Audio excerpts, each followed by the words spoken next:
generation of the technological society, we have been acted upon by forces of such power that few, if any, of us can understand. Extensive information gathering on every American, human experiments with drugs and psychosurgery, electronic surveillance, the era of the computer, invasion of privacy, growing government and corporate power over our lives, a people plagued by dehumanization, loneliness, and violence. Dramatic? Perhaps.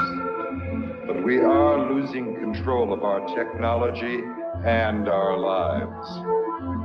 Not so long ago, people in a similar situation did not awaken to the forces around them. Are we so unwise as to do the same?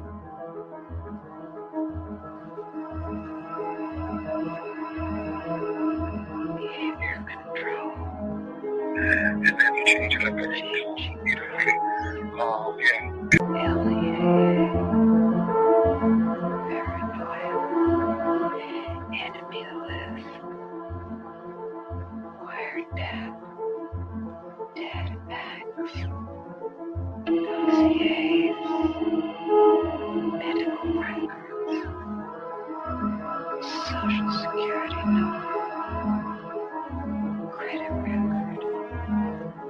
National security.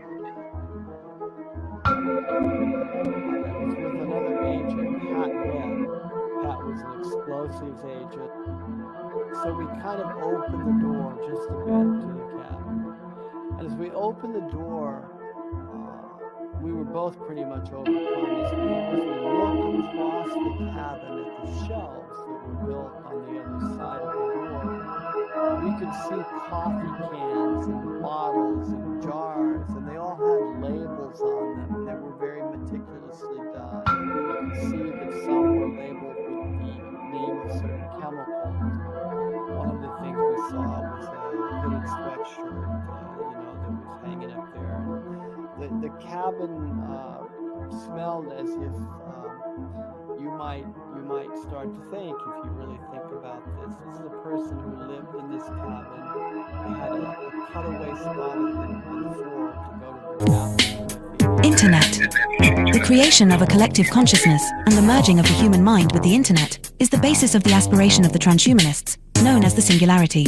Their dream of creating a global brain came nearer when Tim Berners-Lee, a British computer scientist and former employee of the European Organization for Nuclear Research, CERN, invented the World Wide Web. Berners-Lee's breakthrough was to marry hypertext to the internet.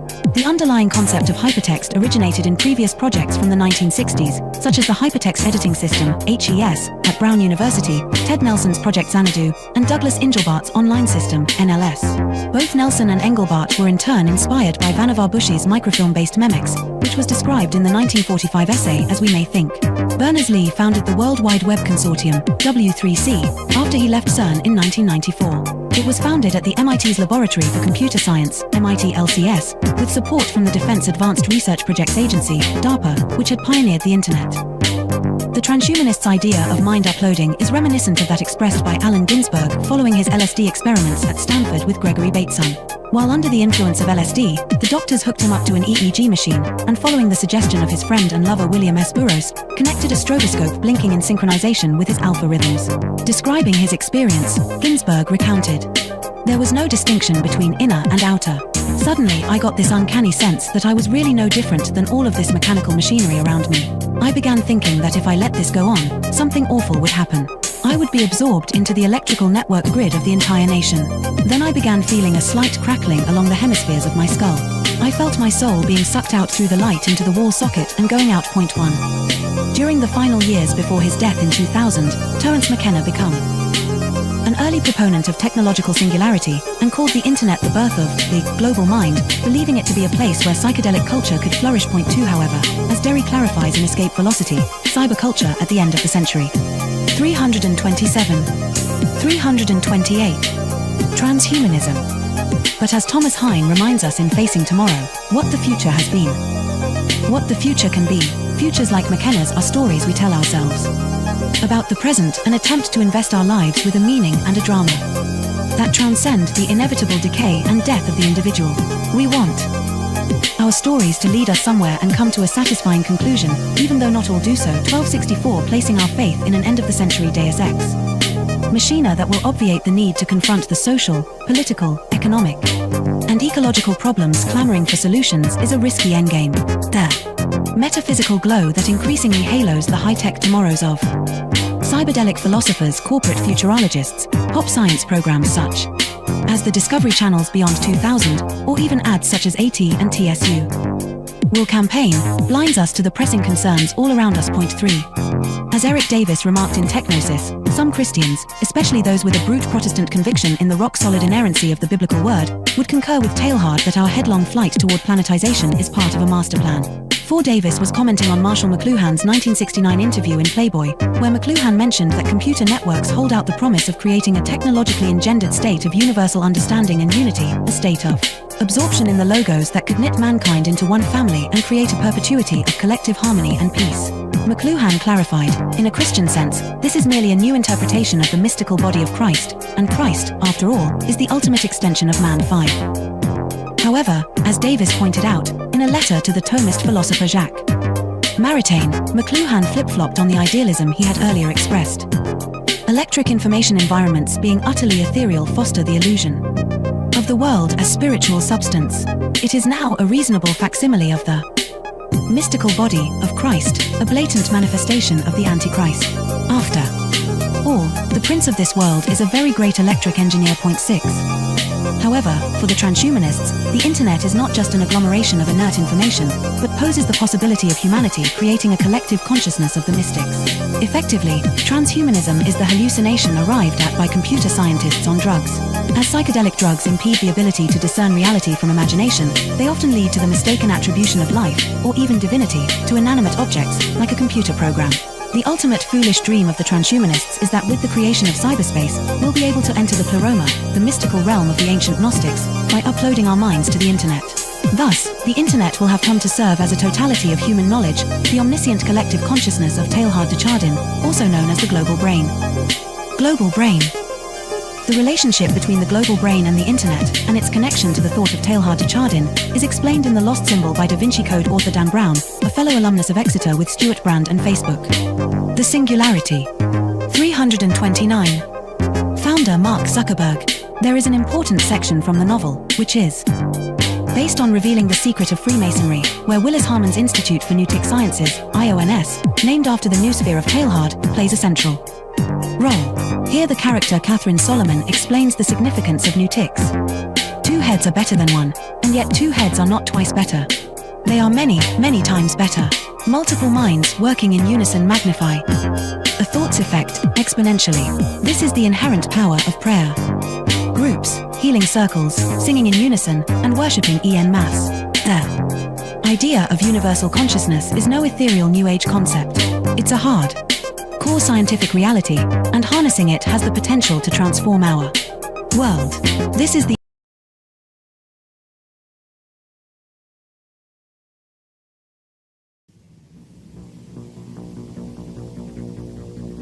Technological System by Jacques Ellul.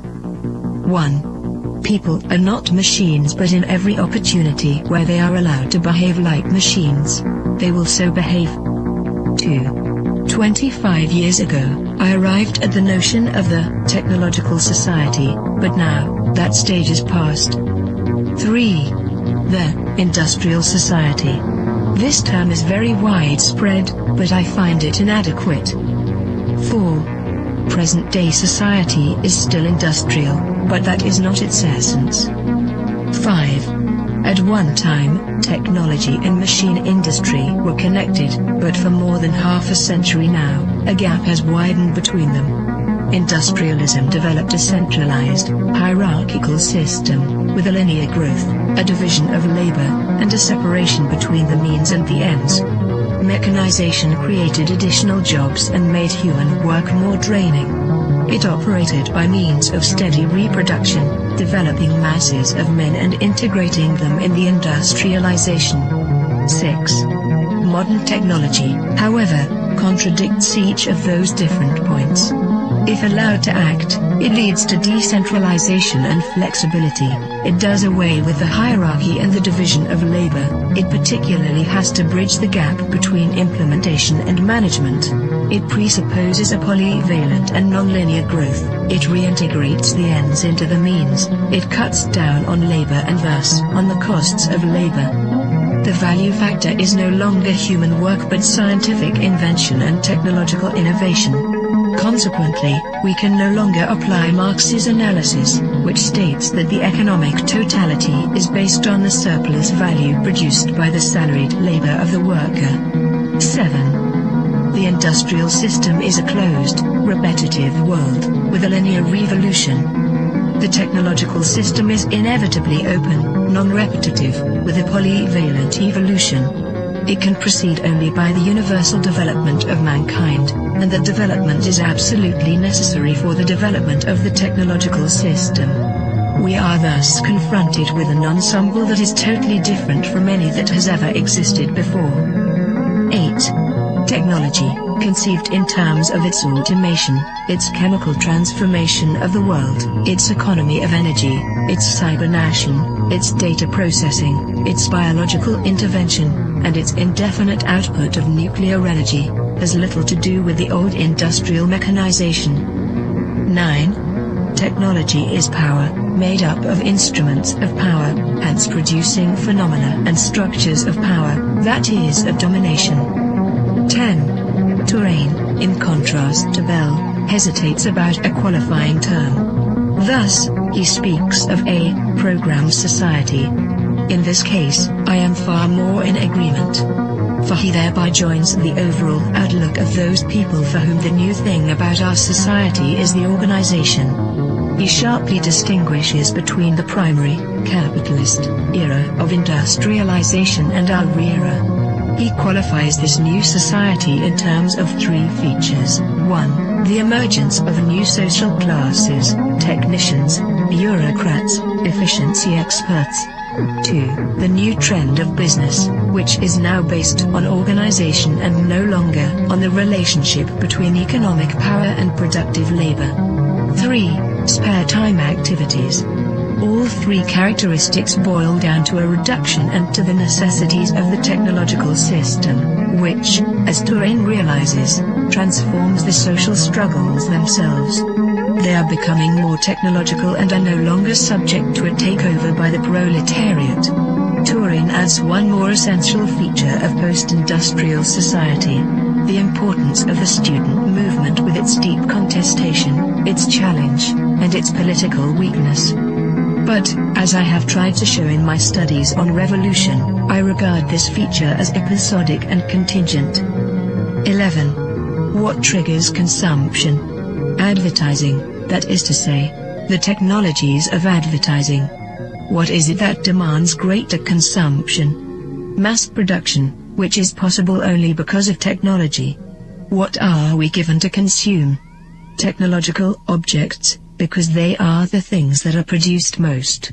Hence, the consumer society, in all its aspects, is primarily characterized by various technologies. 12. Spectacle is a complete way of life. Consumption is a spectacle, so are political activity and leisure and work and family life and revolution. Modern man watches everything as a spectator.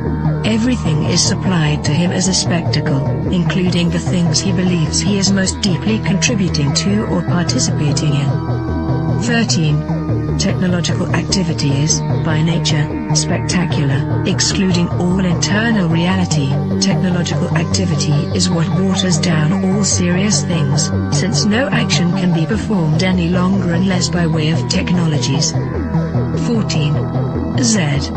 Brzezinski, Between Two Ages, America's Role in the Technotronic Era, 1970, also figured he could add something absolutely new by coining the term technotronic. He lists a number of differences between industrial and technotronic society. In industrial society, the machine plays the essential role. The dominant social problems are unemployment and employment. Teaching is done through human relations. The ruling class is plutocratic. The university is an ivory tower isolated from reality. Reading favors a conceptual thinking proper to ideologies. Political conflicts are intrinsic. The masses are organized into trade unions. Economic power is personalized. Wealth is the object of activity. 15. Techtronic is a portmanteau word combining technical and electronic. Come now. Isn't electronics technological? Does the word add anything to the early definitions of technology? Once again, technology equals the machine plus industry. Fine, then there is something new according to the famous definition. In a machine, there are material parts that move. Electronics operates with no moving material parts. Granted. But if the computer is not a machine in the normal sense, then in what way is it not the product of a certain number of technologies? In what way is it not integrated in a technological system? There is no reason to distinguish between technology and electronics. 16.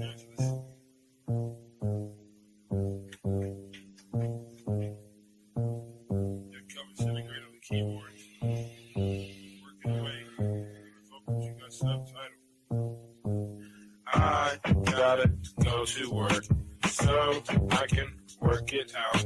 Come on, computer, make it work. Come on, satellite, work with me. I gotta go to work so I can work it out. Come on, computer, make it work. Come on, satellite, work with me. I gotta go to work. Who would have thought that I would slaughter these jerks? The first full-time clock and serial microphone rocker. I used to jump on the stage back in the day wearing a stocking. To conceal my identity in any stereotypical venue.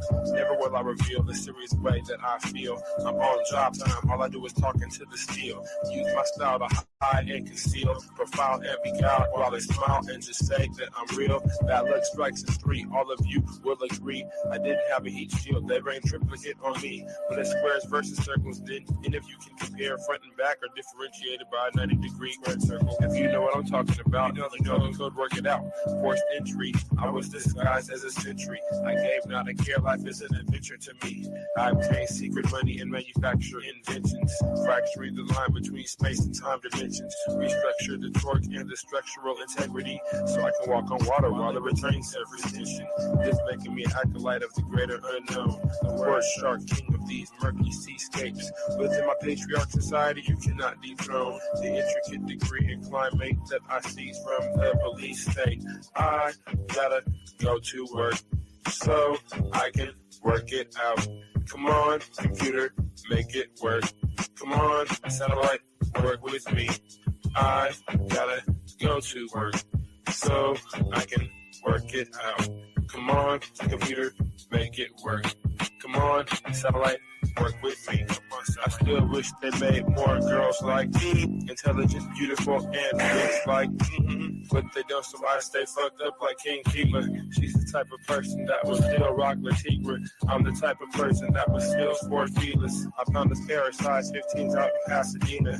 Those are my work boots. I insert this into these jerks' necks, giving them a virus. They'll destabilize their hardware. Now I can tap in using my onboard wet works. Plant the hidden charge there. It's a cellular reconfiguring program consisting of integers, turning human beings into kindling, whittling the psyche into apparition, place it back into the skin. Now it's the ghost in the shell. Should I boast? Well, no. I stay on the west coast of hell, where hell's bullets is I know so well. I have my work cut out for me. This has its perks. Just then I realized life is mostly hard work. And why not get your car pulled off under you? It won't get sorted back from that dumb desk clerk. And who's the one to suffer you?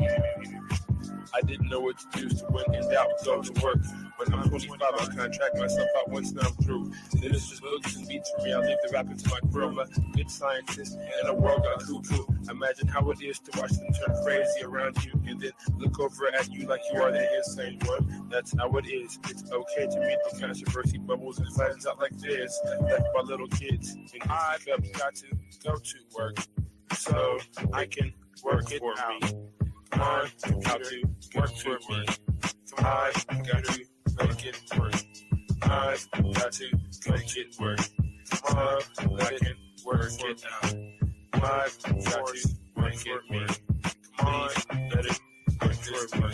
Come on, let it work it work.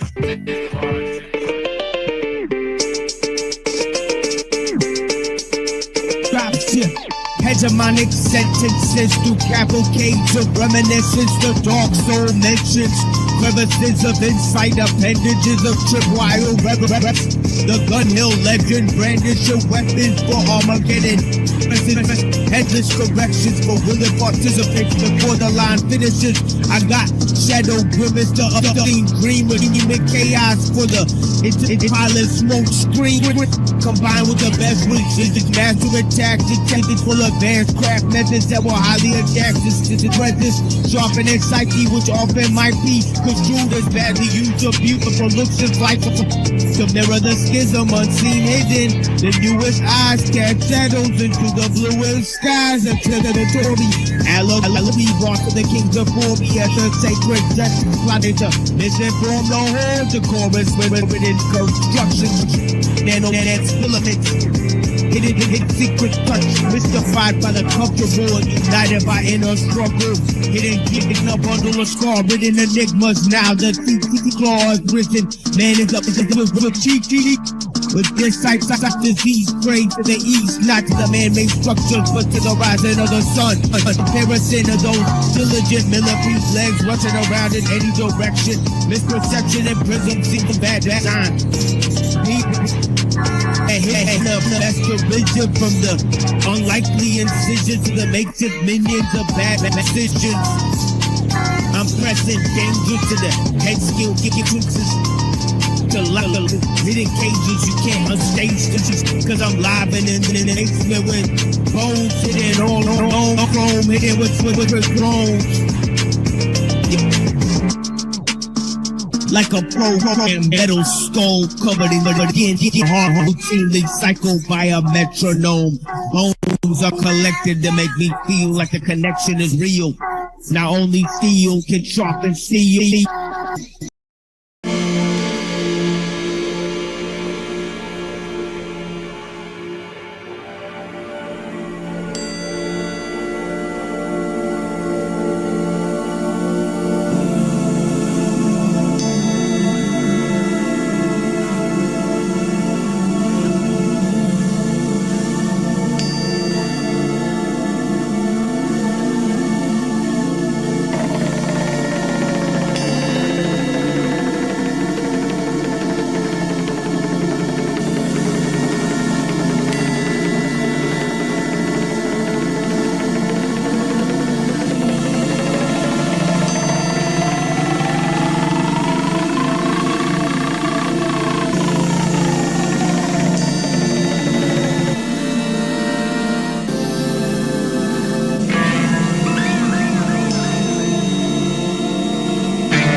Once again, it's Big G, running a number rackets, rearing Pele jackets, fast loop tactics. I'm well up in the millionaire bracket. The boss of all bosses are always horses in the fortress corridors with Olympic torches and Mona Lisa portraits. Jacuzzis and saunas and eating steak and Benny Hannas, Bentley's limousine, a front yard stream that's full of piranhas. I'm set, a private jet, I drink a lot of bets, get a lot of sex, condo and duplex, diamond infested Rolex, the lever recliner, the raw units with silver china. Sipping on finer wine, you see more shines of diamond mine. It's the highness, kingpin of heroin, of double when I have to bring the terror and handle business in each and every barrel in town and city. I'm rolling like Frank Nitty, I'm rich and pretty. Back up kitties, I got crummies that's grimy and gritty. A nigga that's funky and likes to keep his pockets chunky, making most of my money from all the dope fiends and junkies. I learned from the best, the ones that's living and the ones that's put the rest. So I bless my chest with a vest and pack of Smith & West. And then I'm off to get the snaps, not the scraps. The game is be a real Mac. The name is Cool G Rap. What I gotta do just to make a dollar. Living in this game, sometimes it makes you wanna holler.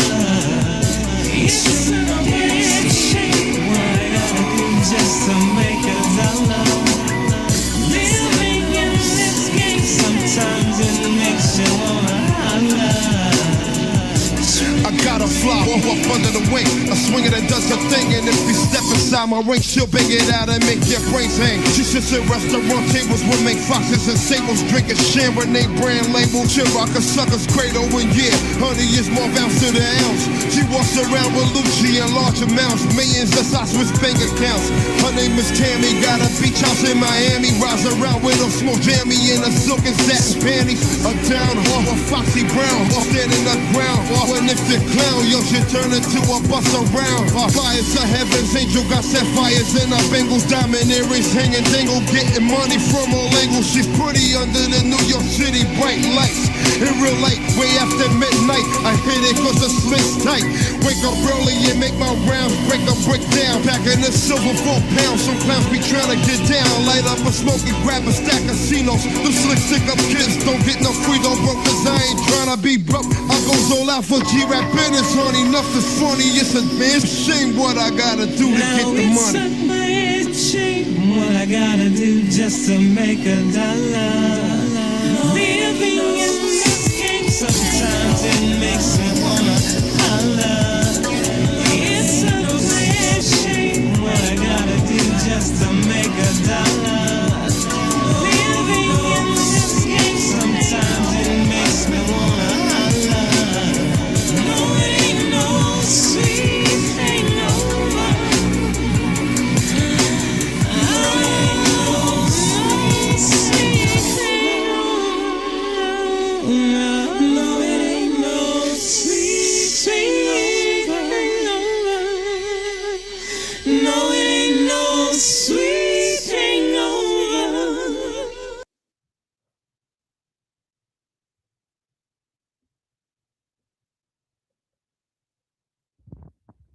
Yeah.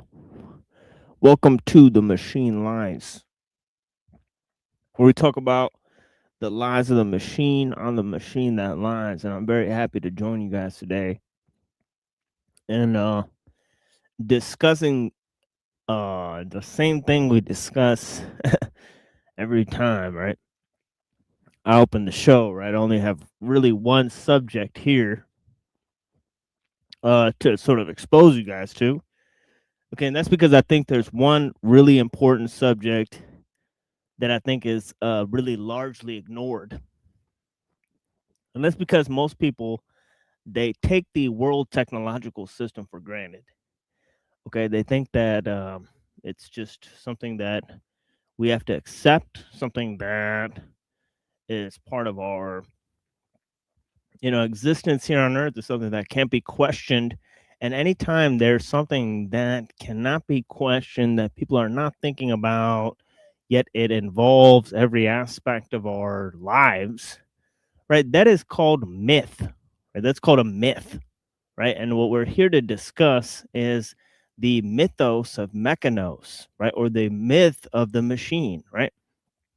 That is developed in the various corners, right, of the world in which to envelop man, right? I mean, in which it has enveloped man within a world sort of technological system, or the global industrial system, okay? And it's sort of submerged and supplanted all sorts of ideological configurations in order to arrive at this stage, okay, this world stage, okay, of events. So we're not talking about a country or a people or an economic system or a political ideology or a cultural movement, okay? None of these things actually concern us, all right? It's not about religion or the political system, right? Okay, we're talking about the objective factor of power, right? And the main ideological expression of that power, right? We're talking about the world sort of technological system and its main expression, which is techno-liberalism. Of course, it sort of constitutes a global system, right, that uses sort of human beings as a resource. And I've created a number of statements in order to familiarize you guys with the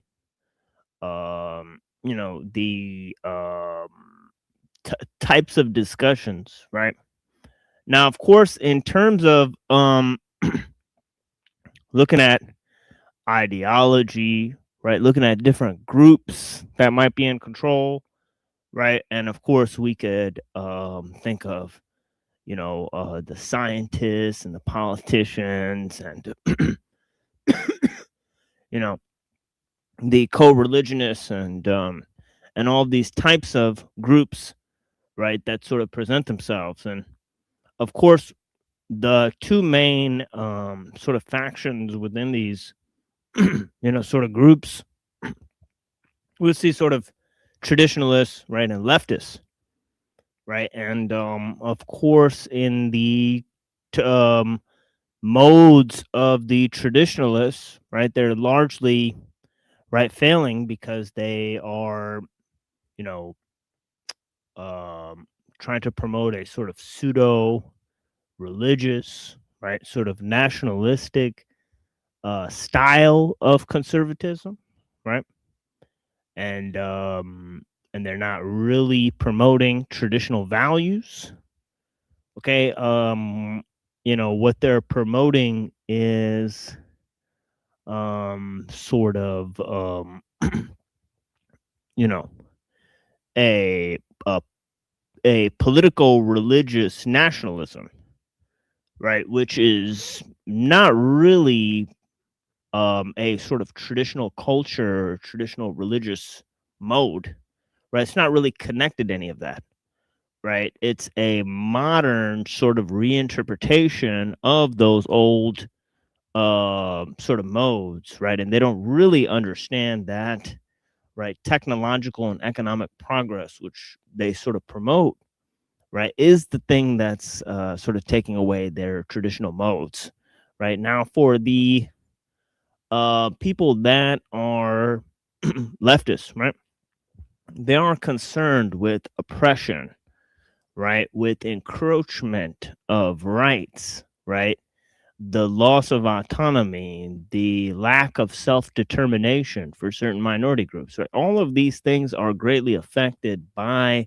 the world technological system. In fact, it is this one system that seems to be imposing itself, right, in all cultures around the world. It seems to be, as I mentioned earlier, right, sapping the traditional modes of man, right? But on the other end, right, it seems to be destroying wild nature, right? Our capacity to determine our own communities, right? To have our own culture, our own artistic modes of expression, right? So in that mode, right, the loss of autonomy, the destruction of wild nature, the destruction of our traditional modes of influence, right? The development of a global system based on international trade, the spread of multiculturalism, right? Immigration and all these types of things, right? This is all of these things have root causes, right? Overpopulation, right? All of these things have root causes. The destruction of the family, right? And the opposite problem, right? Of the lowered birth rate, right? All of these things have root causes, right? The spread of technology and colonialism, right? The spread of communism and liberalism, right? The spread of all of these modes of communication, right? It just simply put, right, that the spread of degeneracy, right, the spread of the monoculture, right, sort of cultural homogeneity, right, of a sort of all of these things, right, are being damaged. Local communities, okay, all of these things are permanently affected by the world technological system. So we're looking at the number of issues that it affects across the board, right? And let's not forget animal rights, the rights of the poor, right? All of these types of things. The self-determination of people, right?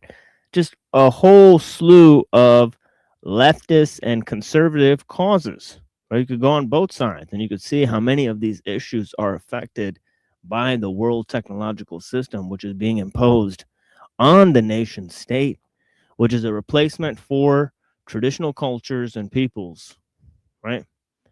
And groups around the world, right? They were supplanted by the nation state system that is a product of liberalism, right? And this is the thing that created the technological and industrial system, okay? And the necessary linking up of techniques, technical universalism, right? Technical monism, automatism, right? And all sorts of root causes that are explained by Ellul have caused these technologies to develop a sort of international or global system.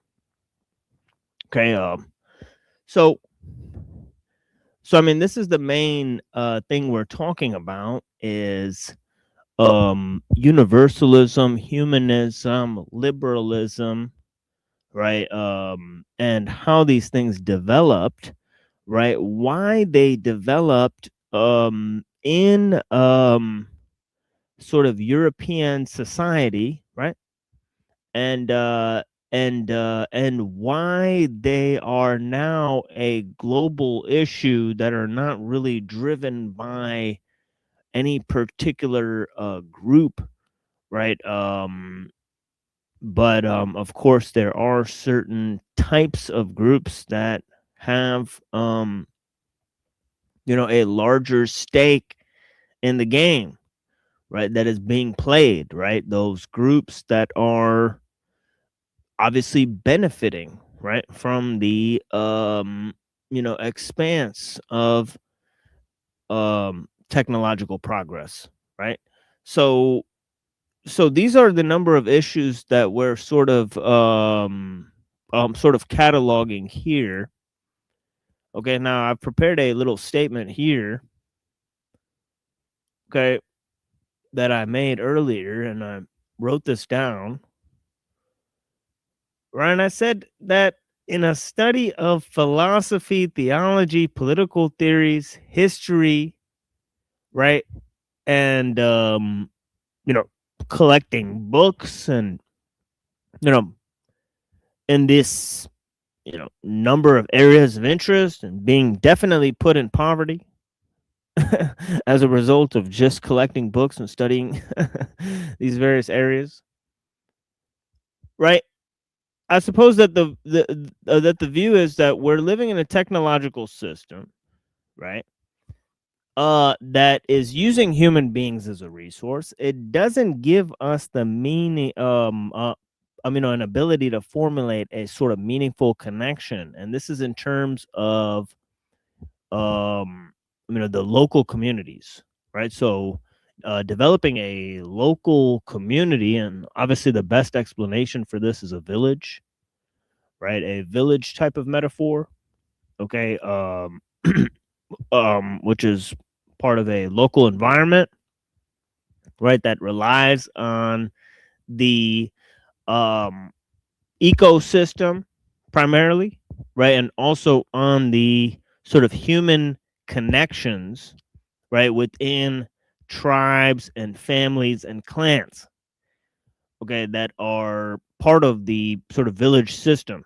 And of course these, as I've said, you can't ghost somebody in a village, right? So everybody plays an integral role in the sort of village system. As I said earlier, right, it relies on sort of biotechnics, right, and the sort of symbolic is not exported from sort of outside the village, and this is to develop a more complex sort of culture within the village, right? So each village could develop its own language, its own artistic style, right? Its own type of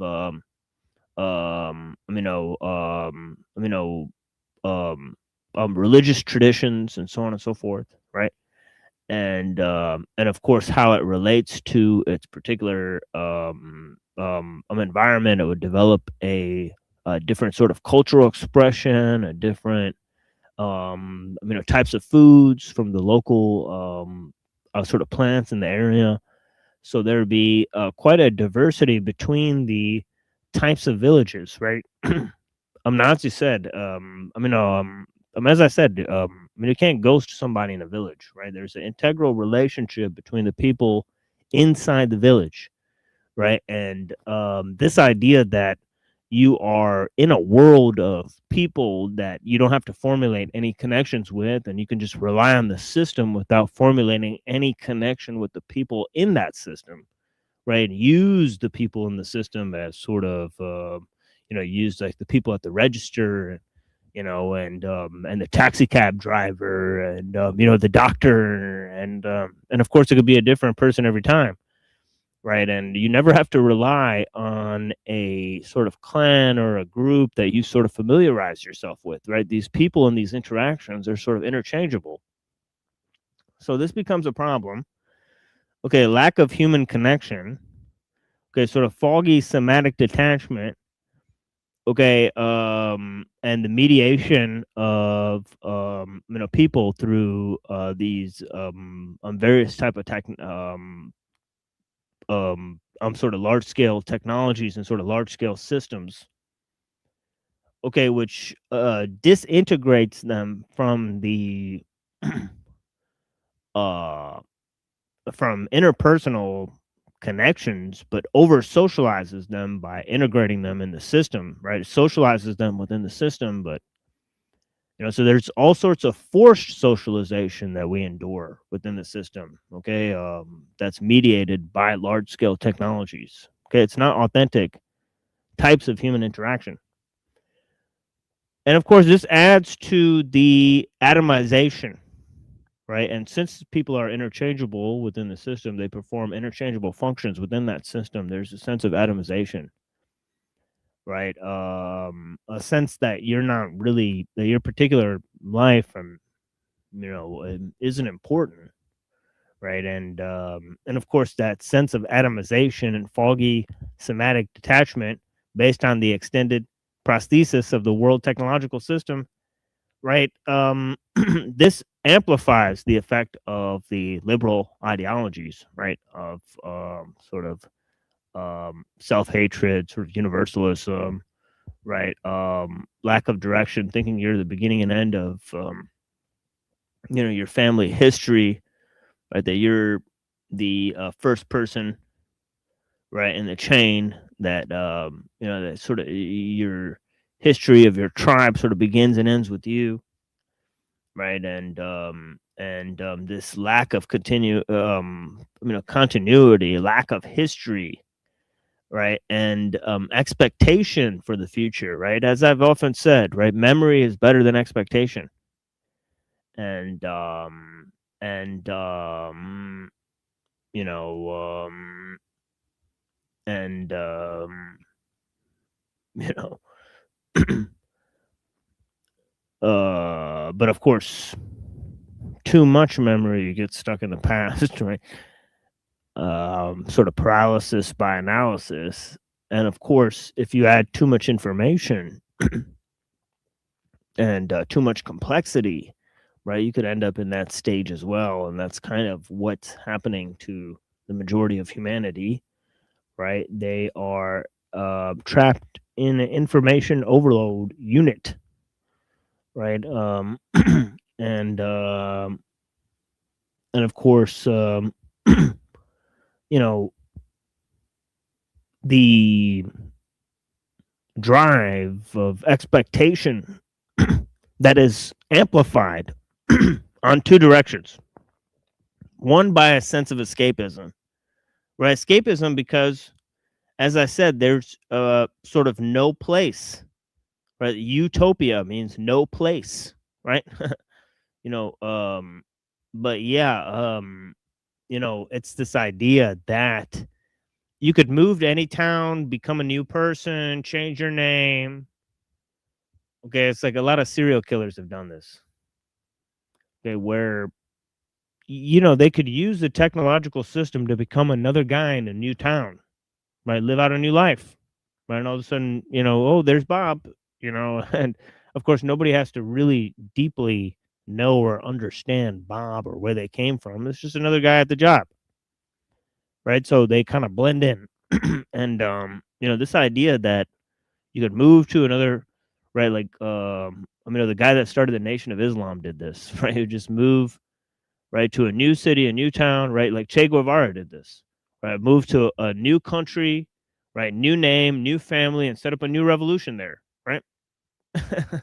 Right, where where they said the car, right, is like a moving bed, so it will end the extended family. And yeah, of course, now, right, if you try to have a family gathering, people are coming from hours away, going on huge trips, right, driving. Somebody's coming over here taking a flight, somebody's coming from over here and doing a 5-hour drive, somebody's going over here and doing a 20-hour drive, right? From across the country, right? And of course, all of this, the car changes the distance and how in proximity the families live to each other. It's the same thing with the airplane, right? The airplane has changed the expression of nation states. Okay, there's people within those nation states, have private planes, dual citizenship, and they go between countries and so on and so forth. This changes the expression, the meaning of what it means to be a citizen, and so on and so forth, right? The technology changes the expression of what type of people there are in your society, and so on and so forth. So we're talking about technical universalism, right? And its effects on world culture. So I'm not going in any direction here. I'm just laying out a number of the issues and sort of explaining how technology is linked to liberalism, right? How this complex of techno-liberalism is formed. Okay, and of course, there's many different ideas throughout the ages that contributed to this. Like, for example, along the 16th century, there's a number of ideas and concepts, right? Like, for example, right, to name three main guys, right? There's this guy named Descartes, right? who you know, he formed this idea of you know, that thinking and being are sort of separated. Okay, and this sort of contradicts the notion by Parmenides that thinking and being are the same, and this sort of dislodges man, right, from nature and creates this sort of space within your head, this sort of virtual space, right, which Descartes sort of made up, and this space, right, was extrapolated on, right, in terms of this is the space where action and force and energy and momentum and inertia and all these things really exist in this sort of virtual sort of space, right, this abstract space, right, and this space is where these sort of mechanistic laws, are expressed, right? So, just as in our head, there's this empty space, right? There's, where, our thoughts have to form by laws in this empty space, right? So it's the same thing in the world around us, right? The nature has to function, in conjunction with these abstract laws in this empty space, which is invisible, and these abstract laws are, sort of holding everything together. So there's natural law, right? There's empty space, and then there's these atoms that are sort of random and chaotic, right? So as I said, right, there's sort of this balance between chaos and emergence, right, within this void, and atoms in the void, right? As we'll see in Democritus and Leucippus, right, functioning by these sort of mechanistic laws, right, which they called conventions. Okay, which kind of sounds like habits, right? Later, the philosopher C.S. Peirce would call them habits, right? Of course, he was trying to give the sort of laws a more mental quality to them, right? And their sort of expression. Now, now the third guy I'll bring up is Kant, right? Because Kant, okay, what Descartes did for the mind and the personal aspect, right, of sort of epistemology, okay, and Newton did for sort of science and metaphysics, and creating these sort of mechanistic laws, right? Kant did for the moral world, right? And he put the sort of starry sky above and the moral law within, and he separated the scope of morality from the scope of reason, right? He separated the scope of art from the scope of reason. He separated the goals of of knowledge and reason and understanding from the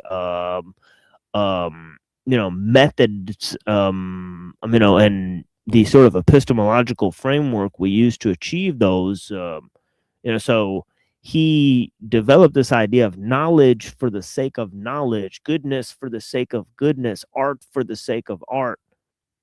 And this has had serious consequences on the way we look at knowledge and truth and beauty and art and society, right? We kind of think that science shows us objective truths about the world, whereas these other systems, they are devoid of sort of objective truths, and they're all about how what you want and how you feel, and and none of these things are determined by some sort of objective basis, but they're all just based on your cultural expression, what type of society you live in, right? So when you get to people like Hegel and Marx, right? Well, Hegel sort of started this idea that history sort of develops the type of human, the type of state, right? So you're informed by the sort of progress of history, and the expression of the type of state or type of human sort of pops out on the other end, right? And of course, him and Kant sort of idealized that history would end in a sort of utopia, right? And for Marx, right, it was society and culture and history sort of determined everything about what type of people lived in this society, right? So it was not and of course there was a different sort of concept, right, with Machiavelli and Carlyle and Nietzsche, right, who said no, it's the type of men in the society that determine the society, how the society functions, and not the great mass of men in that society, but no, particular men in that society that determine the course of history. Right, they are their engines of history, not these movements and waves and currents and that people get sort of swept up in. No, it's people that are driving these currents and changes, but it's not the great mass of man that's driving these changes. No, it's the superior type of man, right? The exceptional man, and so on and so forth. So there's this idea of what is the engine of history, right? Is it nature? Right, some sort of natural drive, right, for us to extrapolate on, our design, and is it the improvement of human society in general, right, and the development of a global system, right, or is it the men themselves in that society that perpetuate,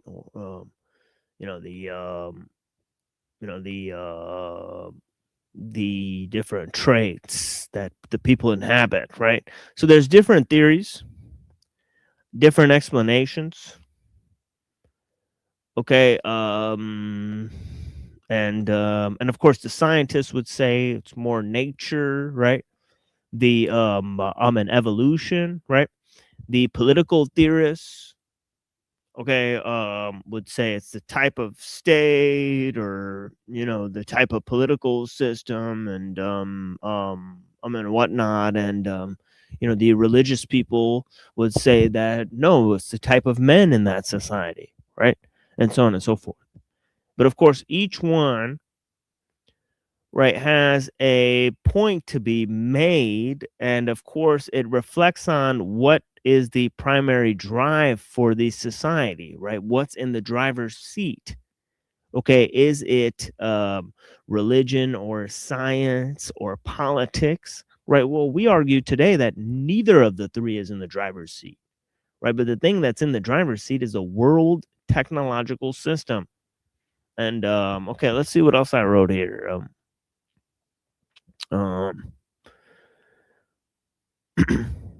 So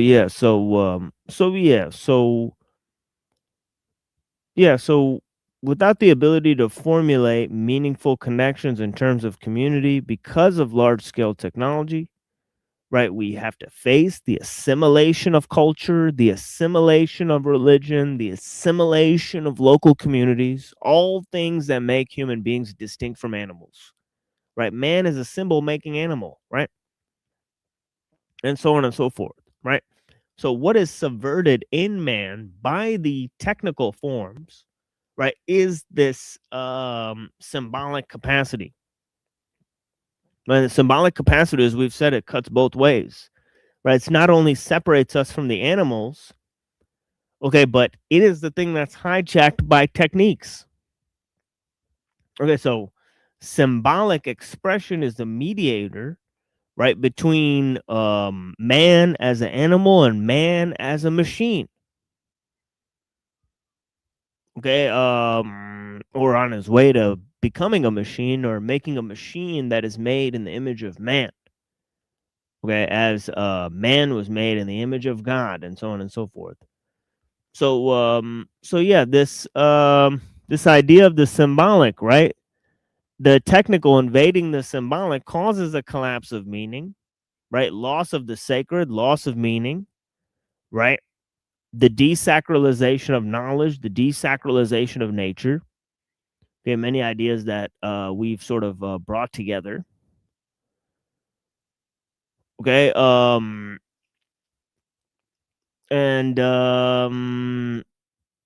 Yeah, as we said, right?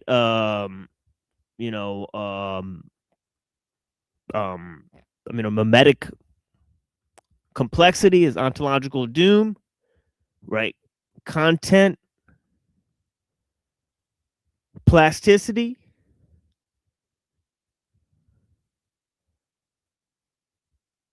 right? And context, a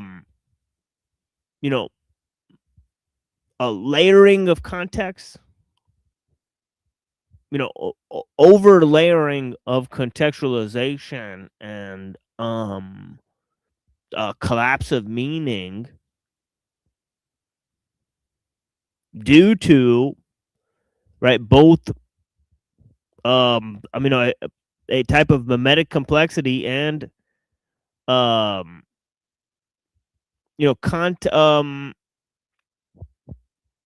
content plasticity, right? Total plasticity of content.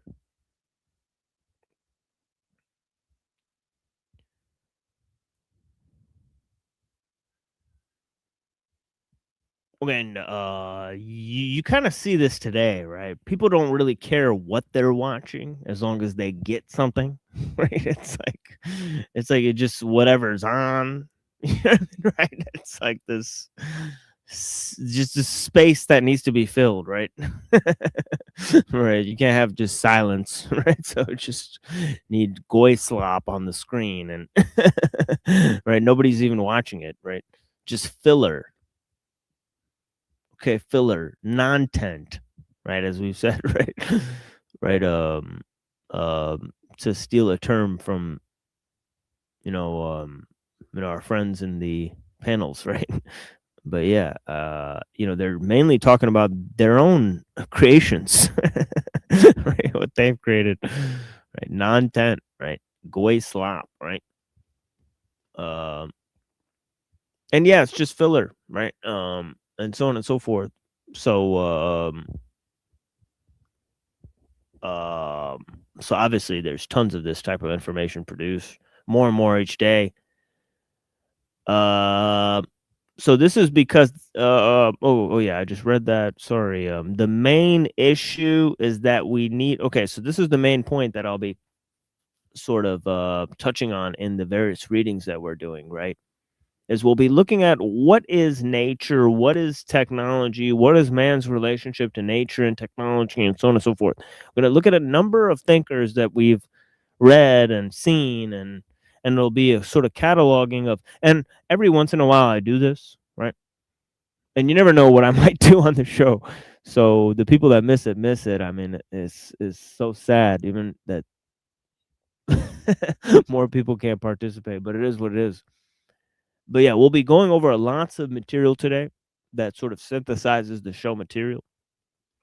Right, but the main issue is that we need to return to small-scale technology, right? That's not organization-dependent technology, right? But a technology that is based on use of tools. Yeah, I appreciate you, Sam. Yeah, I'll address you guys in a minute here. I greatly appreciate the people that are watching this. Right, small community can manage and control. Right, we need to return to small scale technology that a small community can manage and control, which will solve several problems. Right, one, loss of meaning and loss of the sacred, loss of traditions, and the compartmentalization of knowledge. Right now, the compartmentalization of knowledge also causes the rule of experts to emerge. Right, and the second thing is the destruction of wild nature, as I've explained. Right, man's separation from nature. right? And I mean, man being used as a resource. Okay, which obviously, as I explained, the first one we're selling to the conservatives, the second one we're selling to the leftists. Right, we're selling a program of preserving traditions to the conservatives, a program of conserving wild nature and protecting wild nature and individual autonomy to the leftists. Okay. And of course, they're not doing it. Right. The conservatives and the leftists, they follow a false paradigm, right, based on false dialectic, right, between liberalism and conservatism. Right, they don't even understand that they're both just techno liberals. Okay, there's only one ideology that they both follow. Okay, and in order to accomplish this, okay, we need to preserve traditions, limit the rule of experts. Okay, the local the local communities need to develop some semblance of culture and art, right? Okay, we need people of a given area to familiarize themselves with wild nature in the area and work towards preserving this so that we can work with nature rather than build a world where we rely on technology instead of nature while destroying wild nature, not even realizing what we are destroying.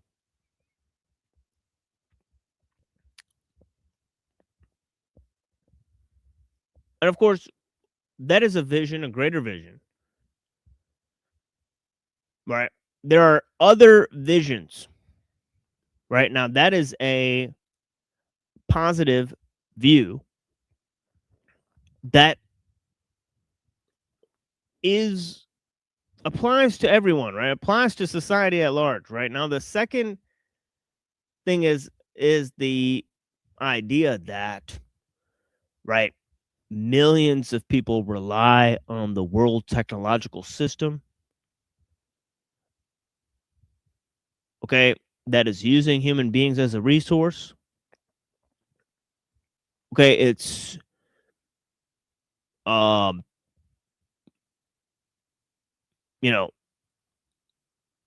global system.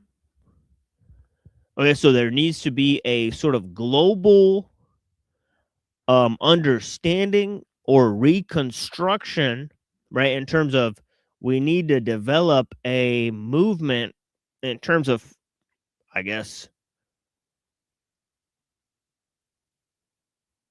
trying to restructure societies and governments and so on and so forth in order to accommodate a creative reconstruction, right, of scaling back certain organization dependent technologies. Okay, now this is obviously proposed by Dr. Skrbina in the Metaphysics of Technology, and the feasibility of this is a questionable. Right now, a second idea that I talked about is this notion of ellul, of developing parallel systems living in the sort of technological world system, right, but not being of the world technological system, and developing methods in which we could mitigate, right, our reliance, right, and rely on sort of communities and build parallel systems.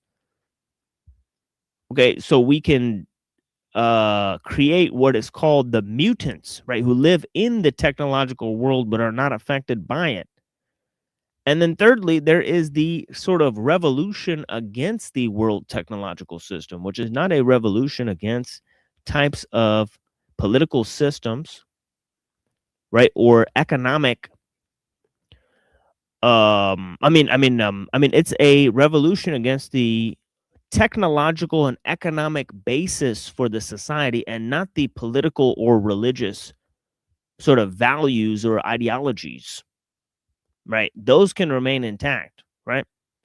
And of course, the environmentalists, right, are promoters of technology, right? The conservationists, right, they haven't taken a serious look at the world technological system, right? The animal rights activists, they haven't taken a serious look at the world technological system and the damage that it's doing. Right, the people who are against immigration, they haven't taken a look at the world, technological system and how it threatens, small-scale communities. Right, all of these people, right, whether they be conservatives or liberals or environmentalists or, people who are trying to affect, different aspects of the sort of changes that are happening in the world, they simply just pass over this main issue, and we'll be looking at a number of issues and themes that correspond with I was trying to elucidate, as I said, right, what is the relationship between man and technology and nature in this entire sort of web of influence. And of course, it can be pretty fatal to exert blame on the wrong thing, right? If we exert blame on man or the wrong type of blame on technology or human society, right? Or nature itself, right? There's all sorts of different things that people blame, but we want to see what are the root causes of what we're facing, of the type of society we live in, right? And of course, what can be done about those principal problems and issues. So, if we could actually have a serious discussion, okay, without being dogmatists or skeptics or or relying on some sort of some sort of political ideology or some sort of myth. Okay, that would be preferable to actually figuring out what the problems are, right? And if you can't really figure out what those issues are, you can't really do anything about them, right? And yeah, we're not looking for personal promotion, not looking for any type of benefit, right? Right, we're willing to sacrifice time and energy, right? I mean, I've sacrificed my livelihood, and by we I mean the royal we. Okay, they're not trying to gain traction. Okay, and we know that the online space is controlled, full of engineers of propaganda, full of fake communities, full of cults trying to infiltrate on all angles. Right? Obviously, our goal is to avoid the feds online. Right? Try to have a serious discussion. Right? And most of the online space is totally controlled, right, by military, right, foreign spies, right, corporate espionage agents, right, grifters and cloud chasers. Okay, people who try to engineer all sorts of fake drama. Right? So these are the sort of main ideas, right, that we're sort of working through on the show. And of course, we got the sort of co-host blessings to Reddington. I appreciate you. Yo, don't forget about the useful idiots. Yeah, exactly. They're actually probably the best kind of asset, I guess you could say, because they don't know they're being used, and they're pushing the agenda you want them to push. So it's like best of both worlds. Yeah. They can say that they're legit and they would be truthful. They Yeah. just are sincerely wrong and they don't know it.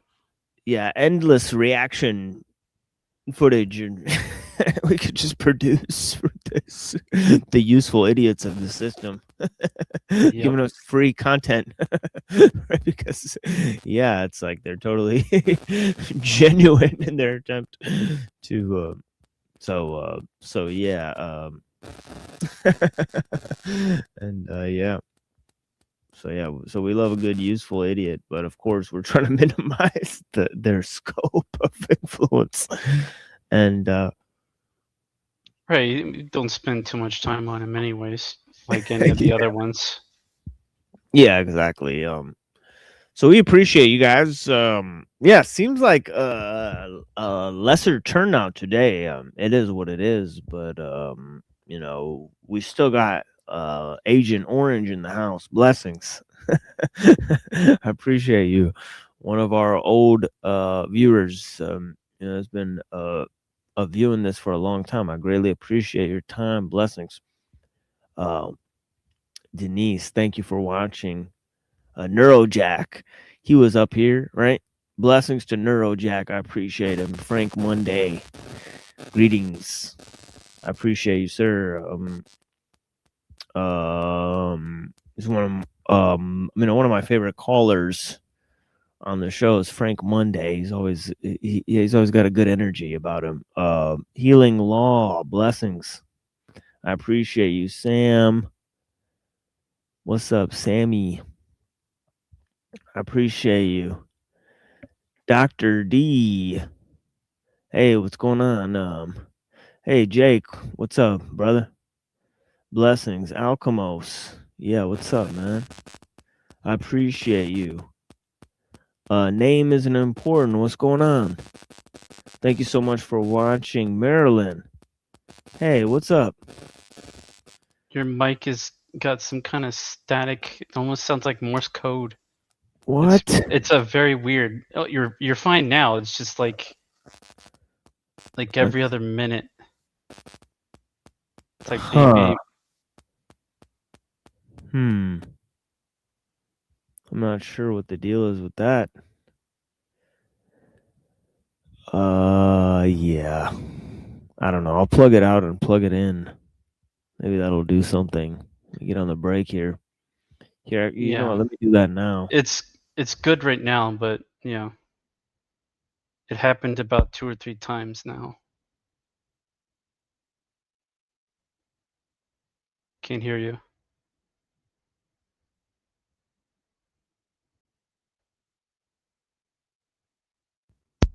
All right. There we go. Yeah, so we'll see what happens. I'm not sure if it'll still do it, but I'll have to do my whole setup later if that keeps going. But yeah. All right. We got Neuro here. All right. Flash bang. Exactly. Dr.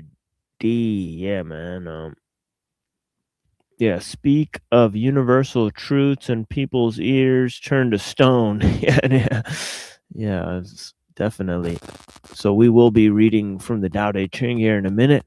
Lin Chi translation because it uses the word techniques. Nice. All right. So I'll show you guys the translation of the Tao that says, "Watch out for them goddamn techniques, those gosh darn techniques." And of course, I think ellul would be, you know, just imagine ellul in like one of those Chinese like outfits, you know, those Chinese shirts, you know. I would love to compare it to the Mitchell translation if you don't mind. That would be kind of interesting. Oh yeah, yeah. I love that Mitchell translation. That's a great one. Mitchell's a poet, so he puts it in a very beautiful sort of way, and of course he uses she sometimes. He doesn't say he all the time. For the master, he sometimes uses she. So yeah, so yeah, he's cool. And okay, so let's play a song by Bahamadia, I Confess, about her trying to seduce a male partner. All right. So yeah, I really like this song. It's cool. It's about how she sort of uses her mind power. Right. But yeah, blessings. So we'll be back in 5 minutes. Or wait, let me see how long this is. 4 minutes. So yeah. So enjoy the music and yeah, we'll as I said, we got a bunch of text that reflect the various statements I've made. Now, I don't plan any of the opening of the show, except for that little part I read. I read like 2 little paragraphs there, which I told you guys. So yeah, because I thought it was a good explanation of the show material. And yeah, so we will go ahead and be reading several excerpts from several books, right? About 14 different texts, somewhere around there. 14 different references to material that I think would be able to contextualize the issues that I set forward, right? And this is a review of a lot of the show material. And of course, I mean, it takes a lot of time to contextualize these issues and find different authors and scholars that could make the distinctions between the various issues that are important, right? There's many different thinkers, right, that either put nature or man or technology on a pedestal, right? And it becomes a sort of replacement for God, and of course it's hard to have an objective sort of frame of analysis of the system on its own terms, if that's the case, right? So we have to make clear distinctions when we talk about these issues, right? And that's part of what the readings I'm going to present are kind of about. So blessings to the people. And yeah, I hope you guys will join us for the ride. And I've taken some time to look at some text that sort of really contextualize these issues for you guys. So yeah, let's hear some music and we'll be back. I confess, I can F-E-double-S. Show interest, put it to a test, show me love. I can F-E-double-S, don't compare me to the rest, cause the men are all the best. I can F-E-double-S. Show interest, put it to a test, show me love. I can F-E-double-S, don't compare me to the rest, cause the men are all the best. So on a Sunday and my heart stood still. The do run, the body caught a chill. Instant appeal, complexion caramel. First eye contact had me headed over here. A real experience was unique. A sister with the voice to say love made me weak. Semi-stocky, physique, accented dreads to a T. And face-wise, he put me in the mind of Raphael's and Dick Doty. At the maximum persuasion, sent me on the quest to seek this apple amarage. I'm in the cut until he's mine for the take, and shit ecstasy is what I'm facing. No doubt, I can F-E-double-S. Show interest, put it to a test, show me loves. I can F-E-double-S, don't compare it to the rest, cause the people are the best. I can F-E-double-S. Show interest, put it to a test, show me loves. I can F-E-double-S, don't compare it to the rest, cause the people are the best. Truest confession, he had me yearning for perfection. Catching shortness of breath, like indigestion. Vibe and connections on the physical that opened every chamber of emotion like the woo. Instantly like tang, this thing be esoteric like street slang that I feel strangling the will to keep my composure. If it were really left to me, I'd sit with me and talk about it like ope. But now though, DL is how I play. Even though I know I'm feeling some type of way like that. Like that, like that, like that. Yeah, no doubt, I can F-E-double-S. Show interest, put it to a test, show me love. I can F-E-double-S, don't compare you to the rest, cause the man you are the best. I can F-E-double-S. Show interest, put it to a test, show me love. I can F-E-double-S, don't compare you to the rest, cause the way you are the best. After many nights upon my brief encounter, I mustered up the strength from inner self just to ponder and contemplate appropriate strategies to get the mister that I'm not strongly into me. Yeah, I confess, he doesn't know that I'm alive. Still in all I feel to approach him is a good try. And I confess, maybe for the best of genuine ability, your nature does the rest. As I said before, he deserves an encore, and I'm an awful boot for sure. Hardcore, cool, switch tunes like number one, live and direct and pure. I can F-E-double-S, show trust, put it to the test, show me love. I can F-E-double-S, don't compare you to the rest, cause the man you are the best. I can F-E-double-S, show interest, put it to the test, show me love. I can F-E-double-S, don't compare you to the rest, cause the man you are the best. Show interest, put it to the test, show me love. Show interest, put me to the test, show you love.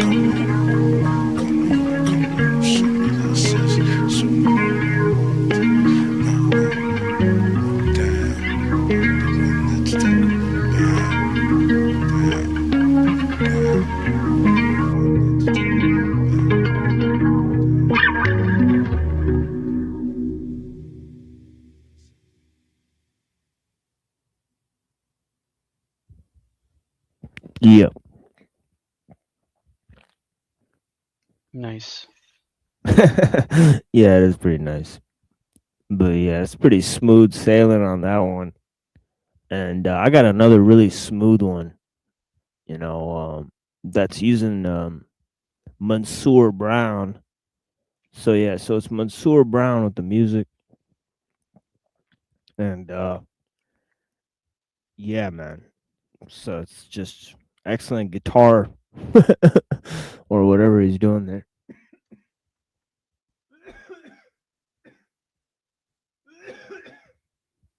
And yeah, expert stuff. Yeah, let's pull up on these texts, and we're gonna start in the 1800s here, and sort of move forward. Okay. And we got the homeboy.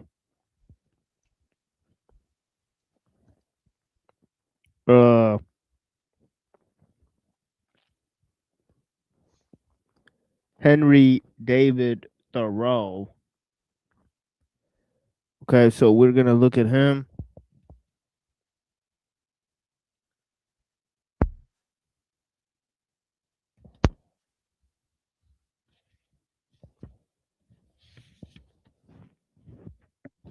And look at some of what he has to say. In Walden,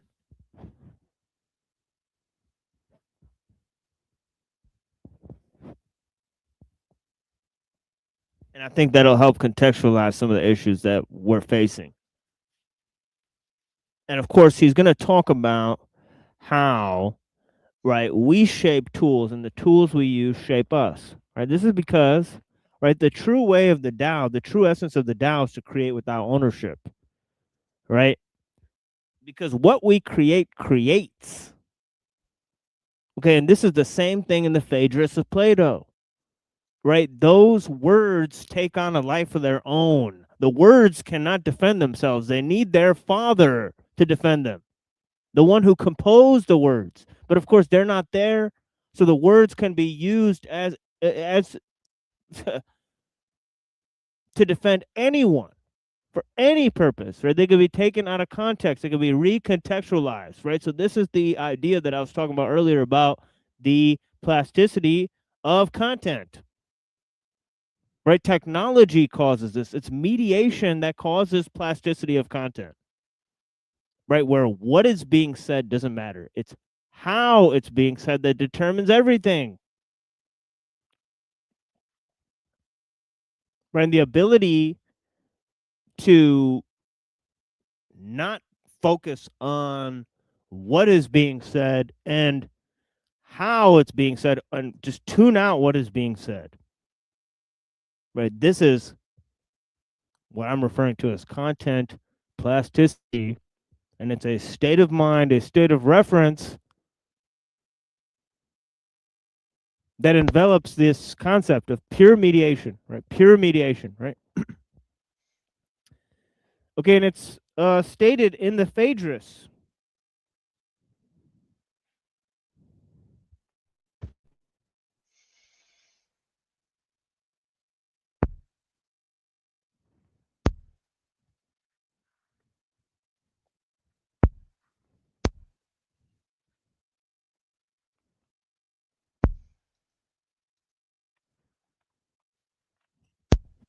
Which I can't find.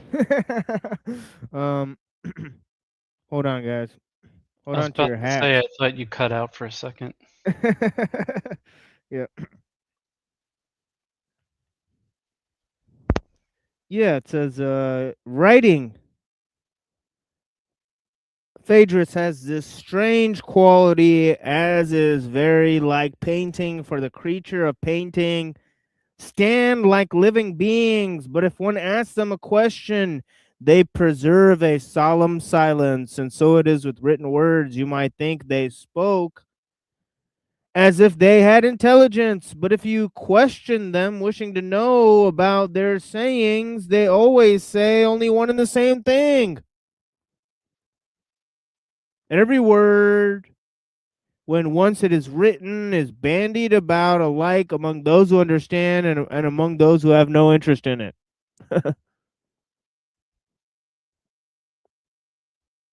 And it knows not to whom to speak or not to speak. When ill-treated or unjustly reviled, it always needs its father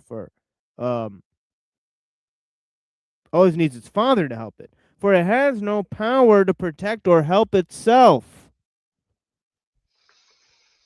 So this idea of words, right? He says, now tell me there is not another kind of speech, logon or word, which shows itself to be a legitimate brother of this bastard one.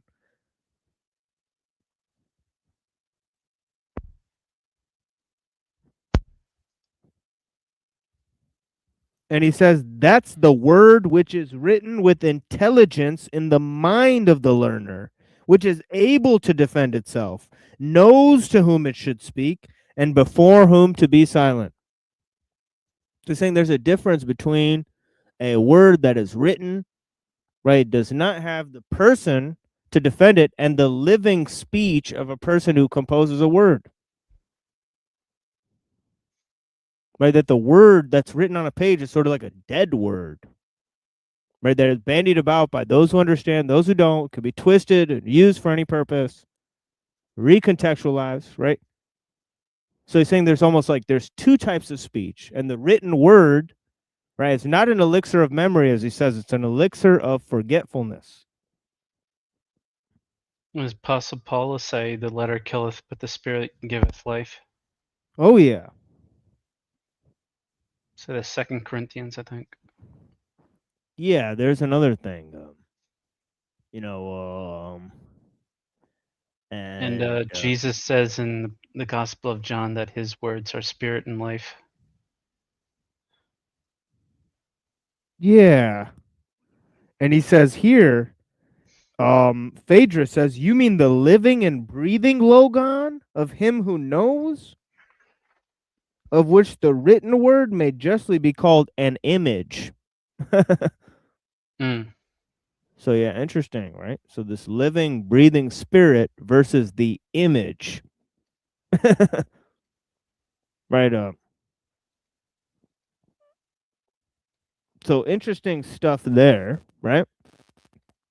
Now let's go to the Tao Te Ching real quick before we go to Thoreau, talking about the tools, right? We'll talk about how this idea was actually ancient, right?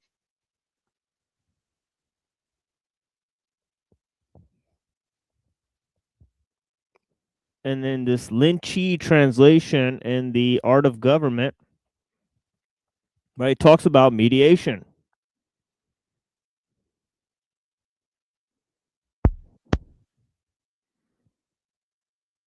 Okay, now it's titled here, The Art of Government 57.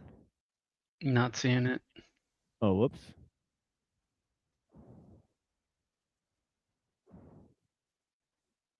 Here we go. Yeah. Let's put ourselves down here. I wonder why we can't move this to like sort of the center of the page. Well, it is what it is.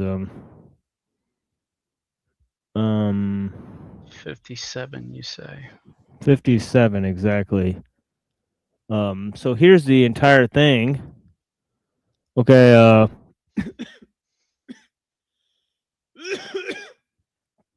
have to take myself off the screen for part of this time, but it says rule a kingdom by the normal. Right, as Shang Tzu says, lodge in the usual. Right, or it says in one of the translations, right? Fight a battle by abnormal tactics of surprise, win the world by doing nothing. How do I know this is so? Through this, the more prohibitions there are, the poorer the people become. The more sharp weapons there are, the greater the chaos in the state. The more skills of technique, right? Skills of technique, the more cunning things are produced. Oof. The greater the number of statutes, the greater the number of thieves and brigands. Notice how it's combining the innovations of science and technology with the authoritarian aspects of the state. Right? It's like Ellul does the same thing, right? This technique and the state will merge. And the degradation of morality, seems like. Oh, yeah. Total psychological transformation of the people there.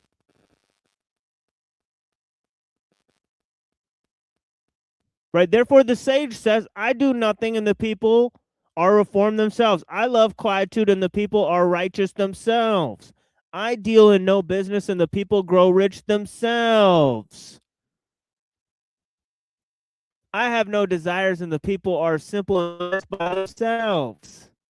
Right? So this idea of, technology wants replication and assimilation, right? That's how it works, right? That's how it advances, right? Whereas nature functions through fecundity and growth, right? This is a totally different paradigm, right? Where growth, right, it requires sort of nourishment and decay and all of these types of things, and it peaks off at a point, and then it sort of declines, right? So growth is a special thing, right, that sort of technology never endures, right? That's a life thing.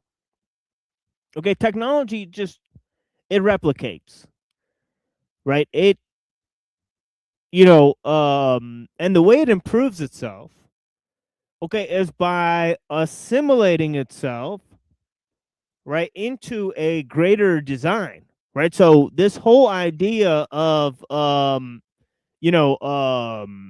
whereas, right, the idea of nature, right, it just, it uses a sort of fecundity, right, to level out the process of sort of betterment and improvement to a stasis, but it also uses some scale of competition, though the competitiveness of the sort of technological system is a little bit different, right? And of course, the values of the technological system are different, right? The values it imbues, right? Efficiency, right? Control, right?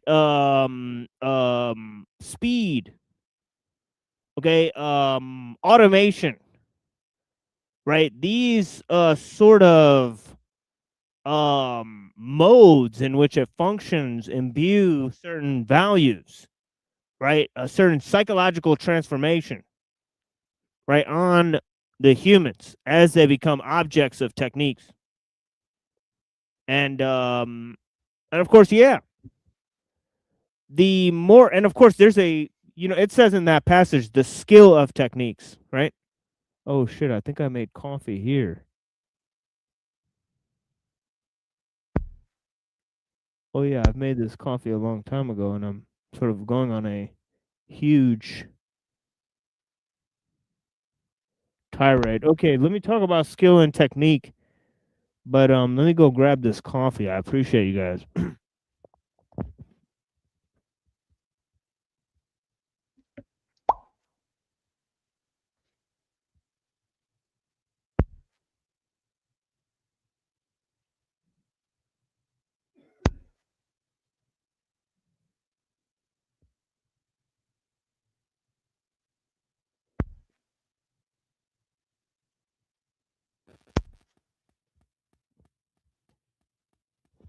Yeah, it says skill of techniques there, but of course there's a dialectic I've made between, right, a tool and a machine, between a skill and a technique on the show, right? Right, tools move at the speed and pace and of human movement, right? The examples I've used is like a guitar, a pen, a bow and arrow, right? These types of things. Okay, they function in conjunction and as extensions of the human body and of the speed and pace of human movement. Whereas a machine does not do that. Right? A machine does not move at the speed and pace of human movement, right? And this is a key feature of automation, right? That is one of the features of the technological system, right? Of course, speed, efficiency, automation, control, as I've said, right? These are all not aspects of skill, but aspects of sort of technique, right? And skill, right? There's like sort of different words, right? It's like performance and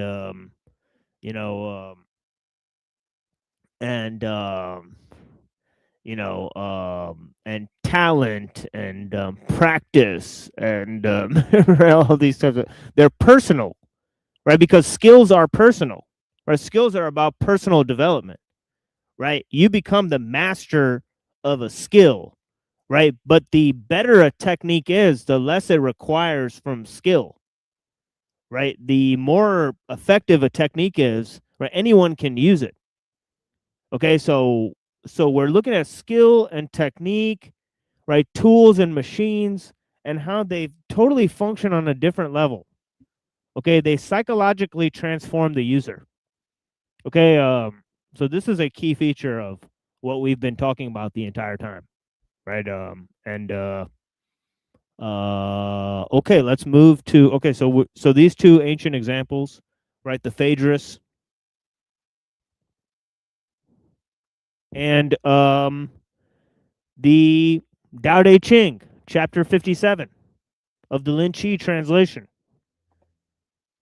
Okay, the Phaedrus is a dialogue of Plato, where Socrates describes the problems of writing, how writing is not a useful technology,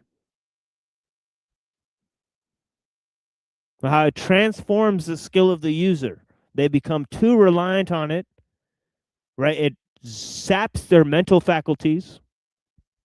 It causes them to adjust the speed and pace and movement of this new technology, and of course they become dumbed down, useless, and culturally depraved as a result. And this is all, just Sheesh. You know, yeah, exactly. Sheesh Louish. And of course, you know, the religious scope, right, ties together a lot of things, right? I mean, both Islam, Christianity, and Confucianism, right? They tie together the state and the political order, right? They give man a idea of the sacred and the meaning. They tie together knowledge with the sacred, right? They limit the drive for human knowledge, right? Into certain boundaries and limitations, right? They allow man to have a sense of sacred that functions, in conjunction with a sense of beauty and art, right? They put, serious boundaries on, the family relationship and, certain types of quest for knowledge.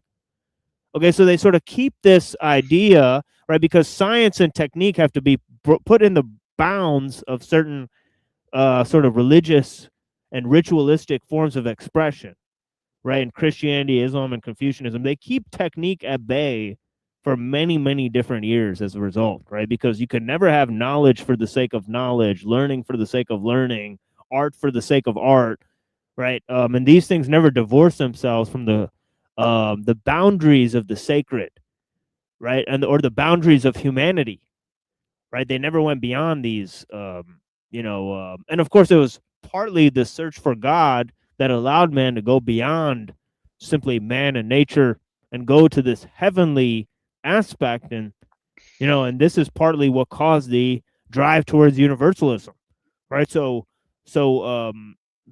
in one sense, it limited techniques, and in another sense, it caused the ideological transformation, right, that provided the foreground for universalism, right?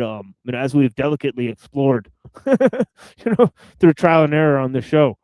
So hold on, let me go ahead and grab this coffee. I appreciate you guys.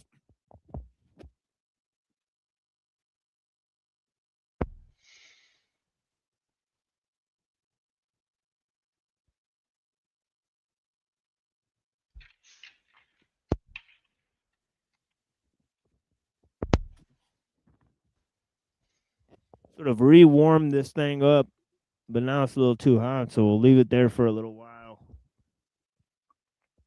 And yeah, we're having a great discussion. Honestly,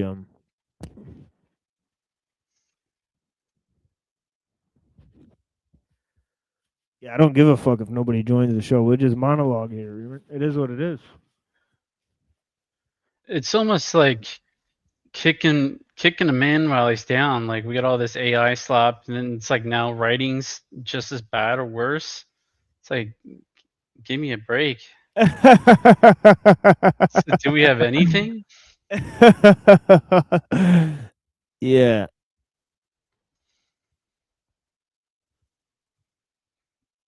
Or it's the writing that led us to the AI slop, sad trombone. Yeah. Well, one could say it's the language, right? Because if we confine, right, ourselves to symbolic forms of expression, right, and we don't have to develop all these words, and then that sort Shout of, out to Voy. yeah, that creates this abstract universe, right, in which we want to create a mirror for this expression, and that is kind of what this is, a language model, right? It tells you what it is. Right? It's like it's a creature of words, right?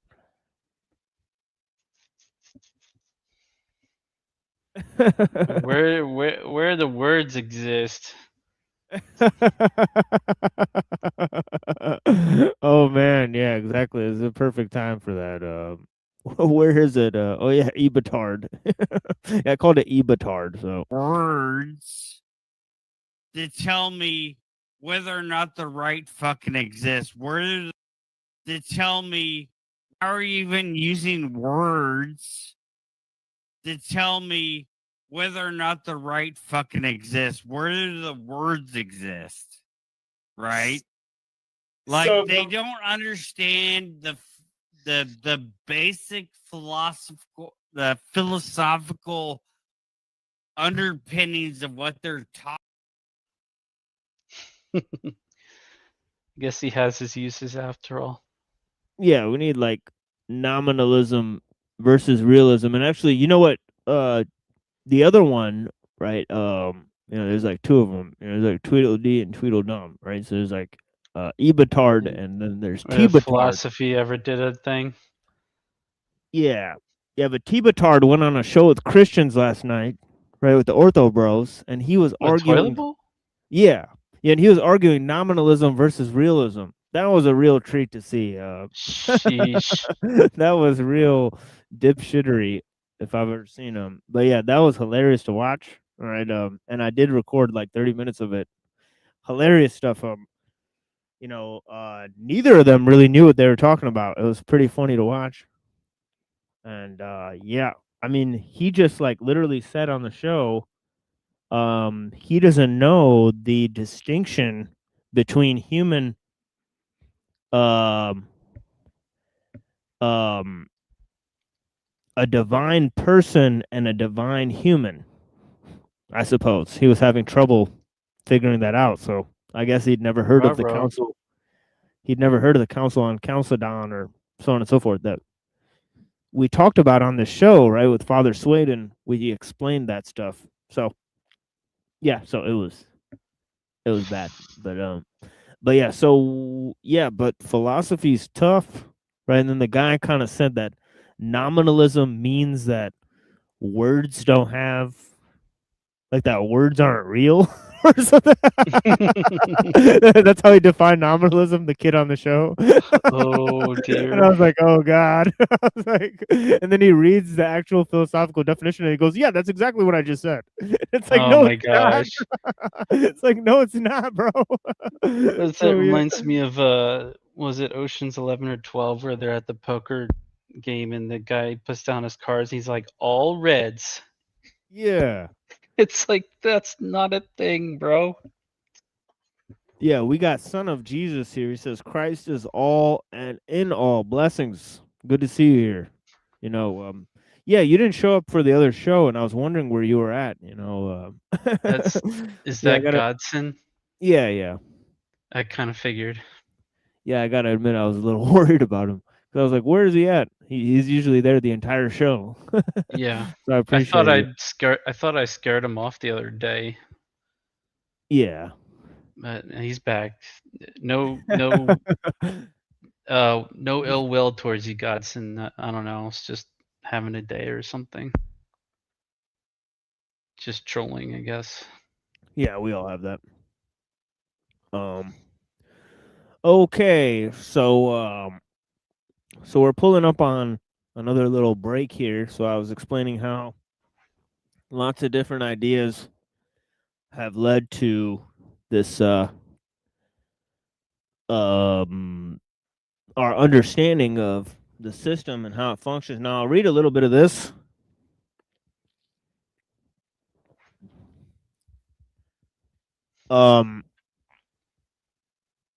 Before we get up in another, actually, you know what? Let's listen to another little song here. We'll get up in another little break here, which we move to the 1800s, right? So I think I've done a good job explaining the first sort of 1800 years, right? So at the 1800s, obviously there's a major shift in years, and some dire takes place, and that is the development of the industrial system, right? So in the 1800s, they have the Industrial Revolution, and obviously that causes people to sort of think about hitting the brakes on the expansion of technology almost immediately. Right when it comes out of the gate, people start to go, oh my God, what have we done here? Right? Have we unleashed the beast system on the world? Okay, so we'll be taking a look at some people that gave some interesting explanations of nature, technology, man, and how all of those things relate. But yeah, let me actually play this. Now, this is a really I think this is one of the the magnum opus of remixes, in my opinion, because you know what? Let me put my yeah, you know, this cell phone is too close to this computer here. Let me actually move this away from me because I feel like I'm getting like double radiation, like from the you know, from the cell phone and the laptop here. You know, so give me a second. Doubly toasted.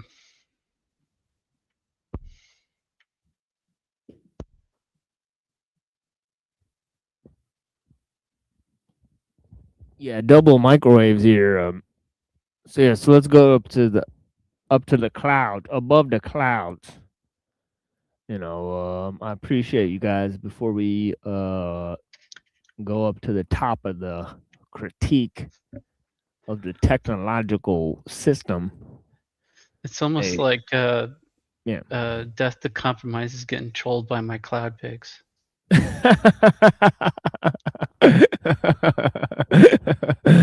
Yeah, we got a lot of like mini conflicts in the Discord, but yeah, All in good fun.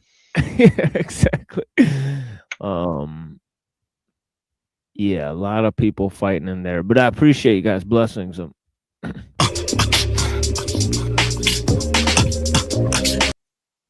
Whoa, what? Okay, so now we're gonna pop up with the screen instead. You know what? Let me open that again. I don't know what's going It on. seems like StreamYard is acting goofy lately. I don't know about you. Yeah, it is acting a little goofy, I think. Okay, so all right, so now so this is the video. Blessings. Okay. So yeah, so we'll be back and then we'll read tons of text. Right. Yeah, I got like 10 or 12 different ones that really contextualize these issues. So we'll see where we're at or where we come to sort of when we're done with all this and if we could get any discussions going. Now, it's been a complete dry spell in terms of trying to start discussions here on this channel or get traction at all, right? We've been significantly shadow banned. Now, I think that has something to do with my recent exploration of topics on Made by Machine Bomb. I sort of got a interesting reaction last time that sort of felt like I shouldn't be doing that anymore. I don't know. But yeah, so we'll see where we're at. Definitely lost a lot of fans and and it's funny because we've gone on a lot of shows and had a lot of positive reactions. So where those people are or why they don't participate in the show, it's a real good question, right? So yeah. Anyways, Like fair weather people or something. Fair weather supporters. Well, I think they're supporting us in the attempt to be cordial in support of the other channels and networks that they're visiting because they think I'm like part of that experience. So they're like, oh, hey, so it's like, it's funny. It's like people only talk to you like when you're at a certain type of event. And then when you're not at that event, they don't know you anymore. Might as well be a ghost. Yeah, you might as well be a ghost, right? Exactly.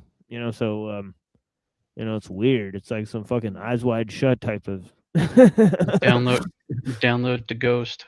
Yeah. Yeah, blessings, Tony Drake. I appreciate you. All right, let's move forward.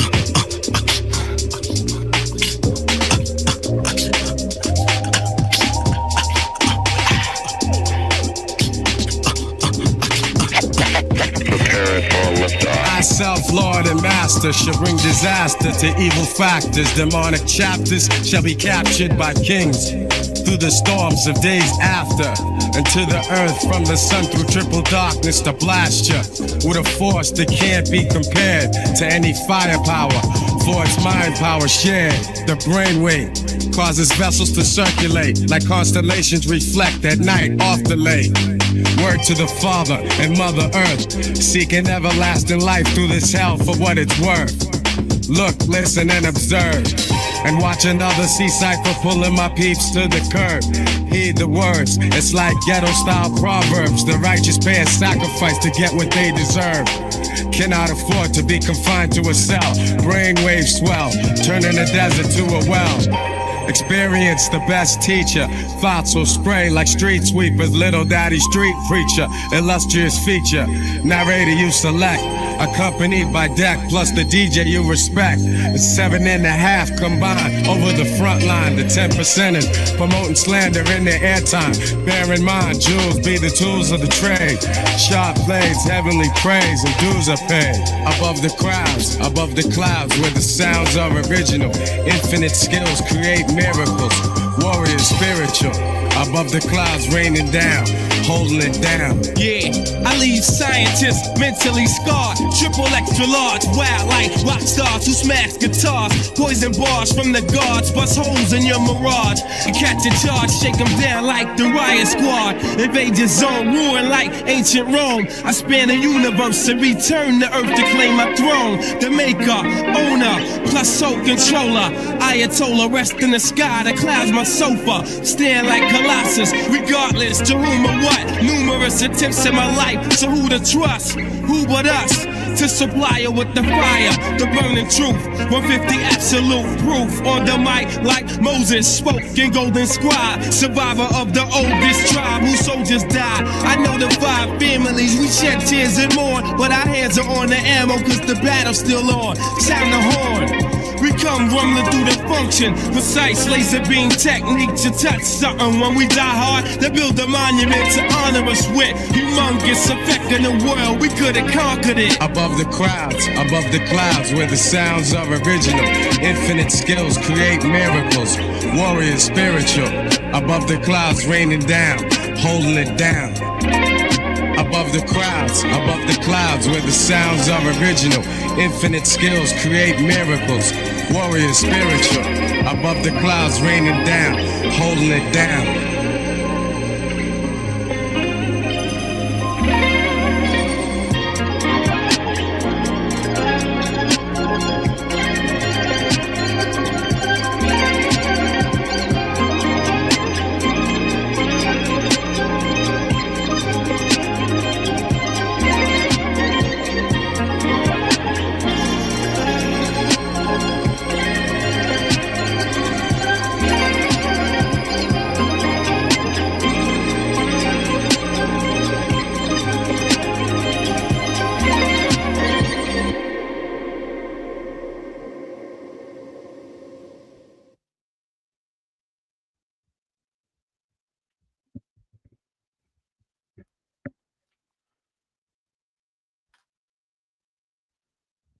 Above the clouds.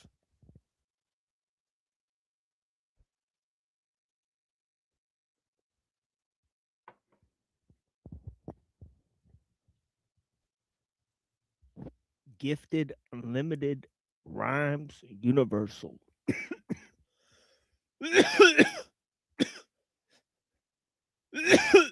The guru. Yeah, blessings. So let's go to the Walden, the text Walden. You know what I'm saying? Sometimes I'll drink water and I'll like just start coughing. I don't get it.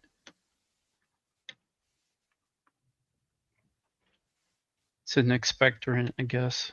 Yeah, I mean, drinking 6 or 7 hot cups of coffee and then smoking copious amounts and then doing the show and doing all this stuff.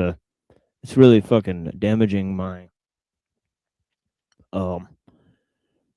throat game. And I don't know if that's like a euphemism for head, so I apologize if that's like a euphemism for giving head. She got that throat game. She got that throat game. Yeah, exactly. All right. Sounds like it should be. You make a song called Throat Game, the remix, and then it will be.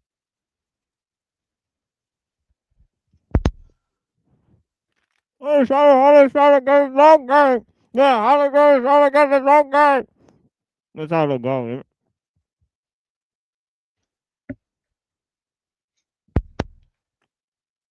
So, if you guys want to, make the next hit, hallelujah, holla back. I'm just kidding. Okay, let's read some Walden.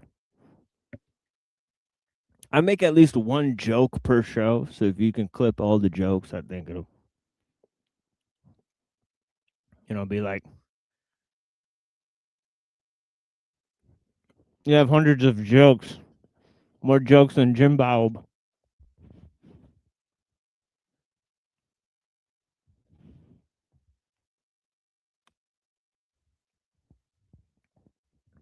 I'm gonna start wearing a shirt that says more jokes than Jim Bob. Nice. And on the back it'll say hashtag made by Machine Bob.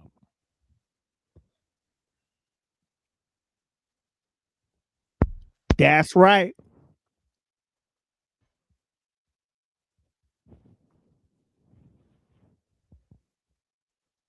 Yeah, we're out here in Detroit. Yeah, exactly. Motherfucking Jimbo.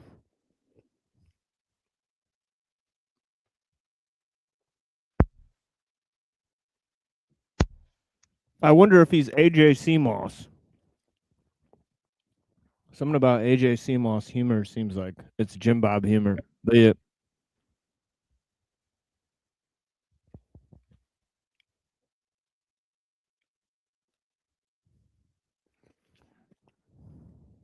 No, he's too scared of you, dude.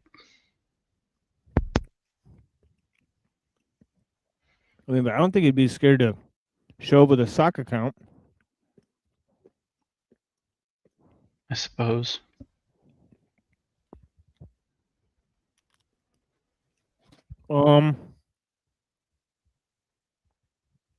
Also, like Jim Bob also watches Truther Cop, so the guy came from Truther Cop, AJ Seamoss. So I kind of suspect. Really?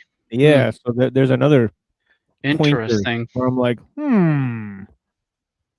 There's got a picture of Alex Jones. So yeah, man.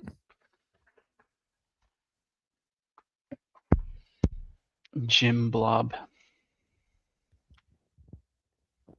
But yeah, anyways.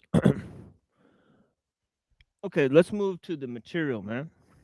Because I got a lot of stuff here for you guys. Let's move to the first one. It's this one here. He says there's an important distinction between the civilized man and the savage. And he says primitive society respects the individual, whereas modern society makes the life of a civilized people an institution. Okay, so he's talking about the loss of autonomy, right? The loss of local communities, right? And the sort of imposing of these universal values, right? The invading of the of the symbolic with the abstract, the universal, the technical, right?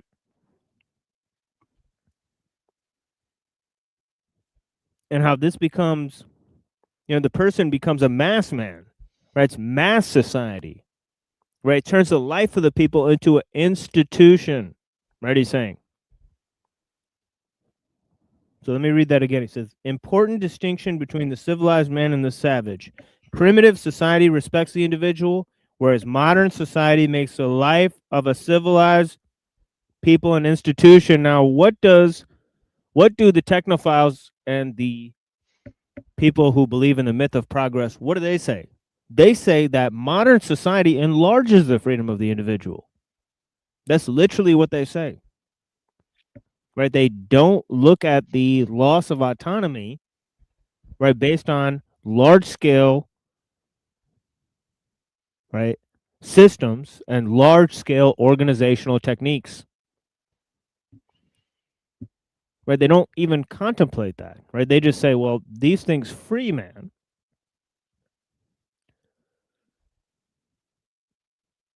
Even as they basically enslave the greater portion of humanity, right? Because as I've said, right, if you stop international trade, if you shut off the internet, if you shut off the hospitals, right, if you stop the techno-industrial system that's based on petroleum, right, any of these things are halted, right, for even a day or two. Pesticides, right, millions of people will just die. Totally dependent on the system. They're totally dependent on the system. Millions of people are dependent on pesticides for food. Millions of people are dependent on hospitals for medicine. Millions of people are dependent on grocery stores and international trade for food. Millions of people are dependent on the internet for their jobs. Millions of people will suffer permanent damage almost immediately if the world industrial system comes to a screeching halt. And any of those problems, right? Petroleum, pesticides, jabby stabbies, or any of those issues could become a global issue at any one moment. Pharmaceuticals. Yeah, pharmaceuticals. Right, any of those things could be a shortage, and this factory explodes, fucking things, some country gets toppled, anything. Trade routes get blocked, Strait of Hormuz. Right now we gotta do this and do that and jump over rivers to boats because somebody, showed up in a strait and just parked there, or just threw a bunch of fucking mines there. Right, and it was the same thing in, what was it, 57? Right, what was it? What was the Suez crisis? 56, right? Somewhere around there, yep. Let me see. Suez crisis. Let's look this up. Suez crisis. 56. Yeah. Yeah, like I said, 56. Suez crisis. Yeah, same thing happened in 56. But they shut down the trade route and everybody went crazy. Right? It was Egypt that time, not Iran. Right? And of course, what did France and Britain and Israel and all the countries say? Well, we got to stop Egypt at all costs. The guy who runs that country is an evil dictator. Is that Operation FF? Or not Ajax? I forget which operation that is. They had a bunch of stuff. They had the Levant affair. They had that that guy Anthony Aiden that got ousted because he got exposed for making a secret deal. Right? And he was the successor of Winston Churchill, so it was a huge debacle. Sheesh. Right? So, and of course I think Eisenhower wouldn't support their ass. Right? He said, fuck Israel. He was the only U.S. president to do it, or some shit. It's crazy stuff. And didn't die? Sheesh.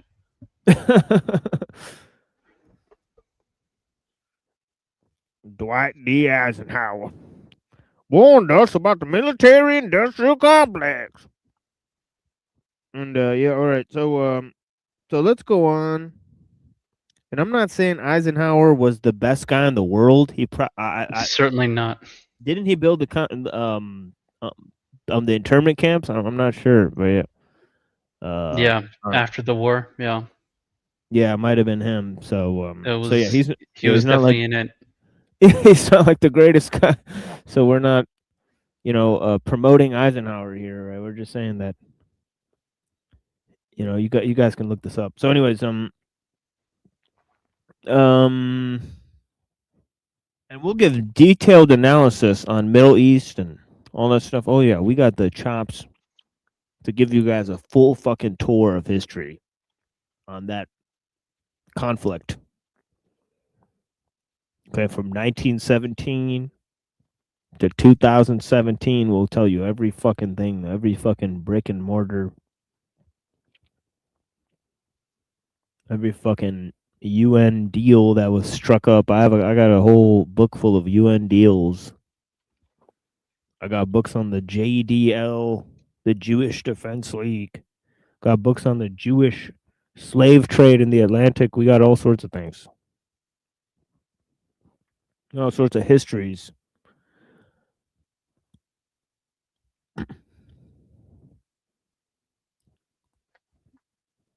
And of course, we know what they did to the Palestinians. All right, so we're not going to forget about that one. Right. That's for sure. That's for sure. Biggest cry bullies ever in the history of mankind. Yeah, at this point, it is wild. Right, so... Although so, Christians giving them a run for their money, though. Anyways.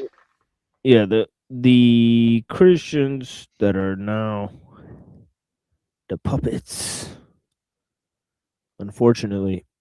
So and of course all sorts of puppets around the world of a sort of techno-industrial system, right, that are supporting a myth of progress. I heard somebody say that combining the knowledge of the world above with the world below, and that the messianic age is the technological age, that this is a unique idea by the Jews, but it's not, right? Occultists and right, atheists, right, Christians, and all sorts of Kabbalistic people, and now they've subverted Buddhists, and they're waiting for the Maitreya Buddha. And, some of them think that that's part of the sort of messianic expectation, and so they have all sorts of things. Right, you could be a Buddhist and go into a techno futurist cult, right? You could be a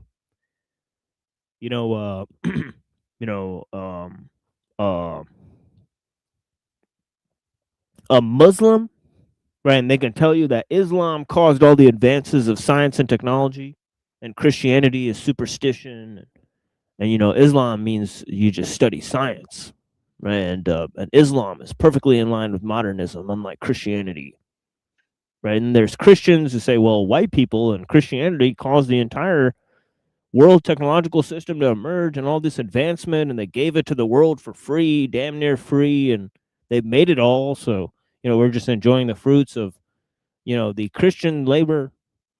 But then there's the Jews that say, well, we're the ones that unified all the world's knowledge and gave this technological system to the world. Right? So whether you go to the pagans who think we're going to be a sort of pagan futurists, right? You got this fucking moron. What's his name? Richard Spencer, or whatever his face is, right? Saying that, oh, we're going to fucking have Mount Olympus in space. What the hell? That's what literally the hell what he is said. even that? Yeah, he said Nietzsche would want us to have Mount Olympus in space. It's just stupefying. That sounds retarded. Techno-paganism, right? So you have techno-paganism, you got techno-Buddhism, you got Christian futurism, Tech right? Zionism, son. Yeah, tech Zionism. We got all these fucking guys coming out the woodwork, right? And these are ideologies of the new age, right? They're combining themselves with cyber politics, right? Which is really a redundancy in terms, right? Because politics and cyber really connote the same thing, right? Because cyber, kuberneticos or kyber means to govern or control, right? Baby said cyber is a real domain of power. Yeah.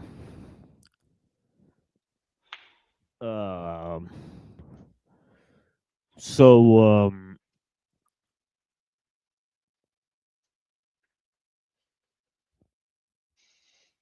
Okay.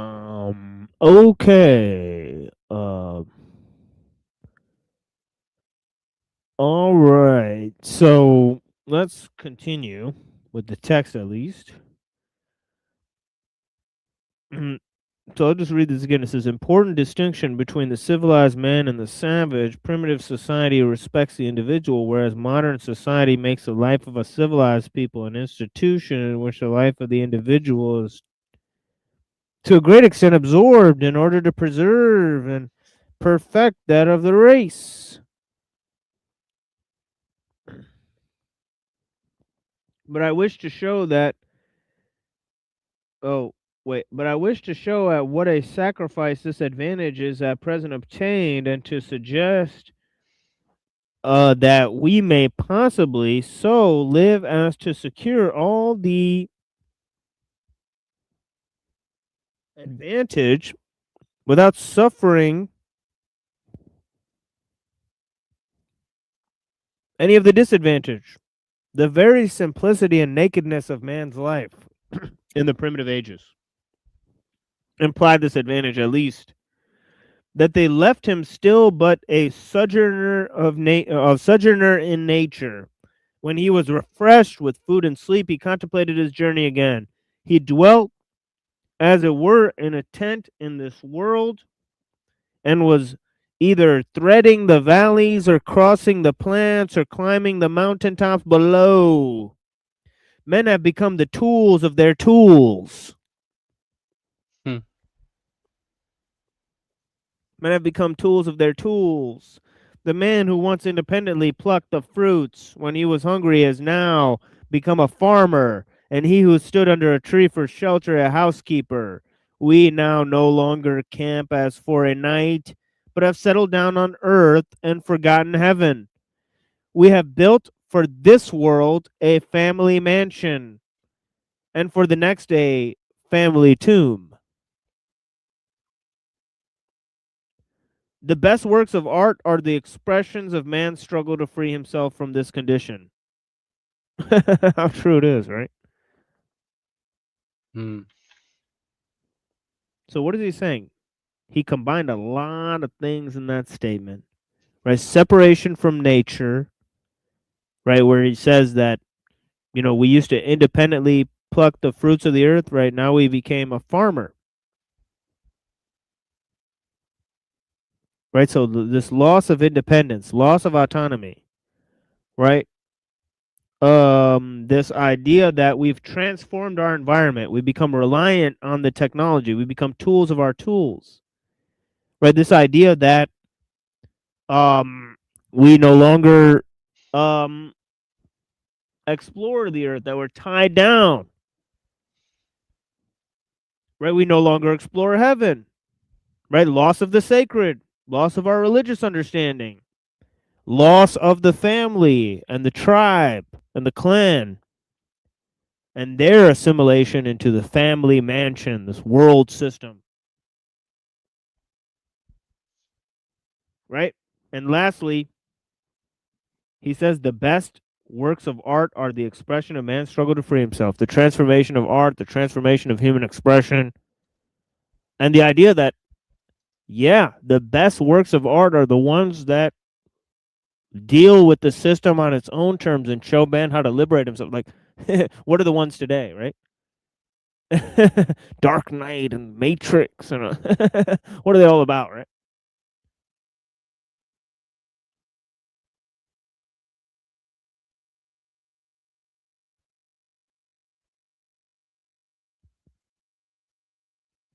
The edge of sanity, the edge of control, the edge of human limitation, right? Going beyond the scope of the technological system.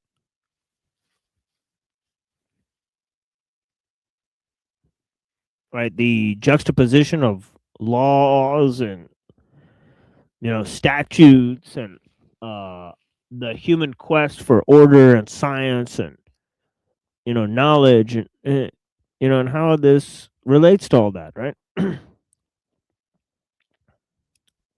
Okay, let's go on. And of course, let's not forget the mass-produced homogeneity, right, of the monoculture.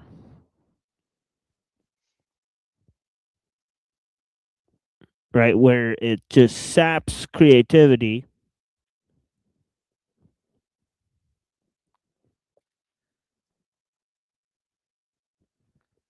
Right, because it's part of the design, you see?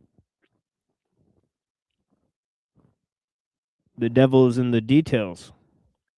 But the effect of our art is merely to make this low state comfortable and a higher state to be forgotten. Right.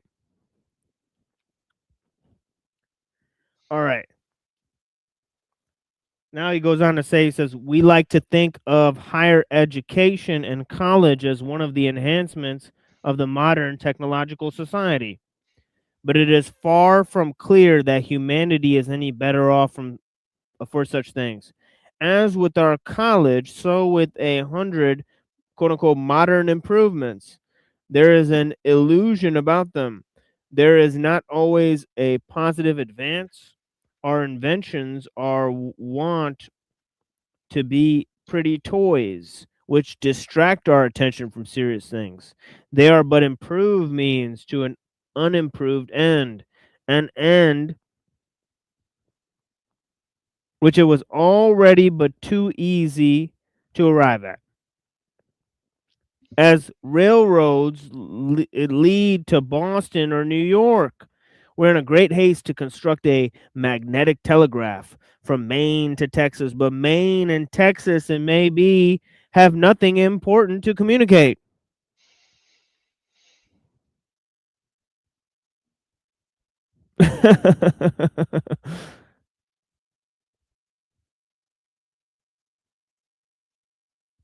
So see, he's saying that proliferation of the means brought about disappearance of the ends.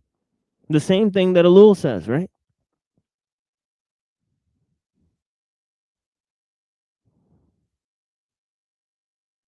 Complexification of means, massification of means.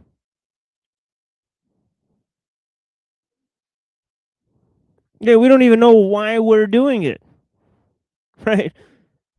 The bees don't know why they're making the beehive.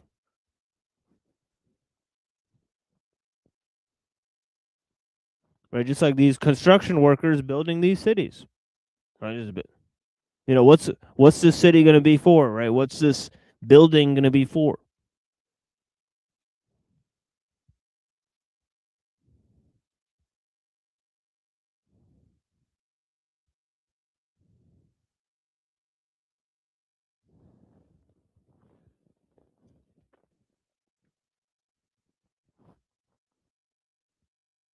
As if the main object were to talk fast and not to talk sensibly, we are eager to tunnel under the Atlantic and bring the old world some weeks nearer to the new, but perchance the first news that will leak through into the broad, flapping American ear will be the Princess Adelaide has the whooping cough.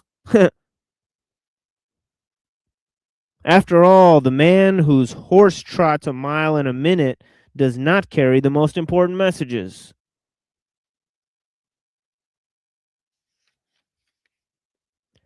One says to me, I wonder that you do not save money. You love to travel. You might take the railroad cars, go to Fitchburg today and see the country.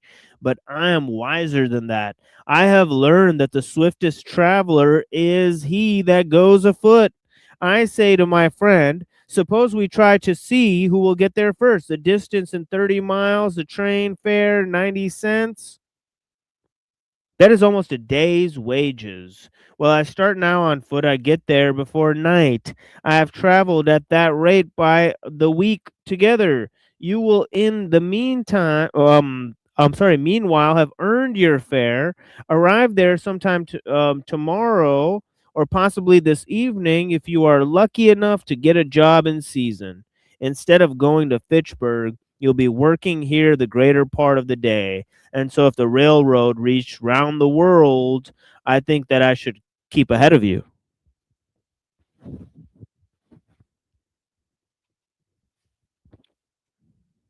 Yeah, that's right. You can't just go wherever you want now. Right, because in order to use mass transportation, everybody needs a job in order to support the mass transportation system. And of course, to get to work, you need to rely on the mass transportation system.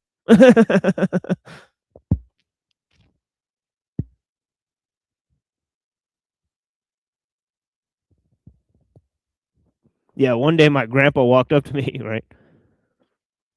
And he said that, I had a dream that I was going to work on a bullock cart. And one day I was actually got a job in the city as an accountant or something, and I had to go to work on a bull cart, on a cart that's being pulled by bulls.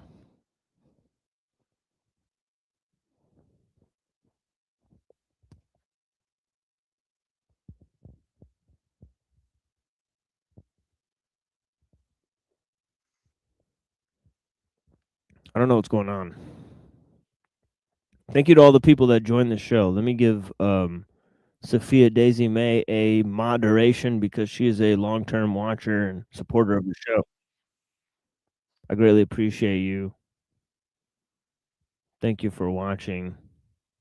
I thought I had you as a mod, but I think it maybe changed your account or something. Not sure, but yeah, blessings. Thinking out loud. 612. How much did you pay the Crucible to get on that platform? Yeah, when they had less than 10,000 subscribers. Let's go ahead and when I was on the Crucible,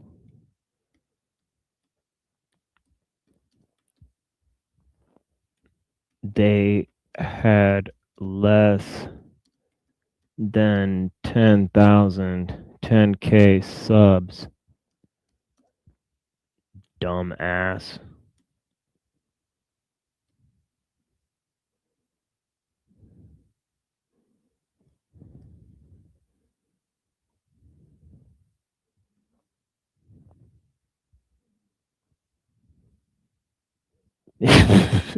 How stupid are these people?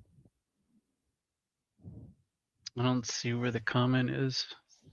It's on like an old ass video I made. I left it on some random video. They're like, "Oh, you paid the Crucible to go debate there." Wow. It's like, do you know how long ago that was, and do you know how big the Crucible was at that point, and how much the Crucible hates this channel? Like, but maybe you should investigate. Right, like they don't really like this channel at all, including coming up on the show, and then we got struck moments after that. So yeah, that happened as well. Yeah, but he doesn't do anything, allegedly. So yeah, so we're pretty sure the Juiceable is kind of strikes our channel and whatnot. So yeah.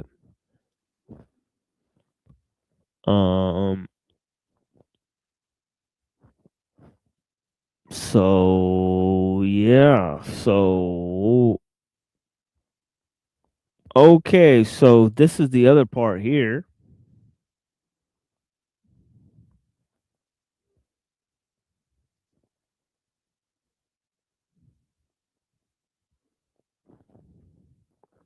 He says, I went to the woods because I wished to live deliberately, to front only the essential facts of life and see if I could not learn what it had to teach, and not when I came to die discover that I had not lived. I did not wish to live what was not life. Living is so dear. Nor did I wish to practice resignation, unless it was quite necessary. I wanted to live deep and suck out all the marrow of life, to live so sturdily and Spartan-like. Oh, yeah. As to put to rout. I don't know what rout is. R-O-U-T? Put to route. Route. Like ROU. dispatched? Yeah. Like dealt with? I don't know. Put to route all that was not life. So yeah. To cut a broad swath and shave close, to drive life into a corner and reduce it to its lowest terms. If it proved to be mean, why then to get the whole and genuine meanness of it and publish its meanness to the world? Or if it were sublime, to know it by experience and be able to give true account of it in my next excursion. Right, so there's a huge question there, right, in the 1800s, whether man who lives in a state of nature lives a life that is nasty, brutish, and short, as Hobbes described it. Because that's the basis for techno-industrial civilization. Right? It's certainly the basis for a type of liberalism and universalism. Right? This idea of Hobbes, right? Because it formulates the notion of equality, that all men everywhere live the same, that they started out in the same basic condition. Like tabula rasa or some shit? Oh, yeah. Yeah, tabula rasa is Locke's version of this. Right. Right. Of course, he gets it into, he's Christianizing the whole thing. Mm. You know, he's trying to put a Christian face on Hobbes. Right. And that's why his idea was used to brainwash those Protestants that created the American project, right? By certain people like Benjamin Franklin, right? Used Locke's understanding to brainwash those Puritans and create this work ethic or whatever in order to create the American worker. Rules for thee, but not for me. Yeah. Yeah, that's how they kept the poor man enslaved so that they could build this system. But I heard it somewhere where it's like capitalism for the peasant, but the rich, it's socialism for the rich. Yeah. Pretty much. Yeah. So he's saying he wants to see what, you know, what nature is like, right? Document it, right? So that's why he's doing this. This is chapter 2, where I lived and what I lived for. Right? We're reading here from Walden of Henry David Thoreau. I'm only going to read like 2 more paragraphs here. And then we'll move on to a different text. So he says, still we live meanly like ants, though the fable tells us that we were long ago changed into men like pygmies. We fight with cranes. It is error upon error and clout upon clout. And our best virtue has for its occasion a superfluous and evitable wretchedness. Our life is frittered away by detail. An honest man has hardly need to count more than his 10 fingers. Or in extreme cases, he may add his 10 toes and lump the rest. Simplicity, simplicity, simplicity. I say let your affairs be as 2 or 3, excuse me. And not 100 or 1,000. Instead of 1,000,000, count half a dozen and keep your accounts on your thumbnail. In the midst of this chopping sea of civilized life, such are the clouds and storms and quicksands and 1,001 items to be allowed for that a man has to live. If not, would not founder if he would not founder, sorry, I'm not understanding. It's like old English or whatever. If he would not founder and go to the bottom and not make his port at all by dead reckoning. He must be a great calculator indeed who succeeds. Okay, so he's talking about this complexification of life, the speed of life, the amount of affairs man engages in, right? Okay,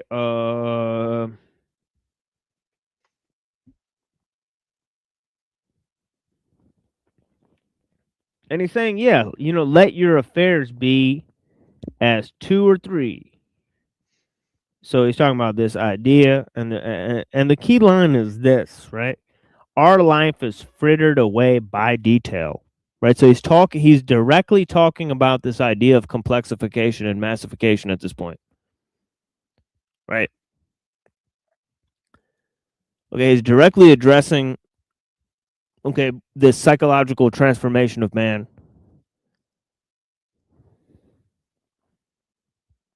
Okay, so you can see in the 1800s, a lot of people were anticipating these ideas, is what I'm saying, right? Ellul is talking in the 1900s, 1964, so on and so forth.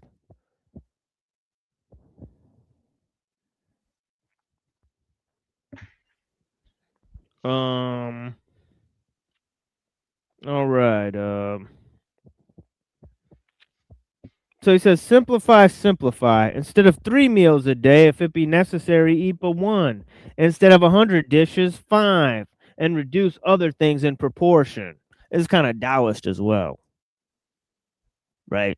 Or the Tao, kind of recommends, fine taste in that which has no flavor. Right? Let your affairs be few. Right.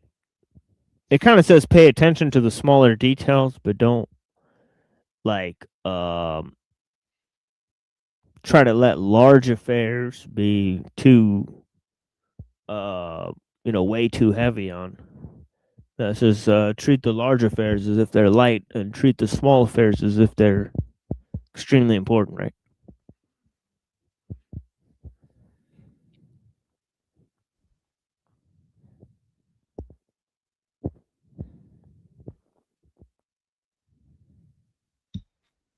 Instead of 100 dishes, 5, and reduce other things in proportion. Our nation itself, with all its so-called internal improvements, which, by the way, are all external and superficial, is just such an unwieldy and overgrown establishment cluttered with furniture and tripped up by its own traps, ruined by luxury and heedless expense, by want of calculation and by a worthy aim. By want of calculation and a worthy aim. Right? Meaning it doesn't have a worthy aim, right? It needs some type of thing that it's figuring its shit out for, right? It's just heedless expense for luxury. Right, and it's trapping itself, right? It's building a sort of web around itself, totally superficial, right? And as he says, cluttered, right? There's a lack of space, a lack of breathing room, increase of noise, so on and so forth, right?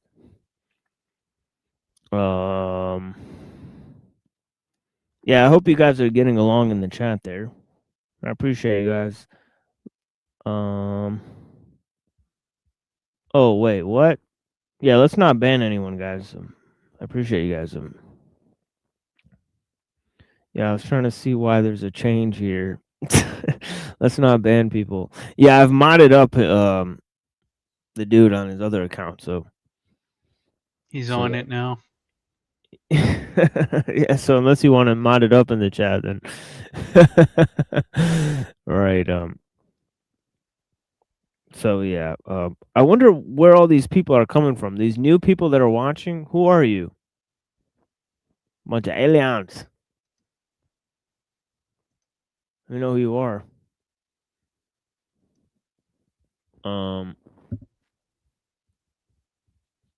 Yeah, of course. Yeah, of course, Sophia. And we're not done quoting him yet.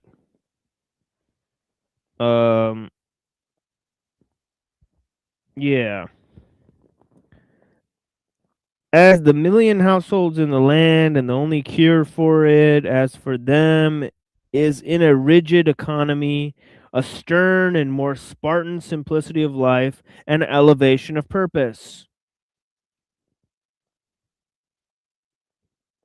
Right, so check this out. He says the problem is cluttered with furniture, tripped up by its own traps, ruined by luxury and heedless expense, by a want of calculation and a worthy aim, as a million households in the land. And he says the only cure for it is in a rigid economy, a stern and more than Spartan simplicity of life, and an elevation of purpose. So this is how we get back to what's important.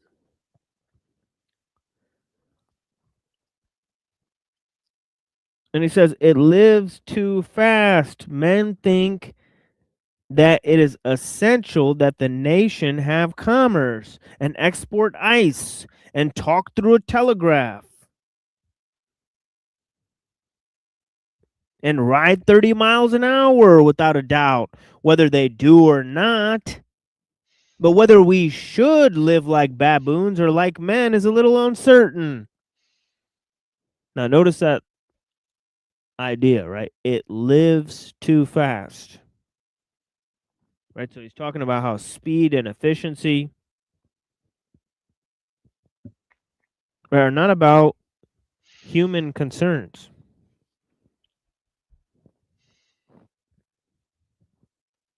It's not about how humans should live or what they should do with their time.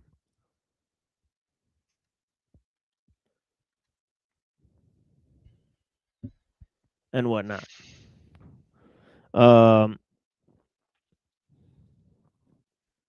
And he says, if we do not get out sleepers, the large wood timbers that support railroad tracks and forge rails and devote days and nights to the work, but go to tinkering upon our lives to improve them.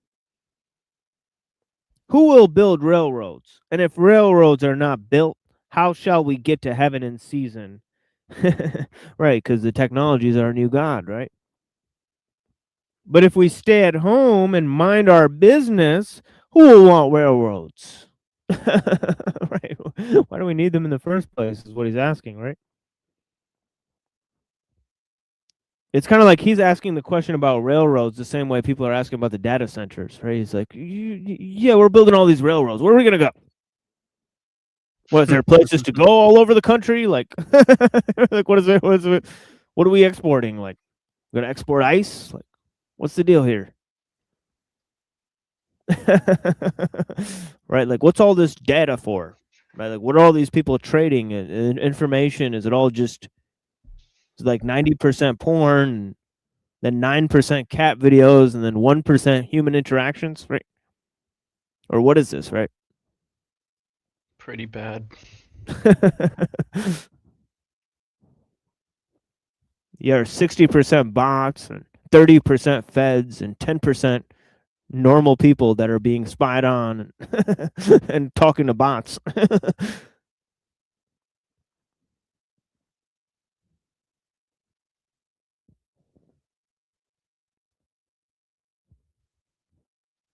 You know it's true.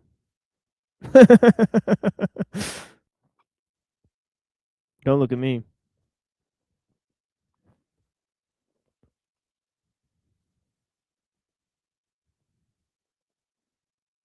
He says, we do not ride on the railroad, it rides upon us.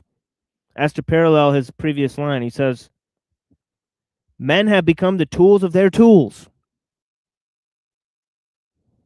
They said, we do not ride upon the railroad, it rides upon us. Right. It's funny, right? I'm on Burial Goods, right? He had this trolley problem, right? Where he's like, here's the answer to the trolley problem. And he said the railroad is is all composed of humans. Right. Sheesh. Right, so it's riding on humans to get to where it's going.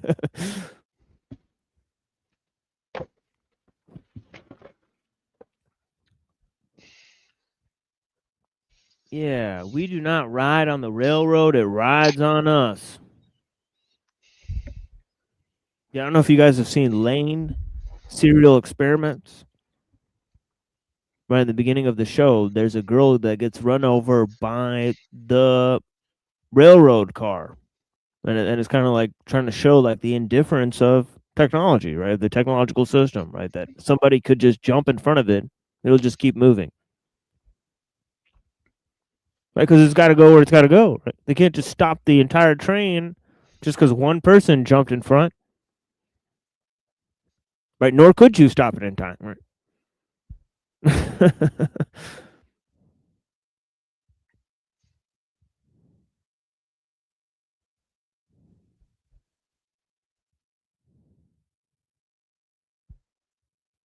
Yeah. So all right. So let's go on. Um.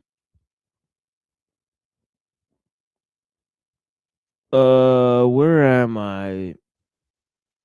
Yeah, we do not ride on the railroad. It rides upon us. Did you ever think of those sleepers? What those sleepers are that underlie the railroad? Each one is a man, an Irishman or a Yankee man. The rails are laid on them. They are covered with sand, and the cars run smoothly over them. They are sound sleepers, I assure you. And every few years, a new lot is laid down and run over, so that if some have the pleasure of riding on the on a rail, others have the misfortune to be ridden upon. And when they run over a man that is walking in his sleep, a supernumerary sleeper in the wrong position, and wake him up, they suddenly stop the cars and make a hue and cry about it, as if it were an exception. I'm glad to know that it takes a gang of men for every 5 miles to keep the sleepers down and level in their beds as it is. For this is a sign that they may sometimes get up again. And he says,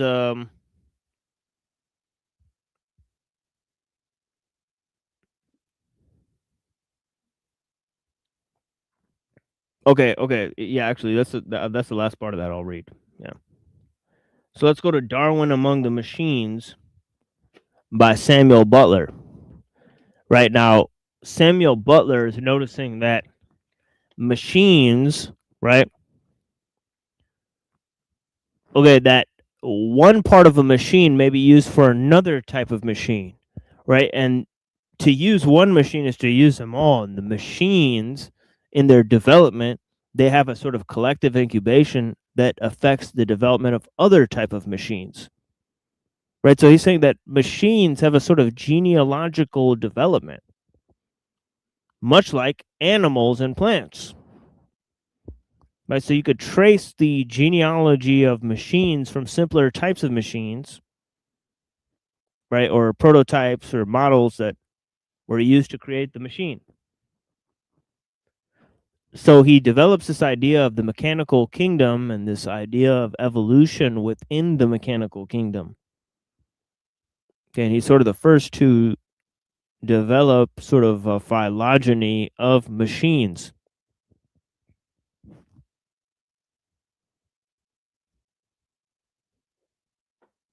As a sort of concept. Now, obviously, the transhumanists have run wild with this concept.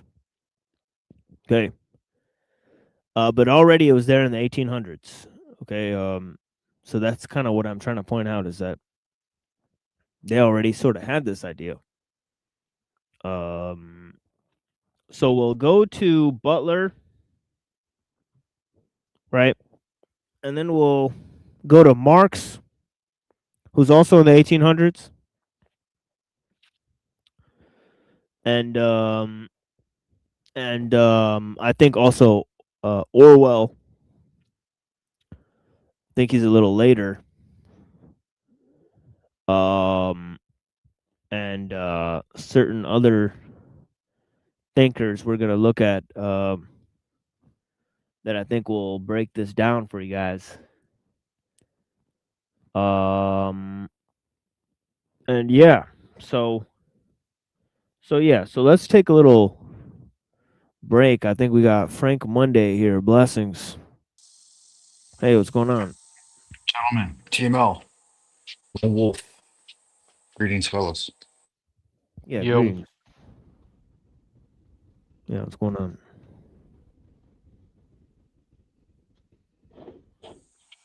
Good show. Been keeping up. Yeah, I Break time. appreciate it.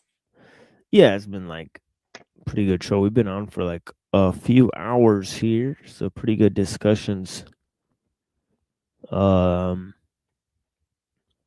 Me, myself, and Irene, and then obviously Reddington, the indubitable, and yeah, it's been pretty indubitable and whatnot. You know,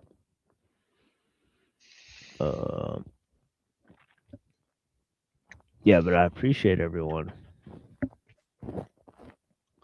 that's watching here.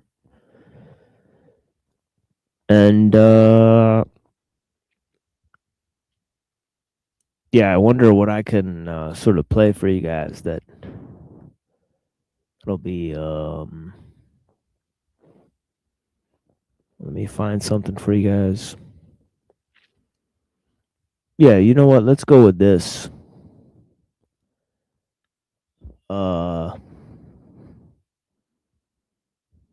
Yeah, because I'm not sure about this other video, so I might have to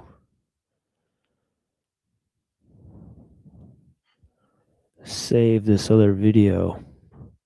So yeah, so let's go with this song, Loveless.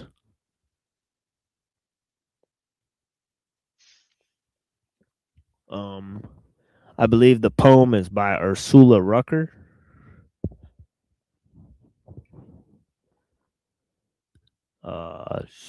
Pretty famous poet. And I have a few like songs that have her vocals on there. A song by Jazzanova that has her on there. A song by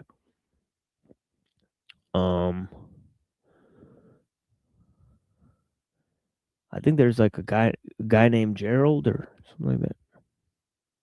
But yeah, yeah, so anyways, let's play this Loveless by 4Hero.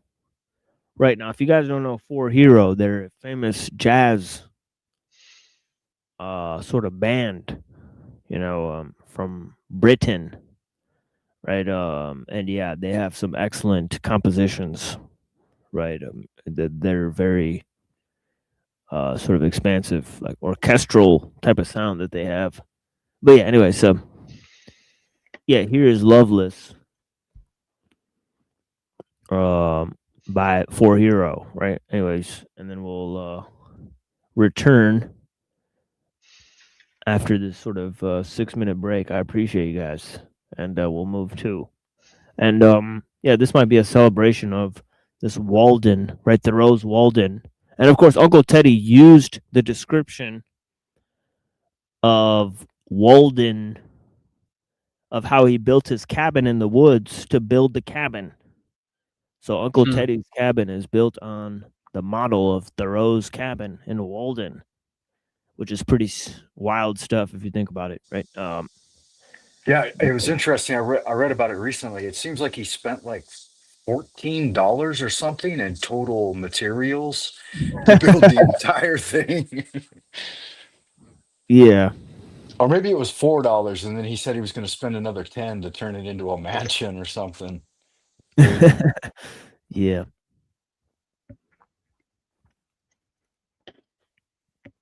Yeah. So yeah, so let's check this thing out, and yeah, we'll be right back.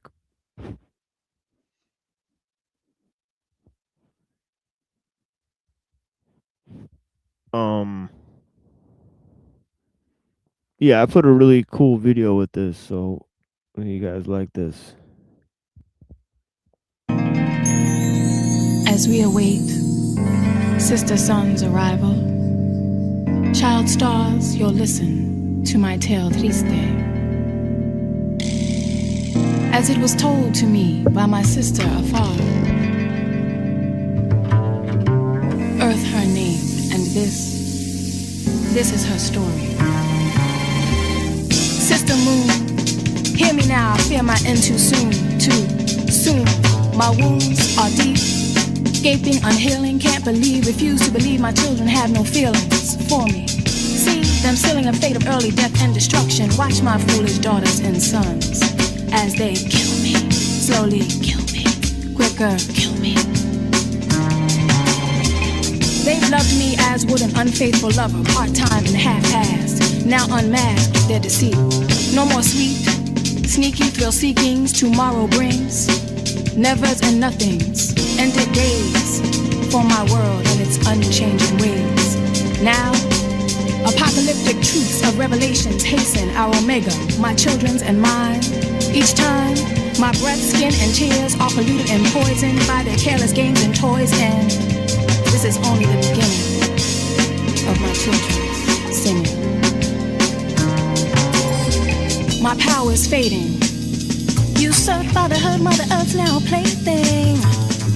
For the ungrateful child, so cold, 10 billion-fold my tears. I long for the once adoring embrace of my children. Their prayers, their care, and tenderness has now turned loveless.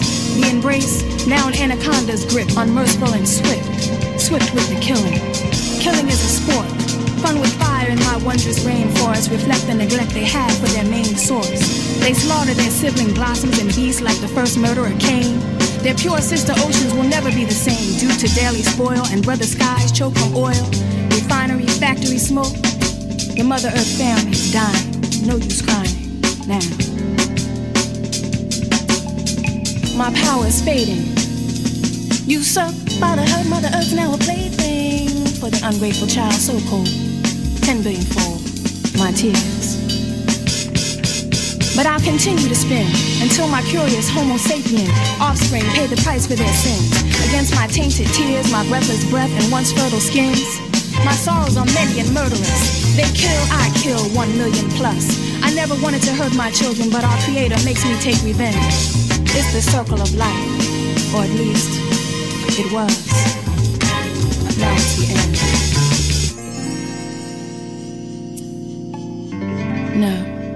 No, it's too late for repentance. Accept your death sentence. I've given you all I can. Such beauty in life you'll never have again. Now it's the end. Now it's the end. Now it's the end. Now it's the end.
Yeah, blessings.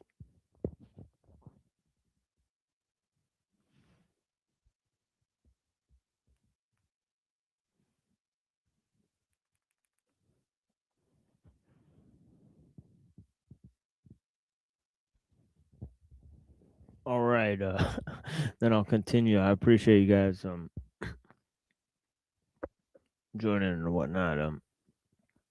But yeah. So Samuel Butler, and yeah, thank you Cecil for joining too. I saw you over here. Yeah, he was on. I appreciate you.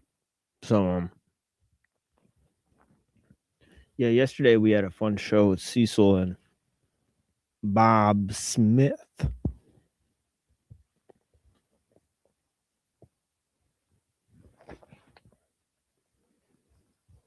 And yeah, so yeah, so let me this Darwin among the machines, right?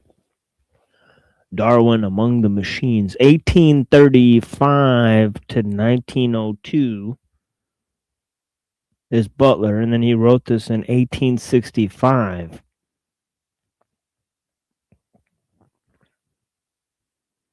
And he says there are a few things of which the present generation is more justly proud than of wonderful improvements which are daily taking place in all sorts of mechanical appliances.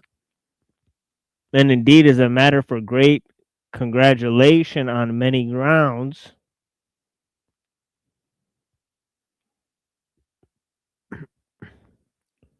And he says, I'm going to skip down a little bit. He says, our present business lies with the considerations which may somewhat tend to humble our pride and to make us think seriously of the future prospects of the human race.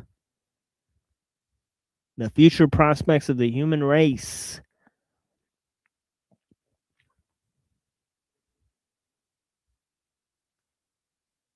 So he's saying that, pretty much saying that there's going to be a conflict between man and machine. That this conflict is going to come to a sort of,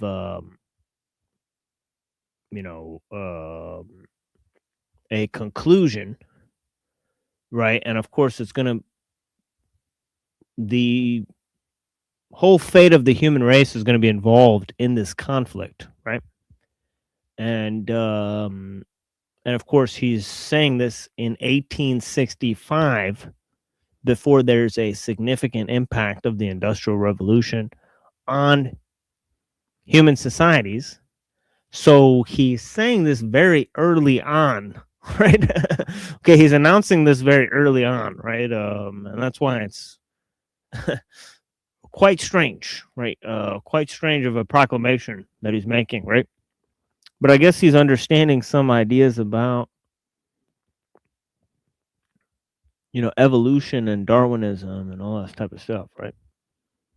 So he's quite modern in his sort of level of education here in the 1800s, it would seem, right? Anyways, so yeah, so he said that we have to think seriously of the future prospects of the human race. And this is why. He says, if we revert to the earliest primordial types of mechanical life, to the lever, the wedge, the inclined plane, the screw and the pulley, or the analogy would lead us to one step further to that of a primordial type from which all the mechanical kingdom has been developed. So there's that word, mechanical kingdom, the mechanical kingdom, right? And it's, it's kind of like concrete jungle, right? But it's more, what do you say? From concrete jungle to mechanical kingdom, there, mechanical kingdom is more refined, right, than a concrete jungle, right? It's a lot more totalitarian, if you will, right? And its designs, right, and its implications, right? But yeah, mechanical kingdom, what a word, right? And again, this is 1865. He's writing this, right? Has been developed. Okay, the mechanical kingdom has been developed. We mean to the lever itself. And if we then examine the machinery of the Great Eastern, not sure what that means, we find ourselves almost awestruck with the vast development of the mechanical world at the gigantic strides in which it has advanced in comparison with the slow progress of the animal and the vegetable kingdom. So he's saying like that machines are going to be more advanced than most life on the planet, right? So the complexity of machines is going to outweigh the complexity of, animals and plants. Of course, there may be more, complexity, right, or just more machines there, right, than plant and animals in the future, right? So, the Earth, you could picture an Earth that's propagated by,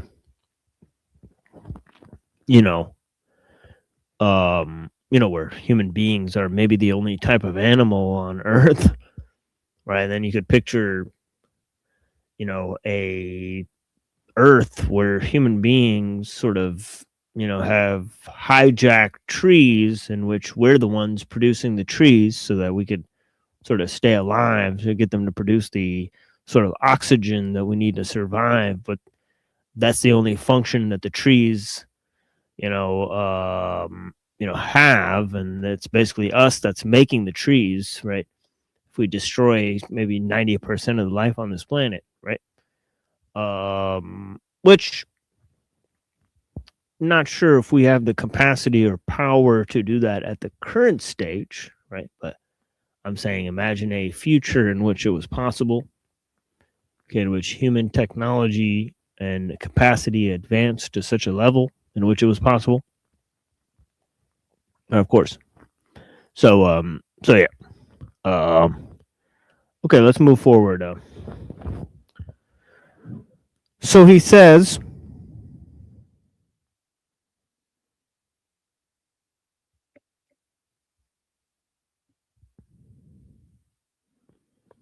we shall find it impossible to refrain from asking ourselves to what end this mighty movement is to, what the end of this mighty movement is to be, in what direction is it tending, what will be the upshot. To give a few imperfect hints towards a solution to these questions is the object of the present letter. We have used the words mechanical life, the mechanical kingdom, the mechanical world, and so forth.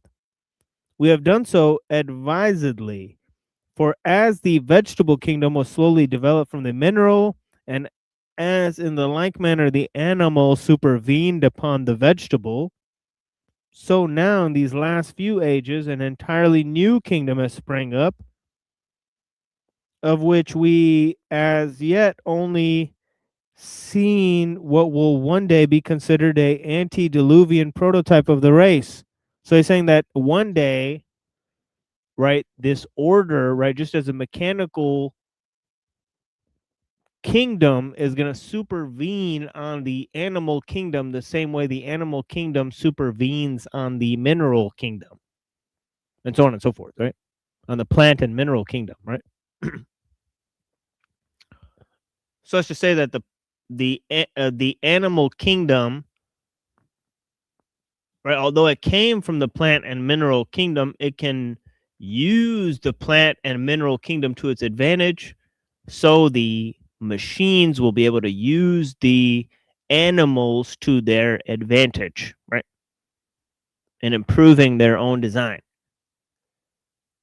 right? And of course, the reverse process is seen in these works like Botany of Desire, right? Where certain types of plants choose human societies, right? So it could be a reverse process too, where plants and animals that function in different types of environments can choose humans,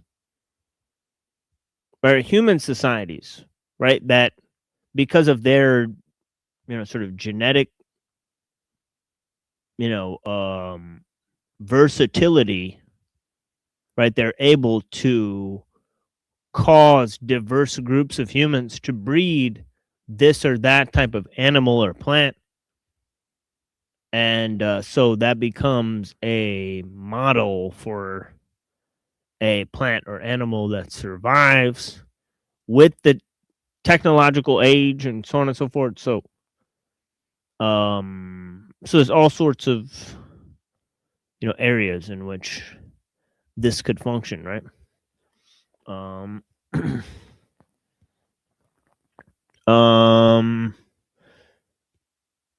So yeah.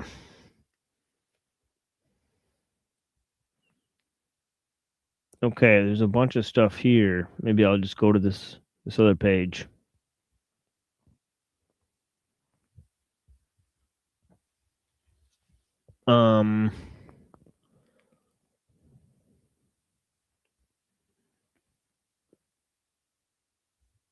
So he says,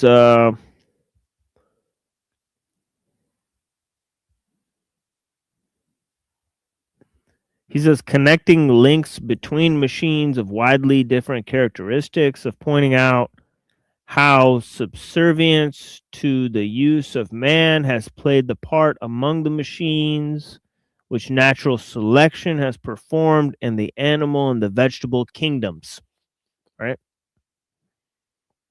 Okay, so there's a type of natural selection among the use of the types of machines, right? And right, just as we selected things like corn and apples and wheat, okay, and potatoes, and these things sort of spread around the world because there's sort of versatility and all this type of stuff, right? And so we've hybridized these things, right? And and we've caused a natural selection in a greater part, right? If you look at old pictures of types of corns and types of potatoes, right, there used to be hundreds of types of potatoes and corn, right, that we don't have anymore because we've selected or bred only a few types, right, because they're easier to mass produce, right? So so we've lost hundreds of species of plants, right, just because of industrial farming and mass production, and all this type of stuff. That's the reality of the situation, right? Whereas there's native groups who had hundreds of different types of corns and potatoes and stuff, right? Because in their methods they would create a diversity of one or two crops that was sort of bred in that area, right, local to that area, right? Whereas if you want to ship it and mass produce it, you need the same type of plant that functions in different environments, and you can mass produce, right? And of course you need tons of pesticides to mass produce these things, right? To use a monoculture, because a monoculture takes away more nutrients from the soil and whatnot. So see, it's a whole cycle that, right? You need a certain type of crop to produce in different climates, and you need chemicals, and you need petroleum for the farm equipment, right? So you need all sorts of things. And you need synthetic fertilizers, right? You need all sorts of things to run this thing, right? All right. So yeah, I was saying how we've selected different types of plants.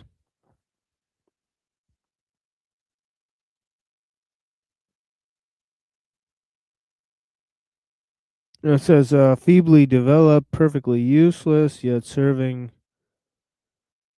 sorry, rudimentary organs which exist in some few machines, feebly developed and perfectly useless, yet serving to mark descent from some ancestral type, which has either perished or been modified into some new phase of mechanical existence. Some new phase of mechanical existence. We can only point out this field for investigation and must be followed by others whose education and talent have been of a much higher order than any which we can lay claim to. Some few hints we have determined to venture upon, though we do so with the profoundest diffidence. Firstly, we would remark that as some of the lowest of vertebrata attained a far greater size than has descended to the more highly organized living representatives, so a diminution in the size of machines has often attended their development and progress.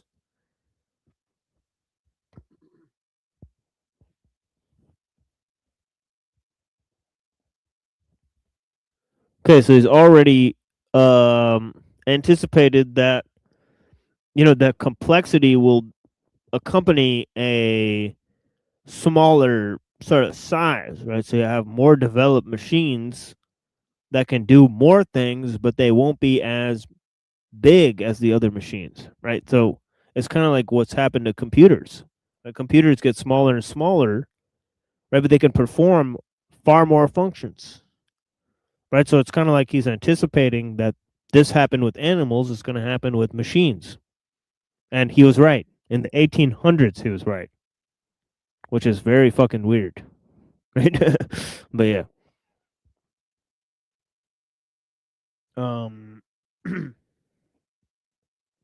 So yeah, there's one of his weird predictions. And I'll only read a few more paragraphs of this before I move to the anticipations that Marx makes of the Industrial Revolution and how that's going to affect human society.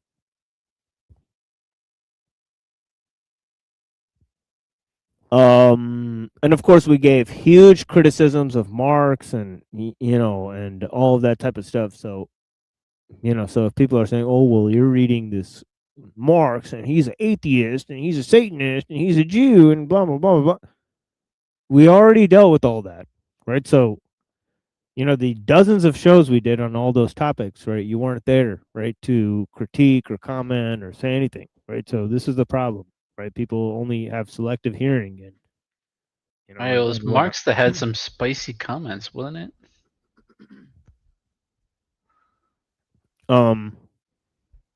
About what? What do you mean? Some of the words he said are not really YouTube friendly. Oh yeah. He said the words Jayish N-word. Yeah, that was him, yeah. To describe a gentleman named LaSalle. And of course we were listening to a talk by Thomas Sowell where he said Jayish N-word a few times, and yeah, I guess that makes pretty hilarious. I guess that makes DK a Marxist. Yeah. You must have caught him slipping. Yeah, exactly. So where's yeah, I saw DK on a show yesterday. It was pretty funny. So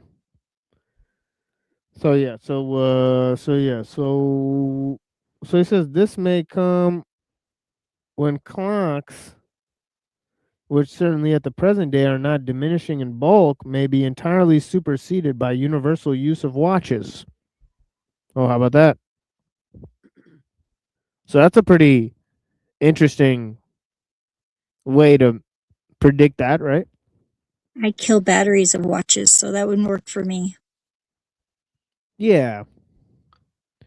Yeah, but generally he's right, that there's clock towers, and now we move to like little digital watches, so the size of the clocks has gotten smaller. What they do is the same, and even the use of like from the hands to the numbers, that's a different thing because there's a different sort of spatial awareness, right, from the from the numbers to the sort of hands. Yeah, there's abstractions as well. Yeah. Yeah, of course, because the hands are not as precise, and sometimes you get the digital clocks that are counting the seconds too. That'll, that's really nerve wracking, right? Where it's like, Or if you have an atomic clock that goes out to the thousands. Yeah. yeah, It's a little you much could even for have me. that. Seems So yeah, excessive. yeah. So he's talking about that type of thing. So he says, so it's pretty good prediction. So he says, whose tendency has for some years been rather to decrease in size. Then the contrary will remain only the existing type of an extinct race, he says. The views of machinery, and that's kind of true, right? It's kind of like those old clock towers are like an extinct race of technology, right? Nobody's thinking of making like new clock towers and or whatever, or like or like the technology for clock towers will be like permanently lost, or you could picture that happening, or at least, or what he's saying. So it's interesting what he's saying, right? So he says the views of machinery, which we are thus feebly indicating, will suggest the solution of one of the greatest and most mysterious questions of the day. We refer to the question, what sort of creature man's next successor in the supremacy of the earth is likely to be. Okay, and obviously, Marvin Minsky and Ray Kurzweil and Joe Rogan and Elon Musk have already answered the question, right? They think that machines will surpass man, right? They think that actually the AI is going to be like a god and the AI is going to be Jesus and all that shit. So literally they already said, well, technology is going to surpass man. So as Samuel Butler is asking this question, right, almost 200 years ago, right, the son of a sea biscuit, right, literally, right,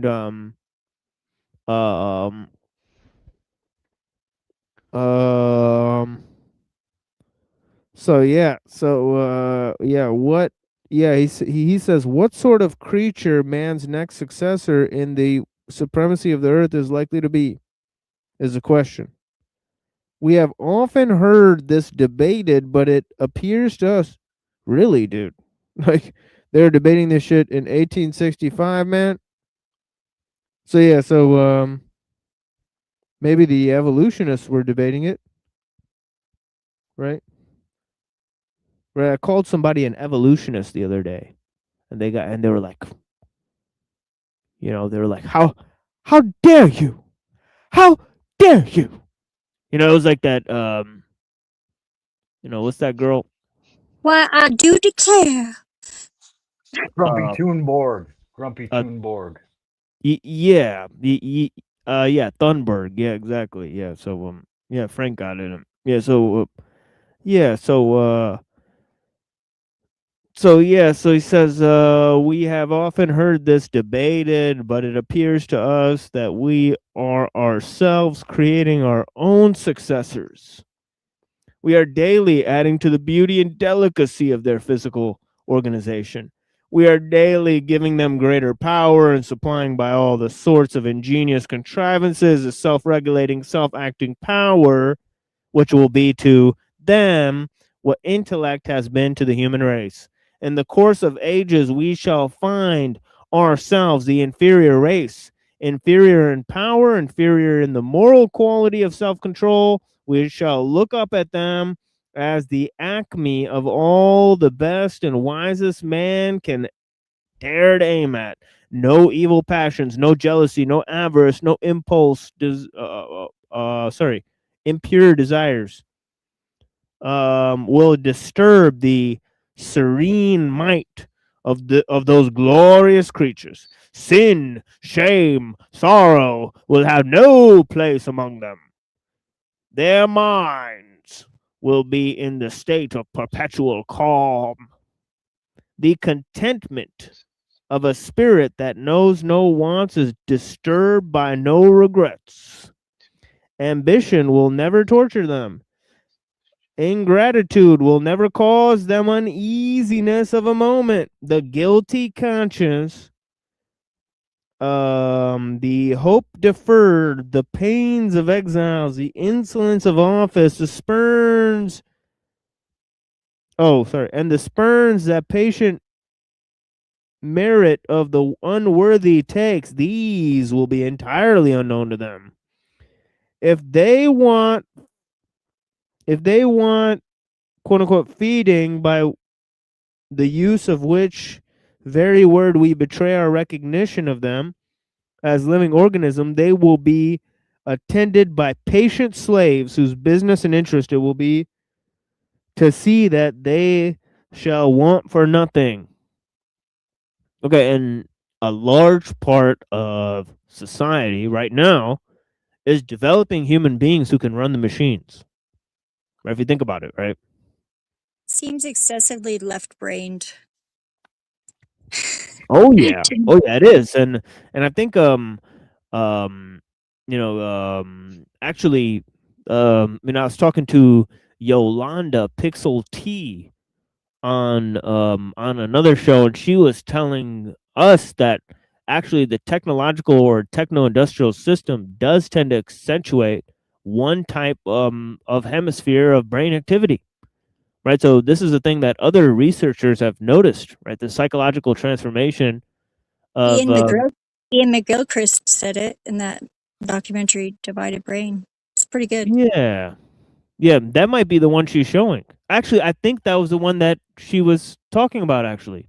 I think that's the exact one that she was showing. Yeah, divided brain. I think she mentioned We're all that. connected. We're all connected. Yeah, so Seriously.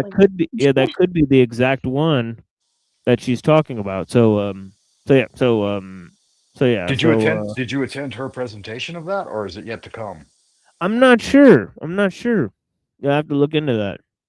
But yeah, I do intend to watch because she didn't announce when she was gonna have that, so maybe we'll check that out. Well, it is free on YouTube, the documentary. So yeah, but I think she said she doesn't know if she's able to show it on the channel. Because like it might. I think you could review it as long as you're on the screen. As long as you're on the screen, I think they let you do that with reviewing, unless somebody copyright strikes you, and then you just eat it. Whatever. Yeah. Okay, so TML, are you cutting out our little bit on your on my mic? Am I cutting out, guys? I don't think so. No. No, you sound fine to me. Okay, so let me know if I'm cutting out, guys, or if that's just Sophia. Blessings. I appreciate you.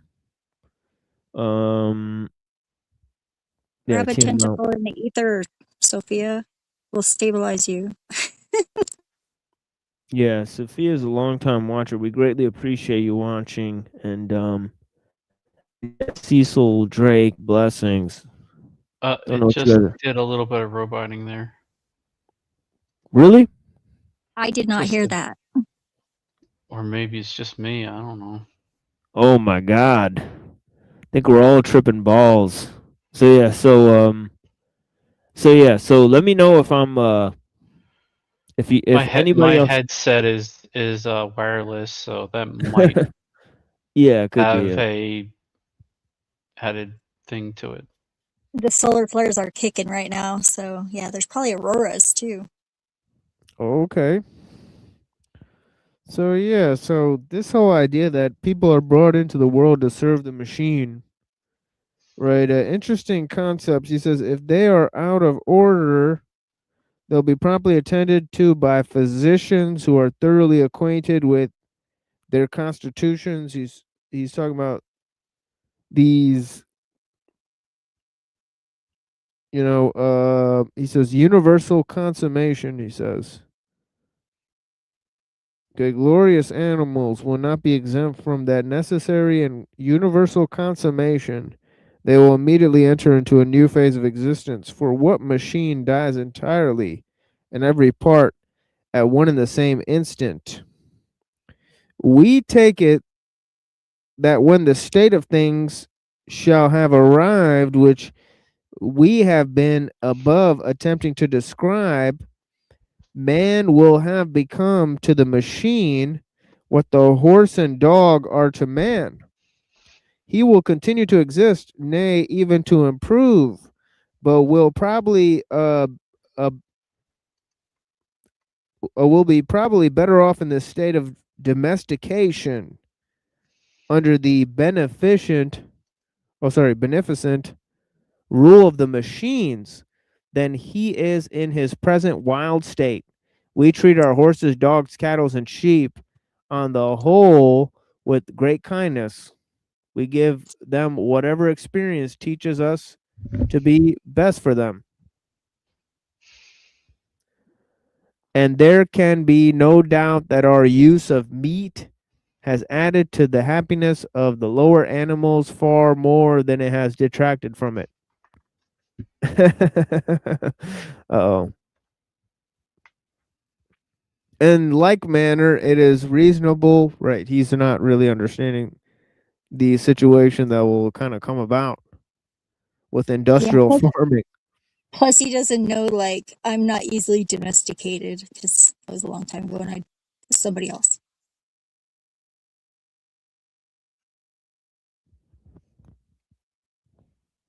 Well, he's saying that, human beings are bred for the, sort of, ability to serve, the machine in this sort of hypothetical situation. And I think that invented the machine, though, right? How does that make any sense? Sorry, I didn't hear the first part of what you said. Go ahead. The human being invented the machine.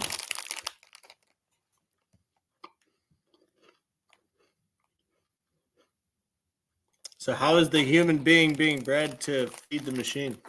It's a fictional story. I agree, it's fictional.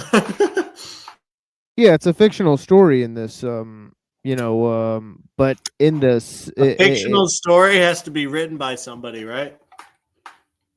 Right. It's one of the realities that we get to express in that manner with our coherent timeline of consciousness that each individual person has. That's what I think. The moment you perceive why it's a story, that's when you figure out the power of God. Exactly. Exactly. He can just write death abolished. But not absolutely. No, absolutely death abolished.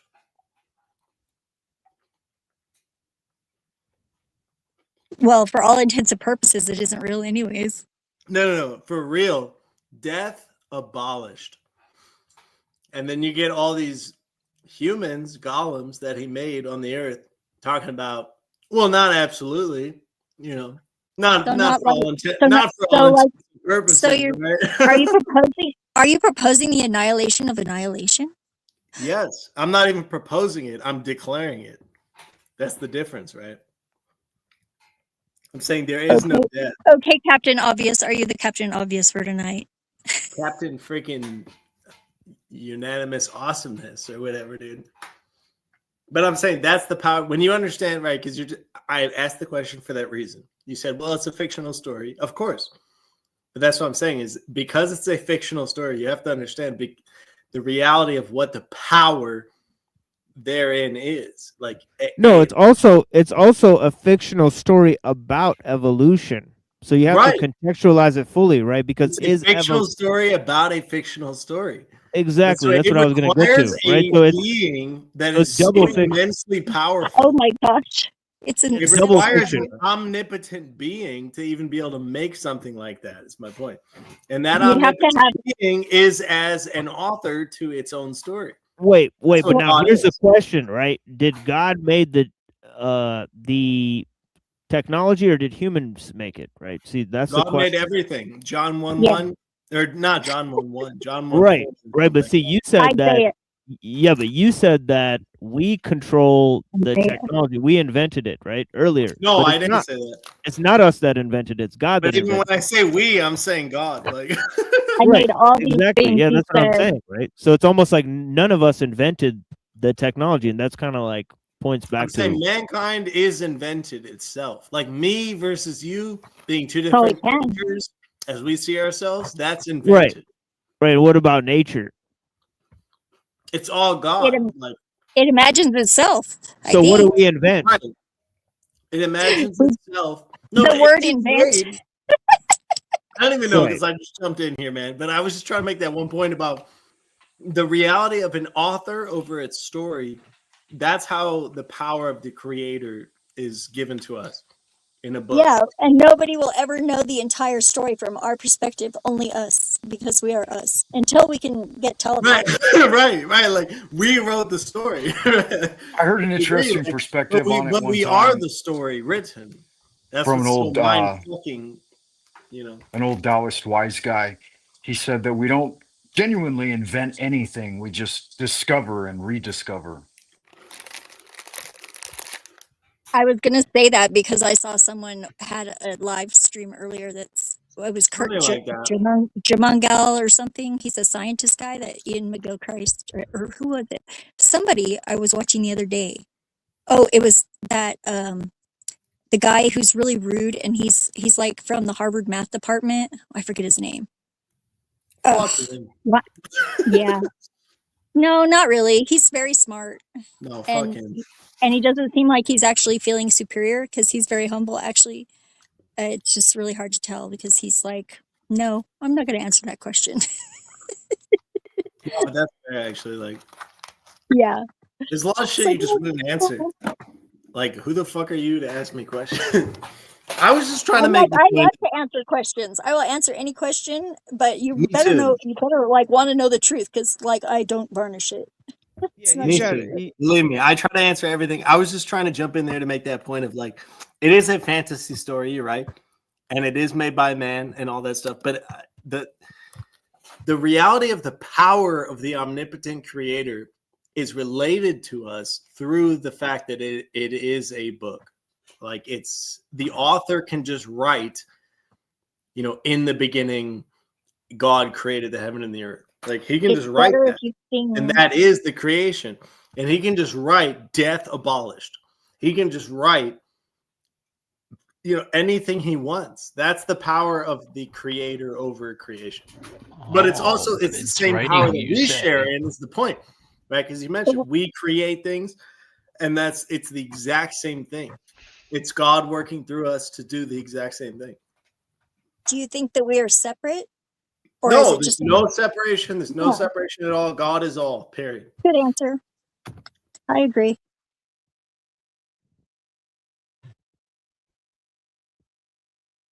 It's such a subtle thing that people cannot, like, they're not let into, is the thing. They're not I let don't think into you have it. to be led into it. I think it Well, happens you for have to by everybody. God, right? It happens for everybody differently, though. No, you're And right. You're all, totally right. yeah. But it's only by God is the point. It's by his spirit in us. Well, duh. He just goes, hey, That's you know, like, God is true. God is real. So God can just destroy death is the point. He can just write, I destroy death. well, Period. but why Like, destroy something that it's already doesn't gone, you know? exist? It's But this only is in how he did it. seeming that it doesn't exist. Like, it's only in seeming that it exists, I mean.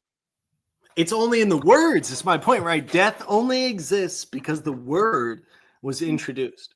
Well, and is that why nothing doesn't exist? Because, like, by naming it, you make it something new? Nothing does exist, but it doesn't exist in that same sense. He hanged the earth upon nothing. It's written. It says he hanged the earth upon nothing.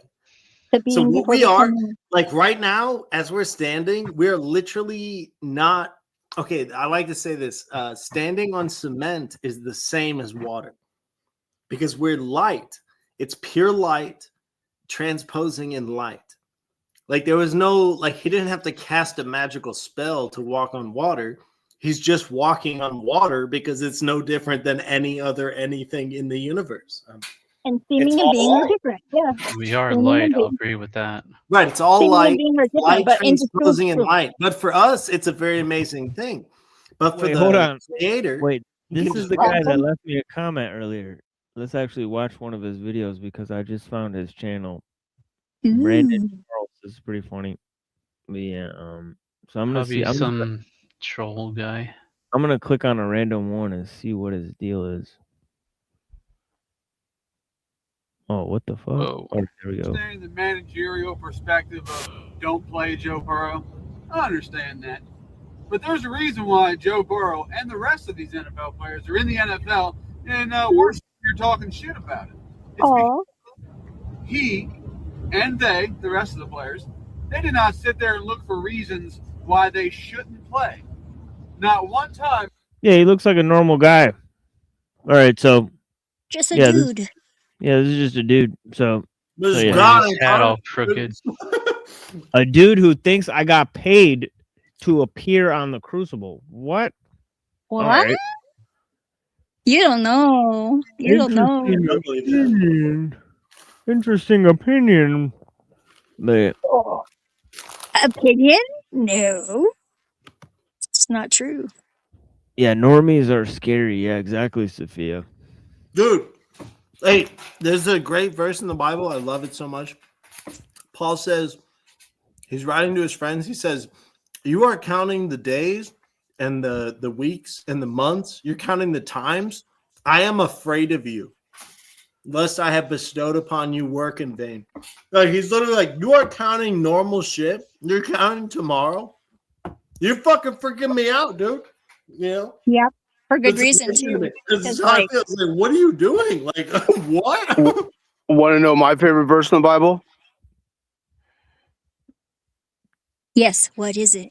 It's the part where supposedly in Jesus' word, you know, the little red letters that weren't there like 5-10 years ago in the Bible, where he supposedly says, like, you should follow all the laws of whatever land that you live in. You know the part I'm talking about? Yes. Is Are that you a a time Capitol traveler? building? No. Cecil? Okay. Hold on. So you should follow all the laws of whatever land you live in, right? I think that's Romans 13, right? You ever been to jail? Yes, once.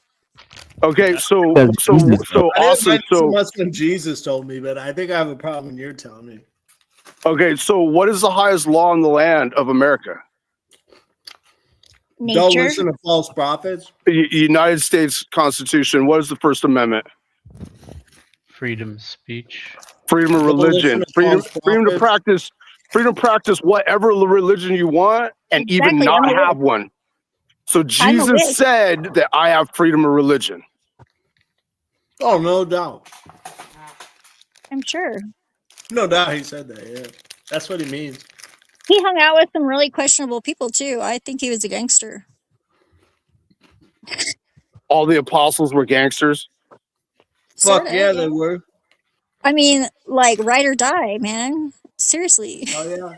So Doesn't seem like he supposedly this intentionally is started a solid religion gold either. right here. Supposedly this dome is like solid gold. No, Isn't it just like gold this. plate, like gold pounded Seems into copper or excessive. something? Serious, huh? What are they trying to prove? Seems a little silly. Which Capitol Yeah. building? That's solid gold. Let me go ahead and climb up there right now and freaking knock a piece off. You know what I'm saying? It's not solid gold, bro. I'll do that. I'll do that right after I not shit on.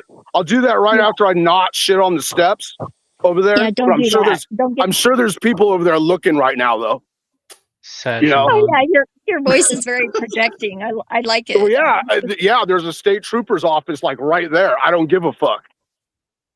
Well, you're not doing anything wrong, really. Correct.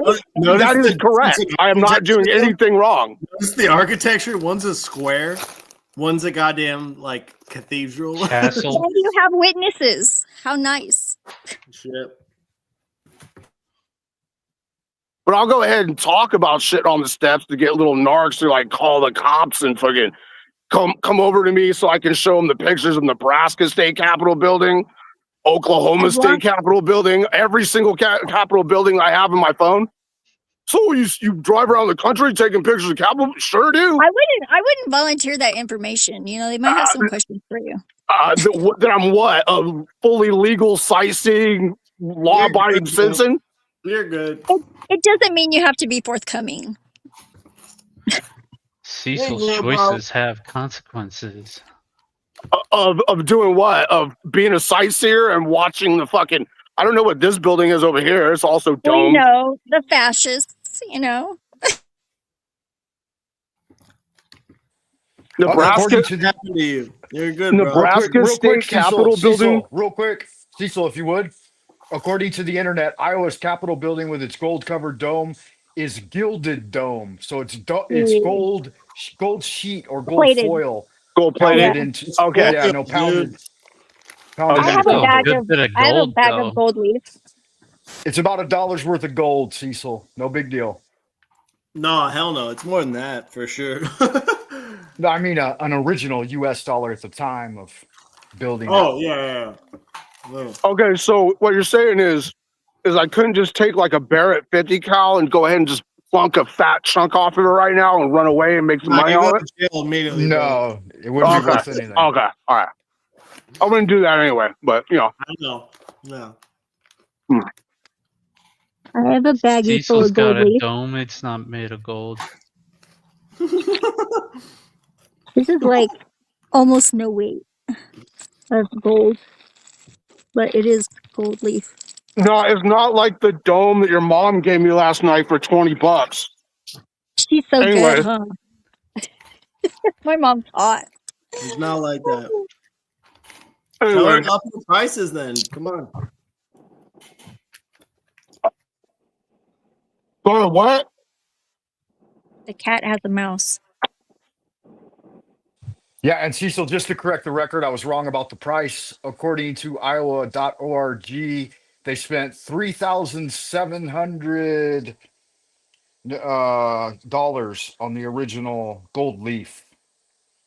$3,700. What year was that? What year was that? 1883.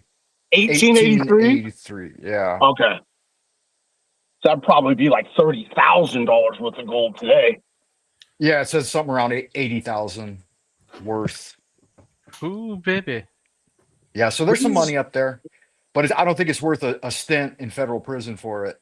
I see him climb up the building right now, like fucking mini Like- King Kong, and freaking try to chip them off. And fall off and die. Okay, well, I'll just go sit on the steps then. Fuck it. Gold has a really low melting temperature. It wouldn't Not last with in it, bro. Albuquerque. So I should use incendiaries then. You vote for me for president. I'm not saying that. Okay.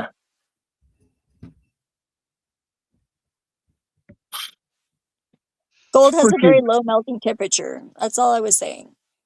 Like lead, also. How the fuck do I get out of here? That's why they were trying to make lead into gold, because they're very close to Wait, each no, other. it doesn't. It has a very high melting temp comparably. Mercury's got a low melting temp. You could do it with a butane torch. Isn't it? Propane's better. Is it mercury like liquid at room temp or something like that? Yeah. Yes. Yeah. I was being And it's playful. very It has the heavy. Right. lowest. It's the lowest melting temp. So at what temperature is mercury solid then? At like, I think freezing. Very It's cold. below freezing. Yeah, it's not that cold. No, very cold. Probably because it contracts down. That's why they use it in thermometers. In a glass vacuum tube. Oh yeah, I Liquid forgot about that. thermometers, though, dude. So it'll stay liquid as long as it's like under vacuum. Oh, But so it- it's a pressure issue, not a heat issue then. Pretty well, the temperature causes the cells to get excited. Mercury solid is negative 38 degrees. Yeah, Fahrenheit. it's like not that. That's below very freezing. fucking cold. That's very cold. Is that That's about as Fahrenheit? cold as you'll get on the Earth, like naturally. Yeah. You can Wait, evaporate Fahrenheit it. or, at just Cel- above. or Celsius? Fahrenheit. That's I about must as have cold missed as you'll that get part. on the Earth naturally. So just like Salt Lake, the main street of downtown Des Moines is like lined up on the front of the Capitol building doors. So you can like look down this freaking row of lights all the way down. It's pretty sick, actually. But downtown Des Moines is not very impressive. It's like maybe 3 or 4 high rises. No shit, dude. What should we talk about that's fucking dope? We got Rocky in the chat. We got our dogs. I did here. some mushrooms. That was pretty Fucking dope. right. That's dope. I haven't been able to do mushrooms in a long time. Last time I did They mushrooms, were I was hillbilly. goddamn fucking in Roadrunner or something. It was hillbilly. That's what they were, and they were my friend. Blade Runner. My mom's friend grows them in Colorado That's because of the dope. legality. The And fact she that was we a vegan. have consciousness, expanding like essences or whatever the fuck you want to say. We're just goddamn vessels of God. I'm telling you guys. And we're It's like just temporary, right. but time doesn't we're like exist. science experiments. And I back For that up by ourselves. saying that Cecil's gold dome is worth more than that Capitol dome. I have a Dude, bag Earth, of materialism is a joke. Lols. Okay. The way that they got us is they Exfoliation. kept man in the physical. You're looking at things and you're seeing shiny things. That's gold leaf, just like What a you little got bit. there? And it Gold leaf. separates you completely from the infinite As long intelligence. as you're not that we are. injecting it. I use it for art, so it's just like a little bit. Even Dude. art, it's all art. When you understand it's all art. Well, yeah. So, It's well, all I'm just art. saying high art Damn. then. Dude, freaking Reagan's name is on the side of this freaking building right here, dude. I try to back up. Art. There we go. Cecil, What real if quick, we are? real quick. What if we 6 here, right here, are the fucking highest life forms in existence? Real quick, Gold Sun, if I No, may. superior doesn't exist. If I What may. if we are the 6 goddamn Cecil. highest life forms in existence, and There's we're many colors in the whatever homo fuck we are rainbow. talking about?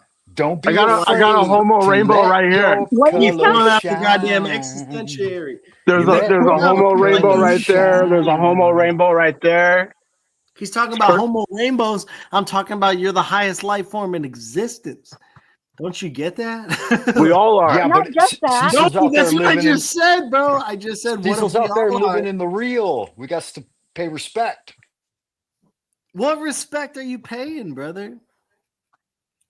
To that gold dome he's sporting. That's fuck that gold dome. That's my whole point. Fuck your gold domes. Fuck your cock rings. Fuck your goddamn pieces of 6% interest rate bond insured fucking interest rate garbage bullshit. I ain't Geico. got none of that. Talking You about. got all that shit, dude. I guarantee you got all that shit, dude. Fuck you. Hell no. Guarantee you got all that shit, dude. What's your car No, insurance? we all just Tell me barely right now, survive. who's your car insurance? Who are you insured with? I ain't got no I car don't even insurance, man. You I live don't in got car China. insurance, so you don't drive a car. You're lying to Of me. course, right I saved 10% with Geico. I got 3 now. cars. Exactly. You know, My like- dog. I ride on the back of My Dan's fucking bike. dog still Drake. Exactly. Of course, he's saving 10% with Geico. Now, what about you, Frank Monday? What's your car insurance? I ain't got no car insurance. I got You bonded money lying in the bastard. He bank. ain't got no car. No. Shit. You're lying. What I are we got eating, bonded money babe? in the bank. I don't need insurance. What you talking Dog, about? You only dog, need what are insurance you riding around with? if you're a What is your peasant. name? Peasant. Dog, A bicycle. motherfucker's Got a lying, dude. motorcycle. He's lying, dude. Come on. We got a motorcycle, and Dan pays the insurance, so I have no idea. We do it different Dan in China. pays You the put, insurance, so she's got all an right, real excuse. quick, Gold Nobody Sun, knows so what you Dan know. pays. Gold Sun, if you can shut your mouth for just a second, we put down a Frank, 50,000. Frank, bitch You ass. can't. You bitch, can't. You got bitch, no bitch, control. bitch, You got no spurge control. Bitch, you're talking over me. You got Ain't no got control. no spurge control. Who's your fucking insurance agent? He's Don't in fuck with me, dog. purgatory. He's in Put purgatory. me on 50-50. Gold You Sun, think I'm in I'm purgatory? trying to Dude, I'm in explain it heaven. to you. Dog, where are you? I'm in heaven. I don't pay insurance because I don't need insurance. Okay. What In is your China, fucking insurance? What's your insurance? Am I in China? You dipshit motherfucker. this guy doesn't listen for I shit. will put huh? my left kneecap Maybe- in your fucking face. Maybe he can listen and talk. Why at you the gotta same take time. it to Tell me. vitriol, bitch? Just All I was tell trying me to say what is your goddamn. Everyone you knows can't you're shut lying. the fuck You up can't- long enough to listen, bro. You ain't Dude, got you're no only fucking talking about yourself. impulse You're control. talking shit about yourself. Everyone. No, I'm I not. have- I'm Dude, saying I in have China. exposed my brother Listen, in here please. to this For kind of one activity. fucking, give me 20 I've already seconds. I'll break it exposed my down for you, brother here homie. to this kind of activity. You are talking over me. You're talking shit about me. You're like, you can't fucking shut up for 1 minute. Just tell me what your insurance is, dude. You can't. You won't, right? Are you done? Am I done, you little dog? Can I answer the question? I will put a fucking cock in your mouth, dog. And it's going to be a gargantuan, giant Tyrannosaurus Rex one that they don't even exist. They're molded in forms, and they just get crafted by you're exposing yourself. Anti-aphilites. Yes, you and they're do. going to put you in that Let him bitch. do Oh, it. I'm exposing myself? Tell me what The your emperor has insurance no is. clothes. Tell me what your insurance is. $50,000 bond in the Bank of Construction here in Beijing, China. We don't have insurance. So you It's are a totally you different literally ballgame. accused me, TML. This guy No, I accused didn't. me of I being said a Chinese in China. spy. You don't and listen. he I himself didn't. is a You shut the Chinese fuck up. fucking. You He's a stupid. Chinese. You so fucking- goddamn stupid that it's He's a fucking fucking pointless, Chinese irrelevant, and You're a discombobulating dog, to try to dude. talk You're to a you. dog. You don't Bro, I got listen. better You connects don't in China react. than you do. All you do is talk. I got better It's connects like in China verbal than you do. diarrhea coming I out got the better toilet. connects in If I China was than there, you do. I would take a plunger and You push wouldn't all do that shit to shit me, back dude. I'll down smack into the fuck out sewer of of your you, dude. I'll head kill that you it's with my fucking bare spilling nose. out of. Because you just fucking retarded. I'll kill you with You my bare demented. left knuckle, dog. Oh, You don't know shit. You don't shit. know how to fight. You Dude, ain't no I kind have of fighter. connects in China that would murder you. You ain't on got no sight. connections. Do you Oh understand my, that? there it Like, you don't know goes. shit. There it is there. Shit, There There it it is is there. there. The Yeah, weakest, there it is there. weakest These are beta called move. The these are called weakest beta move fictional I've ever cosmic seen. comic Oh, you statements. retarded. You done lost the battle, Fucking homie. dog. You better gear don't you back know up for I'm the war. loco, F.A.? Shit. You're funny, dude. You're really funny. You I done asked lost you the what's your battle, insurance, defeated in and the you skirmishes, and can't tried even to answer start a me. war with a TML. Well, god what's on king. everything? The TML knows hubris. it. I asked him The what's his absolute insurance because demented, he's talking all the shit about his low-level, insurance, petty and he hubris. can't even answer it because he's a Chinese national. He's literally a fucking mule for And a human. So shh. no I shit. would imagine that Yes, public transportation in China is pretty damn good, and he You'd probably imagine, doesn't dude. have I'm to fucking drive. homies with China. You guys don't understand. Oh, I'm it's the fucking best in the with world. China, dude. China's my fucking dogs. You guys don't You understand ain't that not shit with China. the modern country, was made by Yale graduates. You guys don't 那你跟我 understand. 说一下，你为什么是这么一个大的混蛋？你为 I've 什么 got 这么笨？ friends, 你 dude, 为 in 什么 high 什么都不 places. 知 I've 道 got？friends 因 in high 为 places, 你 dude. 不知道中国，你这个混蛋！也不知道闭嘴我文啊，要 Yeah, 哇 you 晒 don't know 哇 shit. 哇吧哒吧哇，and you still eat oil out the gutter, you fucking dog. You still eat oil out the gutter, you fucking dog. Oh my god, what a nightmare! You little bitch ass. Come There's a find handsome me. fellow. I dare you. I dare you to come find me in the United States. Oh You my could god, never. I wouldn't You even could talk to you in This was person. so Why would I come funny. look I for already your know punk where you ass? live. I already know where you live because you told me, and you could never find me in this country ever. I promise you. There's too many trees, bro. Homie You looking don't for some even butt get it. love. Like you don't even get it. It's funny to me. You don't even. You You so think there's like, gay. oh, I'm gonna find him behind this tree, dude, because they told me. Beta You cuck. don't fucking know how to mark goddamn gay. geographical maps. You fucking retard. Why you over here shitting on TML's channel? Did somebody I'm send shitting you? on you, dude. I love TML. TML's channel is for this. It's a fucking Yeah, but joke. you don't know where you are, obviously. You Don't know- shoot for this. Dog, That's not what it's are you for. kidding You don't me? I know understand it. exactly where I could tell you my exact fucking longitude, latitude, where I exist. Low Everything. IQ. Tell you where you Knowing exist is the in enemy of China. understanding. You don't know shit. Didn't say I did. You don't know what you did. You don't have friends in the Chinese government. I do. You don't fucking get this. You sound like it's a Queen joke. Steven You of think the it's Insanity funny. Machine. Good luck You with It is a that. joke. You are a joke, homie. You are a joke, homie. Come over, I'll buy You you a think it's duck. funny? You buy me a duck, dude. Yeah, come That's over very one time. funny. Why don't you try that? Why don't Dude, you try I to get a have- visa one time? Yeah, you ain't got Pickled shit. duck Shut the eggs? fuck I up. like It's pickled funny duck to me, eggs. dude. I have buildings in your country. Like, you don't get it. Don't you have better shit to do then? This is my better what you guys don't understand that, like, what if you guys, as I said, are the most important people on the face of the earth? And Well, you already believe it, right? not just that. Zephyr. Yeah, not just that. Exactly right. You don't just believe that. You believe more than that. I do. And I love to answer questions. And I But- wouldn't tell you otherwise. I'm not telling you otherwise. I'm just saying, like, oh, I would hope not. but I'm saying dog who's like, You yo, better I be more live in clear if China. you are. In China, I'm you can't fuck with me. Dog, like, what the fuck? not in China. I've never even left the US. No, so. I know. It's this other homie. It's okay. Like, it's totally okay. It's believe me. okay. I'm not. Well, I astral project. That's about it. I don't care what you do. The fact that you're here now with us is a big deal. I promise you. Like, because okay, things are real. There's real, like what you would say, energy, frequency, vibration, waves, whatever the fuck, right? That's real. So you could not possibly be here with me or with you or with any of us unless this was like fucking real. Because it is. Creation is implied. It exists, so it must be real. Not only is creation real, obviously, we are created, but we're surfing on the same fucking wave. Like, we're one big wave here, right?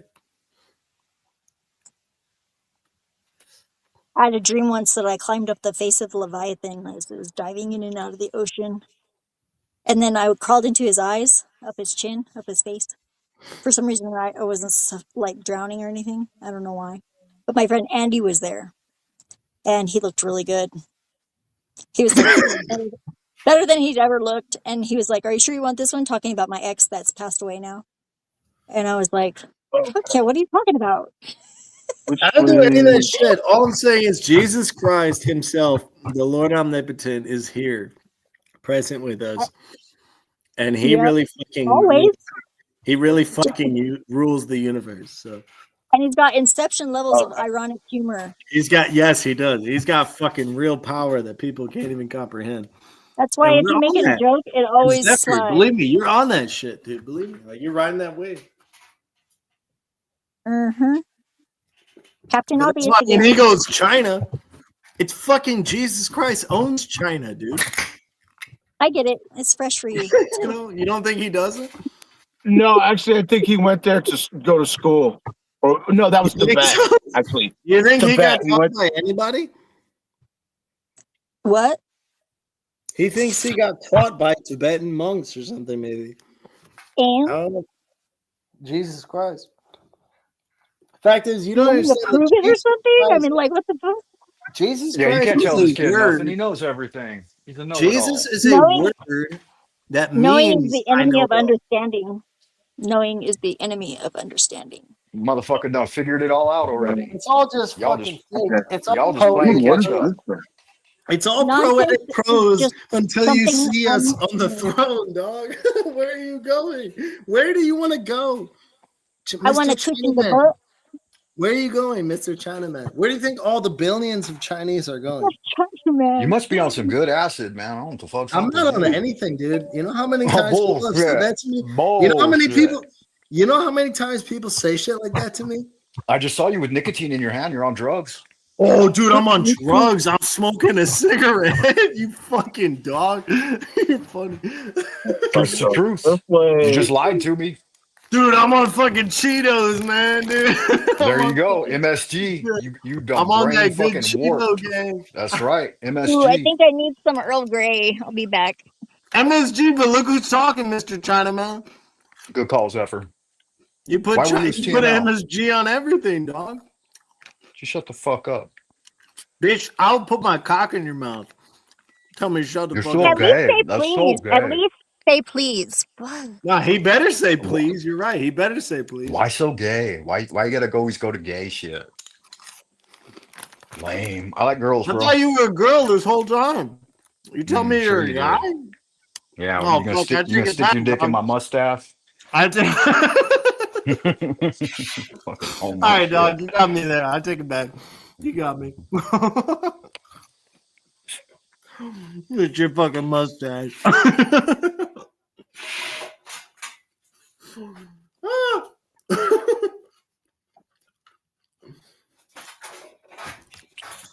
Where are we at, TML? What's next? You don't seem to understand. TML is going to figure out that God is our Father. And he's going to be like, man, dude, I've been in a whirlwind. I've been trying to figure it out, man. You don't seem to understand, okay? This guy wears the same pair of camouflage pants every fucking day, all right? Arrest him. Investigate him. Do something. He's taking pictures. Yo. He's taking pictures. Look out. No, you got to be making moves to different areas, okay? Make your own camouflage for the area, you know? No, I'm going to wear the same boring ass Obama flage every fucking day. Send me all your Obama flage money right now. Shit.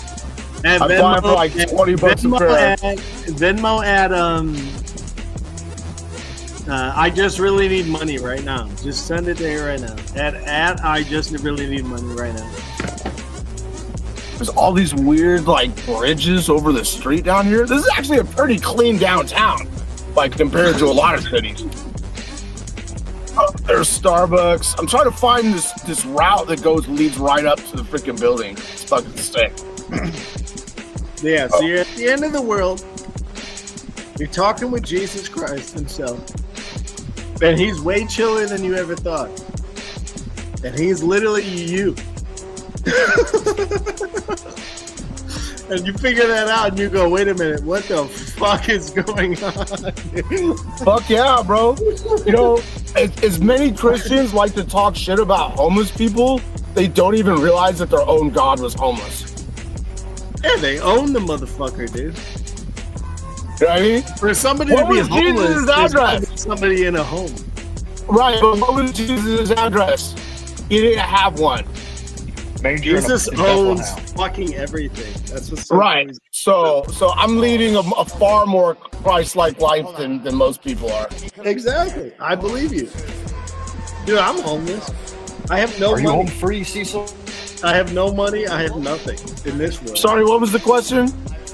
I got cigarettes. This is a big deal for me. They have cigarettes tonight and some beer. I got a little. I said, are you I got home? a little twisted tea tonight. I said, are you home free, Cecil? I travel for work like 99% of the time. So yeah, basically I am. You have work though. I haven't had work. My thing is, I preach Jesus Christ, and so I don't make money. Nobody pays me. You understand? Like, I don't work for a denomination. I can't get paid by a cult because I'll tell them all that they're Antichrist to their face. So nobody pays me anything. Do you understand that? Okay. But I own them all. I own every single one of you. Things. Well, I'm not like a completely, totally homeless piece of shit that doesn't work or pay bills or anything. No, I work. Okay. There you go. I pay a phone bill. All I have is a phone bill. Well, and the rest of it goes to like your dope man or something? No, it doesn't go. I don't make any money till it goes to my stomach. Oh, okay. Yeah, I don't make that much money. Do you understand? People are not making money. I don't take EBT. I've never taken government handouts. I don't take anything like that. You understand that? But supposedly you live in China? Okay, this is the street right here. I live in the United States. I have my family in China. That's what I told you. Hold on. Architects. They're very I don't know. to the Chinese government. They're very valued to the Chinese government. I have a mini donuts. I have 4 of them and some Earl Grey tea. Please, it's all good. I'm not complaining. I'm just letting you know. I don't fucking make any money. I don't have a house of my own. I don't have a vehicle of my own. I don't do anything of my own. All I do every day for a decade is tell people about the Lord and Savior Jesus Christ. You can't see it behind me. I might get kicked out because I'm gonna turn my camera on, but this is a fucking sick ass shot right here. I'm sure it is. So dope. Yeah, he got kicked out. What happened? Where was that? They're watching, dude. I promise they're watching. They're always watching.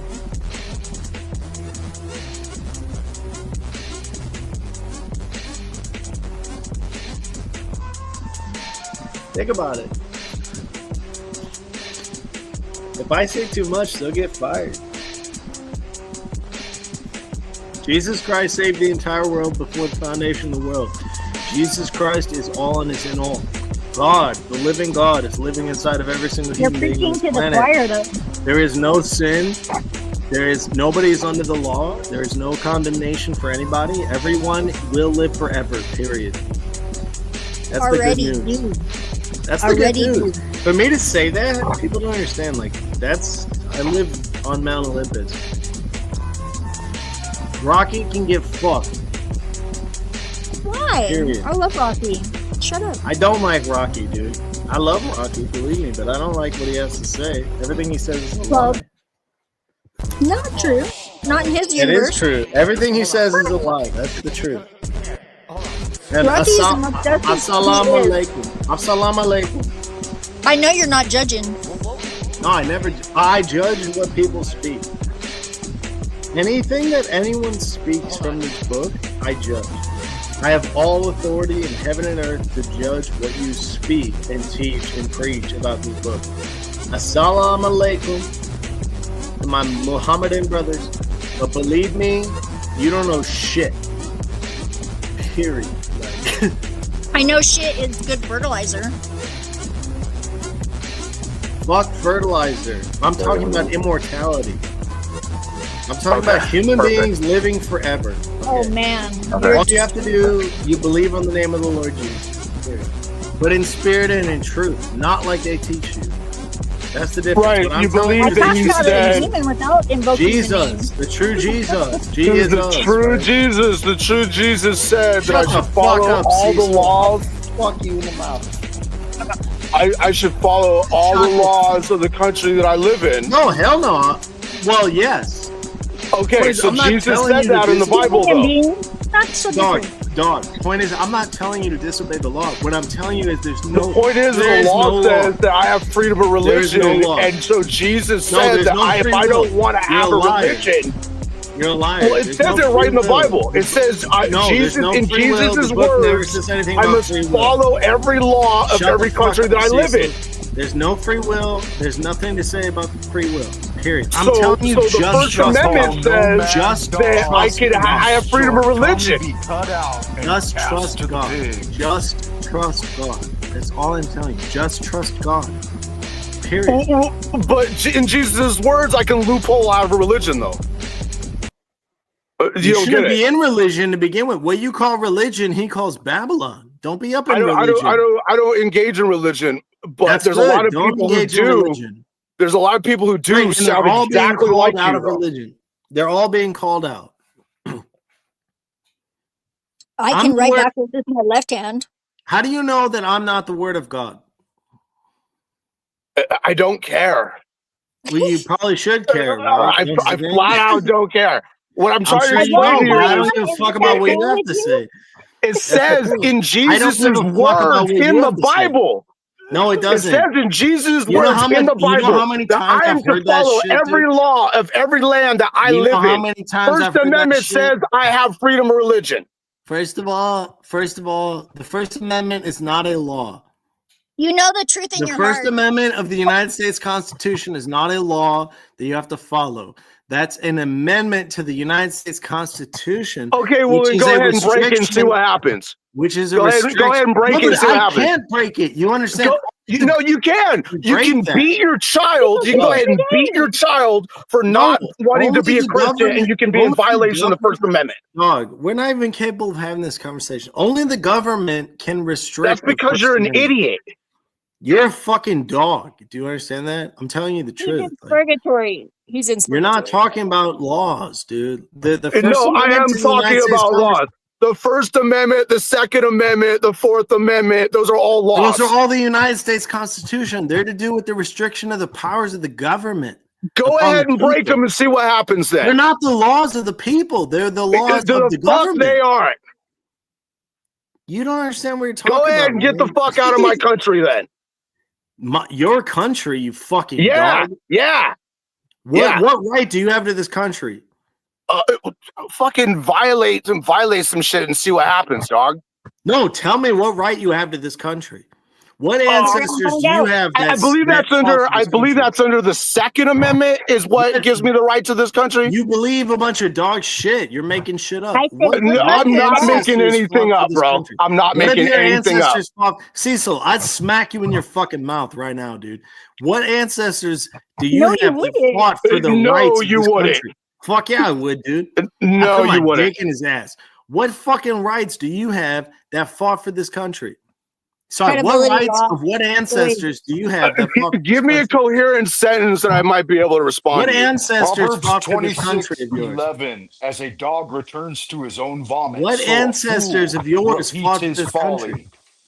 What ancestors of yours?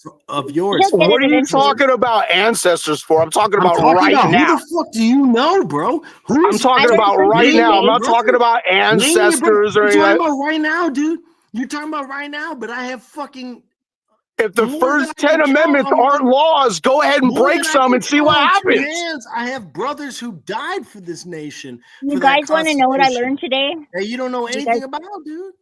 Do you guys want to know what I learned today? No, I don't care. I want to hear Cecil tell She me. was today years old when she learned what, Scissor? What did you learn? That if you have to argue more than like 5 minutes over something, you're probably wrong.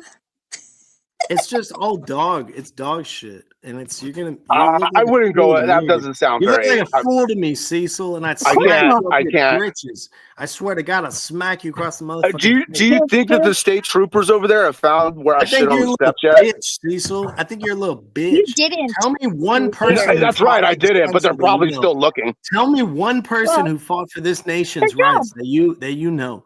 Tell me one fucking person who fought for the Constitution that you know, Cecil. All the Freemasons. I've got generations that go back to the Civil War, to the American Revolutionary Talking War. about the past, probably a Oh, liberal. Directly of mine that My family fucking got dropped off bled. in North Carolina in the 1600s. I have generations of ancestors that bled for this nation, and you None want to of come that up means here and shit. talk shit about it. You don't know fucking None of anything that about means it. shit. None of it means shit. None of it means shit. I'm talking You're a about fucking right dog. fucking now. You're a fucking dog. The First Would you Amendment bleed for this says nation? that you have the Cecil, right. Cecil, right now, No you government bleed for this entity shall country? favor any type of religion, and you are free to practice a Cecil, religion you or not fucking have one died at for all. this nation. Jesus You said understand that, that's- though. Jesus Cecil, said that I have to follow the Cecil, you laws. understand that's a The restriction highest law of upon the land is government. the Constitution. That's a So- restriction upon the government. Like I told you, brother, it's not a restriction upon people, you fucking retard. I will. You Go will read bleed- it. Go read it. You will bleed for this country right now. Go read it. I already know what it says, you dumbass. You Okay, wouldn't well then bleed you for this know that it country applies right now? to everybody, Would not you just the bleed? government. Would you bleed for this country right now? Fucking 13th Amendment is fucking not just talking about the government. I'm not allowed The to whole privately own slaves. Constitution- The only people who are allowed to own Constitution slaves is the written government. as a restriction of the government's rights against, or the government's They're called powers against the prisoners. people's rights. Cecil, Yeah. you would not Fourth bleed Amendment for this is country. all about the people, not about Cecil, the You would government. not fucking bleed for these people. You would not bleed for these people. You're a fucking joke, dude. I Fuck wouldn't you. bleed for idiots You wouldn't such as bleed for yourself. anyone. Exactly. Clip that. TML, clip that. He wouldn't bleed would for try, nobody. though. He's a fucking fake. I would try if I had an opportunity. That's about it. You I'm not. bleed every month, You though, wouldn't don't bleed you? for any of these people. You're a fucking joke. I got ancestry. I got 10,000 generations. Doesn't mean Fuck shit. you, all the way Doesn't back to mean the shit. cross, you bitch ass. Doesn't mean shit. Let's get back to how I So just you're loopholed. Sephardic? Are you Oh, there's Sephardic? a cop that just followed me. I'll just pass. Maybe I should start following him around. Bro, you Oh, will not. get fucked up, Cecil. You don't get this, man.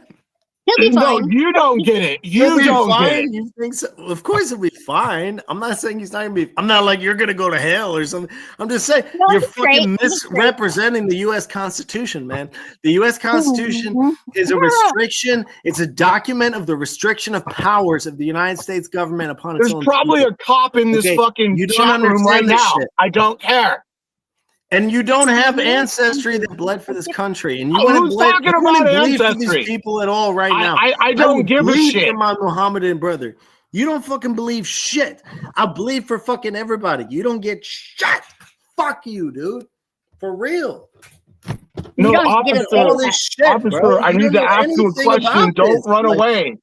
You know? Don't run away. Ah, It's you not fucker. just I asked you what insurance I'm company trying you to have. ask You this couldn't even police answer me a officer a single goddamn question, question. and he's You fucking couldn't even driving answer me a away. God damn straightforward it. question That was about your somebody else. insurance. You Fucking fucking A. fraud. That was somebody else, and I answered your question. So shh. Yeah. She I answered hear your you question. talking in the background, my beloved, but what the No. fuck, man? Come on. Don't fuck with me right now. Boy, that's a delusion. Boy, You're I just do love mad you, I but loopholed out your religion. you can't loop. no. There's no I fucking love religion. I I'm love preaching. Loopholed everyone. out your religion. I'm telling you. But it's not unconditional yet. I'm on the road towards unconditional love. And so for now, I'm just going to love you from over here. No, you are unconditional love. Well, I'm not. That's my point. That's not a religion. Oh, it's going to the fucking police There's no department. fucking Okay, cool, religion whatever. there. People fucking leave that. I'm a witch. I'm a sandwich. I live in the Is this desert. a fucking one-way street or something? I know how all this shit works. Like, I just don't care and everything. But You I have don't know how real it works for me. ancestors that fucking bled for And go this this shit, way? dude. For you to be able to ride around in your goddamn fucking whatever Toyota, not tell me your insurance company, it's all good. Like, I just don't care. But you don't You understand. Like, obviously do because you won't shut up about it. I'm I'm responding curious, this whole bro. Am time. I like supposed to get mad and like correct you or something? No, because it's true. I That would wasn't be talking dumb. to you. That's what you were already doing, brother. Okay, then tell me what I'm driving and what my insurance company is. No, I don't fucking care. That Okay, I so it asked you didn't those work then. questions. Shut You up. would not respond to them. Fucking You high got so school mad. level You're trying to troll. correct me. I don't have to tell you these things. The Constitution, fucking. You brought You're in the just mad because I Constitution. fucking loopholed out of your fucking stupid ass religion. Okay? What religion? Fuck. I don't have a religion. You guys don't know shit. Okay, what do you have then? What do you have then? I have the living God, dude. Okay, so spirituality then? No, the living God. The So owner is it of your religion soul, or dude. spirituality? My God is inside of you right now. Do you understand that? I And don't. inside of you. I'm all No, good. you I don't didn't get permission understand for that. that. You don't understand that. No, I do I'm straight, understand. dog. I'm all good. She understands that. She understands that. I said I did. I said you did too. Gay. Still, you don't know though. What do you mean I don't know? I just said so. How do you know? Can you prove it? Shut the fuck up. Like, what are you talking about? Can I prove it? You just said so, right? I'm trying to make you think. That's all. No, you're not making me think. You're making me think that You was a might as well dumbass statement. squeeze blood out of a rock. Just because you didn't get it. Just because I didn't get it or just because you didn't get it? No, I said it. I got it. What's his name? Him who? My God, that's living inside I you. am. No, what's his name? Say his name. You do not command me, so no. Say his name. No, I'm not. I'm Why? asking you. Say his name. What's his name? Say his That was the name. question. Come on. I don't have a voice in 3 octaves, okay? Okay. It was a You question. should have just said George Floyd. That would have been an don't acceptable command answer. you. I agree. You know what I mean? I'm not commanding you. I just asked you, what's his name? You say you know him. What's his name? I recognize people by their being, their innate being, and not by Right, but their they have a name. The being has a name. all of Doesn't them. he? All of them. Doesn't he have a name above every All name? of them, yes. George Me, Floyd. you, whatever your name is Yep. his name too, Mohammed. No, it's but I'm them. talking about my name. I'm talking about the name. The name You're that not you the don't want only to one, name. dude. You You're don't not want to the name only it. You're one. afraid to name it. No, I'm not. Shut the I fuck think up. so. I think it's being You can- demonstrated you know right what? here, right, real time, that you do not want to name the name. Good luck with that. You won't name it. So And that's George why I'm Floyd is king. not an acceptable That's why activist. You're you do making it not happen control like me. this. That's why You you do know, not you're control me. trying to control me. So No, I'm not. I'm I'm a asking matcher. you what's his name. I am a matcher. I match energy. So You don't match shit. I don't give a I fuck what do. you say about it. What is his I name? know you What's don't. God's name? God has a name above every Read name. my What's mind. his You name? know it. If you know it, Well, I I'm already not- know the name, obviously. I've told you. God's name is George Floyd, motherfucker. Come on. No, his name is Jesus. God's name above every name is Jesus. I knew you were racist, dude. It's So why not don't just you a just word. tell me his name is Jesus? Well, that's one name. All of the names, though. It That's would take a one really name. long time. That's the name above every name, though. There's no Adolf such thing Hitler? as superior. There's no such name as superior names, only There's according to the no. written fucking word of the That's living not for you God, to dude. judge. But that is not for you to judge. You're here It's to the, not it's bear the false Holy witness. Scripture. Do It's not the bear Holy false Scripture. witness. This is Please. why you don't sit on the throne, and I do. Okay. It's for good reason, because you want to make it something else. In your opinion, right? So I'm you not want to gonna make it argue with something you. else. You want to You're play cool. all this spirituality shit. I want people to live forever. I want there to be world peace. We already I want do, there to be no pain. I want nobody to suffer. I want endless That fucking sounds boring to life. me. I don't want to live in that world. And you don't, you don't want to live in that world. So Challenge. fuck We you to need some hell. challenge. You're gonna go We're to not done hell. yet. Fuck you. The real one is my point. The real one, which you're already in. This Which is is suffering. real. Which is suffering and hell and torment and pain. Sometimes maybe a little less would be ideal, but You yeah. want to live in pain. Why do you want people to live in pain? I want Because people it's to live joy of your without joy. pain. I want people to live without pain. Well, You we have to shoot 'em. figure out a way to still be challenged and not suffer. Yeah, but You want fuck people to your never shit. feel pain again? I don't Just want fucking- people to be in pain, Zephyr. I want people to fucking live. And Well, you're maybe you should not ask them what they doing think. that. Maybe you wanna should deny ask them what they think, because I don't mind a little pain. I don't I mind don't a little give a challenge. fuck. Little pain. You haven't experienced extreme pain. Extreme fucking pain. I think I have actually, because like Me I too. have It sounds like your voice. Inside of your metastatic chest. breast cancer, and You it's ever moved into my nails bones. in your fucking flesh? You ever I got been shot in the hung back up of the head my tree? last life. It It's was just kind of a sick to surprise. me, dude. It's sick to me. Like, you think it's a fuck? Oh, it's. I don't want to say Jesus because I want people to really live it out. Fuck you! Like, Stop being a fucking zealot. you fucking pricks. I'll bury you for real. You think it's a joke? You ever been Religious buried alive? fanatic. Good You luck ever with been that. buried Religious alive, fanatic. bro? You ever suffocated for 12 hours straight? It's just not funny, dude.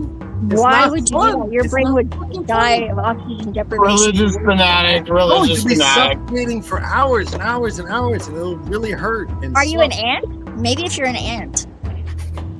I think you are ants. I don't. How sick? Do you see what's going on, TML? I'm just telling you. Look, in Jesus' name, you actually won't be in pain. You'll never be in pain. You'll live forever.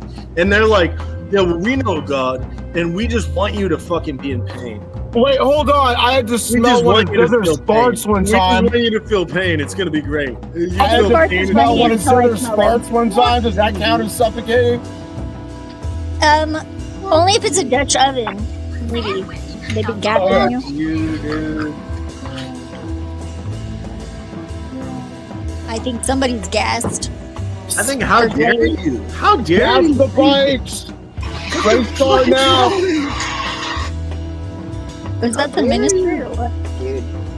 How dare you? How dare you? How dare who? Who are you to say? Who could dare? You. Okay. Okay, so do something about it already. Well, I'm not doing. You're so powerful. People are fucking suffering, Zephyr. And you're Let's telling see some them. action. And you're don't telling mind them. it. No, you're fucking chilling. Look at you. You're in a goddamn lit room. You're telling them, oh, it's totally cool. I think they should totally suffer. No, you totally did not hear what I said before. And all you want to do is deny the name of Jesus. That's all That you is have to not do. I You know how think this that's works. what I You want. think this is Stop a joke? being a religious You fanatic. think this is a joke? TML is starting to realize. No, I'm I very know how this unpredictable. fucking You do works. not know me. I know you. Believe me, I know you. You think I don't know you? I fucking know you. Believe me, dude. Say my name Holy then. shit, do I know you? What's my name? What's your name? You want me to tell you your name, but you wouldn't Yeah. speak the name of Jesus? You fucking George Floyd. evil witch bitch. I'm a matcher. I'm a matcher. I'm not. I'm You're mature not, and I'm a matcher. you're so dope. Okay. Listen, in your name, do men live forever? Yes. Everybody's name. Are you They're insane? all Yeah. You're insane, surely, then, right? You think in your name men will live forever. Shirley, even the name Shirley. Yeah. Right, so you're definitely insane. That's totally insane. to No, say. I'm a You mirror. think I'm in rubber. your You're name, glue. I bounce you off me. think in your name men will live forever. Maybe in her name I can stay hard forever. There you go. I think you're both possessed by evil spirits, and you're saying those things under demonic influence. I think that you are not one to judge that. It sounds. Hell yeah, I am. pretty, I am the exact person to judge that. In fact, I'm one of very few people on the face of the earth who can judge that, as it is written in your I holy would say scripture. that you should not bear In false fact- witness then. And if you Oh, do Only not one person know on bearing spirits false your witness, tonight, by bearing senses false are grandson. That's unique to you. You're bearing you. Only false one witness by person suggesting I'm on bearing false witness. spirits, and it's you, What you Goldson. just said was, in your name, men will live forever. But that's a lie. In everybody's name. Right, and that's a lie, and you know that. Not if God is in everyone. No, that's definitely a lie, and it's a lie because of the fact that God is in everyone. But there is only one. There is only one name, right? There's only one God. You just said it, right? There's only No one name. name. There's only one name given amongst men. If I had to guess, I'd say ought. If I had to do anything, I would sew your mouth shut. Do you understand that? Well, it's a good thing you don't know where I live. I know exactly where you live. Oh, well, where do I live? Come see me. You live inside of my Father.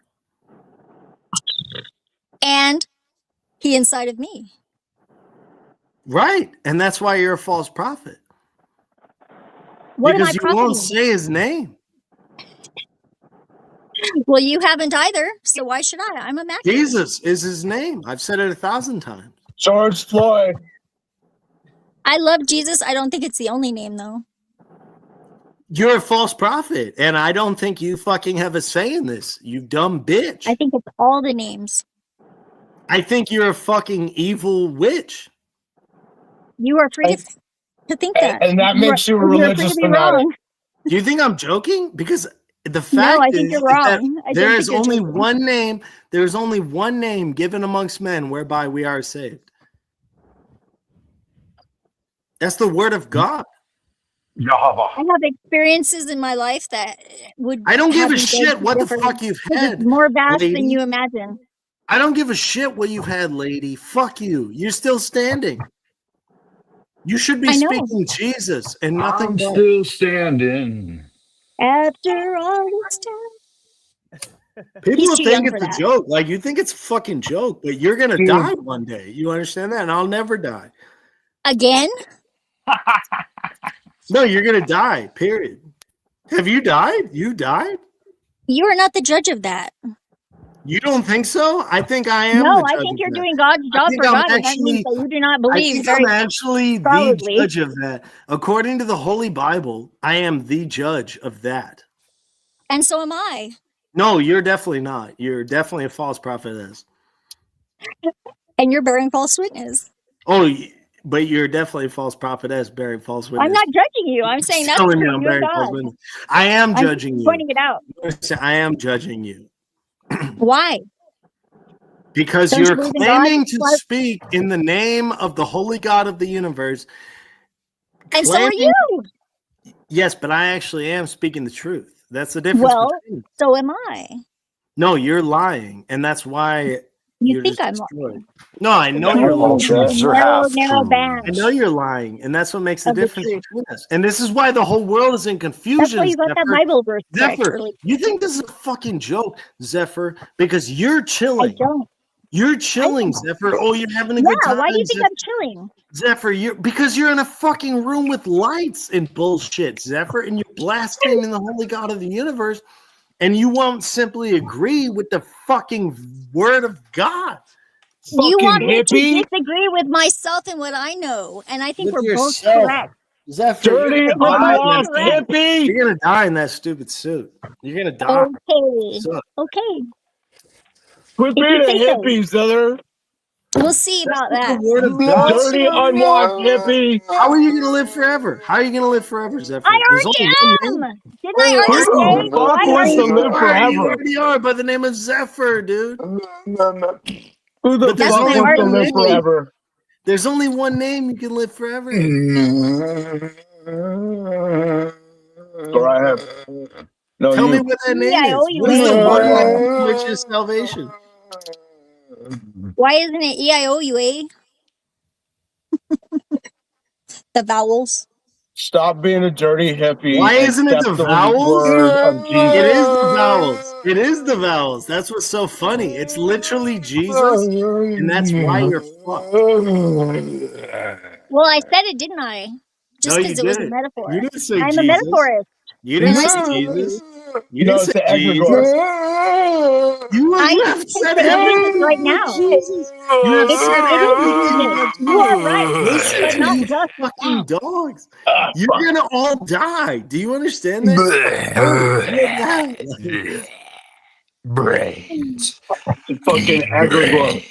You won't say All anything. right. You'll say anything but Jesus. It's I crazy. said Jesus Brains. No, and you didn't. Jesus. No, you didn't. I did earlier too because I said he was a gangster. I was like, what? He is a fucking gangster, Calm dude. down, religious Who fanatic. is he though? Shit. For real? Don't just tell me he's a He's not the gangster. only one. The rest of us are down here, and we are all also God. Cup of coffee. Who says Coffee and a you're hot dog. God, You are dude? I not need the a cup of ultimate. coffee. You are not Sick the do you have to ultimate. be? You're Who not the says only you're one. God? Who says you're Hot God? cup of How coffee. sick do you have to be? You to said say you you're were. God? You're not. Not When did just I you. say I'm God? How sick do you have to be? I think y'all need a hot cup of coffee. I just like drank the last of my tea. My name is Son of Jesus. I'm a son And of Jesus. If you think that means Son I'm of God, Sam. well, you're on the right path. Son and you're of on Captain Satan. Obvious. Captain Obvious is just your formal title. I hate people who say that they're God who don't claim Jesus. I You're gonna claim Jesus. die. I do not You'll deny die Jesus. in a horrific way. I I love promise. Jesus. It'll be horrific. Jesus is fine. That's between Motherfucking me and Jesus in Jesus, the house mister. tonight, Guaranteed. baby. No, it's Why are you between trying to talk you about and Jesus? Jesus. Jesus in the It's between house. you and Jesus because you've destroyed the world. Oh, yeah. Blame me. Why don't you just try blaming blame? It works much better. I'll blame. God puts all the blame at anyone speaking a Shut the false fuck gospel up. out of the scripture. I'm not blaming nobody. And You I'm are. not I don't doing give that. a fuck what you talk. You said you're God. And you are You Fix too. this door 3 blame I'm times all not and it the I'm spills not in blames the the at fucking your entirety door. of feet. God. The All the entirety would blames not at your fit in feet, me. man. All the blames at your feet. I'm a part of it, and so are you. Yeah, And but I'm not the lying fucking antichrist no, part of no, you're like it. more like the burning butthole of it right now. I'm a Father burning Abraham butthole. had many Fair It's enough. sons. very necessary. Many I appreciate sons it had very much, Father Maybe Abraham. but you I appreciate am one more. of That's them, true. something and so stinks are about it. you. So let's just Might need praise some the fiber. Lord. 1, 2, 3, 4. Father I Abraham wouldn't say a had thing many if I didn't sons. care.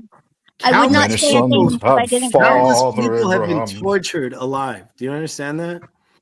I remember from past lives. Well, you remember from past lives? What fucking past life? You're a false prophetess. You're such a false prophetess. There's no fucking past lives. There's You no don't past know. lives. You don't live past lives. There's none of You that. don't, is what you're saying. I never said I did.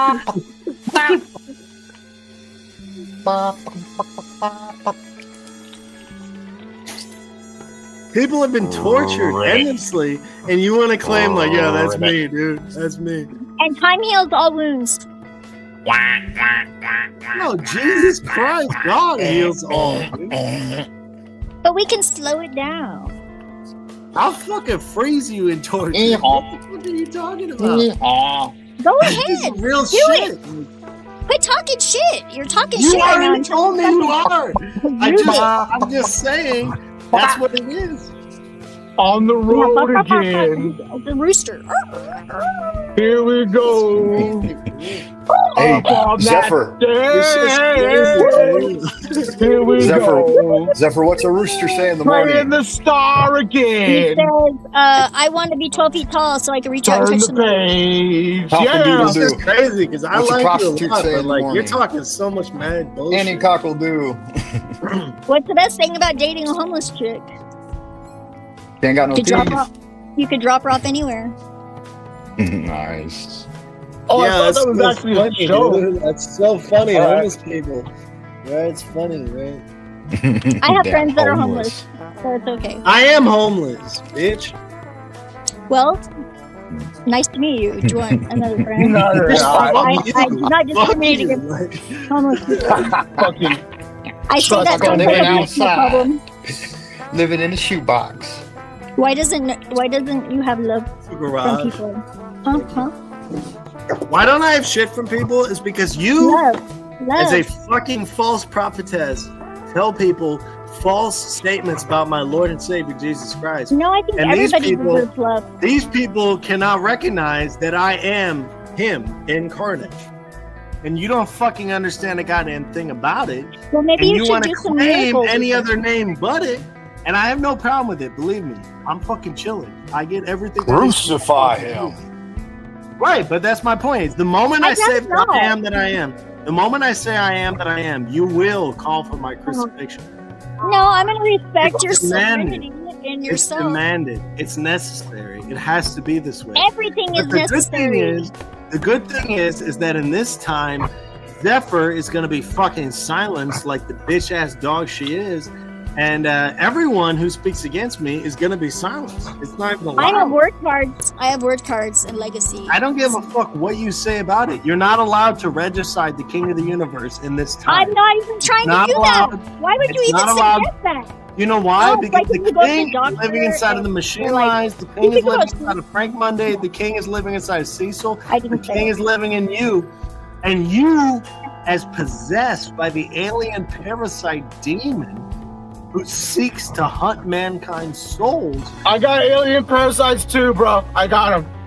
Trust me. His Well, I name is don't- Voxel, okay? I don't give a fuck what you say. The moment you speak Projectile the name of diarrhea, Jesus, the whole nine, the dude. moment you speak the name Alien of parasite. Jesus, He is us, God is us, I am that I am. The moment you speak that, it's over. And nobody can possibly be touched by the You know what? I would never anyways. It is up to You wouldn't to ever anyways. That's why you purify your own the soul. amount of dirt you fucking filth. We are all here to purify our souls. So get after it. Fuck you, you're not purifying anything, bitch. Jesus Christ know that. purified You us do all. not know that. Jesus Christ purified us all. We are all pure. Everything on the planet is pure. We are holy. We are saints. We are perfected. She wants to pretend like she's purifying herself, like she's perfecting herself. She's a false fucking prophetess. That's how this works. Fuck you you say to so. the end of the earth. Fuck you to the end of the earth. The I don't Spirit think of so. God will hunt you to your very last day, I promise. You and Cecil. Be careful with those. I'm never careful. I take no care. I'm not careful for anything. You do not care. 35. I love. Pretty obvious. I love. The difference is I love. You guys have not even encountered I do love too. like I am. Oh my gosh, No, I you am so don't know tolerant shit, of you right Zephyr. now. I could be. Zephyr, you don't know saying shit. also some mean stuff. Zephyr, you don't know That is shit. not Look at true. your fucking room. You got disco balls. You got lights in your fucking place. You got fucking posters. I Yeah, don't and own you know what? anything. I don't own anything. I've been there like several times. Fuck you. I don't give a shit. Just stop fucking talking. Believe me. Please shut the fuck up. You I'm don't know related. love like I am. Period. Oh yes, I feel so loved right now by you.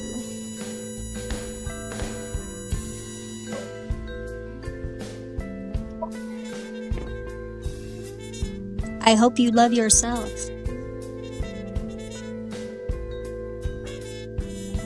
At the very least. I am love incarnate. That's what you guys Tire don't pressure. understand. I'm not Right feeling on. it. You have never seen love like I am. You don't I am understand not it. feeling it. I don't And give you a don't fuck what you feel, Zephyr. Fuck you. Well, that is what love For real. is.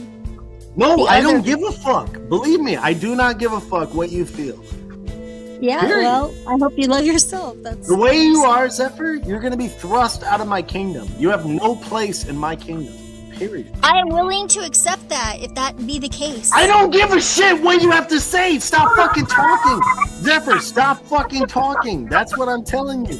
You have no place to be talking or saying anything about any of this shit. Maybe if you said please, if you were a little bit more polite about it, maybe that would be Christianity better. is so fucking goddamn dumb. Christianity is Satan's kingdom.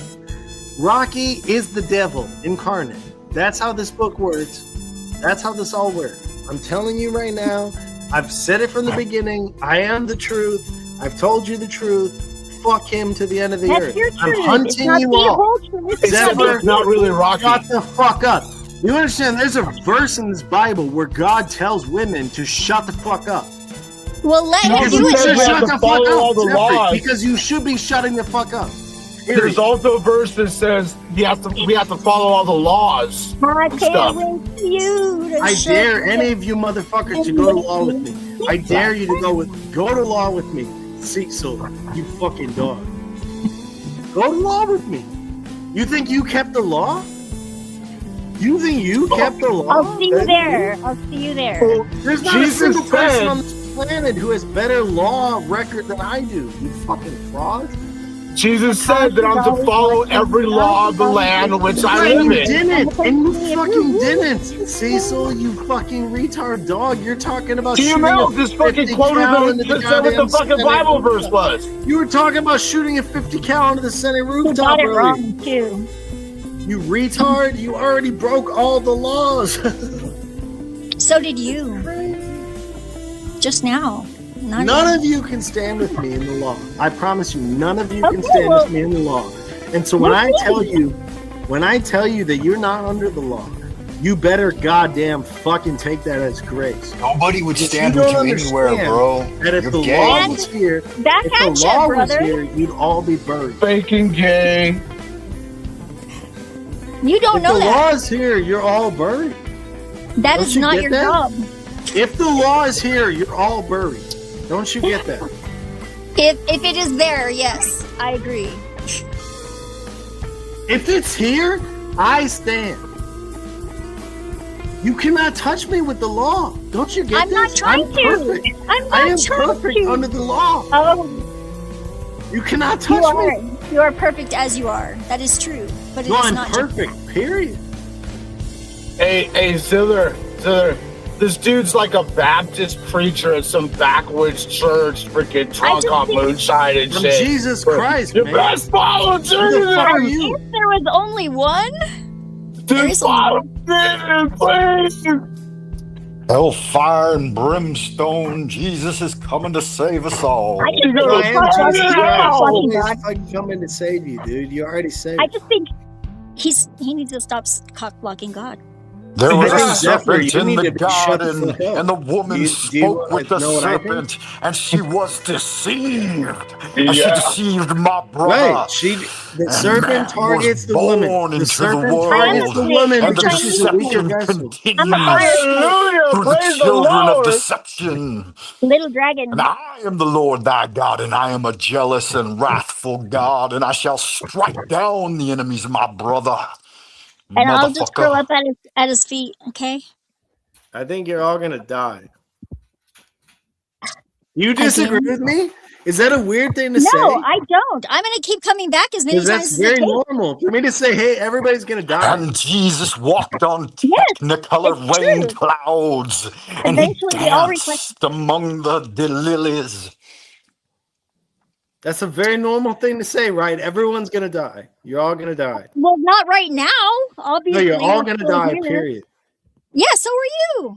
No, I'll never die. Neither will I. But yet we Says do. who? Says who? Says talk to my grandpa. Like, where did he go? You bitch ass. Fuck you. I can talk to him.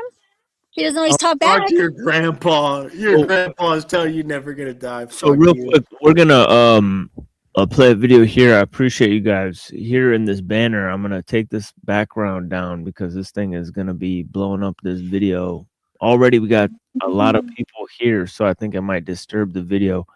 But I hope it'll just play and not glitch. But yeah, blessings to the people. We'll watch this video and we'll be back. And actually, let me actually look how long this video is.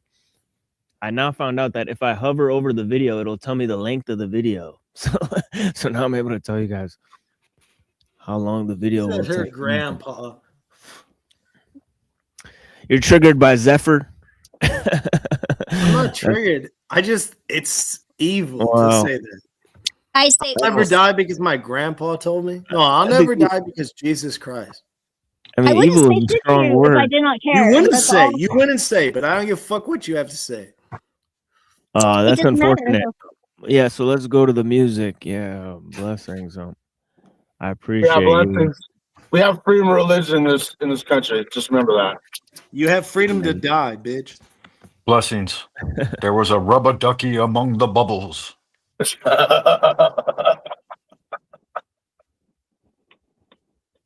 All right, so let's play some music. I appreciate you guys.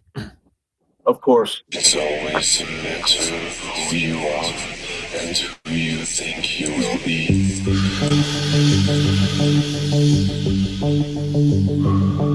You're not supposed to answer to this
Ein Mensch, dem im täglichen Kampf in die Existenz das Äußerste abverlangt wird, der den Stresssituationen im Alltag gewachsen sein muss.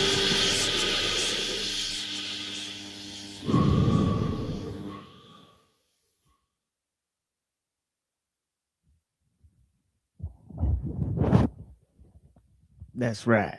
Take a deep breath. Relax. What was Relax he your smoking? mind. What was he smoking? He was smoking something. Some of that sage leaf.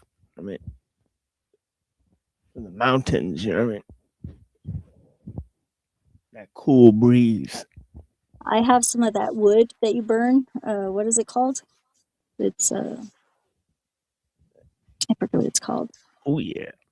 Yeah, I know what you mean, Zeph. Yeah, I have one of those. How much wood could a woodchuck chuck? If Woody Woodpecker had a woodpecker, would he peck it? That's a better question. Exactly. Yeah. Woody peck. If he had a woodpecker, would he peck it? Probably, right? I would think so. But maybe that would hurt. I don't know. It was wood. Screaming trees. Whoa. Wow. Fuck with me, dude. Fuck with the leaf. The leaf is chief, you know what I'm saying? Fuck with the leaf. I'm so stoned right now. The leaf is chief. Yeah, Mama Sue Lee. What up? Jesus is a name. Okay. What up? You're in purgatory. That's my name. It's purgatory? Oh, I hope not. That would be a horrible name. Jesus, you heard me very well, Zephyr. It's my name. Okay, Jesus. Can I call you Jesus? It's all a fucking joke to you, He's the man. It's just Mexican. funny. It's a big joke. Mexican No, Jesus I'm in New Mexico. in the house. Look like a You're Mongolian. dead, right? You're in death, right? You're gonna die. A Mongolian. That is between Odole, me hermano. and my maker, sir. No, but what is the only way that the Maker gave you eternal life? ¿Qué onda, güey, vato? Oh, now Rocky's gonna be all over this. In timeless many Mexican layers Jesus. of high attention. In the house. Into infinitude. You guys are each. This is my whole point. You guys are literally murdering Mexican yourself. It's Jesus. what's crazy. And so are you. What? No, I can't. You are. It's Saves with salsa. We're not either. We're not You either. And you can't tell us otherwise. are a murderer. You really don't get it. Like it's crazy. Mexican I think you don't get it. Jesus. I don't No, I think that you get don't it. get it. You don't get Listen, it. bitch, I Saves get it. with Believe me, bitch. salsa. You are a bitch. That's a word, right? You're a Yo, this Okay, fucking that's bitch. fine. You can this think time, that. I am not offended. yo, I just am really, not No, offended. that's great. But no, but just what really you're quickly. not is No, just really, Jesus, right? no, just really quickly. Hear me out. This I might time be. I'll let like the No, consistent. you are. I mean, believe me, I Here, know hold you on. are. Hey, I'm trying to talk. Hey, yeah, this time I'll let the consistent cursing and the threatening people slide, but next time let's not do that. All right. So yeah, like this time I'll just let it slide, but next time let's try to have a more cordial Just to be clear, conversation. they're guys. replacing the name of my God with hell. That's cool. That's cool. But It's what cool. do you remember what I said? Yes, I did. Okay, Yeah. cool. Yeah, all right, for sure. Mexican Jesus saves with salsa picante at Fuego, Alberto's. fuego. The carne asada burrito para tu culo. No fuego, no fuego. They can just say a bunch of times, right? The name of salvation is hell. Is Mexican Jesus. And they want to replace the name of salvation, which if a man, any Salsa man like us, right, picante. could just hear, if you could just hear the name, you literally Habanero. die. You never die. Jalapeno. So I that's know that's that. a very I big know that. thing, right? You'd agree with TML. That's a very fucking big thing that I'm talking about. Oh yeah. Hey, in Los this name, you never menudos. die. It's Mhm. way bigger than a life raft. It's immortality. I'm giving you immortality in a name. Immortality of what? Is Time? Like And they're Tamale making con fun of it, and they all pollo. make fun of it, right? They're all making fun of it. Huevos no. rancheros. Your paradigm fits inside my paradigm. It's Hell Hey, no, fine. bitch. Fuck you. hey, if you, hey, TML, kick God's son. If he's Jesus and if he's God, he Rocky's a should full be able to. prophet. Hey, if Rocky, what God's does son is Revelation Jesus, 3:12 say? he should be able to keep you from kicking him off the panel. Kick God off the panel. Kick Jesus off the panel. Oh, dude, you're on the cross. Save yourself, right? If you're all powerful, You're the if you're all Antichrist. powerful, Rocky, if you you're are all the powerful, Antichrist. Are you TML saying can't I kick can you off. get, sir? Do you guys understand how this works? Rocky is like, dude, if you're God, just save yourself. That's how You're the fucking tattling on yourself. mocks. That's how the book You're an mocks idiot. you Antichrist devils. Because you're like, dude, he's Jesus. He can just save himself. I'm rubber, you're glue, bounce Do you off not me. understand how that is literally the Satan? That is literally the Antichrist speaking that shit. Dude, he's God. He could just save him. Take yourself off the cross. Well, you could, right? I wouldn't. You Wait. Do you Is he guys talking know about this? Jesus That or sounds himself? so familiar. What does that sound You like? don't Like what I understand how was this saying? works. It's so crazy Hey, to Joe me. Cool. They are Joe Cool. literally God, the Yeah. Antichrist. this guy thinks he's TML, Jesus. you're being revealed, He thinks TML. he's You're being Jesus. revealed. He's Well, kind of like that might be Muhammad. interesting then. Muhammadan is being It's clearly both. revealed. It's both, Joe. He is the devil. It's both. He's He the can devil. blame me if he wants. Rocky is the No, it's I will let literally him. both. It's Rocky literally is both. I'm talking. the devil. You don't I will let understand. him blame me. It's both what? He's Jesus He's and what? literally the devil, dude. He's Jesus. We're all It's Jesus, fucking and he's look, talking about the we're real all Jesus. Jesus. We're Oh, all well, that's okay. Well, that's not a say hard Jesus. stretch, Say for Jesus him to yourself. He say thinks that. he's the That's a only little one, different though. from him thinking he's an Say it to individual yourself. Jesus. Stop He fucking thinks with he me. is. Say it to yourself. You know, Stop there's a belief being that ignorant everybody is a part assholes. I and am saying it to everybody Stop myself. is or being was ignorant everybody. I assholes. get that. Right. Stop being ignorant fucking assholes. Say it I'm to a yourself. Well, mirror. that's definitely not So Jesus Is up us. there cursing Joe out Cool, both I'll sides smack of the his shit mouth. out of I'm you, dog. absolutely sure I'll that nigga smack your ain't motherfucking Jesus. mouth, Joe Cool. Shut the fuck I'm on the west side of he's Chicago. botching Madison too. is Oh my central. Heading god. his Say way now. Jesus. Stop Say talking shit. Jesus right now. Say Jesus right now. Say it one Jesus. time. Jesus. Say it right now one time. I dare you. Jesus. None of you are gonna That's say it because you're fucking afraid. I just said it. Jesus. Zep said it. No, but I bad said Jesus. say it. Really I'm say not it. a I I'm not a said it. trained Say monkey. it. I do Say what I'm I God. sorry, want it's when not I up to want. your So God that's is the standard. only reason Say I didn't God He's is a answer. us. Mexican Jesus. Say God is He's a us. Mexican Jesus. Say God is us. I'll say He's it if you say fuck Jesus. you. Y'all are Jesus. afraid. Jesus. He's Jesus. He's a Mexican Jesus. That's what I said. But I might be wrong. I mean, You're a like, bunch I of don't know. fucking pussies, man. That's why you're all gonna die. It's okay. Well, duh. Yeah. What is so bad about? Well, duh, exactly. So you can't get mad at me by saying you're gonna die. I'm Because not that's mad. Why do you think I'm mad? I am not mad. You're men, you're gonna die. You deserve to die. I think you're adorable. Wait. Maybe he is Jesus. You know who's gonna die and who's gonna live? Right. Everyone's gonna die. Period. Okay, I thought we so did forever. You're a liar. Dude, I must be God, dude. I'm a fucking genius. Everyone's dead, right? Holy shit, I'm a fucking genius, right? You think it's a joke, dude? It's accounted no, I for think man. everyone dies. I don't No, see but the you heavy. won't say it though. But you won't say it though. I just You're a did. fucking bitch. Are you deaf? The scriptures say that it's accounted for man to die once. I don't know sign language. Right. The But you're a second- fraud. You're a fraud, the Rocky, second and death. you're going to die in the worst of Second worst. death. Rocky, I You promise must you're be gonna born again. You're gonna die in the worst of Shut worst. the fuck up. I Wait agree here, with you, Rocky. Rocky's gonna die so bad, it's gonna be so bad. Yeah, Which because he's a time? You probably so have a few bad. times now. false Shit. prophet from I'm Satan. spooked. He's literally Satan's son. I promise I you, might Rocky is die. Satan's son. I will die in the flesh, but the second death, I won't die. Everyone must die But once. I'll never die. No, you're a false prophet. You're a false you're prophet. a false You'll never teacher. die. I promise I will You're a never false die. teacher. There are when no you die, and when you Yeah, guys Rocky's just a realize that dude. I'm What reigning make you over think the he's whole a fucking prophet? creation, you're gonna be Not like, a "Holy prophet. shit, dude! It was that guy the whole time." He Don't fucking you never got to be died. a prophet to be a false prophet? So I'm not Don't sure what worry, happened to this don't- dude because actually, No, Gotham, dumbass. you've been here before, and I don't think it was as volatile as the other time. So I don't know what Dude, happened in your volatile. person. TML. Tell me personal what life. volatile is. This dude is calling me the Antichrist. She's calling me the Antichrist. She's claiming to be Christ, but she's not actually claiming it. But you've been similarly attacked other. He claimed Since to I be. got here, He he claimed has. to be. I'm just matching. Yeah, you've been. Cecil claimed to be. Yeah, but there's been other times where the entire panel came at you, and you were more. Yeah, I'll show You had a more Stoic. calm. I can be very. you had calm, a but more I just wanna positive burn spirit. every- All right, you're right. I just want to burn all of these motherfuckers tonight. Like, Yeah, I can tell. yes, that's why I'm. Yes, that's why I'm. I'm curious That's about not your disposition. Christ-like.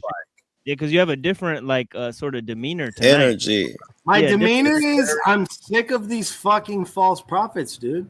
You You don't understand that you were in the last decade of human I'm civilization. another you. You are in the last. Thank you Listen, for allowing it, TML. you're because calling now I them know what false it looks like prophets.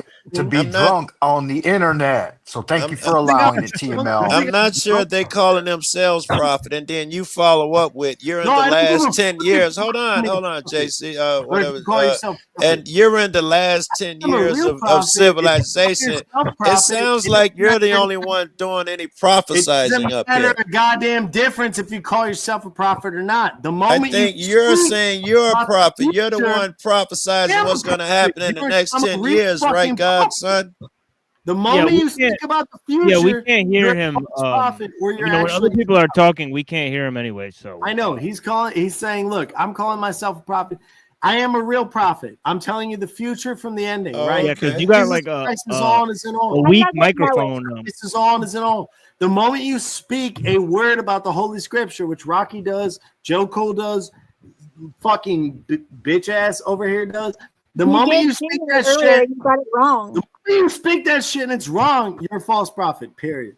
No, you got it. You said John. It was Isaiah. That's called a false teacher, you idiot. A prophet. Yeah, it's a predicts the false future. prophet. It's dumb. just don't know called the being a difference human between a being, prophet bro. and a Nothing teacher. about- I swear to You're a God. moron. No one gets it right all the time if they're just a No. normal human, man. What makes you never a false knew, prophet as I just- opposed to a nigga named Bob who stays up the street? Average Hey, people listen, get you it bitch wrong. ass.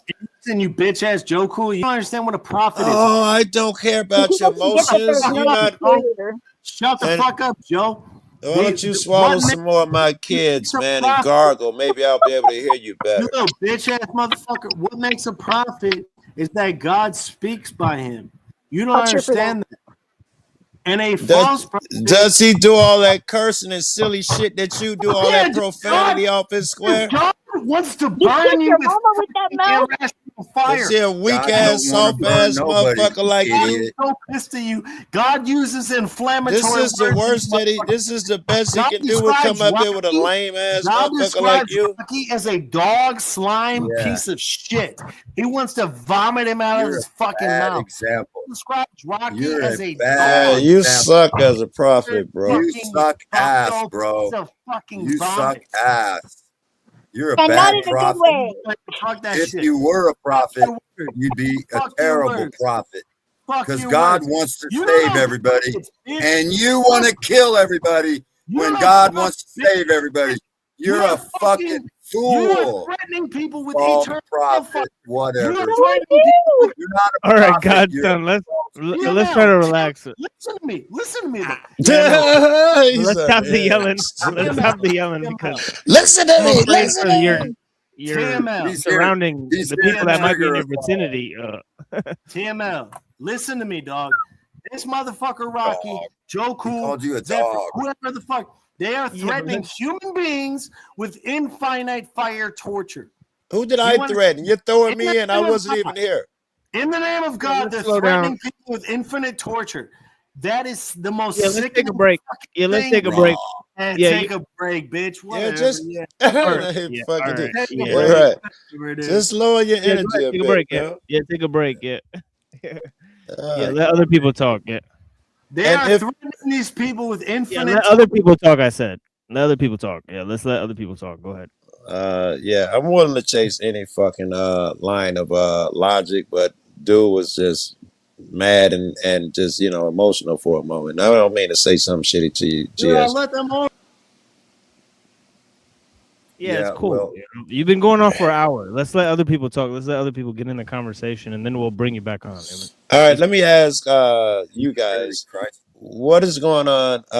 What am I missing here? From what I've gathered, he has a problem with someone either being Christian or with someone belief that there is or isn't an afterlife. It was hard because he was mostly just yelling and stuff. He He's is anti. not a Christian. He's against Christians. He's against Muslims. He believes that he is Jesus, but we're all Jesus. We need to realize it. So he does follow the Bible, but he has his own interpretation, right? So Okay. so that's what I've gathered from talking to him. Yeah, for, yeah. Well, I yeah, for a appreciate little bit it. of time. And today he's extremely volatile. He's usually not like this. So All right. for whatever reason, he's brought a special type of energy where I've allowed him to spurg for over an hour. All right. Maybe It's we're still, he transmuting still it. got energy. He Yeah, still got more. We yeah, I could be mean, it's transmuting kind of a it rare too. occasion. So yeah, yeah. He Yeah, doesn't have a maybe he very, needed to air out, man. Maybe he needed to let it out. he doesn't have a very Christ-like spirit. That's the It demon didn't, in him, it right? didn't hurt me none. It's okay. Very good. Yeah, he can believe whatever bullshit he wants to. I don't care. The universe loves me. It's okay. I know it's okay. So yeah, so he's got so here it is. Yeah. We just had a conversation about immigrants, and I think it's interesting. I love having these conversations because the argument's always the same. It's about the law. They broke a law 40 years ago. It's never about the law because you don't give a fuck if your man smoke weed or whatever. It's not about the law. And it's always about, I hate these people and I don't care what happens to them. I love everyone. Yeah, and that's what made me think of it. None of you guys And know these anything about the law. and these guys are Orthodox Christians over in the Do room not that I mute was me, in. dude. Do not mute I'm me. sorry. Go ahead. What Talk you about say? the law. Something about a law. You're talking about the law. You don't know about the law, dude. You just gonna put me down, or did you have an argument? Dude, this shit is serious. You guys are talking about infinite I don't know. torture. You understand? I just got here. I'm talking to you now. I don't even know nothing about infinite torture or what you guys were talking about. Do you understand? You talking to a guy who just hopped on panel and you giving him shit as if he agrees with Dude, everything I that don't was said care. when he You're all wasn't the even same. here. Yeah, let him. Yeah, let him cook about the panel he was on. Talk about it. Yeah, sorry, Joe Cool. What were you saying about this panel? Yeah, it's always the same thing. These Orthodox Christian motherfuckers who are going to claim to have some type of corner market on God. It turns out you just hate motherfuckers who are not like you. And then when I cornered him and explained to him that it's not about the law, nigga, because federally weed's illegal everywhere, and you're not turning motherfuckers in and going in against your family and friends. One of the motherfuckers like, where do you live? I'll call the police on you now. I want all of y'all gone. Which is what it always goes down to. It's what it always turns down here. You don't like other people who are not like you, and you want to control them. There's nothing godly about that. Control is evil. It's the exact opposite. I have you're my not own talking about me view though. on So who do you hate? If I could speak for a minute, I would talk about the immigrants. Go ahead, Rocky. My view is that you should leave the immigrants alone. It shouldn't be afraid of immigrants. We're all kind of immigrants to this country.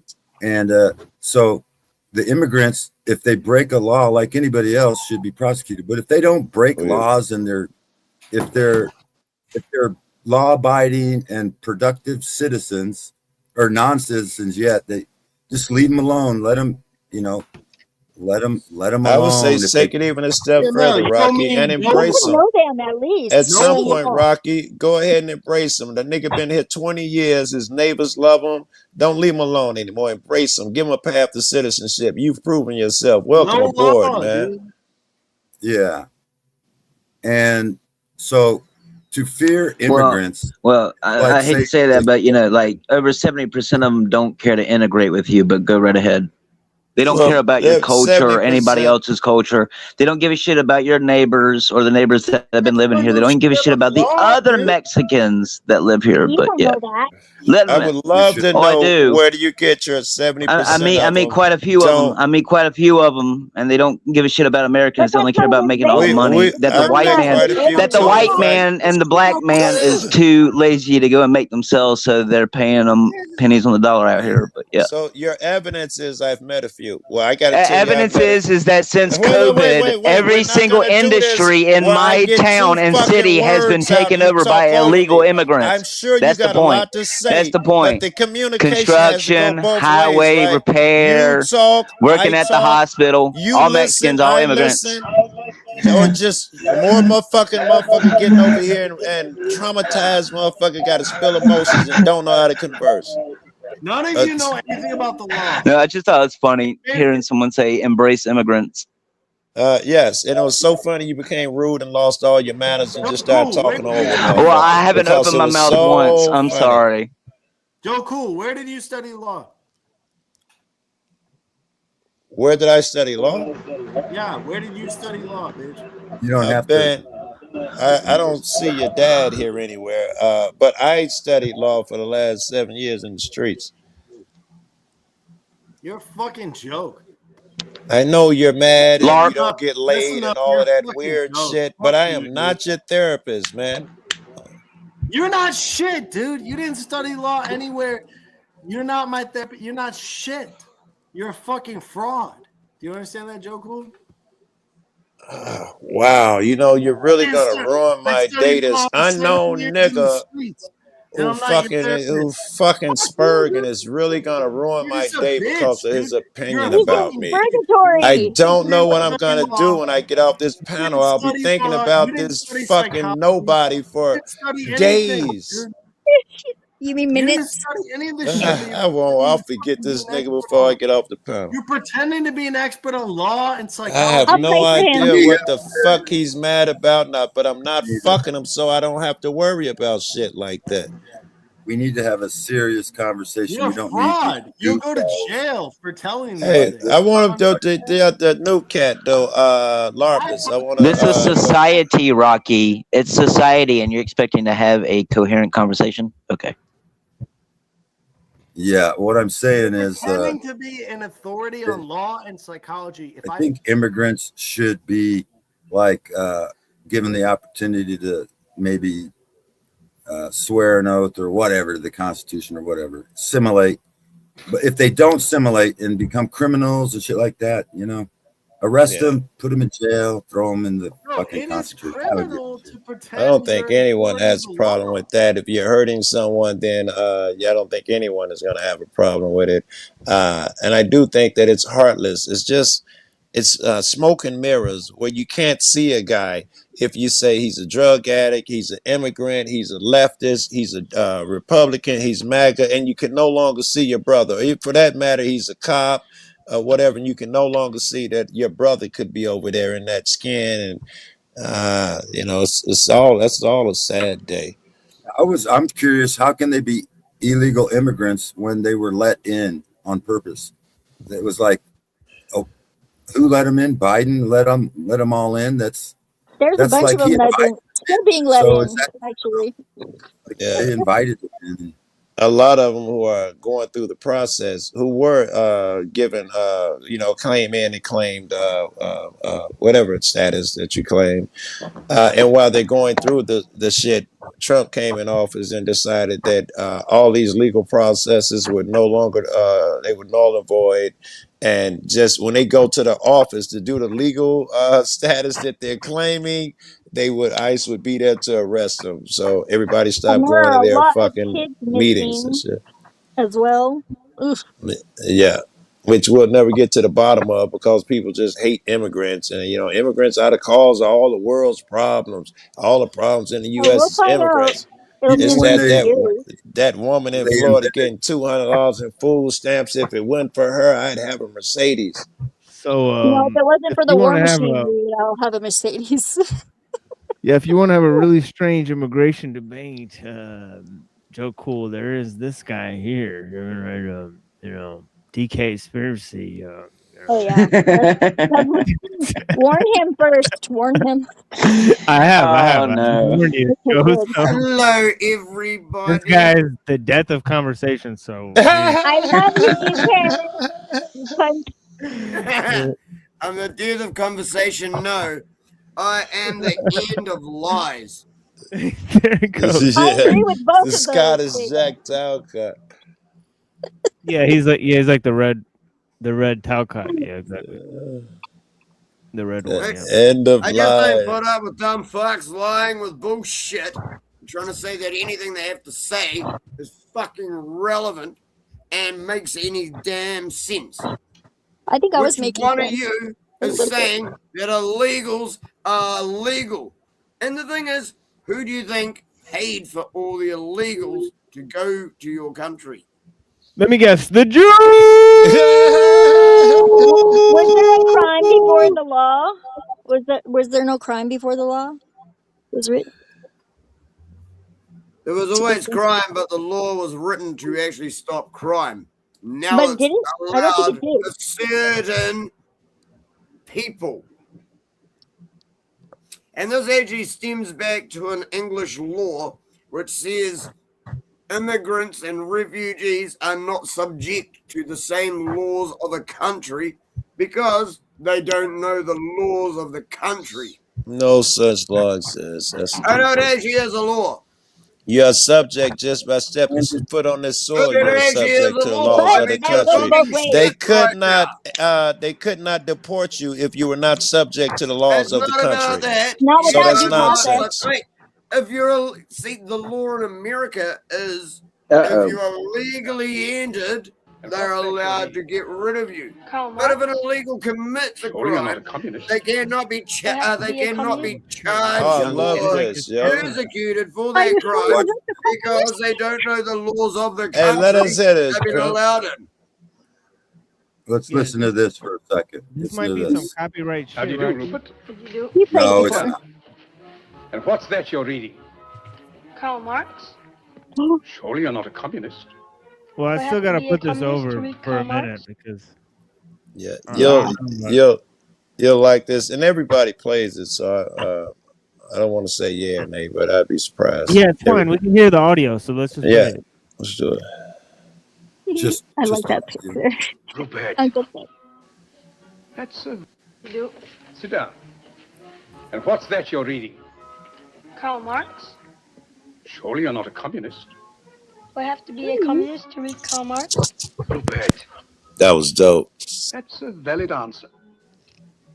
Well, if you're not a communist, what are you? Nothing. Nothing? I dislike all forms of government. Somebody must rule. And I don't like the word rule. Well, if we don't like the word rule, let's call it leadership. Leadership in government is political power. And political power is an official form of antagonizing the people. What magazine did you say he edits? A commentary on current events. Pardon me.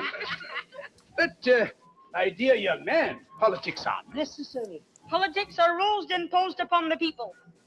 In this country, rules are not imposed. They are the wish of all free citizens. Travel around a bit, then you'll see how free they are. Yes, but you didn't let me finish. They have every man in a straitjacket. And without a passport, he can't move a toe. But if you'll allow me to... In a free world, they violate the natural rights of every citizen. But you don't let me fully... They have become the weapons of political despots. Yes, but may And if you don't think as they think, you're deprived of your passport. Will you allow me to leave a country is like breaking out of jail. Yes, and to enter a country is like going through the eye of a needle. But am I free to travel? Of course you're free to travel. Only with a passport. Will you allow me to say something? Only with a passport. Do animals need passports? Have you finished? Yes. It's in Congress that in this atomic age of speed, we are shut in and shut out by passport. If you'll shut up and let somebody else talk... And free speech, does that exist? No, you've got it all. And free enterprise. We were talking of passports. Today it's all monopoly. All right.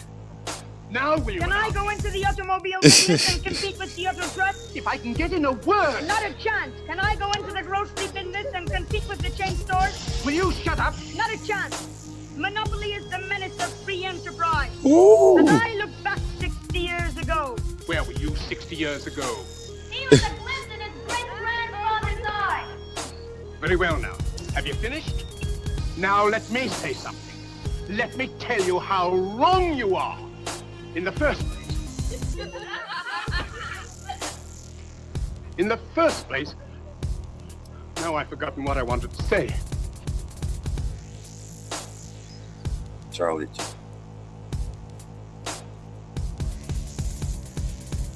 Yeah, I like Charlie Chaplin, but not the mustache. Yeah, I heard he got drummed out because of these ideas. That dictator was his final straw, and they was like, this nigga getting too radical, and they blacklisted him. He was also a pedophile. Damn. I guess he was rich enough back in the day. Speaking of kids, did you guys see that thing I posted, the video of the Muppets where they were talking about communism? That was pretty good. That was pretty good. Whatever happened to Iran? They was making them really cool trolly videos, man. I ain't heard nothing about them in a while. They had some good ones, with Trump sweating and they was blowing up ships in the strait. It was hilarious. Yes, it's so hilarious that countries that are allegedly at war can make Lego videos. Good. People at wait, we're at war and we make Lego videos. What the fuck is your point? Honestly, I think they're dumb from both sides. Yeah, because it's all LARP. So is war. Yep.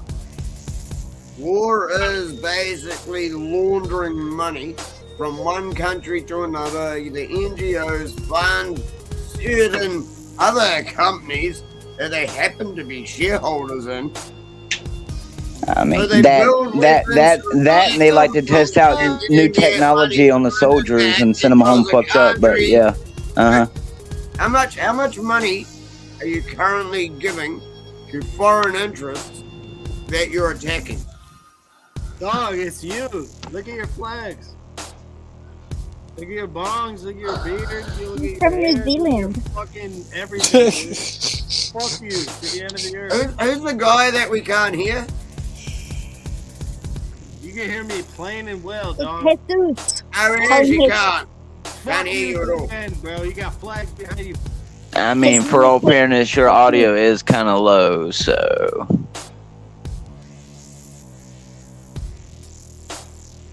I call him Jesus. Fuck you to the end of the earth, dude. I'm Jesus. Figure it out. Yeah, buddy. Did you just call yourself Jesus? No, That is Jesus some called me weird Jesus. energy. This is the kind of stuff that got you fucking clinically put into a hospital. Jesus called me Jesus, you dig dog motherfucker. Can you not read the Yeah, buddy. Can you not read the Holy Bible, you fucking retards? You're a retard. Jesus is the King of Kings. It's Timu Jesus. Savior. I'm an Australian Jesus is the fucking Lord of gimmick Lords. who fucks his mother's Jesus daughters Christ is with his King. goddamn upside down flags. Anybody hungry for some beans? I've been banned. What is this? Spaceballs? Come on. Mexican You are my Jesus father's, heals with mother's, brother's, sister's former I'm roommate. like your younger brother. I'm like your younger brother who you guys all failed. You guys all failed. You were supposed to be my older brothers. And I you're all know everything's Well, everybody's last fault. time I checked, I don't. Make them all little Jews. Yeah, people are all gonna die, but yeah. evil. You're evil. I'd like a and side of you're guacamole. And I put you in puzzles. Salsa picante. Enough for you.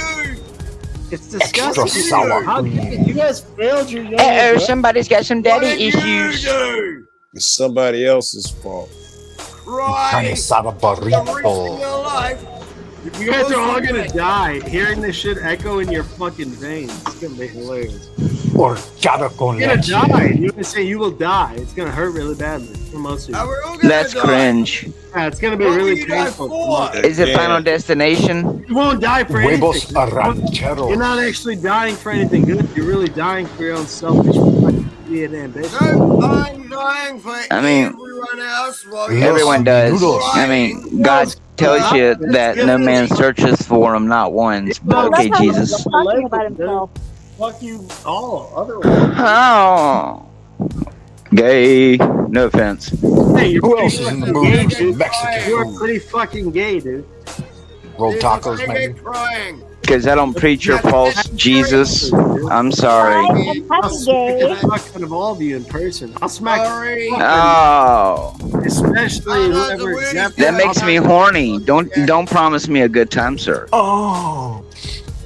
You guys are you guys are Akia. fucking Akia. retard The motherfuckers. invisible man. Sorry. Yamate, You think it's a yamate. joke?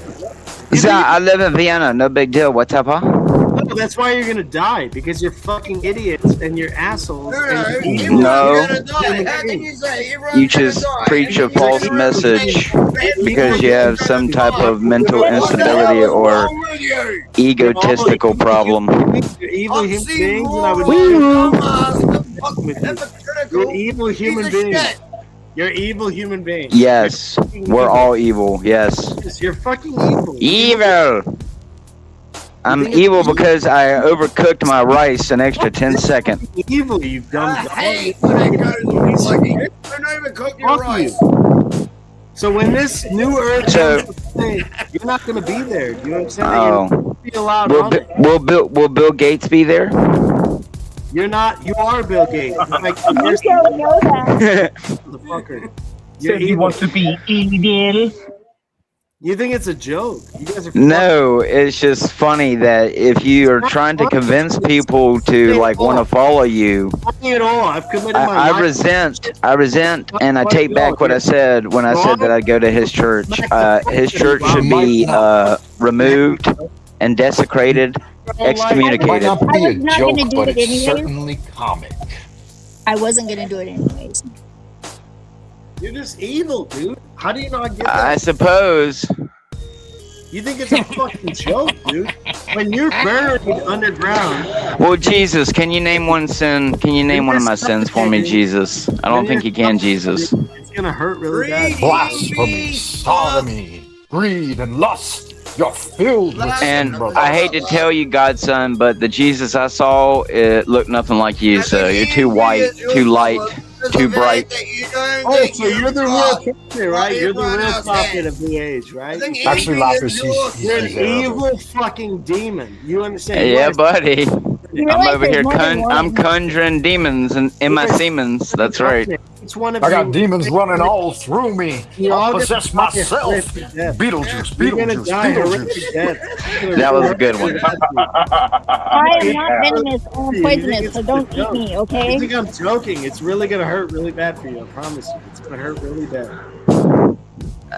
I mean, you're just assuming that most people like don't already have some type of conviction or have had experiences that don't make them leagues above you. But You fucking demon I hope you dog. get there. I hope you get You there. little piece of shit devil. Yes. I don't the assume original. anything. I I'm am, creating the universe as I'm I a see Native it. American. Tell me, hey, Godson, tell me something. Tell me something my conscience doesn't tell me every single day. It's gonna hurt really bad. I promise you, you're gonna die really badly. It's gonna hurt really bad. It's gonna hurt you really badly. And I'm welcome on the Navajo reservation. remember the rest of the song, but YMCA. In nomine e pace e filii spiritus sancti. It's going to hurt you really badly. Me smoking peace pipe. Guys, I don't pretend. I'm not inventing things. I'm telling you, it's going to literally burn you. Really badly. I mean, You will experience pain like you've never fathomed. I promise you. I'm gonna need some tux medicated pads then. Okay. Does my hemorrhoids flare up? I've had a needle stuck in my ass. I mean, that hurts. I just know that I will be badass on the other side of that. You're both gonna suffer. Yeah, actually, I get it wasn't a needle. Man, it was something Gonna be else. burning when I pee. Egg boy. Gonna be burning Well, when good I thing pee. you'll be right there with me. No, I won't be. I'll be watching. Oh, you will. Trust me, you will. No, you'll be suffering. All the little retards are gonna burn. Oh, excuse No, me, you'll sorry. be suffering real big time. Believe me, dude. And I'll be watching. It's gonna be crazy. I'm 'Cause not already offended. watching I'm it right just now. retarded. Yeah, that's right, because you'll be right beside me in the melting pot. Help me, Lord Jesus, help me. He's gonna say, no, I never knew you. Bye bye. Whee! Asmodeus. Agares and Yalfor. You guys think it's all funny and everything. It's all fun and games, right? I promise Merex you. and Aziel. If you're in pain, Derekamoth and it's not funny, Shax. dude. Bethan and It's Laria. not funny at all. Argenti and Bua. It's not funny at all. You guys will be fucking Marbus and Stolas. It's gonna really hurt. I mean, I never said it was funny, but It's gonna really hurt. Yeah, it's pretty funny. I mean, Hilarious. That's how you know it's true. Because it's hilarious. And you're usually the butt of the joke. It's funny because it's so true. Mm-hmm. It It's is. gonna really hurt. And it's guys. beautiful. It's always fascinating. No matter how You deserve retarded it. you are. You deserve it. You understand? You deserve it. You know it. So do you. Feed your babies to No, Mola. I already experience it every day. You guys are literally torturing me all the time. Belial. It sounds like a personal problem. You should probably do something. Oh yeah, it's real funny, Zephyr. You're gonna fucking burn. It's gonna hurt real bad. I promise. Ooh, you're gonna burn in the pit. If you say so. They ain't gonna poke you in the We'll ass see. with a pitchfork. We shall see. so do you save the person from the fire by screaming about the fire, or do you hand the person the fire extinguisher to help put out the fire? I mean, I would think the fire extinguisher would be extend good. them your pointy tail. I mean, what's your goal here? I mean, you're telling people they're gonna burn, but I mean, is that supposed to save them? That's not enough to like save them. So Yeah, it seems like he doesn't You want gotta to be unfurl your bony back wings and flap hard, my brother. You mean burn when you out of the pee. pit. It means burn when you pee.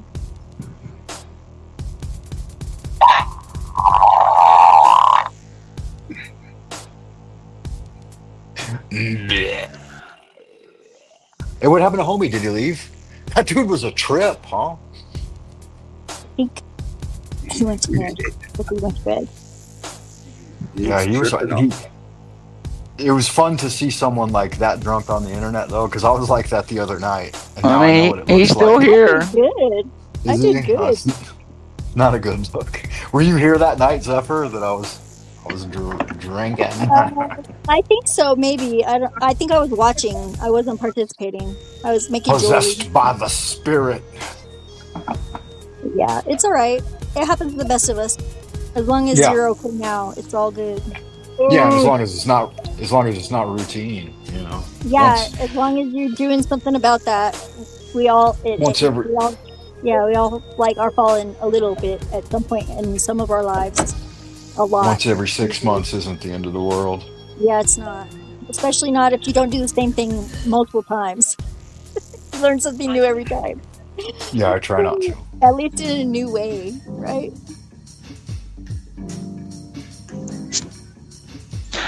Well, won't matter because we're gonna burn, right?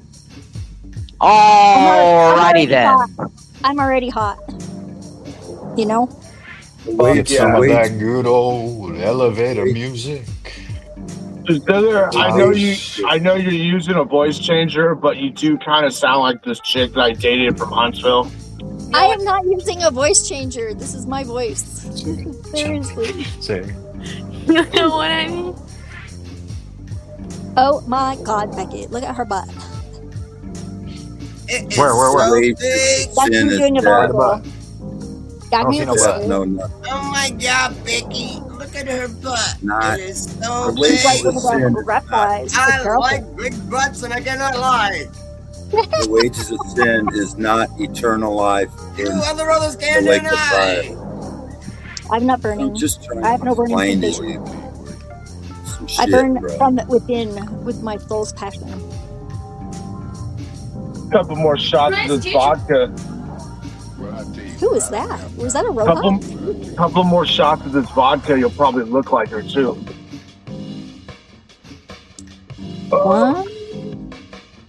You guys are off the chain. You guys are off the hinge chains, man. You need some hinges. Shit, Holmes. Yeah. Should call a handyman.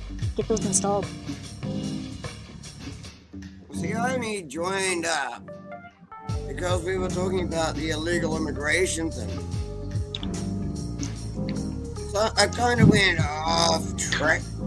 Right, DK? It wasn't you this time. Congratulations. That's so weird for you, No, too. Yeah. I think it was you. No, it won't me. Yeah, no, it actually was. You can blame me if you want to. It's okay. I don't blame women. You always blame me. We already know that nothing is their fault. No, it is. I want it. I want all the blame. Give it to me, please. But everyone puts it on me. What are you on about? Throw it at me. I'm a white guy. Are you complaining? Just give it over. If you're complaining, just give it over. Oh boy. Like, who are we going to pick that we blame the most? I missed you, DK. What? Every time you pulled the trigger? Well, I was talking about this lifetime just now, and it was like more of an emotional sort of lingering longing, you know? But I guess I don't love you, Zipper. Like, fully love you, my I dear. love you too. You know I love you. But I'll say it anyway. I love you. I hope we all get fucking assimilated. Right? You can't swim far enough. I even love Lorp. I love him, especially when he's Satan. It's the best.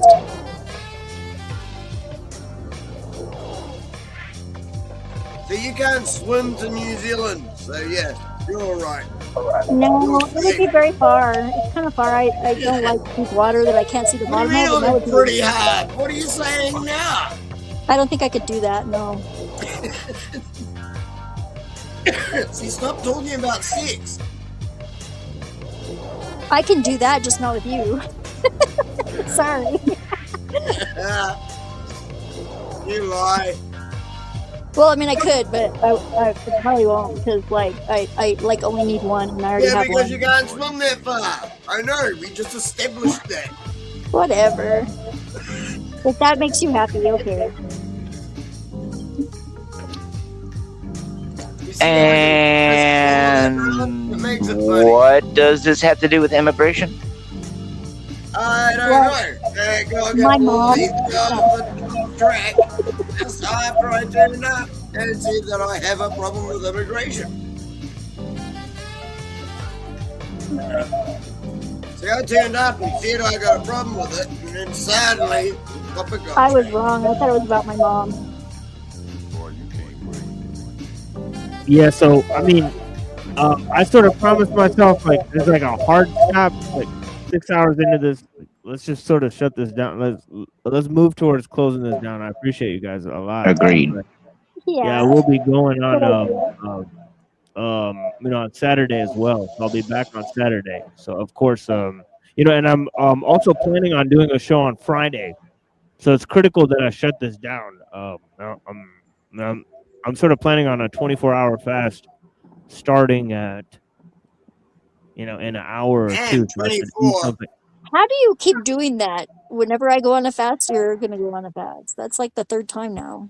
Nice. Yeah, that's interesting. Yeah, maybe we're on a The similar. longest I've done is 5 days. Yeah. After 3, you start not even wanting to eat again. Yeah, I It's forgot to actually eat for like hard 3 or 4 to hours after start my last eating one. again after 3 days. My mom just finished one too. Like she did 3 days. She said by the second day. Cut it out. Now you're just bringing it back to 6 again. Your mum No, I just was finished talking about what? my mom is hot. I'm sorry, I can't help it. Yeah, no, there's a your mama joke in there. Come on. Yeah, well, it wouldn't be a joke because my mom is actually seriously hot. So Yeah. So Okay, let's so go. maybe I get your mama instead of you. All right, Ziva. Now I get no, you. she's also married. She's married. Okay, let's move along. Nobody cares. Thank you. Yeah, let's go around the panel here. Dude, We'll if you go with can't DK. laugh, hey, if you can't laugh and there's nothing that you find worth being around for, what the fuck are you fighting for? Yeah, what would you like to say to the people? Coming DK? Me or like you put me on screen? Yeah, go ahead. Hey, come find me on Rumble. I do have a YouTube channel, but I don't stream there. Come find me on Rumble under the same name. I'm also on Discord and Telegram. You can probably find me on through TML's channel on Discord. If you can't, you can find me and I'll point them the right way. Yeah. Yeah. She seriously is stalking me. See? I know it. She can't I am swim not, far enough, but and she's I'm not in the stalking bath right now either.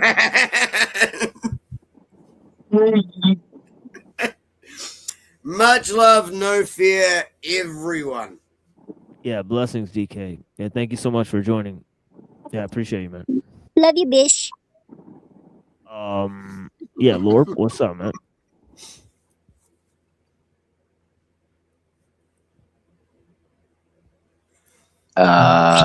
Before I got on, I don't know what the hell went on. What the hell did this even turn into? I Anyway, spoke for like 3.5 hours. It was, and then we, we lit up a bunch of people. So yeah.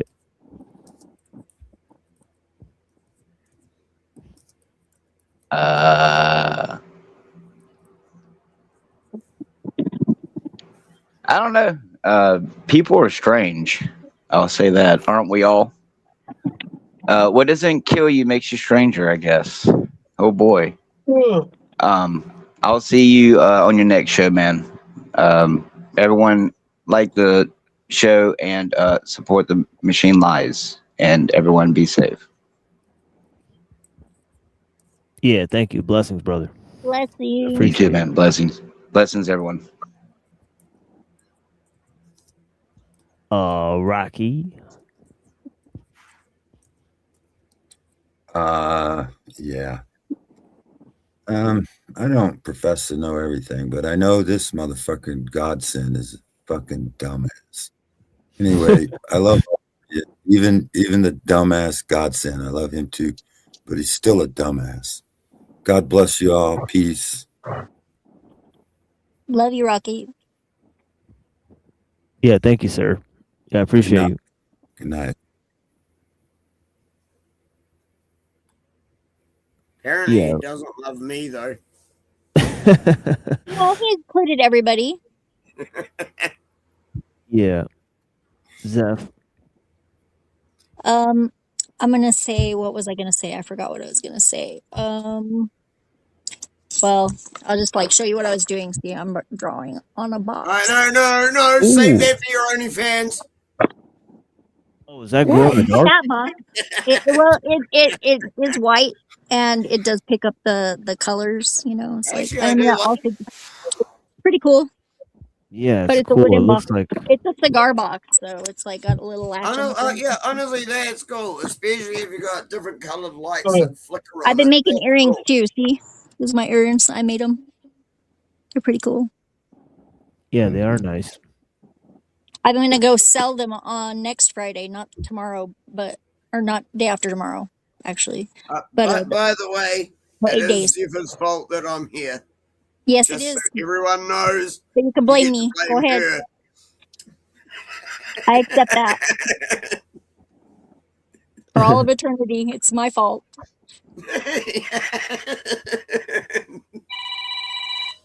Hello. Hello. Hello. Who's there? Okay, that's it. Goodbye. Peace, love you guys. Be good. Yeah, blessings, Don't talk. Zeph. Don't talk to any stranger than yourself. I know it's a low bar, but Yeah. Yeah, Zeph is. Yeah, she's killing it with the style, as always. So yeah. So blessings. thank you. I appreciate that. Of course. And Cecil, you there? Is he driving around? Yeah, I bro. can see there's lights moving. Yeah, blessings. Dude, Jesus Christ, it took me like half an hour to get out of there, man. Freaking freeway was like closed and all this shit. I wonder if the cops are still looking for where I did shit on the steps. But I know one of y'all fucking called them and shit because they were like, we got a call that somebody was fucking. I'm like, yeah, okay. I didn't call them. Oh, okay, like whatever, dude. I don't care. I'm here taking pictures. And he's like, oh, well, it's closed between this hour and this hour. I'm like, all right, cool. Like, take your pictures and go ahead and take off. I'm like, all right, cool. See ya. But gas is like really expensive over there, so I'm good. I'm heading back now. But what was I gonna say? It has something to do with taking it. Oh yeah. So I actually have been like intermediately like fasting myself, like trying to like not eat during daylight. And I've been trying to keep it to like olives and pineapple and vegetables and stuff like that. So I don't know if that counts as fasting, but this is how Muslims fast though, right? They don't fast during daylight or something like that during Ramadan. Yeah. Okay, yeah. Yeah, I've been trying to do that myself and just like lean back. I've been getting a little fat and like, but Pomegranates yeah. are good when you're fasting. Like if you just eat a handful whenever you're really, really hungry, like the first day, and they cleans you out like Roto-Rooter. It's pretty nice. I think I'm in a situation of basically like living off of my fat stores or something. Because I really don't, just like DK was saying, like after about day 3, I don't really start feeling hungry anymore. You're gonna be all buff soon then. Awesome, congratulations. But what was the other thing that I was gonna ask? I can't. Oh, so I know we're not supposed to like medical advice on here, but like, is nutritional advice count as medical advice or no? If you I add a don't think little so. disclaimer, I think you just say, I'm not a health professional, but this is what I do. Yeah, right. Yeah, yeah. You could give the advice. You just have to say that exactly. Yeah, what Zeph Okay. said. Okay. Anyway, I'm gonna go find a freaking rest stop between here and Omaha and pass out. But blessings and all that kind of great stuff. Dude, Yeah. you should hit me up if you come through Albuquerque. We'll go get some coffee. Unfortunately, that is one of the states that I will not go to. It's all right. I just thought I'd say. But yeah, cool. Thank you. But yeah, I'm not. Maybe like in the winter, but right now it's summer. I'm not going down there. Fuck that. I don't blame you. It's pretty brutal if you're not used to it. I was born in Omaha. I like it. I actually really like it. But I'm just here for like a little while. Then once I have all my business taken care of, I'm gonna take off and go somewhere else. Do you know Also, who the like, Faint is? If you're from Omaha, do you know the band The Faint? They're from Omaha. They're really good. Who?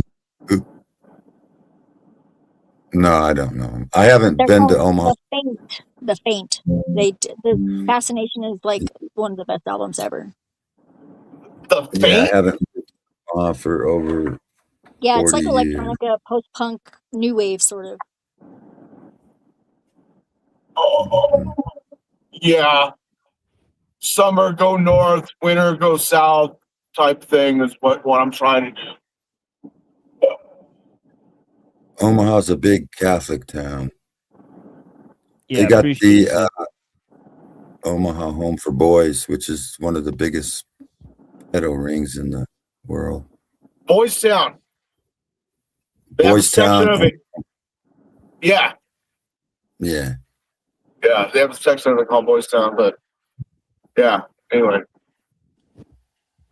All right. Rocky, leave them kids alone. Y'all watch more TML. Check it out often to stay up to beat on the changing ideas and mysticism, philosophy, and all things related to your spiritual development. Come by and see me over at the Frank Monday channel sometime. Appreciate y'all for tolerating our bullshit when we're at our lows and celebrating us with us when we're at our highs. So be well. Thank you for sharing your sunshine on the other side of the world. Yeah, thank you so much, Frank.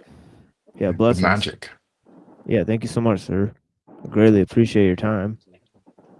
And yeah, thank you guys. Yeah, so we'll play some music here for you guys, and yeah, I hope you guys appreciate my selections, and yeah, thank you for joining us here on the Machine Lives, where we talk about the lives of the machine on the machine that lies. Obviously, we'll try to do a show. A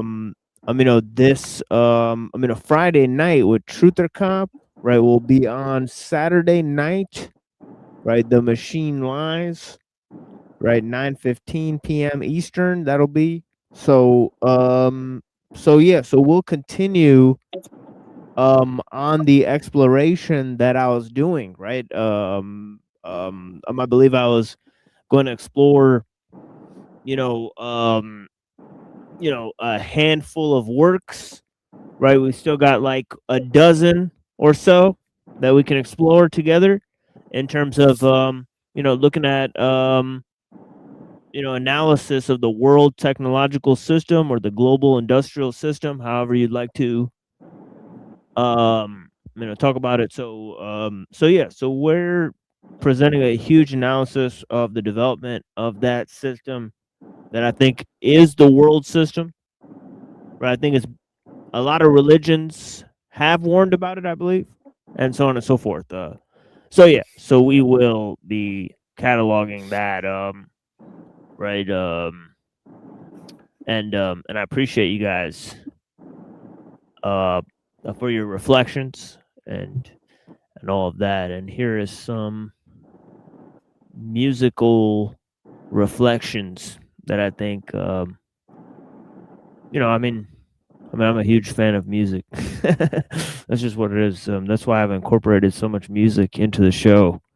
And yeah, blessings to all the people. I greatly appreciate your time. Yeah, thank you for joining.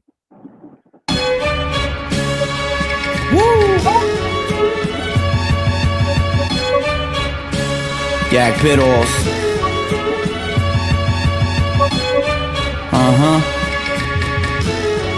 The kid. It's that Millennium Falcon shit right here. You don't have it on the live audio.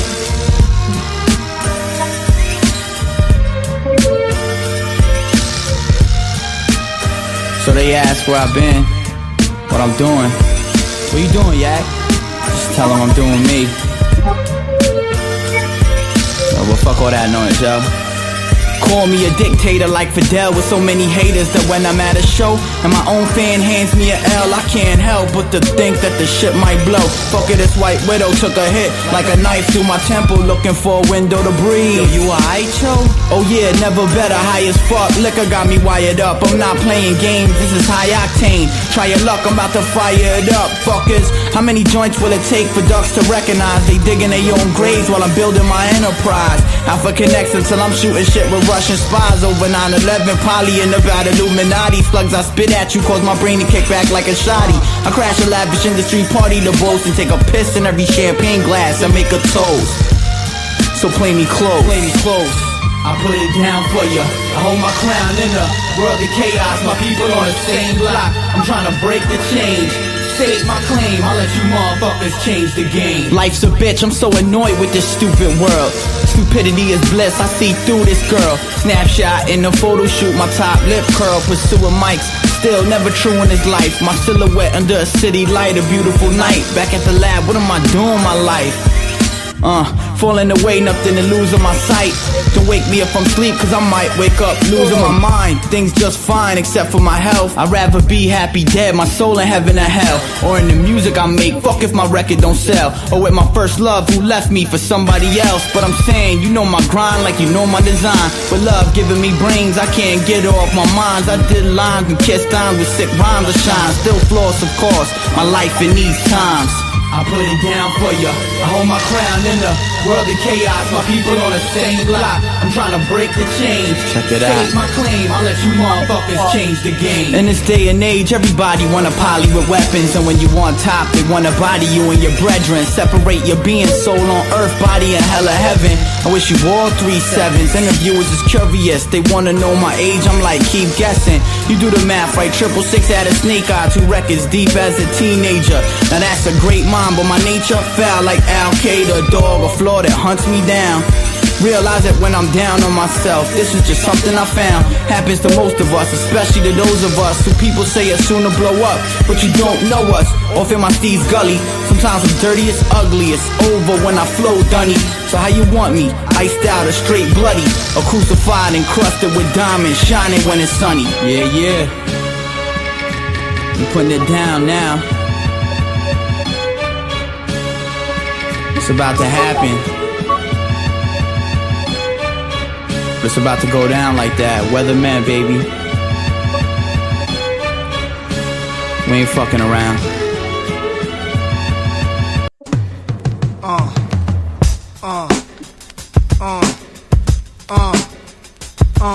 No idea is original, there's nothing new under the sun. It's never what you do but how it's done. What you base your happiness around, material women and large paper. That means you inferior, not major. No idea is original, there's nothing new under the sun. It's never what you do but how it's done.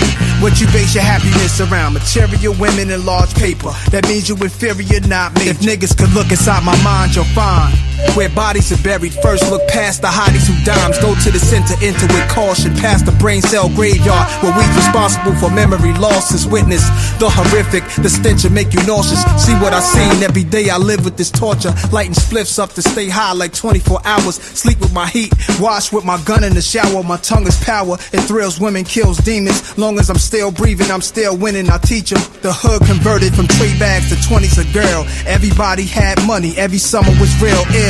4-finger rings, dope dealers, cane. No half-stepping with flat tops but rock him rain. Radios on card tables, Benetton, the guards building. Ask for today's mathematics, we are lost children. And this was going on in every New York ghetto. Kids listen, 5% have said it's pork and jello. We coincide, we in the same life. Maybe your time difference on a different coast, but we share the same sunlight. Your part of the world might be like colors and gangs, while on my side, brothers are murdered for different things. But it all revolve around drugs, fame, and shorties. Stuck for your bling, stripped for your chain. The same story from Czechoslovakia to Texas metropolis. Them treacherous rocksters and the Mexican mafias be scrapping with tats on their back. Violent wars, nothing less than a lethal injection. If ever caught, courtrooms, eagles and flags, American style. While in our world, the ghetto stays incredibly foul. Watching for paint chips, don't want no lead in your child. But them gangsters put lead in your child. The bezzy be out, the chain be like 100K. Shining since Roxanne Shante made Runaway. That's been a minute, Genesis is deep. My features are that of a god. It's not a facade, it's a fact. These rappers wanna be Nas. My exodus doesn't exist, I never leave the streets. It's all in my mind. Even with sleep, I'm ducking nines in my dreams. Sirens, wide awake, why'd I think it would change? Can't hide when you famous or even try to do the same things. Like somebody's always watching my life. Before I walk out the door, I size up every option. Eyes cut every direction. It's like guard or guns, which is better protection? Can't decide, that's a hard one. I mean, they wanna see me in prison, the chains bamboozled. Headline reading, rapper slain from a man shooting.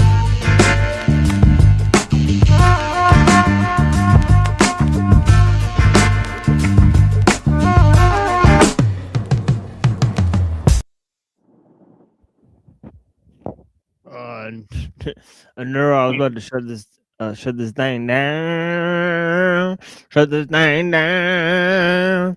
I don't know if you're there. Well, hell no.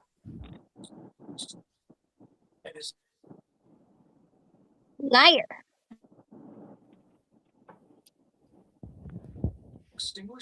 Well, to everyone, a good night.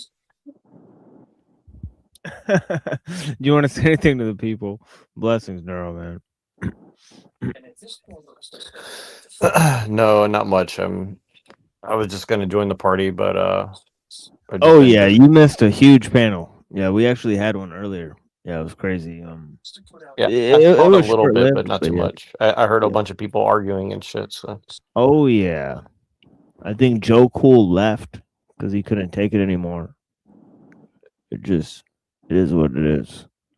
But yeah, it wasn't very productive for sure. But yeah, I had like 3 hours and 30 minutes. Very productive introduction. Well, it's not an introduction. 3 hours in, it's like a whole beast.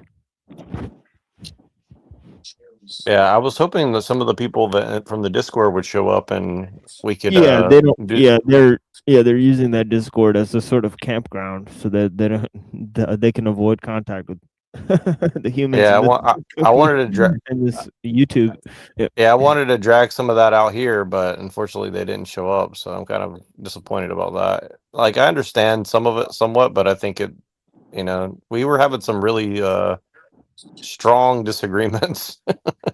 That's the thing, is that if you guys really want to talk about some of these issues that we talk about, come join the Discord, right? It's really right. We get into some deeper level discussions about a lot of the things I share in the intro of this show. Some people who really stick around, they come and join the Discord, and we have like sort of philosophical debates and whatnot.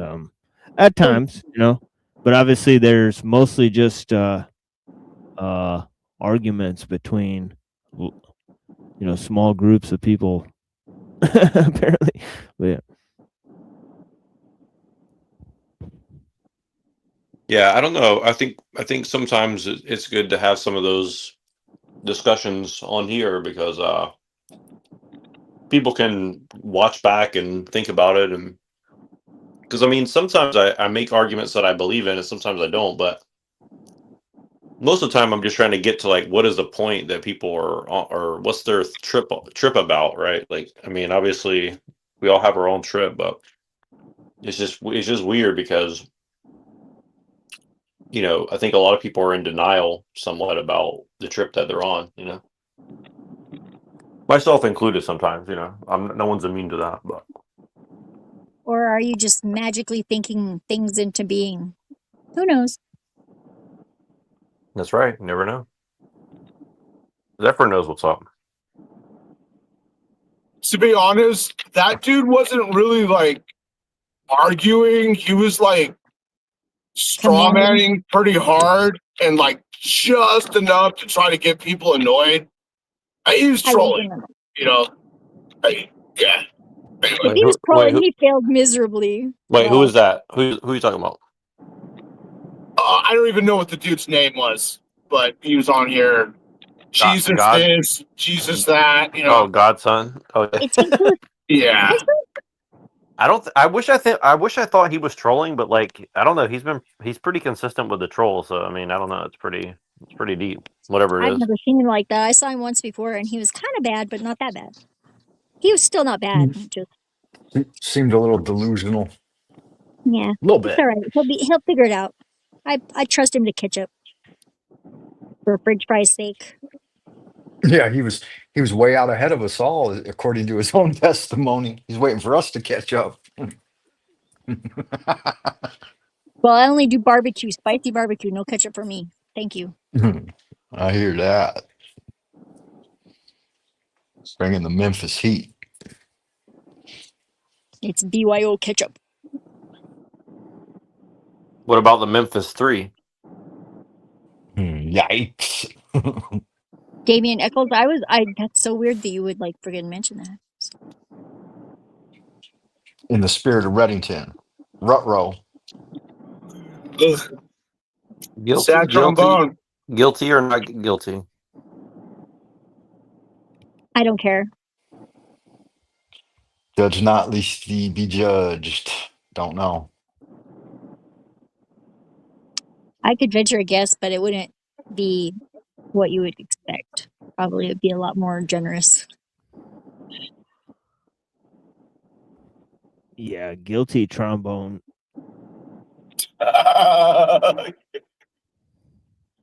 Guilty trombone. What does that sound like? I have no idea. Don't know. Yeah, it's like the Law and Order theme song or something. So it's like, dun-dun! It's like a kind of gong, sort of like hit, instrument hit. Old school People's Court with Judge Wapner. Dun-nut-nut. I used to love that show. Dun-nut-nut-nut. You know, it's like actors and shit, but it was still entertaining for a little bit. Okay, so you got anything else for him, Neuro? Let's shut this thing down, man.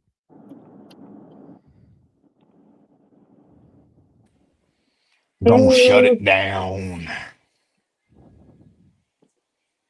Lights out. Lights out.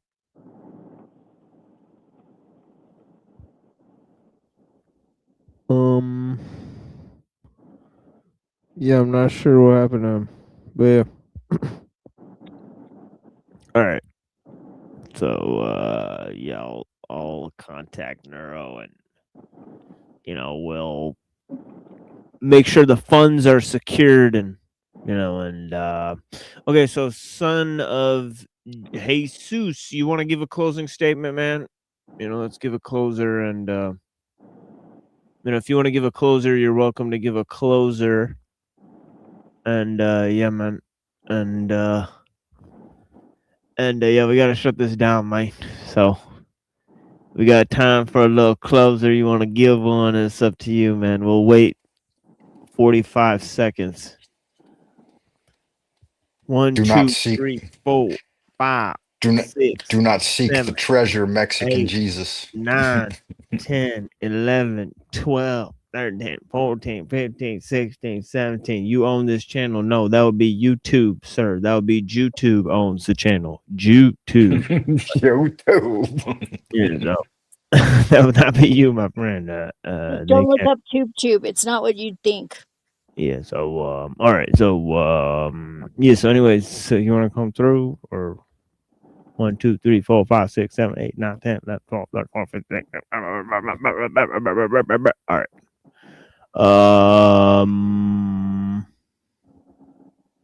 Swizzy, hit me on the Swizzy hip. Yeah, hit me on the Swizzy hip. You know what I mean? All right, yeah. What's up, man? Hey, it's them tube, not YouTube. Yeah, so what's up, man? Let's give a closer out here. Close it down, man. Schnup it down. Snip it. Bring the salsa. Bring the salsa. All right. I own the channel. So you are a Mexican owner or slave? You just said Jews. Lord. You're a Mexican slave of the Lord. Or an Italian Jew. So what's up, man? Come on, give the closer, bro. Holmes, you got the closer, Holmes? You just said Jews own this channel, right? No. Yeah, you did. No, I didn't. Yeah, and then you went all like funny Mexican. No, I didn't. I said Yeah, Jew. you actually did, man. No, I didn't. I said Jew. You actually did because the point is you owns know the that channel. to be true. You know it to be true. No, you are. No, you are actually confused about what I said. Let's move on. Let's give a closer so we can move on. No, this isn't the third degree about what I The thing said. is, it gets weird because it'll actually exit into like the real world. And It's weird that you're not giving a closer. Okay, so go ahead. Yeah, you you got got this. this. You'll start feeling pain. Yeah, you got this. Yeah, go ahead, man. Yeah, blessings. Yeah, blessings, bro. Does Allah have children? Does God have children? No, neither begets nor is begotten. Yeah. According to what law? According to just you're just making shit up about Allah, right? Because you're a false prophet and you want to die really quickly. You want to die really quickly. No, you want to die. No, you want to die, and you can die now because I own this channel. I own this, so you give a closer and you step the fuck out of here, yeah. Brother. You own this channel, right? But Brother, give a closer about your false god, and Brother, let's go ahead and really that continue. afraid? No, you follow a false book, you follow a false god. Oh yeah, brother. Let's go ahead, yeah, go ahead, Tell me yeah. the law. Where's the law written? The law, you don't follow any laws. Let's go on. What law are you talking about? Brother, if you go to law with me, you'll die. I promise you tomorrow. No, there's no going to law with people. That doesn't exist. You go to war. Oh, There's you think so? there's a spiritual war going on, and you're participating or not participating. You don't even know what war is going on right now because you're on the internet drunk. You're on the internet drunk as fuck, lying about God. Man. Yeah, you're on the internet drunk as fuck, lying about God. You forgot to brush your teeth, and now you're here talking to me. What's really your good, fucking man. problem, dude? You're gonna shounce me real quickly because you're not. Yeah, you're a dog. You're a dog ass motherfucker. Oh, I'm a dog. You're a dog ass bitch. In God's law. You a dog ass bitch ass bitch made motherfucker dog. Just tell me where God's law is. Yo, son. Yo, where do you get God's law from?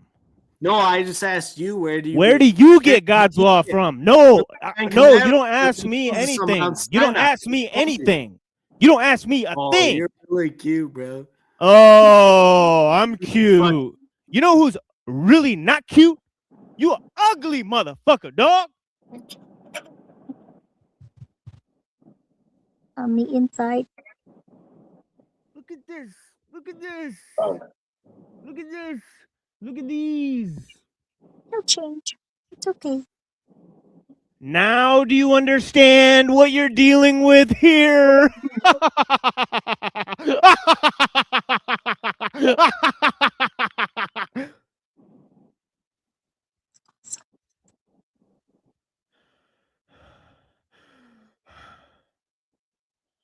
I'm going to try to calm down. Go ahead, Zeph. That was awesome, and not in an awful way, in an awesome way, like Vesica Pisces parentheses and then SSUM, just like that. Woo, that was cool. Good job. Thank you, Zeph. I appreciate you. But seriously, I'm gonna get off my high horse. Let's invite our friend back. I appreciate it. There is no You superior. are such a huge pussy. It's You are okay, such man. a huge pussy. I'm the hugest You don't have to one. run away. You don't have to run from yourself. You don't have to run from God. You fucking. You don't have to dog run pussy. from either yourself or God to explain You yourself. such a Explain big what ass you need to say. You don't have to run from yourself. You can look in the mirror. You don't have to lie to yourself and lie about God and lie to yourself. no, You you're can literally be who you burning are. yourself. You can be who you Yeah, no. are. You're literally burning. I'm allowing you to be who you are. You're burying yourself in incognition that you cannot comprehend. Like you're such a faggot motherfucker. Where are we now? You're a pussy ass bitch. No, Damn you're it. a dog ass bitch. No, you're ass such a motherfucker. pussy ass bitch. Believe me, dude. Tell me You're a where. wankster. You're a wankster on the internet. You're clearly a wankster ass bitch. I'm gonna kick you, man. I told you to give a closer a bunch of times. I should ban you from the fucking studio. Fucking cocksucker. All right. That guy's got a filthy mouth. Do you kiss your mother with that mouth? Wow. He did say a lot of gay things too about how he wants to have sex with men. Oh, I'm happy gay. That's a sin.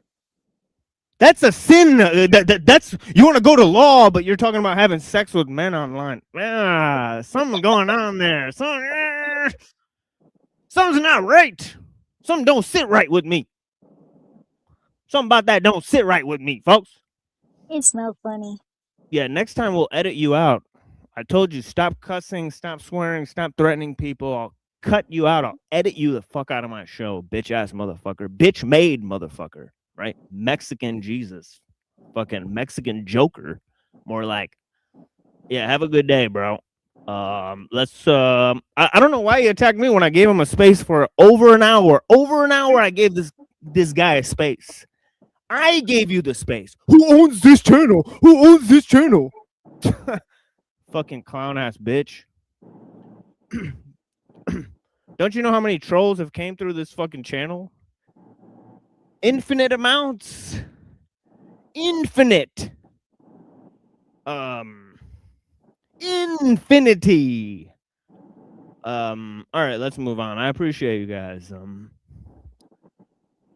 I told him I had to shut down. I gotta shut this down, mate. All right. And I'll take your mod away. Stop barking. He's probably in the chat, Spurgeon. I'll take that shit away, boy. You better behave yourself.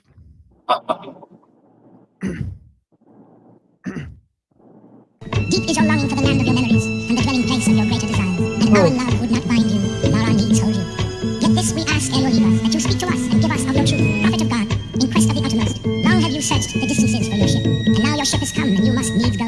Deep is your longing for the land of your memories and the dwelling place of your greater desires. And our love would not bind you, nor our needs hold you. Yet this we ask, ellul, that you speak to us and give us of your truth. This is a journey into the desert as I enter the measure on the back of a camel that was robotic, and I got it from a lizard man that came from a hole in the sky that came down in the prehistoric time with a holographic rhyme accelerating mankind from a grunting hunting caveman to an upright, more intelligent slave hand with obedience to follow an invisible diplomat. So follow my orders or you'll be punished in the desert storm, in the sand where the desert's warm, where the peasant's corn doesn't grow very well and there's a smell of frankincense. Frankenstein is a mummy in a different way, so save a dead pharaoh like your money in a recycle bottle with a genie in it. Wait a minute, watch out for that evil genie who offers a wish, but when you get what you wish for, you wish you never picked up that bottle of spirits. It's a burial ground, you're grounded. Put the marionette down, how it amounted. Puppeteer, can you lower this price here? I just met a man that came from the sky, and I can't lie, only told me we are puppets in the world, controlled by the greed and the girls and the government, and the preservation of the little people on the earth, and the loss of the love due to the cost of the goods. Since our separation from our mother's womb at birth, the tomb was searched, and I found this here, and I'll trade it for an explanation of the missing link. I'm missing your point, so I point this spear at your throat, and I'll take it from you anyways, or there will be whips and running, for the ship is coming, and I'm running out of fuel for my jet pack. So get back, or settle the rack. Prophet of God, in quest of the uttermost. Long have you searched the distances for your ship, and now your ship has come and you must needs go. Deep is your longing for the land of your memories and the dwelling place of your greater desires. And our love would not find you, nor our needs hold you. Yet this we ask, ellul, that you speak to us and give us of your truth. The dance and a song of a people is a culture, and a culture can be grown in a dish with a wooden test through, and a side of earthenware and a hieroglyphic operating microscope. I'm a creator God, and I created you to erect a colossal monument for the mothership is coming to earth to snatch her people. Also, my uniform is made from a metal not on earth, and we all can't go. With respect to the exodus of slaves and the high-tech petroglyph with the tractor beam by the Red Sea and the Ark of the Covenant was a weapon of religion for the visitors protecting their investment. All the prototypes are really cheap when you buy them bootleg on a different planet. Boot them up, transport the soldiers in the orbit to a moderate climate, upgraded from an older version of a primate. DNA change, rearranged so you can't remember who made you from an egg. Back to the grave.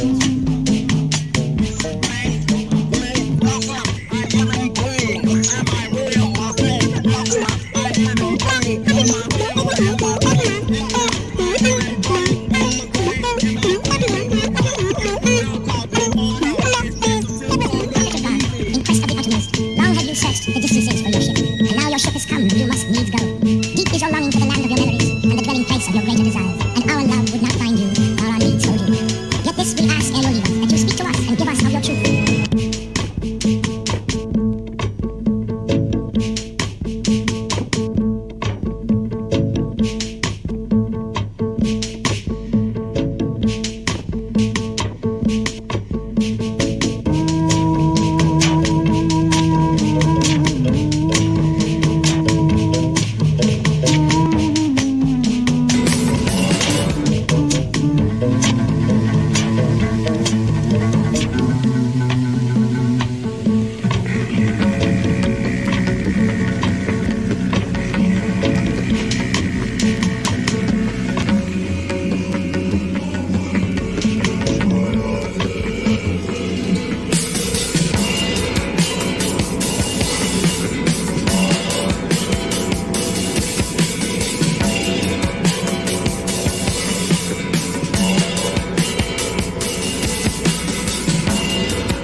man died on his knees last night begging for mercy. Ran to a false god and so was thirsty, and that's what hurt me. He once stood with pride like a redwood tree, but now he leans on the river's edge to be swept away. Nothing else to be left to say.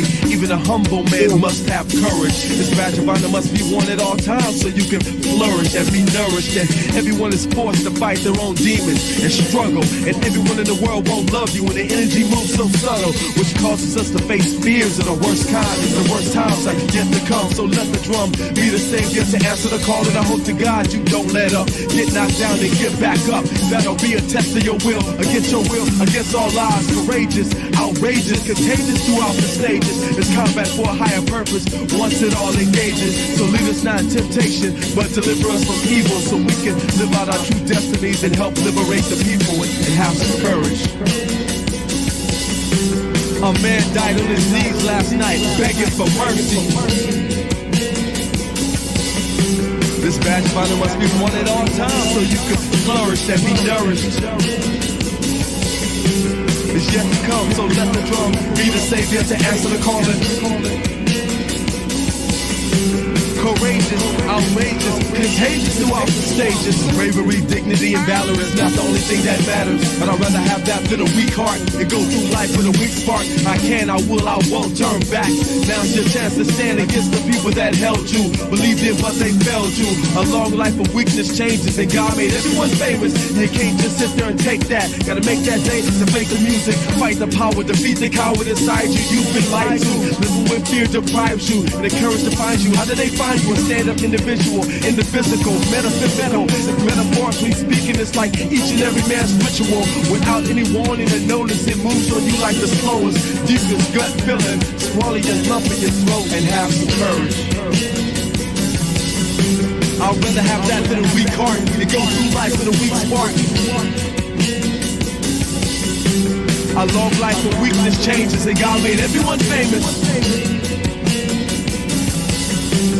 Fight the power, defeat the coward inside you. You've been lied to.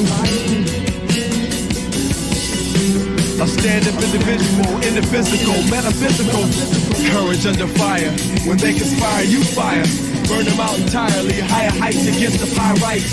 Now what about your rights? With all your might you fight for freedom, and you lead them through the night and read them their rights before you beat them. Now he who wears his heart belt, courage making emotion melt. Shaka Zulu, Marcus Garvey, Che Guevara, marks the era. Intimidation has no place here. Insecurity has no face here. All my spirit is based here. My legacy will be traced here. Now who's the victim? The victim. I don't feel sympathy for those who oppose my energy or any attempts to limit me. A man died on his knees last night, begging for mercy. Praying to a false god and so was thirsty, and that's what hurt me. And he once stood with pride like a redwood tree, but now he leans on the river's edge to be swept away. Nothing else to be left to say. Even a humble man must have courage. This badge of honor must be worn at all times so you can flourish and be nourished and have courage.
Everybody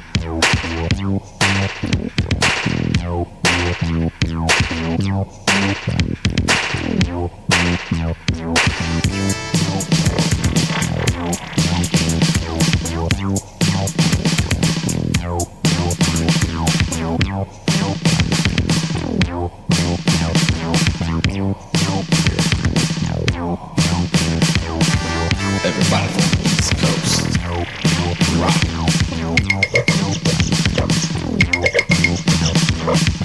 Everybody from the West Coast, rock.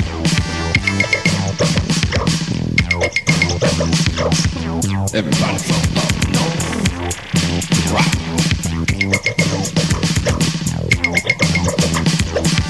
Everybody from down south, just rock.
Everybody from the East Coast, rock.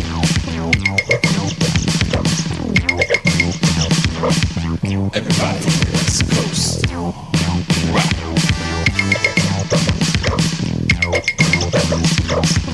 Everybody from up north, rock.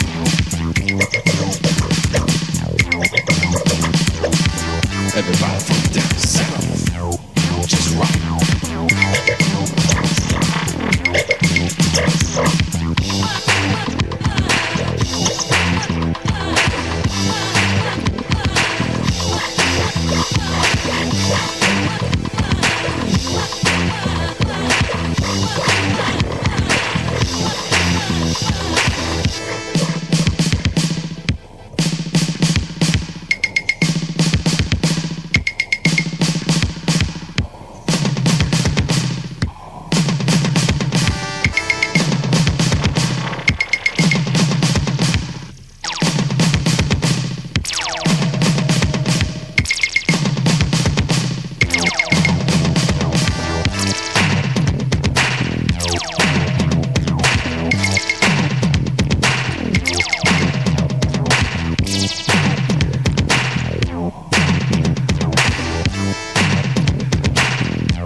isla da roda do trem.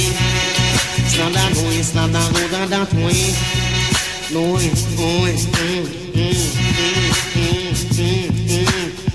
Who God bless, no man curse. What lovers join, no man can divide. What eternity is with, no man can alter.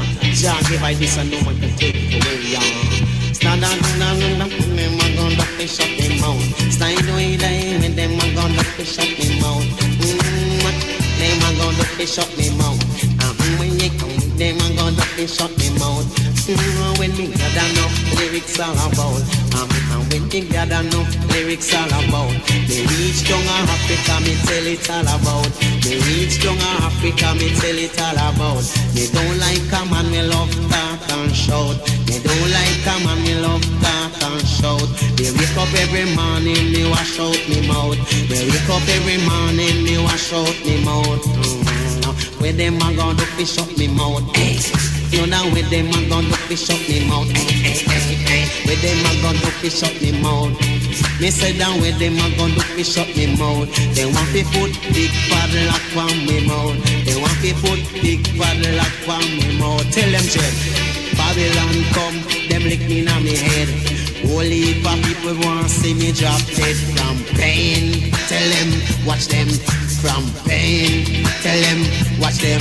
Me have the pain in me head, got the pain in my neck. Hey, come from me neck, in my chest. Hey, come from me chest, in my back. Hey, come from me back, the in my waist. Come from me waist, and from me hip. Hey, come from me hip, in my thigh. Come from me thigh, in my leg.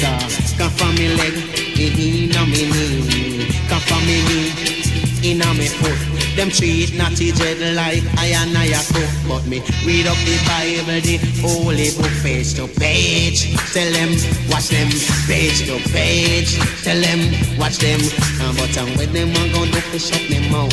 Nay, with them, I'm gonna do fish up me mouth. Can't wait till me gather enough lyrics all about. Me reach down Africa, me tell it all about.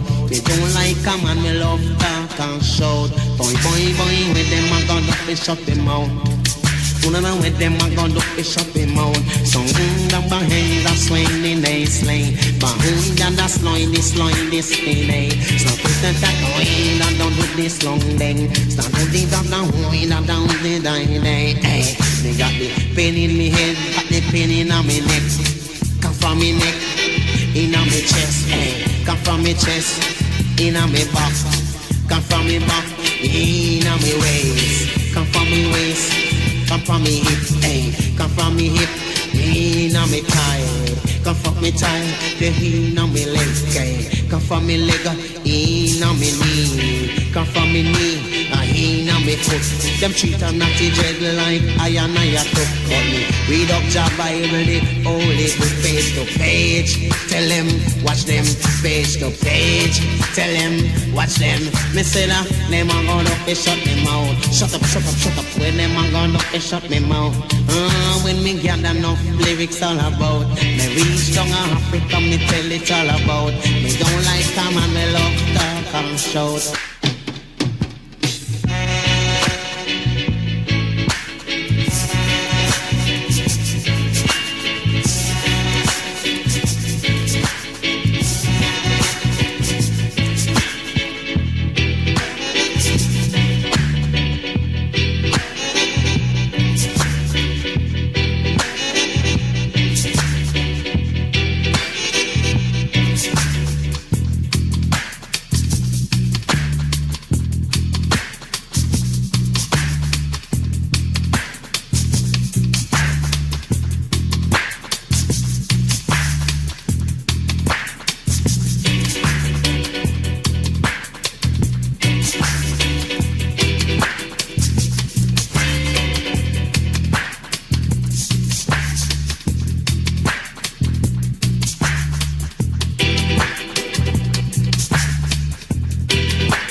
Carry a flicker, wave a zip fly, breath seeping through shade, soft heaving about shade, after shade, gentle swimming, formless nature of nature, bursting in place, growing silent fury of element, glowing eternity, ripples reaching for capture, found oxygen, medium oxygen folding, hues of perfect white, silk and flowing, magenta yellow overlaps, a cobalt silhouette, pets, dancing edges, orange pop fusing warm glimmers, casing of winds, spinning shadows between the fragile, brilliant of its shed and passionate tear, doused, roaring, tender toward immortal brings, replenished to brinks, disappeared, prisoner to its purity and nothing more.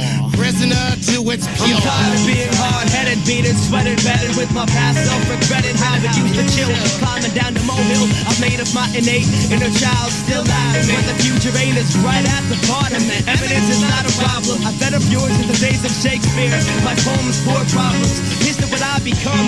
The sun below me provides some inspiration. It's still my figure in a museum. I remain in the muse of some madman's innovation. Remove my finger from your chest. These words are not made to seal your lyrics of ignorance. If the slump is ever left, I'm emphatic and adequate in this, till I can once again become valid. Wish I could grasp my torso, but it slipped through my hands like my hands. It all comes hand in hand with coming to grips with where I broke.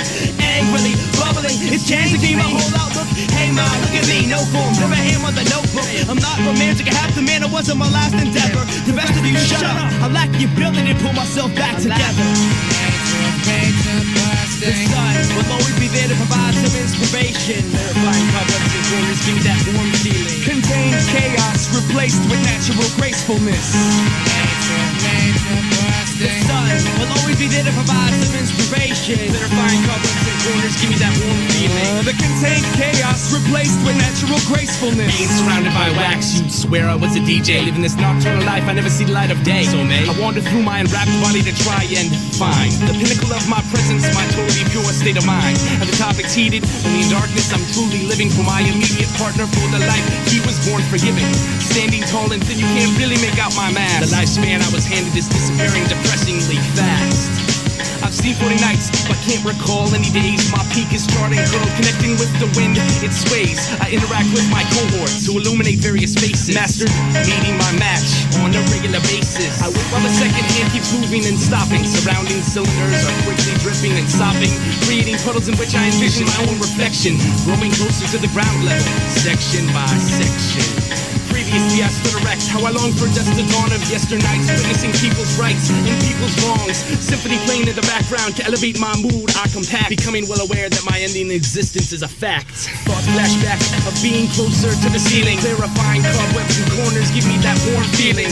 Feeling cheated for all the energy that I relinquish. Hear my dying cry as my soul is slowly extinguished. You can count on me to hold you steady, letting you drip down on me whenever you're ready to shed a glimpse of light on whatever the situation is. The contained chaos replaced with natural gracefulness. I felt some come and go. You ain't different than the rest of them. Different colors, different scented ones. Nothing changes but the aura, and I only notice a slight rendering, yet it secures my existence. My usefulness depends on a mobile, inanimate, a feeble decoration for this inadequate planet. I took no part in creating, so I make my reality consume my space to play an intricate role behind no shadows on your face. Foundation never needed to be the shine, illumination. I'm content with my place and time, affiliation with desire, hunger for solidarity. Traces of your visit and departure scattered. My heart is matted with your remains, but nothing matters next to the factors that fashions how we're arranged. It's all deranged, how your smile's really a frown. Got me bound, cause once you burn out, down, I'll still be around. It's like that.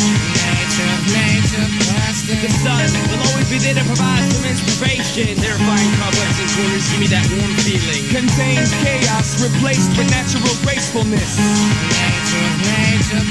The sun will always be there to provide some inspiration. Terrifying cobwebs and corners give me that warm feeling. The contains chaos replaced with natural gracefulness.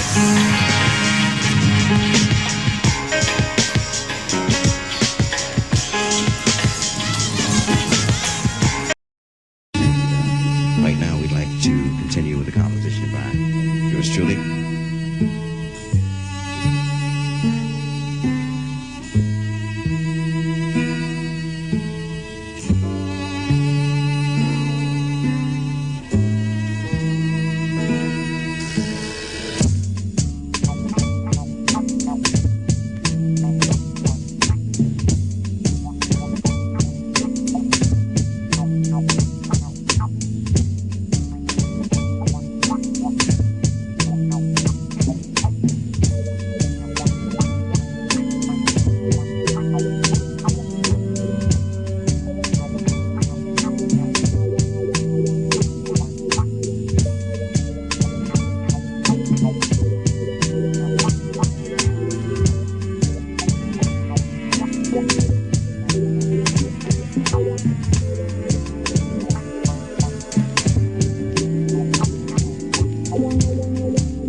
Day the Geechee is gone, boy. And you going with it. Yeah, nigga. Immortal technique. Metaphysics.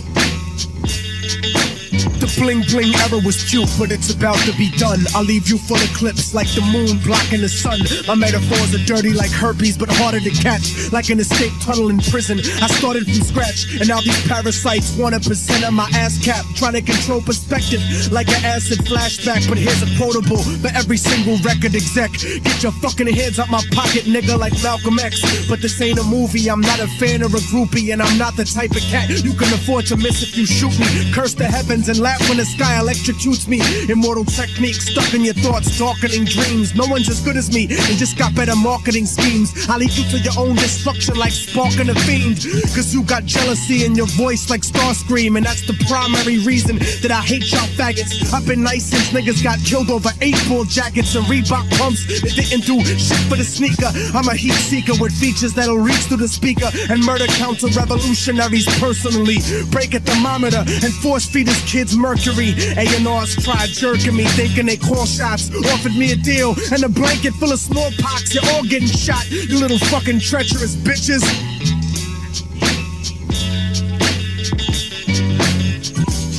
This is the business, and y'all ain't getting nothing for free. And if you devils play broke, then I'm taking your company. You could call it reparations or restitution. Lock and load, nigga. Industrial revolution.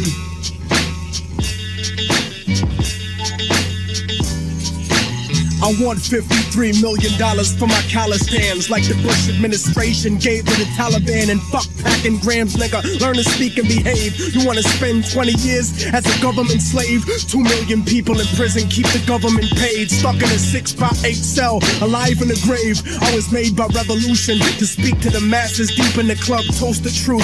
Reach for your glasses, I'll burn an orphanage just to bring heat to you bastards. Innocent deep in the casket, Colombian fashion, intoxicated off the flow like Thug's passion. You motherfuckers will never get me to stop blasting. You better off asking Ariel Sharon for compassion. You better off begging for 20 points from a label. You better off battling cancer under telephone cables. Technique chemically unstable, set to explode. Foretold by the Dead Sea Scrolls, written in code. So if your message ain't shit, fuck the records you sold. Cause if you go platinum, it's got nothing to do with luck. It just means that 1 million people are stupid as fuck. Stuck in the underground, a general that rose to the limit. Without distribution managers, a dealer, a gimmick.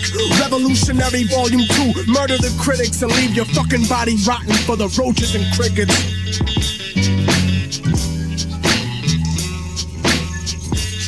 This is the business, and y'all ain't getting nothing for free. And if you devils play broke, then I'm taking your company. You could call it reparations or restitution. Lock and load, nigga.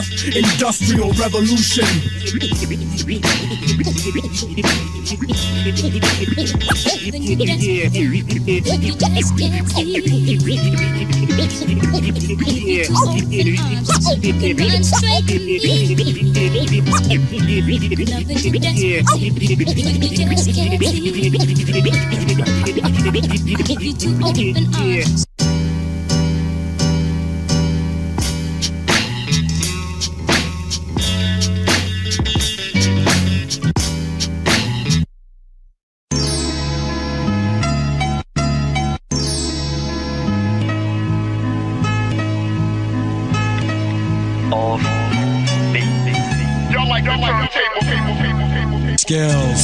Skills. Rest in peace.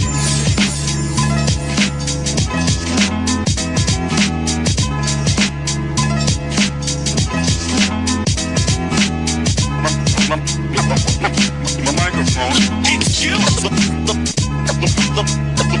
The funky beat. It's you. Skills, top rank, point blank, we vital. Spit flows, rip shows, peak the recital. Skills, nah, you feel it when we drop those hot beats, stop foes, killing it. We got those skills. Hits the music that the street loves. Each thug is now repping this with deep love. Skills, gangstar, dueling again, ruling again. Watch us, we do it again. It's the true and living with a youthful vengeance. And I'm a Judge Mathis, you're asking you a crucial sentence. You need at least 12 joules to practice. You're too enthusiastic. Use an actress, still trying to convince us some more. Pretending you're raw, that's what you need a minister for. Again, it's the law, got you up against the wall. We the gulliest, everything is us against y'all. Mic skills, tight drills like I'm Michael Jim. Like when he rifle the bill, it's how I study for the ill. Slide off, kid, and let a grown man finesse it. We bold and impressive, that'll I manifest you. Some new product from a known team. Brothers know me, and you can bet they know cream. So here we go for your stereo, and you can tell that it's real when you hear me go. Hear me go. Skills, top rank, point blank, we vital. Spit flows, rip shows, peak the recital. Skills, now you feel it when we drop those hot beats, stop foes, killing it. We got those skills. It's the music that the street loves. Each thug is now repping this with deep love. Skills, gangstar, dueling again, ruling again. Watch as we do it again. You little suckers know better. I go head up.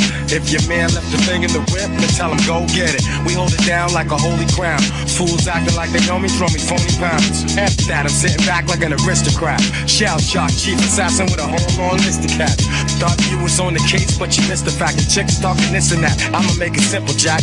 I doubled up and tripled that. Soldiers, where your pistols at? Life wrong move, lose the gift of that. Why they calling us the most consistent, most significant? Some old slick shit. Fulfill your need and catch a joyful rush. Enjoy your Dutch, haters annoyed with us. Oh boy, it's us, you know the face from the club, blazing it up, with my peeps raising it up. Skills, top rank, point blank, we vital. Spit flows, rip shows, peak the recital. Skills, now you feel it when we drop those hot beats, stop foes, killing it. We got those skills. It's the music that the street loves. Each thug is now repping this with deep love. Skills, gangstar, dueling again, ruling again. Watch as we do it again. Brothers are amused by other brothers' reps. Some people text, catch others for checks. All for respect, all for the bread, for the chance of success they might hand him his head. Remain humble cause I know enough. Plus the road is tough, especially when you roll with us. But I'ma stay with my peeps, stay in these streets where I'm spraying and I'm playing for keeps. Cause I got those skills. Top rank, point blank, we vital. Spit flows, rip shows, peep the recital. Skills. Now, you feel it when we drop those hot beats, stop foes, killing it. We got those skills. It's the music that the street loves. Each thug is now repping this with deep love. Skills. Gangstar, dueling again, ruling again. Watch as we do it again. Skills.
crazy.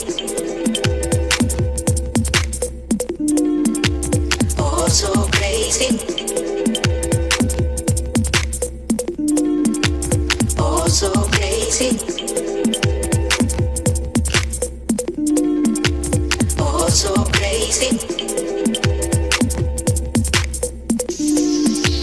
Oh, so crazy. Oh, so it's right. You can write what you like if you like. All I want is objective to me. All I can know what you see.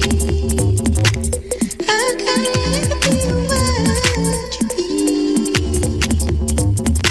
So you can lie all you want. I can't see it written all over your face.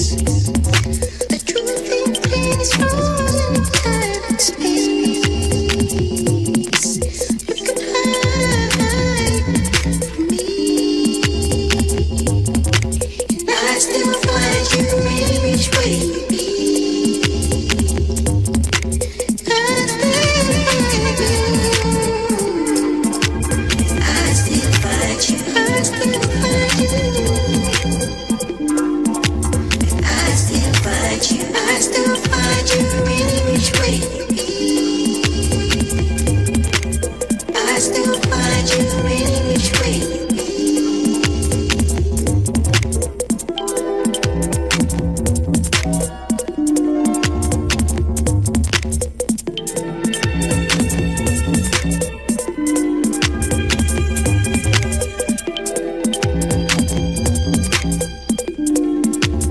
I still find you.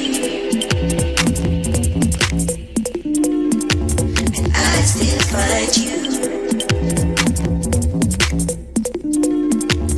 I still find you. I still find you.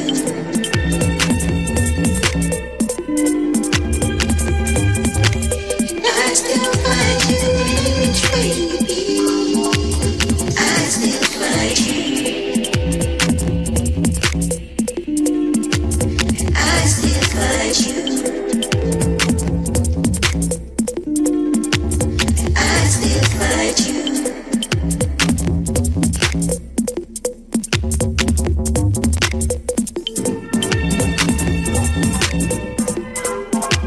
I still find you.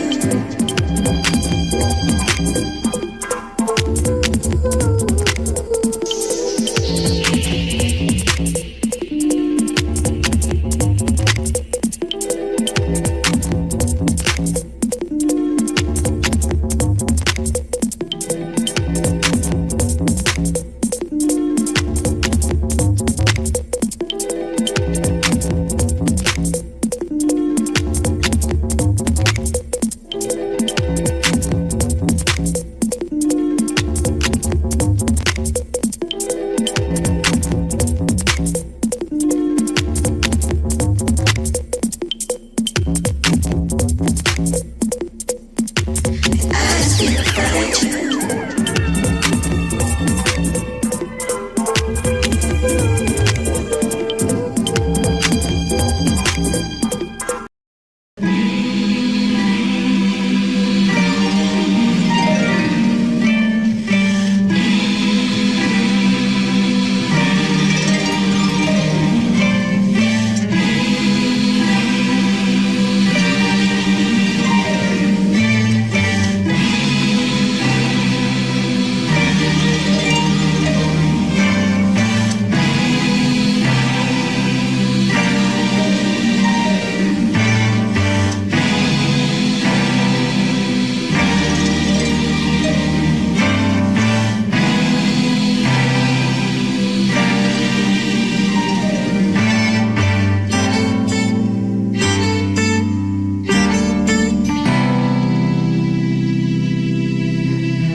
died, my blood turned to wine, my flesh turned to bread. Y'all souls into a plate, now let the children be fed. So eat, drink and swallow, God's cooking up meat. Think of tomorrow, many that follow were took by the beat. The earthly presidents are evidence our world fell asleep. Till we deceased, till the son of Mary turned like a thief. I blow heat at police before turning the other tree. Pardon, it's just human nature beneath the lunar equators. Comets move like lasers, gave the moon its craters. My mind in tune with saviors, in the tomb I'm greater, says whom the creator. But while on earth, I'ma search, write a verse to make the stars burst. World been in trouble since the first day that God birthed. The rappers been in trouble first day my bars work. Inside a heavy mental, my laboratory never been the same. I'm steady with the pencil. The Star Lady dreamt you, so beautiful. New redemption. A new beginning. A new beginning. A new beginning.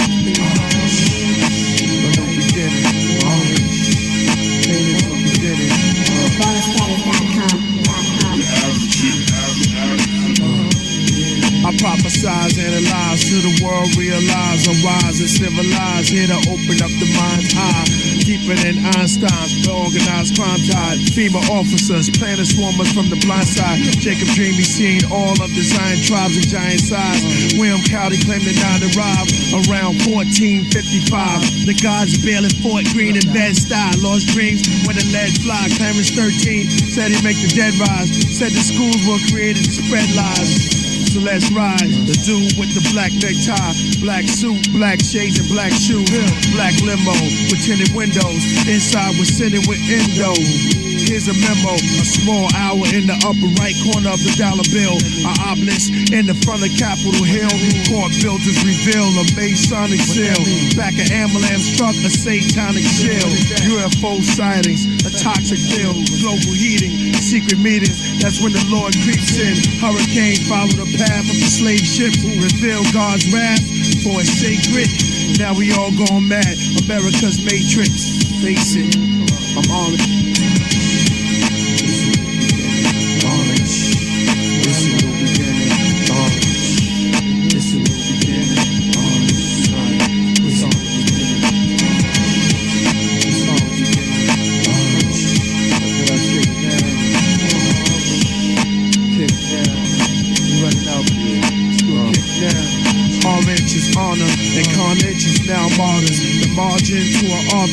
Is irrelevant, my skeleton cleave to my skin to the melanin, my melanin to this hell I'm in. I weld this pen so benevolent, my bones cringe from my bones pin. My breath is corrupt, my days are extinct, fully self-destruct. They weighing my luck for the day I erupt. The grave won't be stuck, the markers watch me. For the days that get darker, them and the whole posse, they want me vexed. The women throw hex, sinning with sex. I'm living with threats, child support. I wish I had your child abort. Knowing that hurts, they laugh at my curse. Like Job, but show compassion in church. My flows make demons tremble, make devils cripple, make this floors ripple. In this wicked house, I don't just talk about it, I live it out. Homeless, hopeless, when I wrote this, oppressed. Now the upright men shall be astounded at this, and the innocence will stir itself up against the hypocrites, and the righteous all shall hold on his way, prolong his days. I spit this song from the grave, and I shall be stronger and stronger, stronger. Yo, y'all be astonished I spit orange.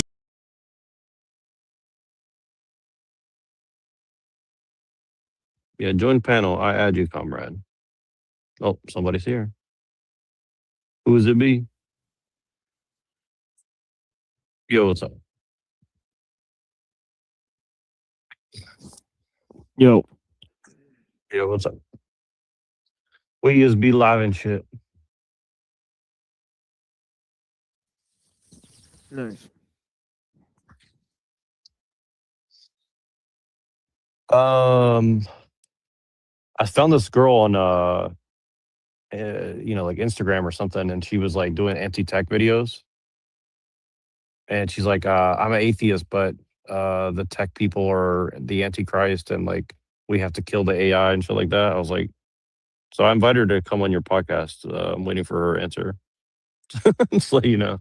Nice. I was like, yeah, definitely need to get this girl on. I think she has a good amount of followers. Like, I'm not sure, maybe like 10,000 or something like that. I can't remember exactly, but something like that. So I'll just give you a heads up. So Yeah, I told my wife that I'm looking for like a female co-host. hell yeah. And she likes the idea. Yeah. No, I think it's a really good idea. I mean, Yeah. I was actually trying to add like a picture of like a girl a video of a girl twerking, but it's kind of blocked out. So, but you kind of get the gist. That is like just to see like does the viewers count go up or not? Like, I'm like I don't really believe we should do that, but but I think that like female energy does definitely attract a very different energy, good and bad. You know, like it's something I think we should all be doing. You know, if I knew someone to do it, I would tell them to do it, but I don't know anybody. But hopefully, that's a thing for sure.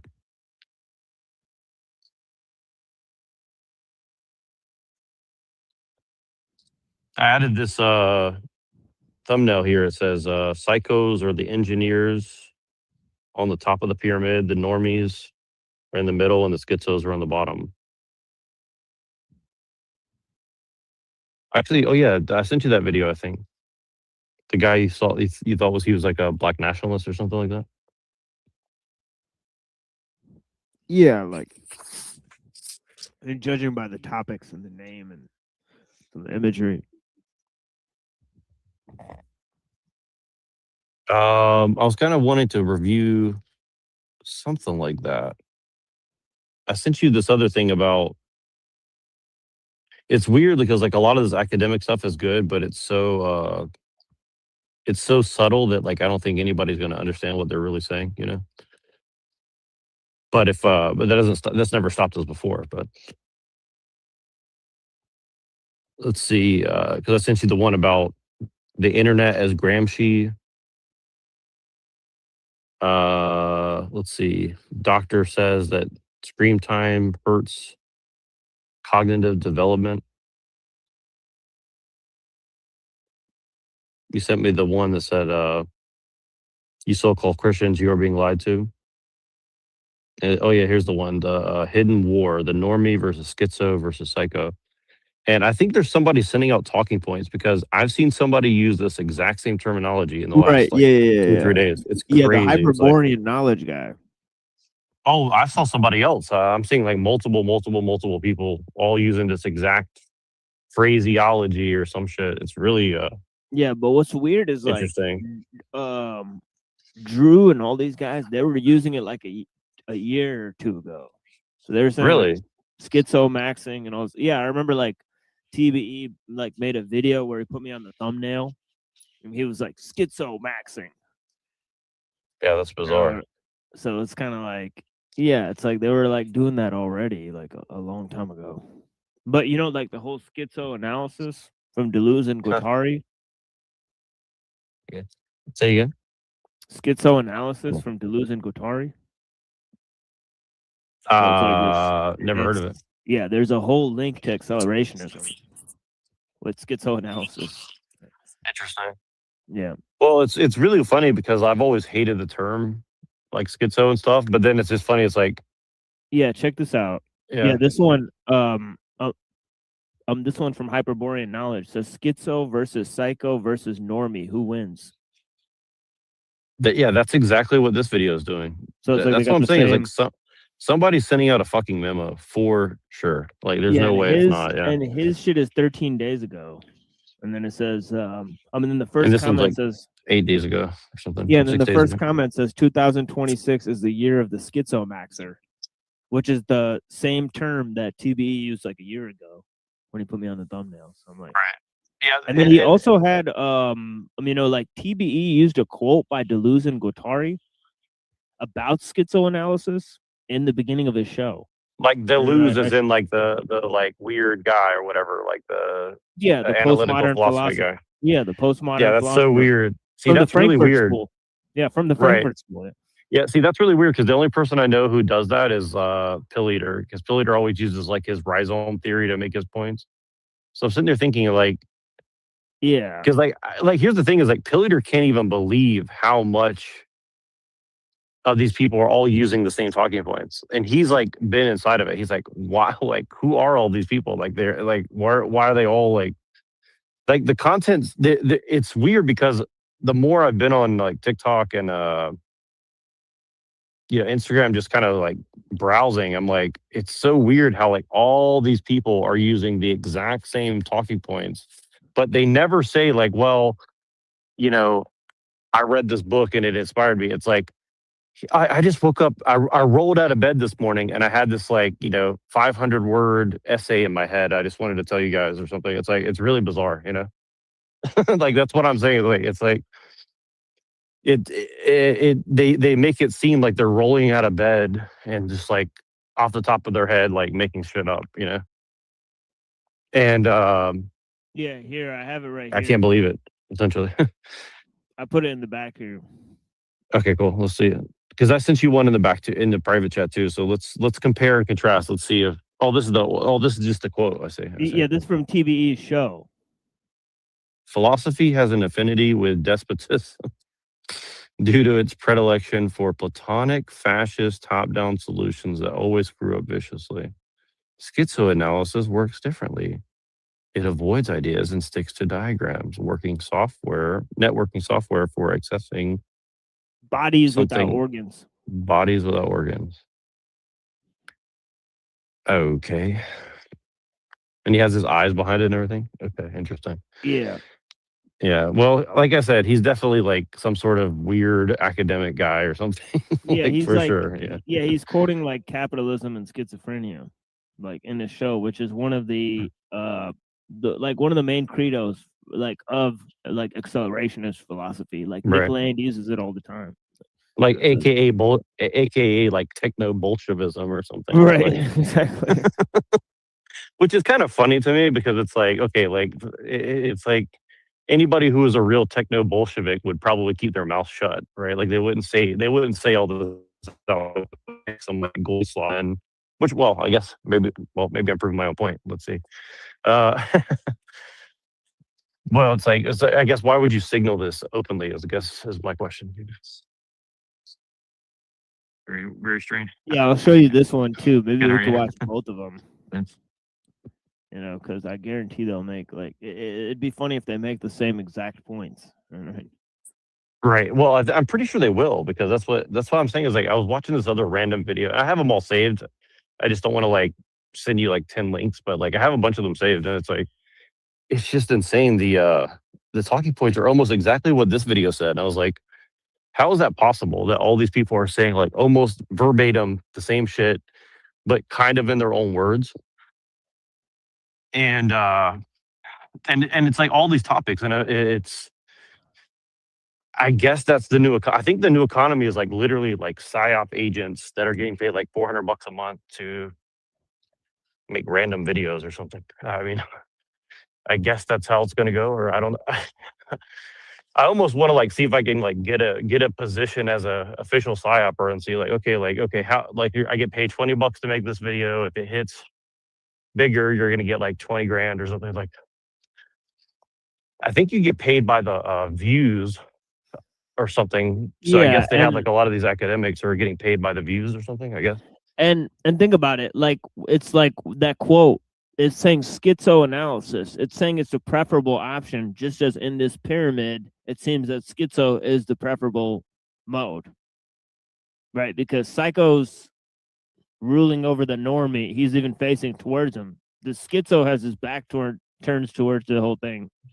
Well, see, this is what makes me suspicious, is because like one of my arguments for the past few years, even before I met you to some degree, was, although it was less like clear, I would say like, well, maybe they need people like us as kind of like an X factor to like break up the monotony. And this is kind of coming from a neuromancer too. I think neuromancer kind of makes this case in a way where it's like the people who are kind of outside of the box help test the systems, right? Because then the system can adapt, because normies won't rock the boat, and psychos will only allocate what's best for them, at least in the short or long term, right? But then the system can't stabilize that way, right, between these two. So they need people in the middle who kind of do it. So the new middle class is what people would call schizophrenics, essentially. But of course, that doesn't mean that you're going to get paid for it. It just means that you're going to have a somewhat elevated status in some way. It doesn't mean that it's like necessarily good for you, right? But I think that's maybe why they're letting people like Nick Fuentes and people like this run loose, is, you know, to give encouragement for these for people to come out of the woodwork and participate, I guess. But yeah, let's see. Yeah, and I think like the real battles between like, you know, like the trans, like you know, like Earthseed people, like the Terrasim people, and then like on the other side, I think you have like the Nazi like Nick Land people, but they both Oh want my transhumanism. God, Right? you actually just reminded me of a really good. Yeah, you're right. Actually, you're 100% right, and I'll show you evidence of that, which is kind of weird. That we can look at after this thing, because I actually wanted to cover this with you. You'll find this very interesting. Go ahead. Sorry, continue. No, just like it's because on the left, because they're leftists, and then there's right people, but they both support technological progress. So obviously that's right.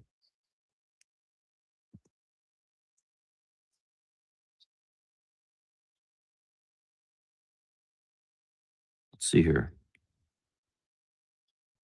Can you, if you don't want to watch that video, it's cool with me. I don't care. But if you don't want to watch that one, bring up this article and let's cover this article. I wanted to get your take on this.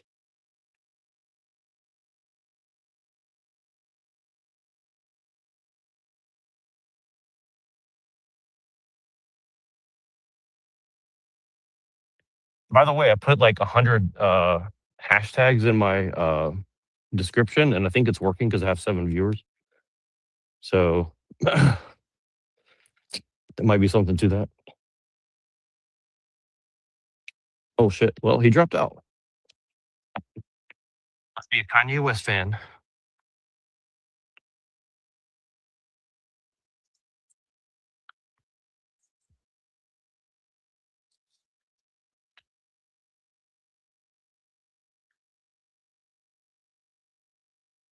Hello.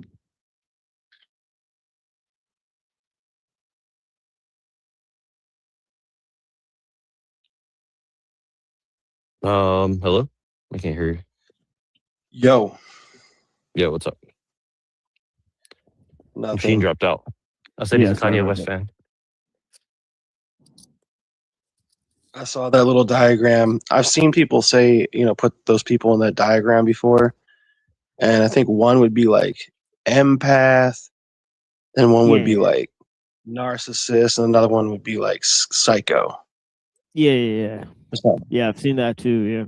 Yeah, there's different like Sounds like a Pokemon game. Like you pick your own Pokemon. But what's weird is that they're all like I don't know. It seems Schizo, like I choose you. Yeah, but it's like being an armchair psychologist is pretty like dangerous, right? Not that Yeah, I was being gonna say let's legit. cover this video a little bit. We don't have to watch the whole thing, but just to get a gist, because I think this is extremely. Can you hear me? Strange talking points, I would say. Like I think it's somewhat true, but Yeah, I it's don't think also you can like hear me at it all, seems yeah. very purposeful. Like it's kind of being purposefully framed in a certain way, and I can't quite put my finger on it. I can hear you, Machine. Yeah, I don't think. Oh, I can't hear you. I can't hear you. Sorry. no. Let me reset my audio. I'll be right back. Yeah, he's got to reset his thing and come back. This shit. Technical difficulties, but yeah, it's weird. Me and Neuro found 2 videos that say the same exact shit, but one of them, Daryl, can you hear either I or Machine?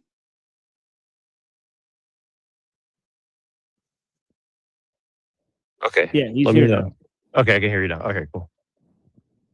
Yeah, sorry about that. I don't know what's happening. It's like whenever you and I are on stream, there's always audio issues. But if you do a stream or I do a stream independently, there's not. So something going on. But I've seen it happen on other channels, so you know. Yeah, bizarre. But sorry, I didn't hear what you were saying. So sorry if I was interrupting. And I heard you guys were saying a bunch of people were saying the same thing, which I don't pick up on that stuff because I don't hear all the other good people. Well, it's because you have a healthier attitude, a healthier relationship with social media than I do for sure. Yeah. So let's check it out. Let's see what the basic thesis is here.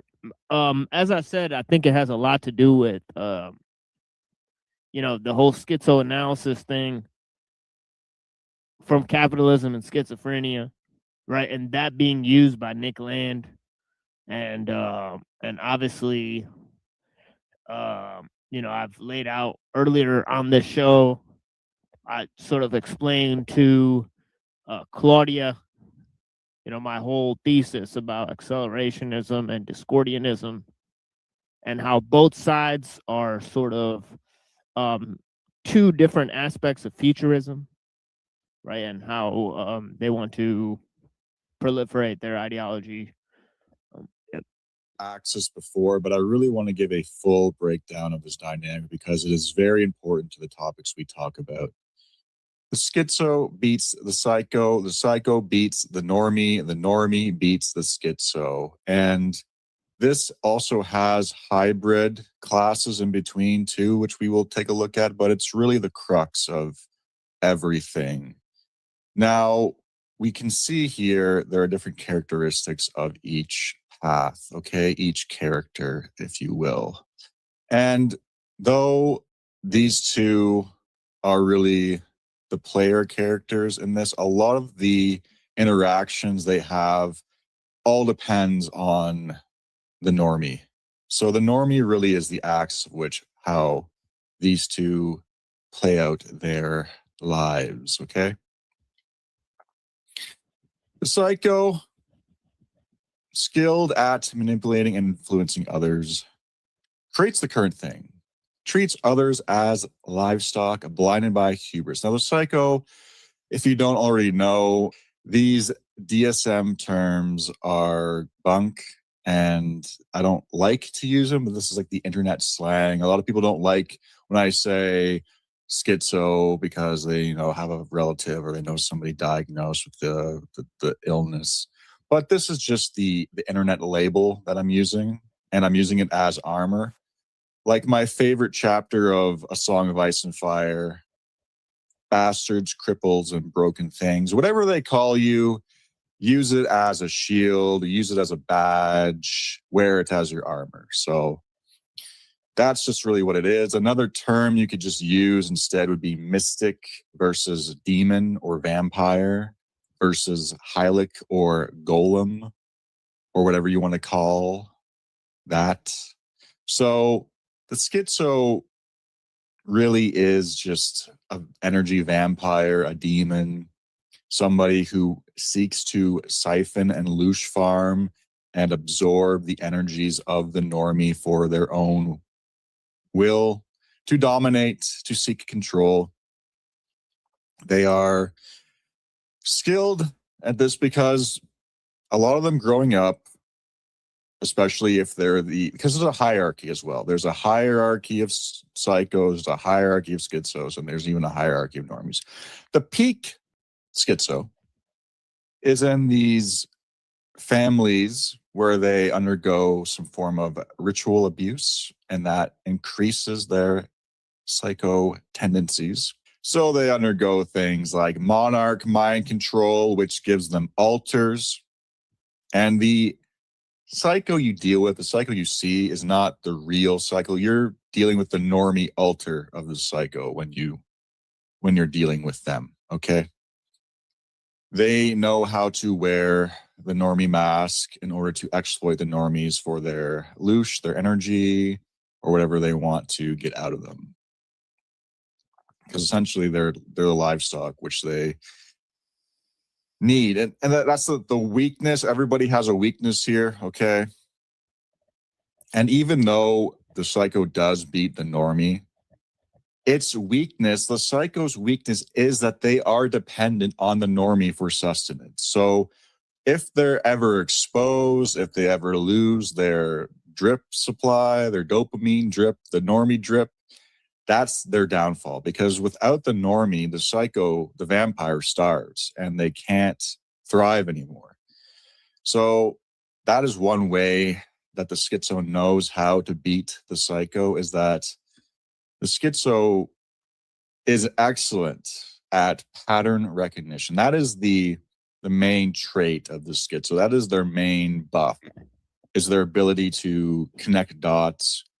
And one of the dots they know to connect is when they see people being psychos, when they see people exploiting people, especially the elite caste of the psycho, which they study because they know that they're going through these ritual abuse, coming of age ceremonies, and that really increases their ability to break down. Because even in mainstream psychology, they say, you know, psychopathy comes from abuse. That's like the biggest trait when they know that someone's going to be a psycho, is when they have undergone a massive amount of abuse in their childhood. But from this dynamic that we're talking about here, psycho being a vampire demon, we know that part of these rituals are also invoking entities to take them over.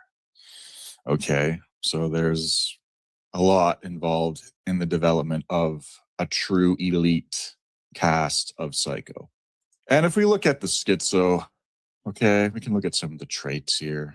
Immunity to propaganda, increased pattern recognition, the quote-unquote chosen ones, socially rejected and stigmatized. So the schizo really can pick up on patterns, and even the face.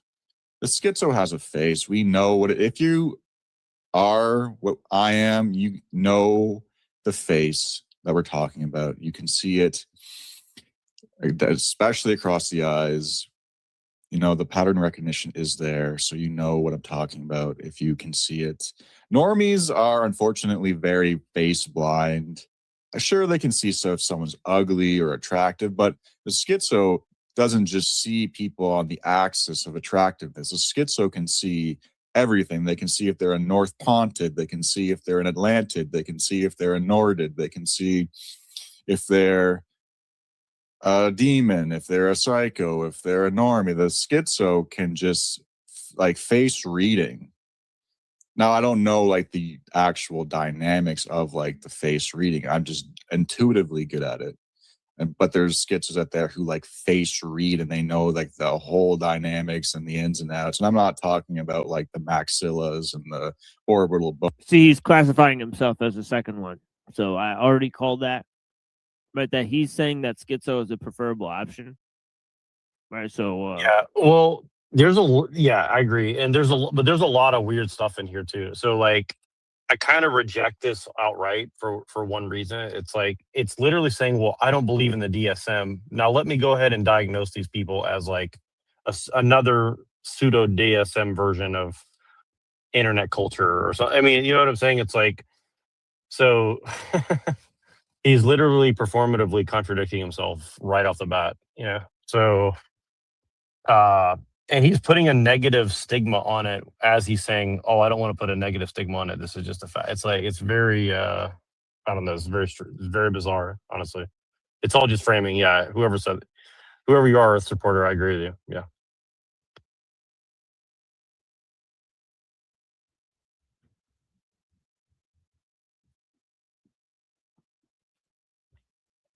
If you're talking machine, I can't hear you. Let me reset my thing. yeah, no, can you hear me? Oh man.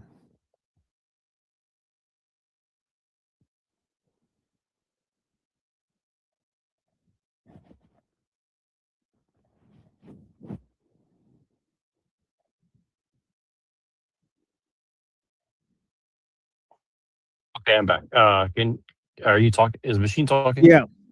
All right, cool. Yeah, sorry. Yeah, I just want to make saying sure that. my audio is still coming through. I mean, I can still hear you. My bad. Yeah, just saying that this guy's most likely not a schizo. He's most likely closer to a psycho. He most likely doesn't know what a schizo is, you know, and I'm willing to bet that the psychos are actually just closer to normies. Yeah, I pretty much agree. I mean, I think there's a fine line between a normie and a schizo. I mean, a normie and a psycho. Because here's the thing with the schizo thing, like you have a range of emotions, but see, psychopaths they don't have a range of emotions, right? And I think normies similarly don't have a range of emotions, generally speaking. I mean, I don't know. Maybe I'm wrong, but I mean, I don't want to really jump into this kind of weird classification game. Really, it's a. Yeah, and as proof I that just he's a think it's psycho. Yeah, like as there's proof that some he's a other reason psycho. he's doing this. Yeah. Yeah, I mean, as proof that he is a psycho, I'd cite his almost 50,000 subscribers. So yeah, Yeah. like you're a Well, psycho there's pretending to some be a ulterior normie. motive. Yeah, Yeah, there's some sort of ulterior motive to all this for sure. Like this is not just like some guy who's like, well, I just want to explain this to you. It's like, no, clearly there's something yeah, else going on. yeah. He's a psycho pretending to be a normie. I'll call it right now. You know, and making this video, pretend LARPing as a schizo, trying to produce schizos because those are the benign type for psychos. Right. Meanwhile, he wants people to Right. think that if there's enough schizos, the psychos won't have power.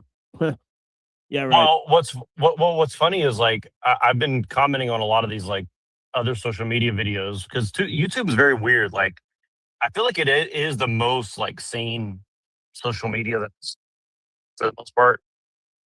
Maybe Substack's a close second to some degree, but uh, it's you comment on some of these things and you ask something like I saw this woman, for example, she's like, um, most men have committed rape without even realizing it because they thought, just gives all these reasons about like, you know, fake scenarios where, I mean, not fake scenarios, but just random scenarios where, consent hasn't been given. And I asked I just asked the question, I said, can you define consent? And the amount of people that just get like ragingly angry because you say, can you define that word? Right. Uh, you know what I mean? It's like, if somebody's using a word and you ask them to define it and they get ragingly angry at you, like I understand why they're doing it, but I'm saying like it kind of proves the point that they're not really being genuine, right? You see what I'm saying? Uh, yeah, and again, like I understand that this grape is a real thing. I understand that consent, is one of these buzz terms that everybody's using, for the fact that it's basically a rage bait term. But it's like if you try to like really try to understand what exactly are you saying, people rage against you because they don't want to actually get into the details of like, well, is this something that's a larger part of a larger message that you're trying to drive home? Because almost every time it's like rad femme, don't be with men, don't get married, don't have kids, and if you do, make sure that he's rich so you can sue him and take half his money and be fine on your own. Or it's like a part of a whole ecosystem of ideas, right? And you can apply this to almost everything we're looking at on the internet right now, I would say, right? But then if I make my quote unquote schizophrenic videos that are just, like a meme mixed with a video mixed with some music, people say, oh, this looks like something that a mentally ill person would say. And I say, well, why? And they don't have an answer. And I'm like, okay, so because you don't understand the art, now it's schizophrenic, right? Or now it's a crazy person, right? So I don't know. It's just very interesting how quickly everybody reacts uh, to just basic questions and shit.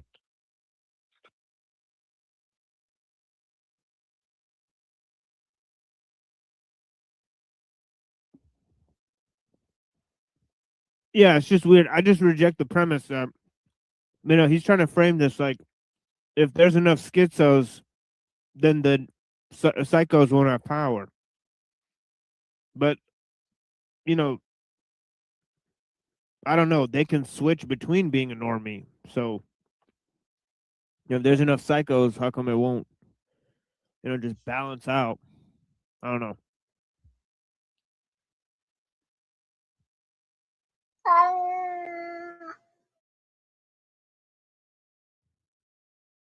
Yeah. I'll just play some of this video. bones. I'm talking about like actual face reading as a, you know, as a occult art, essentially. So immune to propaganda, of course, that's what we do. We call out propaganda. Now, of course, I'm going to say we. Now there's going to be people say, well, you know, you're a normie. No, you're this, you're that. Well, I think everybody kind of has a little bit of everything in them. And really, it's just what your dominant trait is. Okay. I've had times where I'm in the normie cryo chamber and I'm just like shut out of life and I'm watching Dragon Ball Z. But, you know, everybody kind of has their own dominant trait. And it's fluid too, not so much for this cast, but the normie and the psycho and the schizo can definitely shift around a lot more. And we'll get into the hybrid classes. The hybrid classes being the schizo-curious normie, the lunatic, and the bully. But we will break down those more as we go along. But the schizo has weaknesses. The schizo has, like, the psycho has a buff. Okay, the psycho's buff is that they're immune to anxiety. They're immune. Yeah, and then when he combined the other three, that's probably the majority of the society, right? Where he's like, oh, you know, there's these three dominant types, and then there's these three that are combinations between the three, you know. But that's probably most of what the people are, you know. Like, there's probably a lot more. Like, the schizos are probably relatively few. There's probably like one or two of them around, but the schizo, you know, like curious normie, that's going to be almost all of the schizos, most likely. All right, so I don't know. To empathy, which can be for their dynamic and what they want, which is to dominate and manipulate. Obviously, that's a huge buff for their overall quest in life. The schizo, you know, he has his buffs, immune to propaganda, you know, amazing pattern recognition, but his debuffs are that the schizo is, you know, prone to anxiety, prone to depression, prone to being socially rejected and stigmatized. And that's a lot of why that the normie overall beats the schizo, because first of all, you can't beat the herd. You can't, the normie outnumbers you 100 to 1. The normie will always be able to try to police, thought police, to shame, to isolate, to deplatform, to do whatever they can to stop this little guy from, you know, wearing his little hat. Now, and you think you're that little guy with that little hat. I mean, it's all too clear that you're not. You're either a normie or a psycho. But yeah, all right.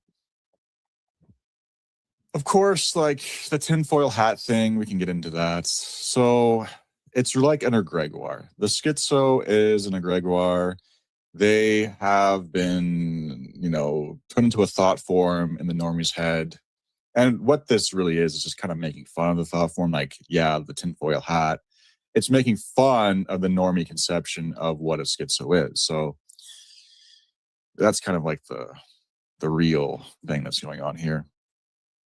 And we'll look at some because in every movie, horror movie or action movie or whatever, this dynamic really plays out. If you ever want to write a good story, the dynamics between these three is really what you want to play on, because it's always a schizo who recognizes what's going on here, and he tries to warn the normie as to what's going on with that.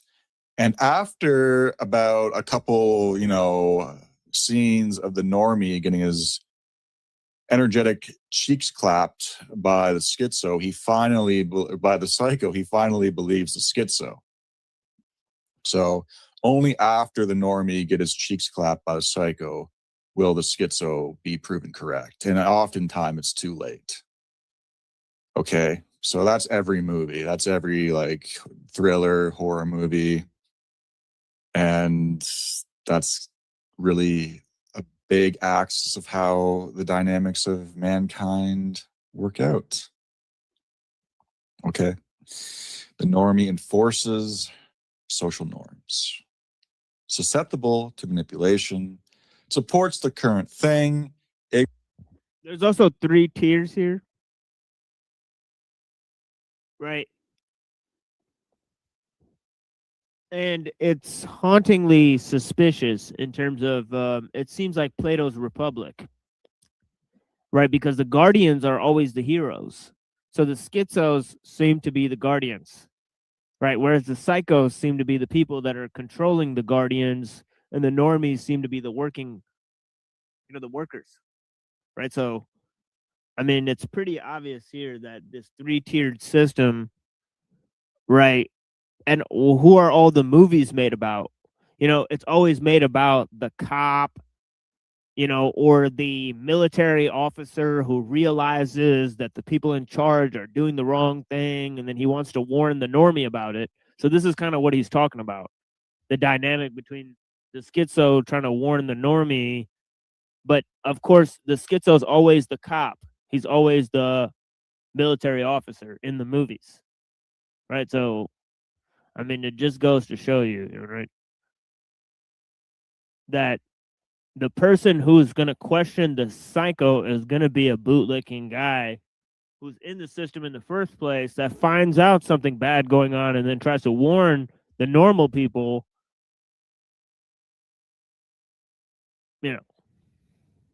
But yeah, it is what it is. Ignorance is bliss, okay? But the normie has buffs. There's safety in the herd. There's safety in the herd. You can even thrive in the herd. You can have a nice, comfy life. You can do all the right things. You can say all the right things. You can have all the right beliefs. And that is a benefit to you personally. Now, maybe society won't pan out in a positive direction and the psycho will be able to dominate, take advantage of, and siphon. But overall, there's a lot of buffs involved in being a normie.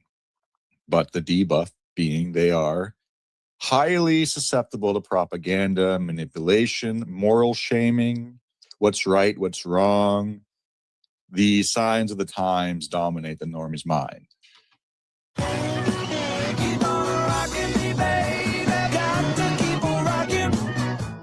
Factor just solved my boring dinner problem. With over 100 weekly options, I never have to eat the same thing twice. Asian. And these dynamics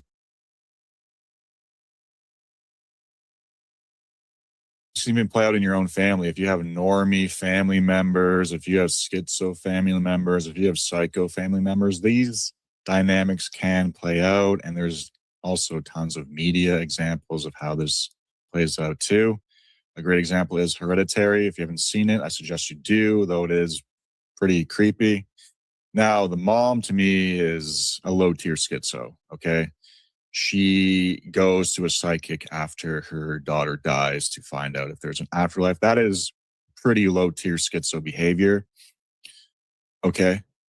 The dad is a normie, okay? You have people spazzing out. You have spirits running around. You have things flying off tables, and he's still denying it. He's still denying what's right in front of his eyes, and that's what the normie will do, no matter what.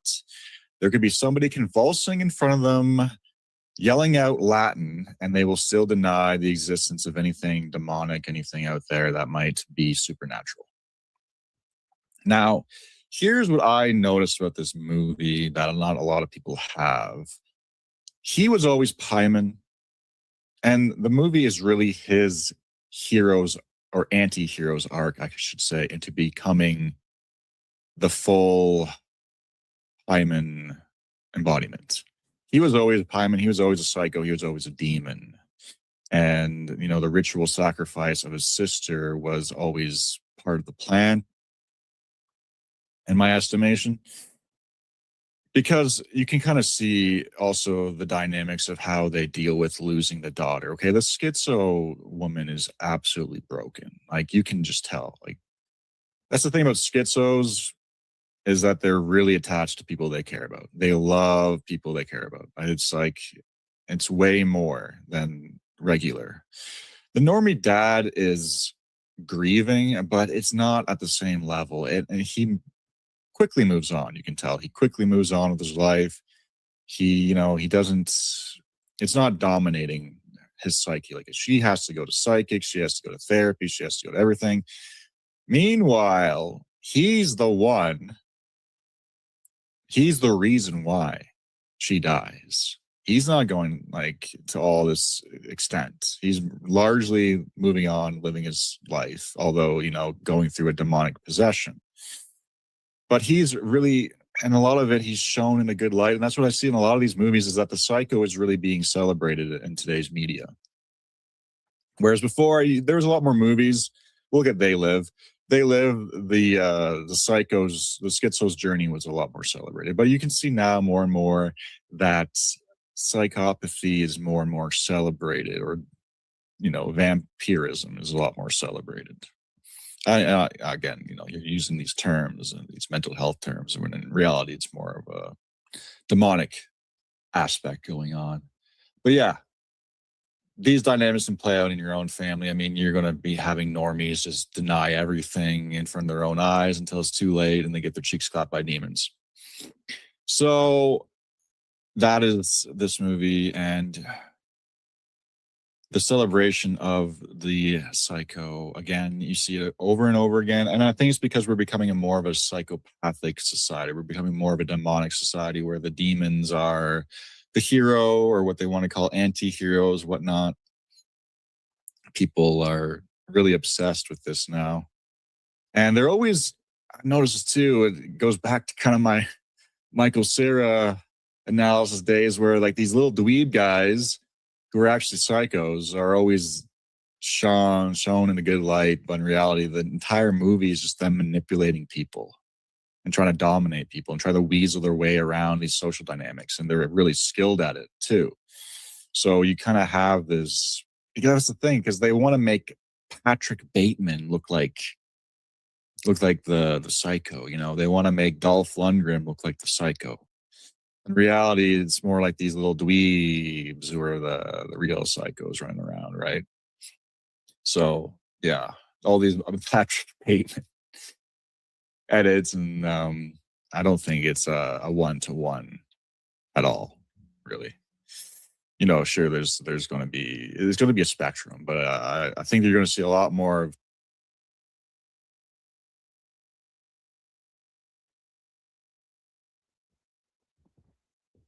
Yeah, and that's what's weird. It's like, I don't know, is Joker a schizo or a psycho? It's just really weird that he is being celebrated. Like, the villains are being celebrated. Like, the villain will have his own like series, right? So I mean, this is like a really nuanced time, and I don't really think like. But yeah, he's absolutely right that the psychos are being portrayed in the movies as the good guys, right? Where the schizos used to be celebrated, I think the classic schizo is kind of like the I want to sing a owl, right? Because he's like, he understands, like, he wants to sing, and like his family doesn't understand him. And like, I don't know if you guys ever seen that cartoon with Al Jolson, where the owl really wants to sing. It's like such a great cartoon. These types running around. I've never seen it. Perfect example is They Live. Okay, you have the hero. He undergoes a schizo's journey, if you will. He is awakened to the demonic, the alien, the archon element within the world. He tries to warn the normies. They don't listen to him. He ultimately defeats the psycho, but who defeats him in the end? It's the normie. The normie kills him in the end, okay? He's defeated by the normie, and this is the engine in which a lot of narratives are formed. And, you know, even if you may defeat the arch enemy, okay, you might just end up succumbing to the herd anyway. So that's why I think the true schizo arc, should be to awakening dormant schizos out of their Cairo chambers. That should be the aim of the schizo, okay? Of course, the psycho arc is going to always be to siphon as much louche energy they can from the normie, and the normie life is to live in comfort and peace and prosperity, which, you know, is understandable. I understand why people would want to pursue that over, you know, living a life like this. Of course, the schizo really is just an egregore in the normie's mind. That's why the tinfoil hat is there. It's just a symbol. Always wear what they call you with a badge of honor. Again, a notable example of the schizo would be Terry Davis, okay? I mean, people want to think he's crazy. People want to say, you know, whatever, but he certainly was not a fool. He was brilliant. He wrote his own OS, okay? Like, he wasn't, like, that's the thing about schizos, is that in the mind of the normie, they're fools, they're dumb, they're weird. But a lot of them, like, he was an elite, okay? Schizo mogs me to oblivion. He was brilliant, and it's very sad what happened to him. Very, very sad what happened to him. But, of course, that is the vulnerability of the schizo, as the social isolation. The social isolation becomes a disease within itself, and then you can kind of lose yourself in that, and that's really what happened, I think. Of course, I think there was a lot more happening behind the scenes as well that we aren't privy to, but the dynamic of it too is the social isolation aspect. You know, very sad what happened to him, but of course he was not a fool. He was not, you know, insane. You can't operate at that level if you are, like, you know, dumb. So, because, and I've noticed a lot too, is that really hyper political people really, really are now clamping down on schizotics and schizoism and whatever you want to call it, mystics. They want everything to be able to be explained in the lens and the framing of politics. You know, this group just wants power because of this, because they just want more resources for themselves. Everything is just explained in the dynamics of group politics. But as we know, there's a lot more levels to this reality than just the political sphere. And these hyper political people really, really don't like schizos, and they use normie shaming tactics against us. They call us stupid, they call us dumb, they call us, you know, crazy out there. So politics is really normie tier at this point. And all these guys are this, and they don't want anybody interfering with their harvest. So, of course, anybody calling out the political scene as being make-believe. Okay, so how's my audio right now? Is it better than Yeah, it's good. Yeah, it's okay, all good. good. Okay, that means that something's actually working right for once. Perfect. Awesome. Okay, so my audio's crystal clear right now, right? Well, I mean, I can Better. hear you. I mean, Can you hear yourself talking? yeah. Okay, sorry about that. Okay, so but yeah, so this is really weird because this is like almost verbatim what this other guy I sent you is saying. I mean, I didn't watch really much of the video, but like it seems to be like almost exactly what this other dude said. So that's pretty weird. About about normies being into politics. Yep. Well, yeah, yeah. So I guess let's just finish this one, and then I'll show you. We'll compare and contrast this one versus the other.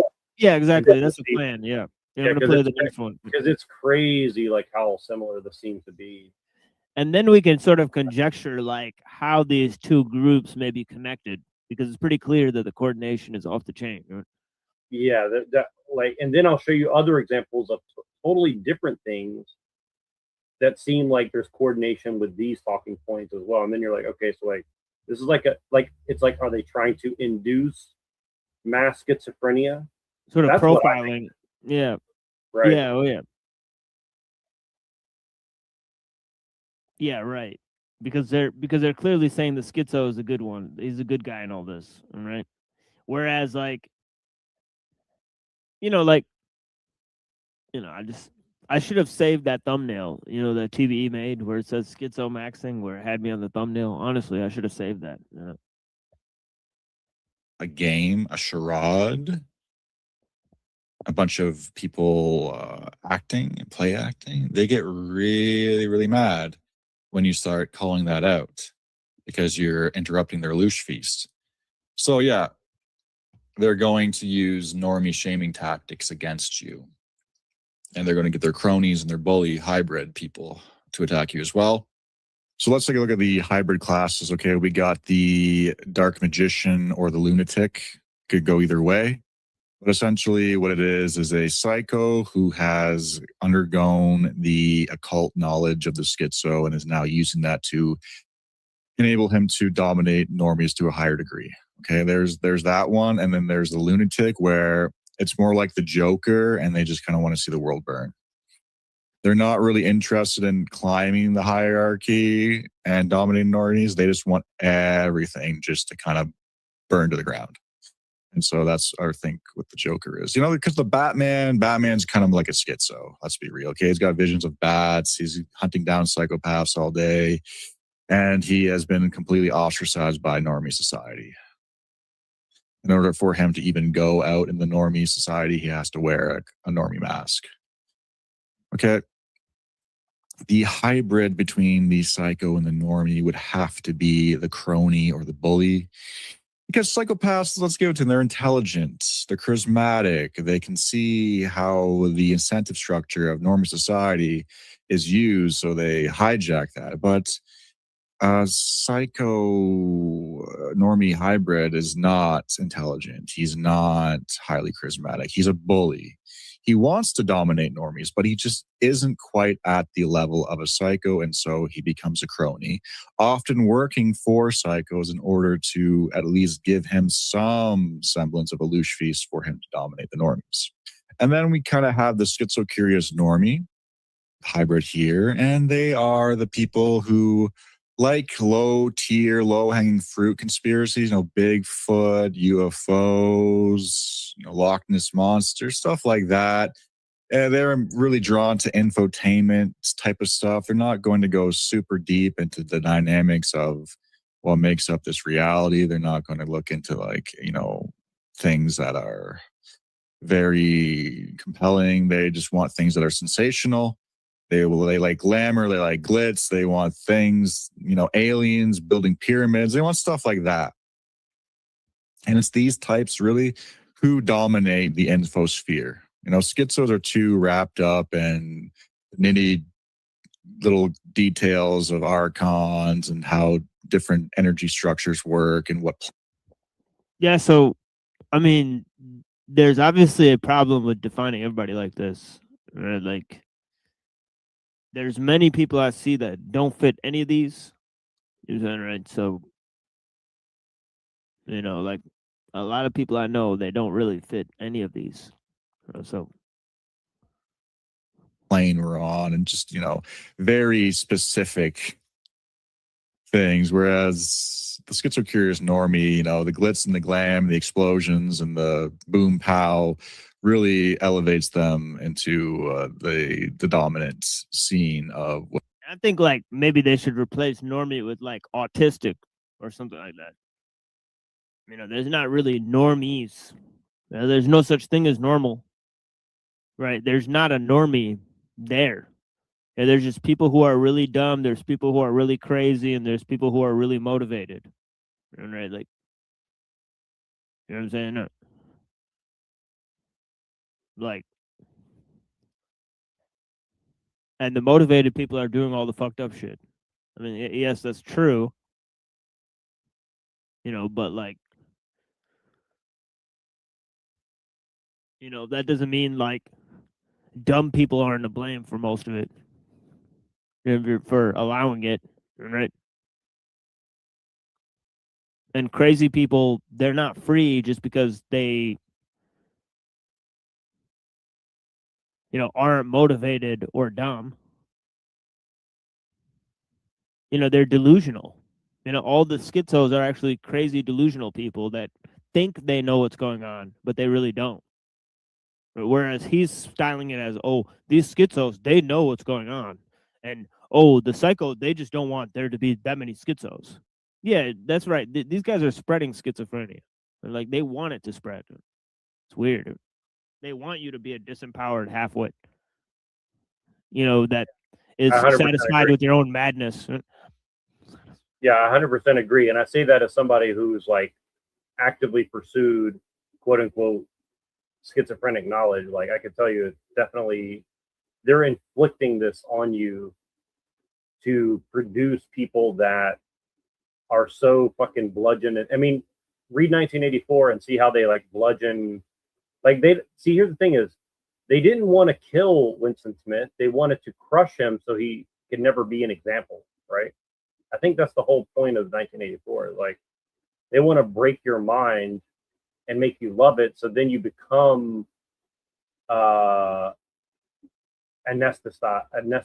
to it, essentially, right? Like, and then they can find the pattern of like what makes you different than other people, and they crush it in you, right?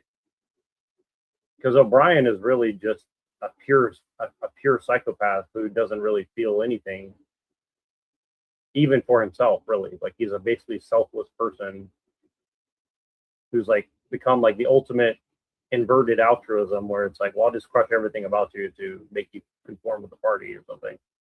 I mean, that's why 1984 is like extremely, you know, important. It's probably one of the most important things ever written, because it just exactly explains like that it's they don't want to kill people, right? Like this is the thing is people think they want to kill people. No, I mean they might do it here and there, but I don't think. I think the primary goal is to get you to love schizophrenia, basically. You know, that's what I think it is.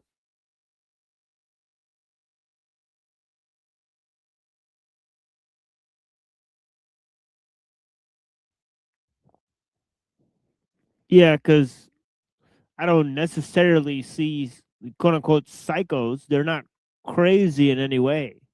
You know, they're just highly motivated people that think they're doing the right thing. You know, whereas the schizos are really self-satisfied in their own madness. Right? They're like really like arrogantly think that them knowing what's going on is going to help change anything. You know, whereas the normie, like, they don't really give a fuck what's going on. Like, they'll just do whatever. You know, they just want to enjoy themselves. You know, so they're stupid because they don't understand the dangers and them just fucking everything off. Well, that's why I wasn't really like super offended when people called me Normie Jack or something. I was like, honestly, like I envy a lot about normies. To be honest with, like, I mean, I kind of wish that I could just turn it all off and try to live a normal life ish. You know, whatever that means, I don't know, but you know, just try to not, even if that means like being like a mountain man or something, or you know, just someone who just turns everything off and just ignores it all. Like, you know, I think that's an enviable ability. Yeah, and that's what's weird is like the psychos think that you're a normie and that I'm a schizo. So it's like, what does it matter? You know, that's an oversimplification of what's going on. You know, like the same psycho will look at the two of us differently. It doesn't really matter, right? I don't think there's really a such thing as psychos. They're super normal people. Right? Like, right. The ultimate psycho is the ultra normie.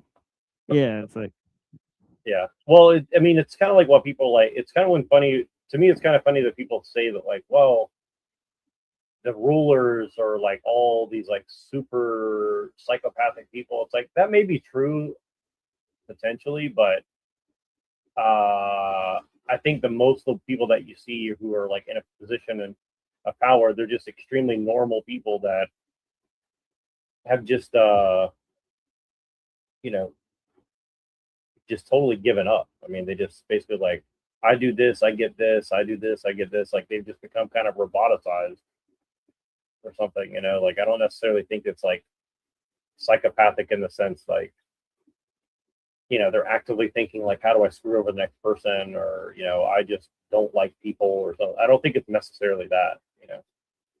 I don't think it comes from like an extreme like misandry or something. Like I think there probably are people like that, but I don't think you can, kind of what he said about Charlie, like I don't think you can be at that high of a level and just be a total psychopath. Like I think you still have to have some sort of normalcy within you, you know.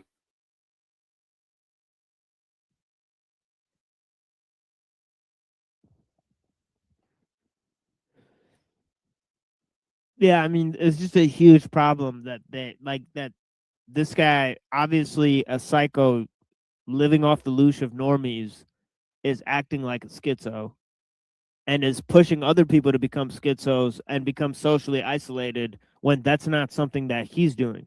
He's actually got 50,000 subscribers. They don't have a chance becoming a schizo and getting 50,000 subscribers.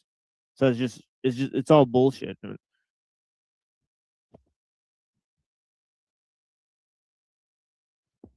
So I'm calling cap on this entire video. You're no schizo, man. You're pushing you're selling people a fucking raw egg. Yeah, it's like, hey there, fellow normie. Hey there, fellow schizo.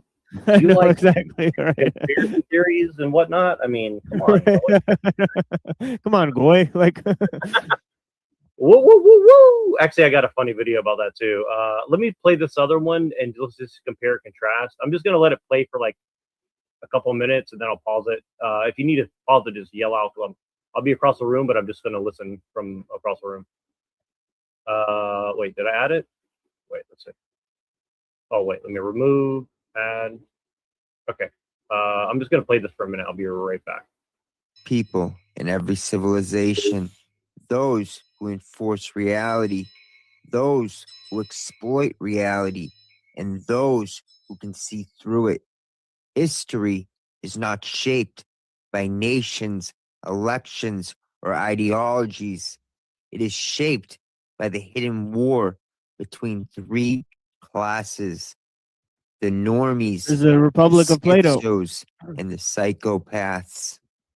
This war is not fought with weapons. It is fought with narratives, shame, incentives, and perception itself.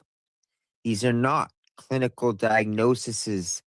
They are archetypes, reoccurring roles that emerge in families, workplaces, media, and our decaying civilization.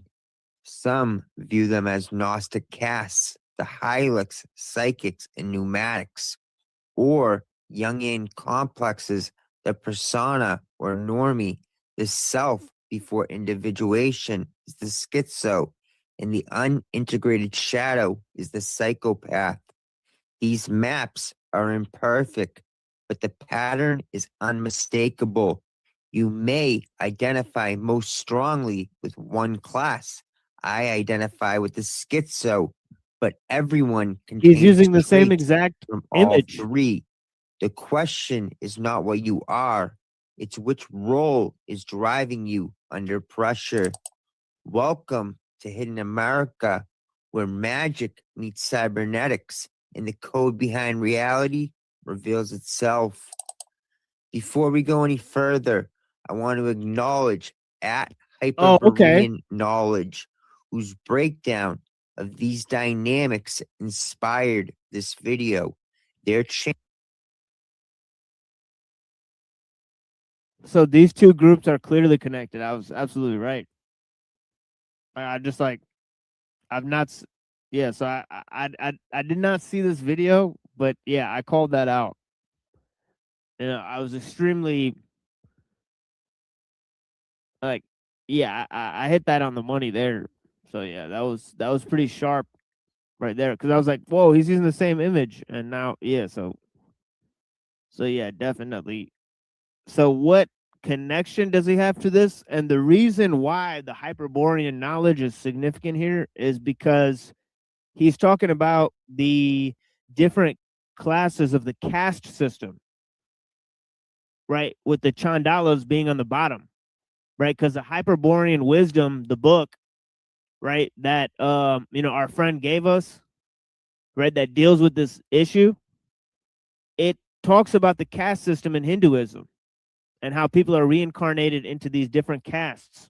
So I'm understanding where this is coming from now, right? This is actually an attempt to spin, Plato's Republic and the caste system into social profiling, right? So yeah. Well, and so they're blending it with Hyperborean esoteric Hitlerism. Right. Because the middle class is the warriors, right? The top class is the Brahmins, the middle class is the warriors, and then the bottom is the untouchables and the working class. So they're recruiting us into a cyber pseudo caliphate. Cyber caste system. Pseudo caliphate. Cyber caste system. Yeah. Yeah. Browns boy, your voice thing is echoing there. Just let you know. Yeah, but I think you can go to his audio and click over it. Your voice and thing is maybe hit echo cancellation. Yeah, but I think you can go to his audio and click over it and maybe hit echo cancellation. He's muted now, so it's not him. Wait. That's weird. Yeah, Browns boy, unmute your thing or just double check because we'll see. If it comes back, we'll figure it. Because I know I have the problem too. That's why I keep muting.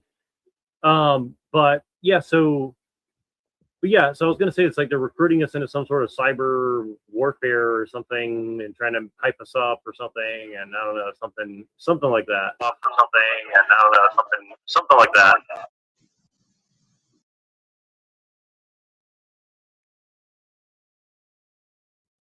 But I was gonna say, do you know what these guys and Jack Talcott probably have in common, Browns boy?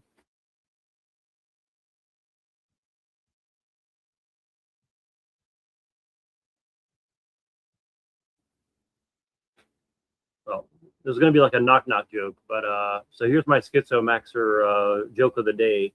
Jack Talcott and these guys have in common that they're probably big fans of Elaine Pagels. Oh man. Well, you know what he said? He said that all of the three groups are three Gnostic sects.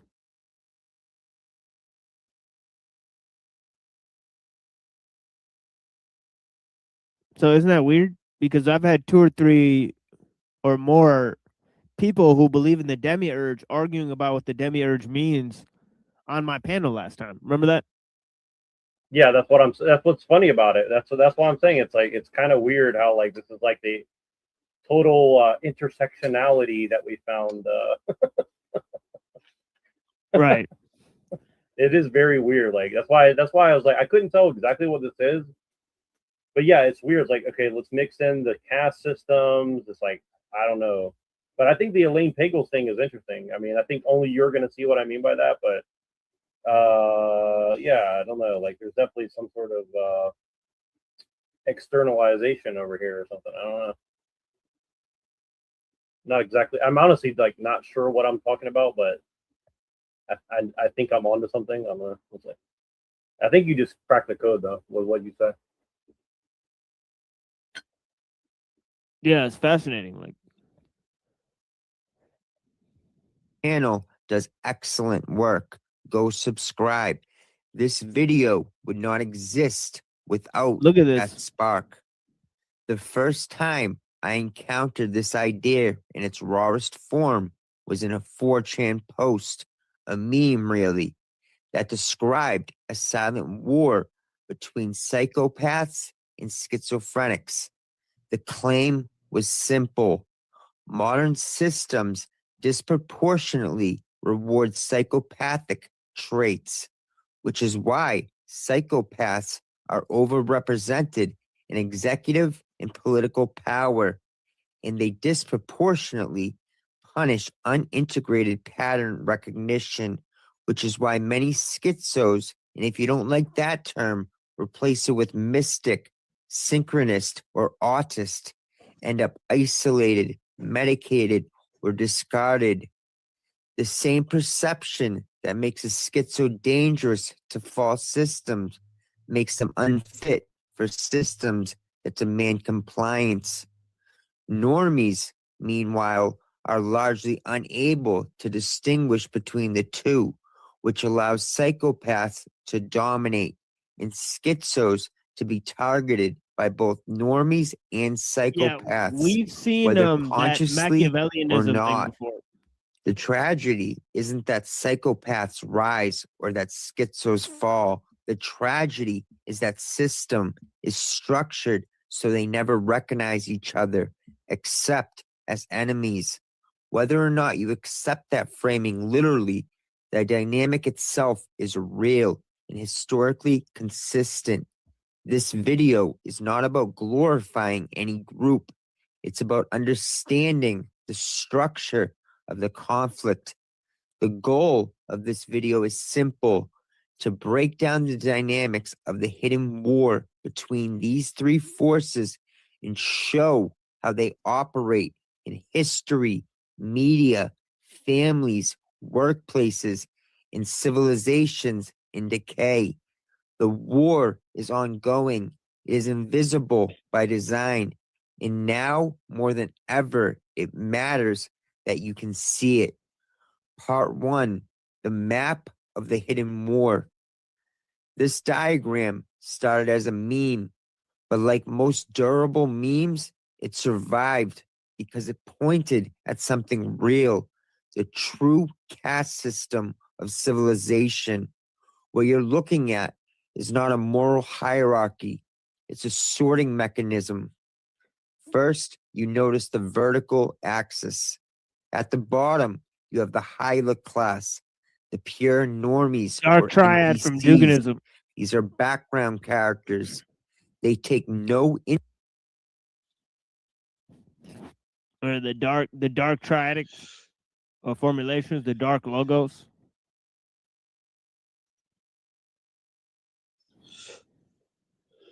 Right, from Duganism. Right. I And can't then remember all this- the details on that, but it definitely sounds Yeah. like it. Yeah, and then schizoanalysis from from Deleuze and Guattari, right, which is being used by Nick Land. So there's a lot of like accelerationist ideas here. I have a third video because I listened to the whole presentation like I think yesterday or was it Tuesday or Wednesday, and about the demiurges. I do have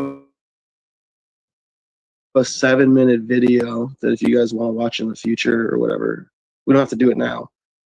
Well, put but in the back. I don't think Hyperborean agrees with it. But Well, put in the I just back wanted right to say now. that. Let me share it now because I'll forget. Let's just do it now while we have it. Because it might be very related to what we're talking about. So. All right. Okay. All right. I'll be back in a few minutes. I got to go find it.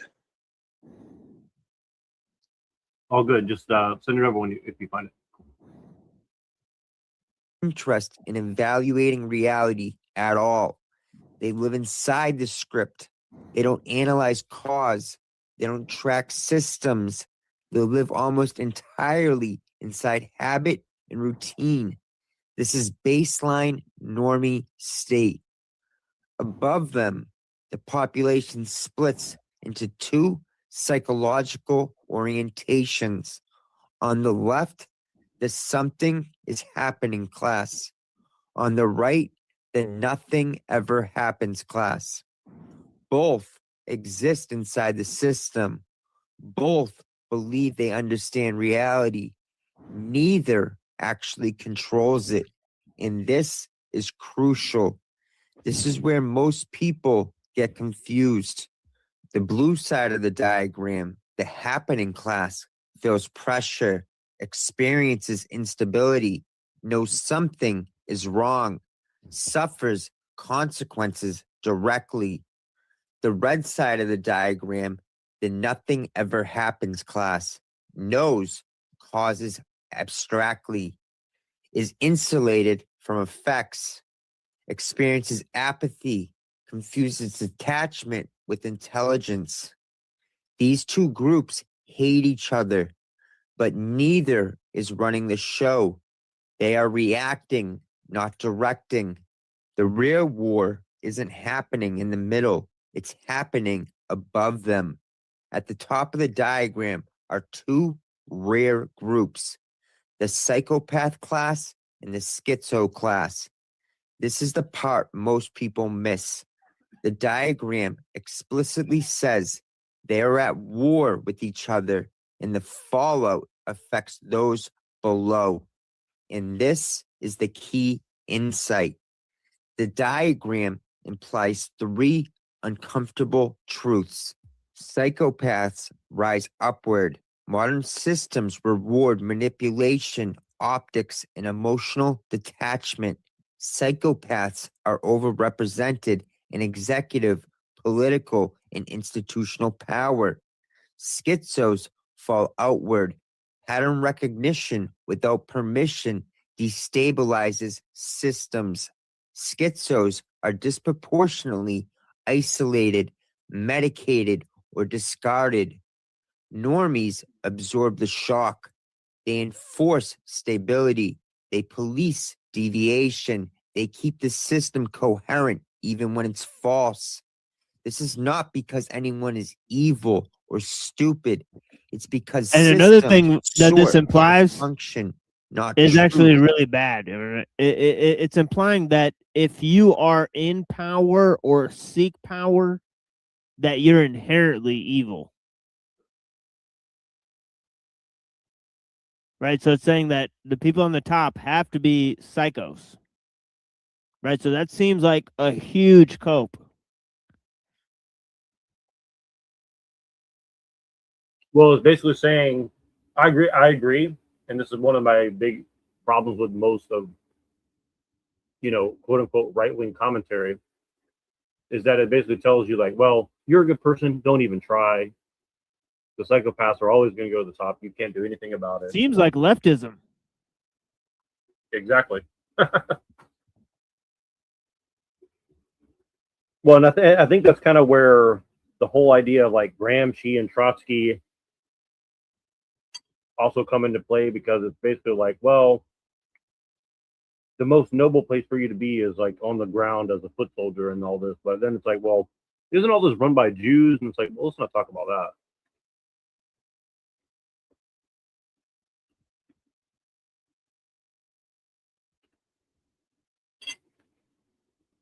So even among, this is one of the reasons I like the TikTok stuff, because all the Groyper adjacent accounts, not all, but a lot, they're basically telling people like, you can't do anything, give up, only look for a traditional trad wife who's white and a virgin and under 25 years old. And it's like, it's basically like let's add more and more pressure on you to make you like totally give up on life, essentially. And don't ever try to like challenge power, because it's too bad, because Zog controls everything and you can't do anything about it. It's all done already. And it's like, but then on the same token, they'll tell you like you're bad if you don't, it's hard to explain until you see it. But yeah, this is a very strange, what do you mean by cope? Because that word's interesting. What do you mean by it's a cope though? Like the video, like the two videos that we watched are literally telling you, like, in order to be true to yourself and to actually know what's going on and to challenge what's going on in society and to be in a war against the powers that be, you have to be socially isolated, and also you won't be in power.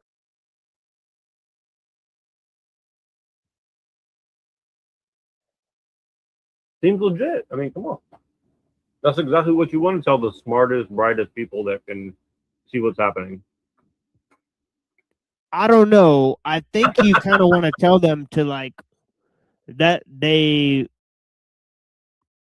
shouldn't be socially isolated, that that actually the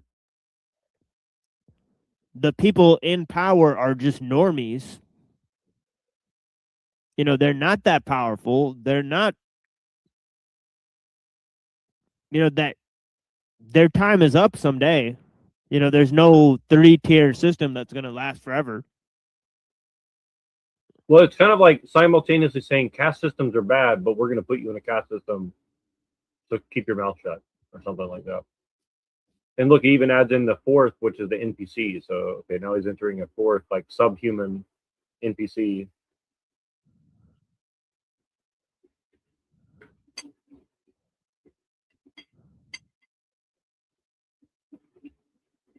Yeah, I just,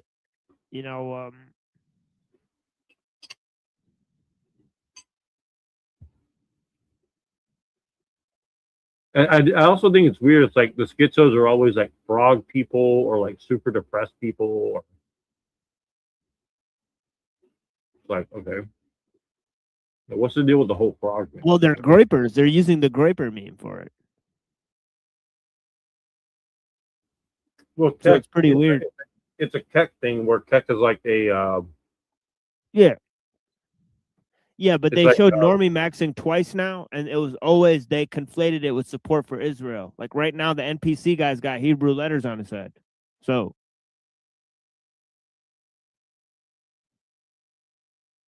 they're trying to pull some type of groyper move here.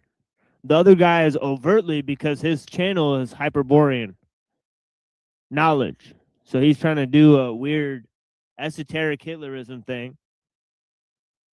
Right. And I asked the homie Hyperborean, hostile, that, what do you think of this guy? And he says, he hasn't see if he passes the sort of sniff test yet. So this guy could be a totally unlegitimate guy using that type of learning to, control normies, to loosh normies, as he said in the video. Well, it all comes back down to, in my opinion, like some sort of weird Discordian chaos magic stuff. And I don't mean that in like a super, esoteric way. I mean it in the sense of like, well, I'll use Alex Jones as an analogy, right? With Alex Jones, I would say that he did mostly, I think he did more good than not in some ways, in the sense where he kind of validated people's feelings to get them speaking. But in another sense, he got people to like bite and chew on any piece of shit that floated down the fucking river to them. And so that's the bad side of it, right? And that's kind of what I see these guys as doing, where they're just like the next iteration of that, where it's like for example, I went and used a bunch of Pill Eater's talking points to a bunch of socialist leftist people, and most of them wouldn't even engage, because they're like automatically assuming like, okay, either 1, you're a groyper, 2, you're a Nazi, 3, you're a quote unquote retard, or whatever else they wanted to label you as, right? But the few people who did engage, they would actually go and look it up, what you would say. And I know they were using AI, because I did the same thing with my own argument, and it said, well, this is far right fringe conspiracy theories. And this is Grok, by the way. This is not like ChatGPT. This is Grok.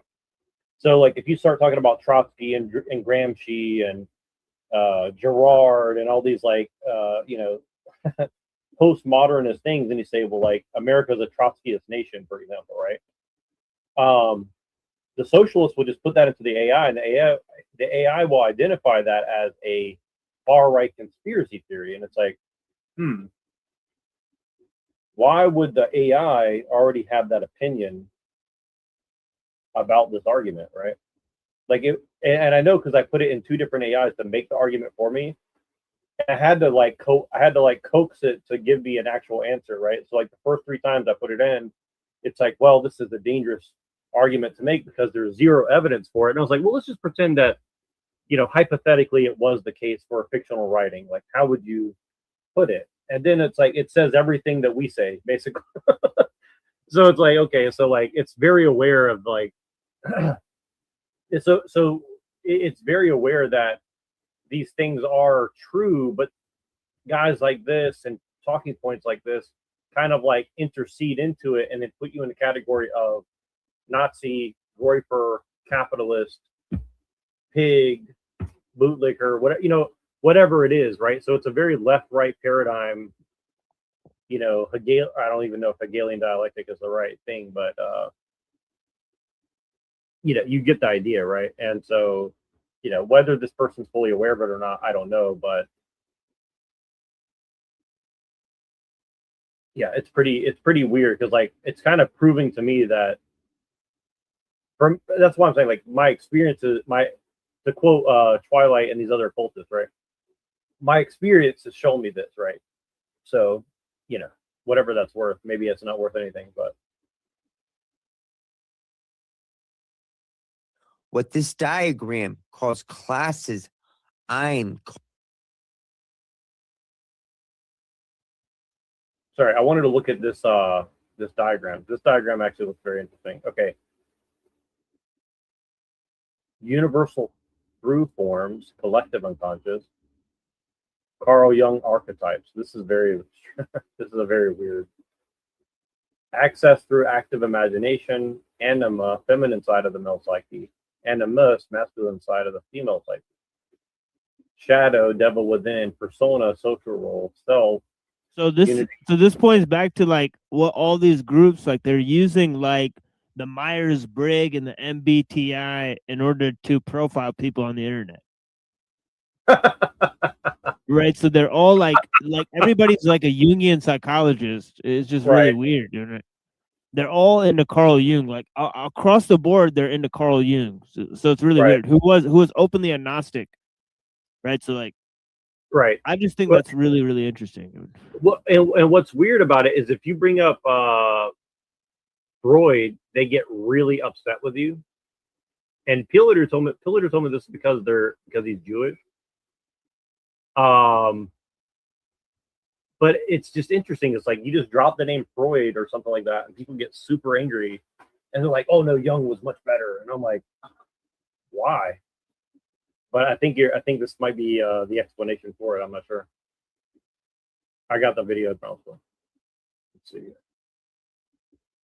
What do we got? All right, let's watch the demiurge thing. Maybe it might be relevant for this. Oh, cool. It's Santa. Okay. All right, let's watch it.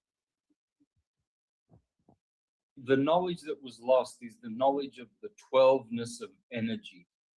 And this was carried through the zodiac astrological teaching. Every ecliptic, every wave, whether it's a thought wave, a motion wave, water wave, sound wave, light wave, it all begins and has an end and then repeats. It's cyclical. And it's represented as a frequency, okay? So where it starts is always in the center. And then what happens is at the same time as it goes up and then back to the center and then down again, the opposite is happening. But we depict it as a sine wave. We go up to the Tropic of Cancer, down back to the equator, down to the Tropic of Capricorn, down the bottom, and back to the middle. The secret is in knowing about the Tropic of Cancer and the Tropic of Capricorn down the bottom. The sun shows you this every year, like the scarabus, which is another way of saying scarab. The scarabus, it climbs all the way up to the Tropic of Cancer, then is depicted as a scarab, crab. The sun will then begin to wane.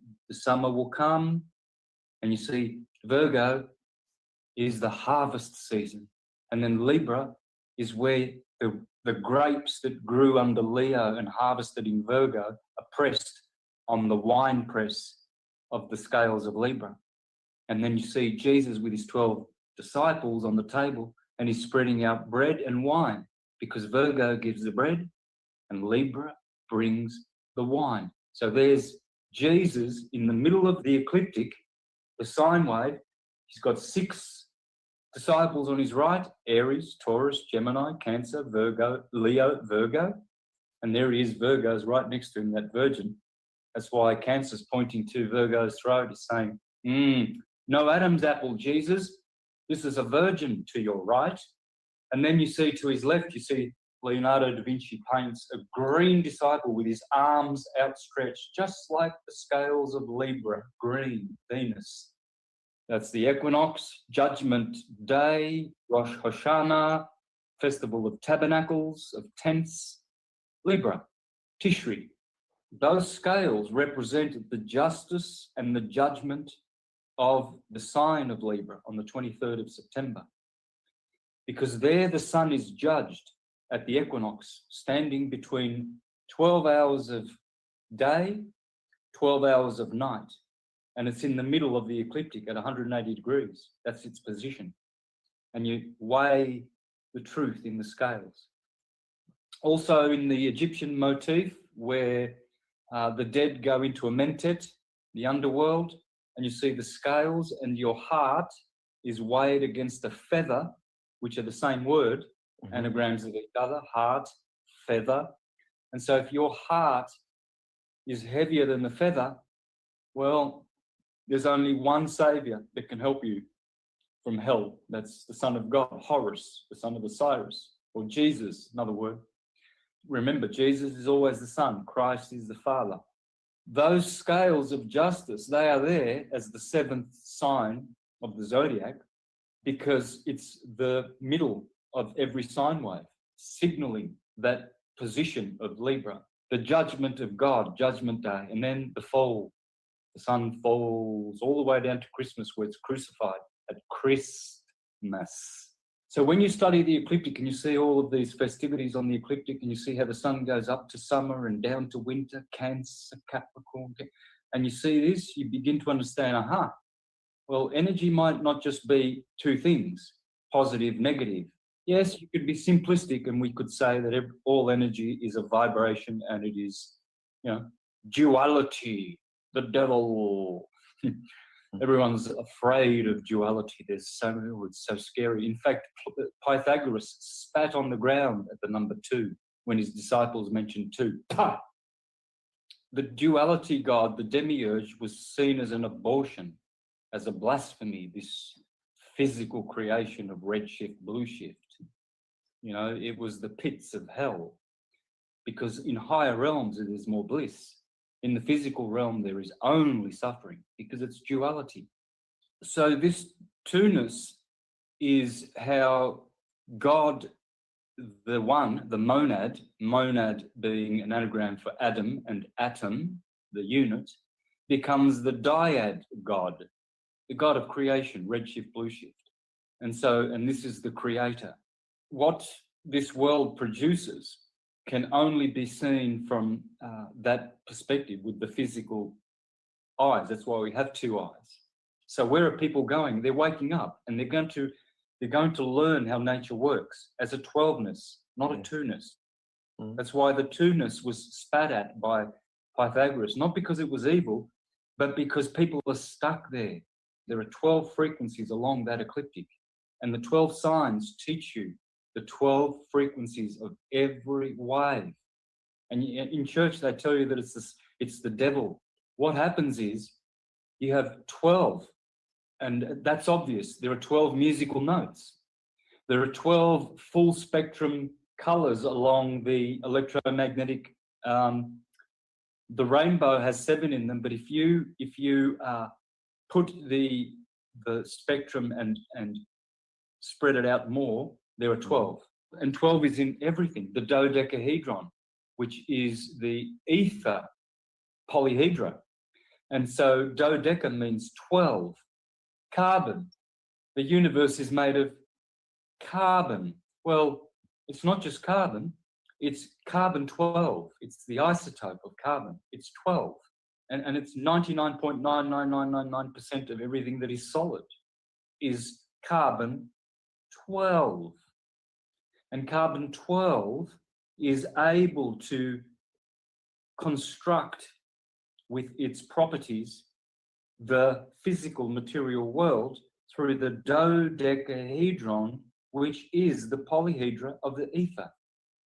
Hence we get words like Ethernet. Yeah, that's the same ether that Einstein said doesn't exist. That's fairy talk. Whereas Tesla only acknowledged the ether. Yeah. Marconi, Luigi Gina, they all work with the ether, all the real geniuses, the ones who invented stuff. Einstein didn't invent anything.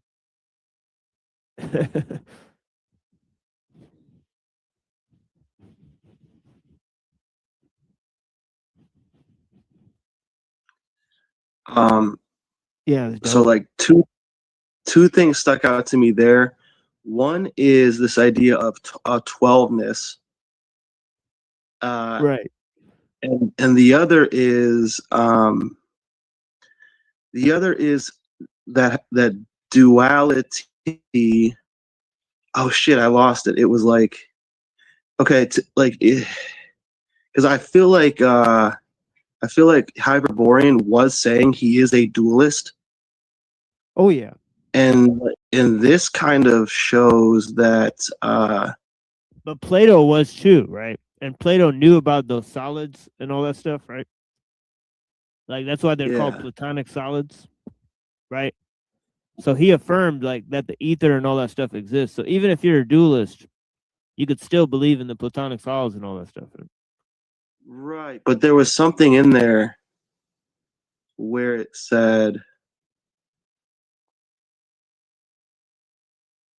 oh geez, I don't know, I felt like there was a contradiction in Hyperborean's position due to dualism, but I can't remember exactly what it was in there. I'll have to watch it again. That's the whole thing that that's the whole thing that Avian seemed to be challenging him on, right? Because Avian has taken the position of that there's a non-dual awareness, just like Parmenides is describing, right? So he's saying if you really believe in Parmenides, you can't be a dualist, right? Yeah, I just wish I could remember the exact specific thing in there in the video, but I'll bring it up later at another point. But so I don't know exactly how to describe what I watched there, other than, I mean, there was a little bit of more information in there that I thought was in there, but well, what is he saying the demiurge? Who is he saying the demiurge is? Who does he say that is? Is he saying it's Jesus? I think I could be wrong, but I thought I heard him saying, fuck, I don't know, man. I'd have to honestly watch it, probably like. Well, Twilight seemed to be saying that. Twilight seemed to be saying the demiurge might be Sophia. I know he might not be saying that, but it almost seemed like, well, we live on the earth, we live inside, her dream or something. So like that's what I was trying to figure out. That's why I was like so pissed off. I was like really trying to understand like what exactly are you trying to get at? Actually, you know what? The demiurge is a bad guy, Neuro. So I don't think he thinks that, because Sophia is the one that Sophia.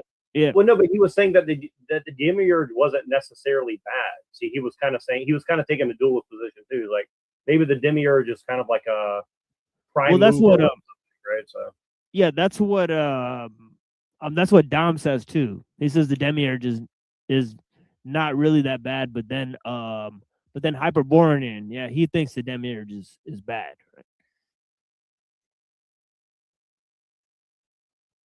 So see Plato, right? Plato himself, he came up with the concept of the demiurge, and for Plato, it was a good guy. You have to remember that, right? Right. Well, yeah, and I would. I mean, again, like I'm not like a Platonist, but like if I were to have to choose something, I think Plato's general. Like, I mean, personally, like I take the ether at face value. Like, I think that that's better than what most people accept. I think the ether it looks like a lot more than other shit. It sounds like the demiurge creates or is a part of these forms, and these are constrictions, but there's a 12ness.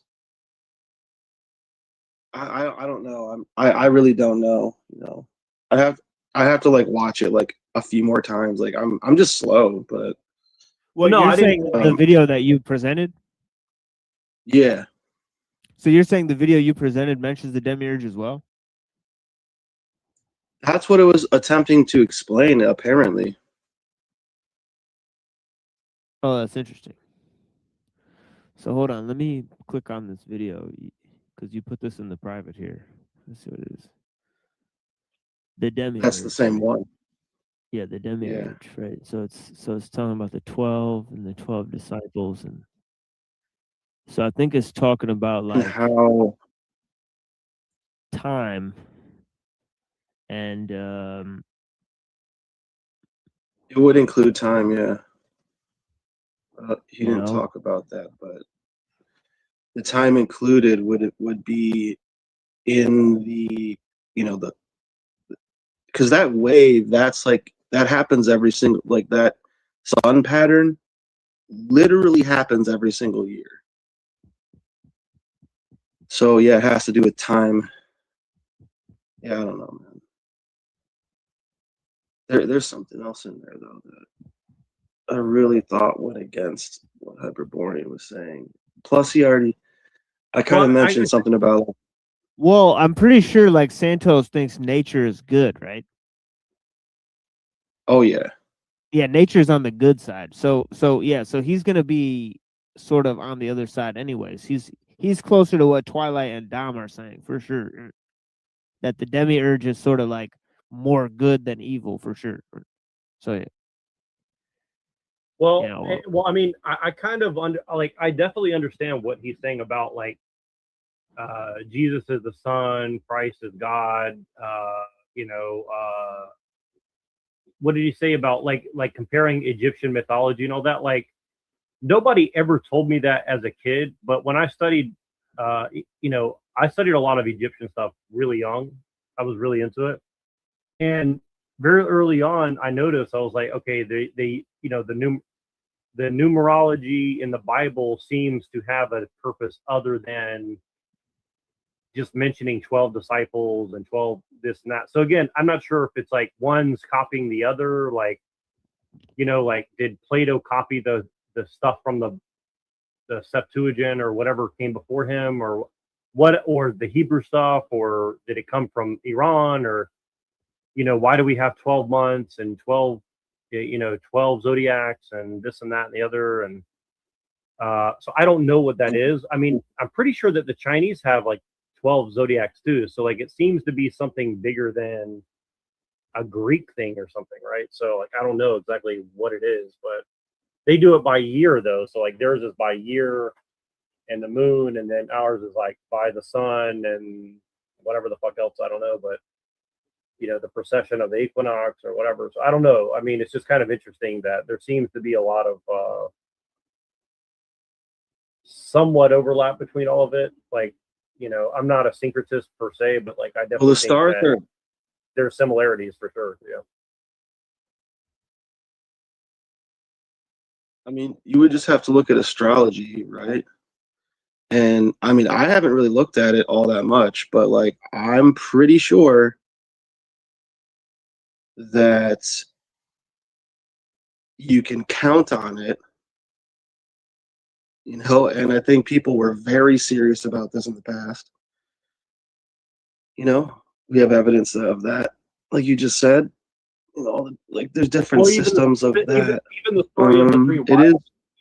even the story of the three wise men in the Bible is like within the theology of Christianity. We say that that's like talking about basically the Magi or some shit like that, and they're like their following of the stars led them to Christianity. So therefore, it kind of proves that Christianity is kind of like a culmination of all these other religions as well. So, I mean, I think they say like one was representing like Iran, or like what do you call them, like the Zoroastrians or whatever, and then there's like one coming from Egypt and one coming from Babylon or something. I don't know, but something like that. I can't remember the details right now. But so even within Christianity, I heard they explain it as something like that. So I heard this one interpretation where the three wise men brought frankincense, gold, and the last one showed up late and he smelled like a skunk, and they were like, "What'd you bring?" He's like, "Marijuana."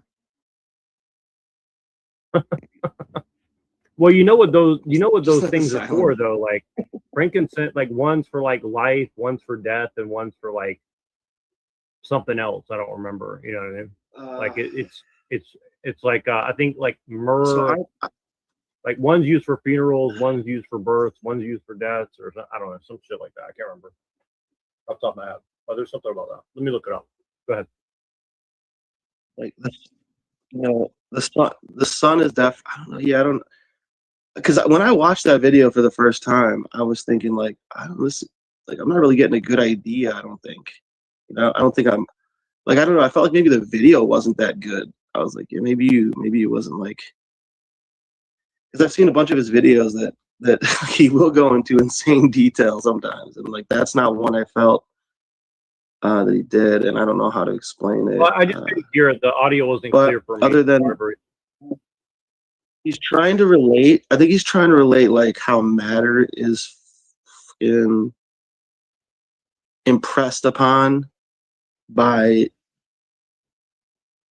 this 12ness, because like that's what he started off with saying, that like forgotten or whatever is this 12ness of this one wave.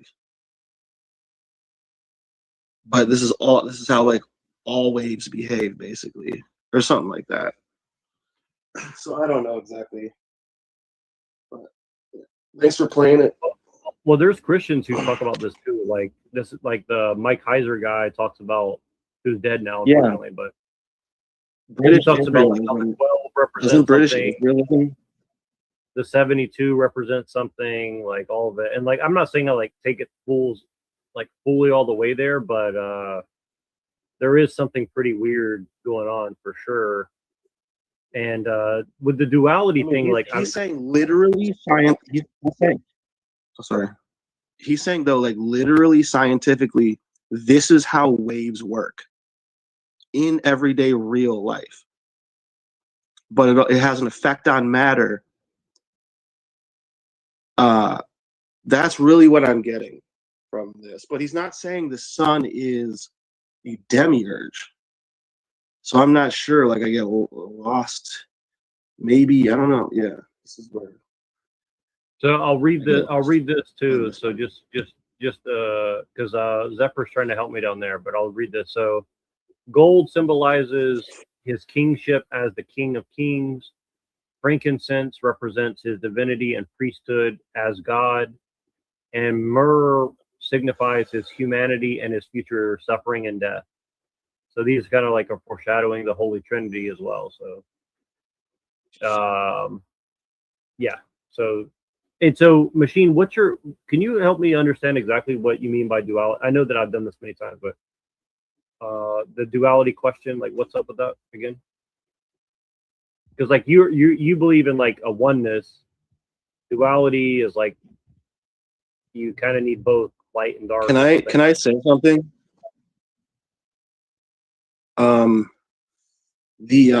Sorry, go ahead, man. I have something on this for sure. No, go ahead. Yeah, duality and oneness. It's the way, I don't know, man, the way it looks to me is like it's like the center of a magnet basically is the ground. This is just like a crude example, right? But and it creates a polarity, a dualness from the center point, which would be 0 point, or would be I don't know, maybe you could say origin. The origin of this duality would come from this grounded center, and this is where they also get like and so like the poles of this magnet created duality. You could say this is good, you could say this is bad, hot, cold, and then like observable phenomenon. So then like no observe, and then like, but this also creates a field. This isn't just like a magnet with a north and a south. This center point actually creates a field, and this field is observable. I can like show you a video where you can actually see the fields that these magnets create. And in the center is black, and it's the center point, neutral. And then so Now this creates a field, and the field is circular. So it's one field. So we went from like 0 to 2 to 1 now. But you're looking at one field, right? And this is equatable to the term of the like the atom. This is how an atom also works. And that's just one example. That's kind of what I'm thinking. When you're seeing duality, you're seeing what's what is in what information, like you're seeing material things that are not the source, that are created by a polarity. And you're going like, oh, that's a car. But like really it's like whatever, like thousands of, trillions of different atoms and shit. And so this is, I think, part of the basis maybe part of the basis of reality. But apparently it also has this 12ness, which would probably be like, because like it's also, I think it also like acts as a vortex. Like it's a it's not like, yeah, it's like it's all, that's how they say it's always constantly moving. So it's not, these objects aren't actually still. That's what I think when I'm talking about like maybe like saying, giving an example of this this center ground from which duality is created from that, or it's part of it. I'm not sure. It's probably like, I don't know.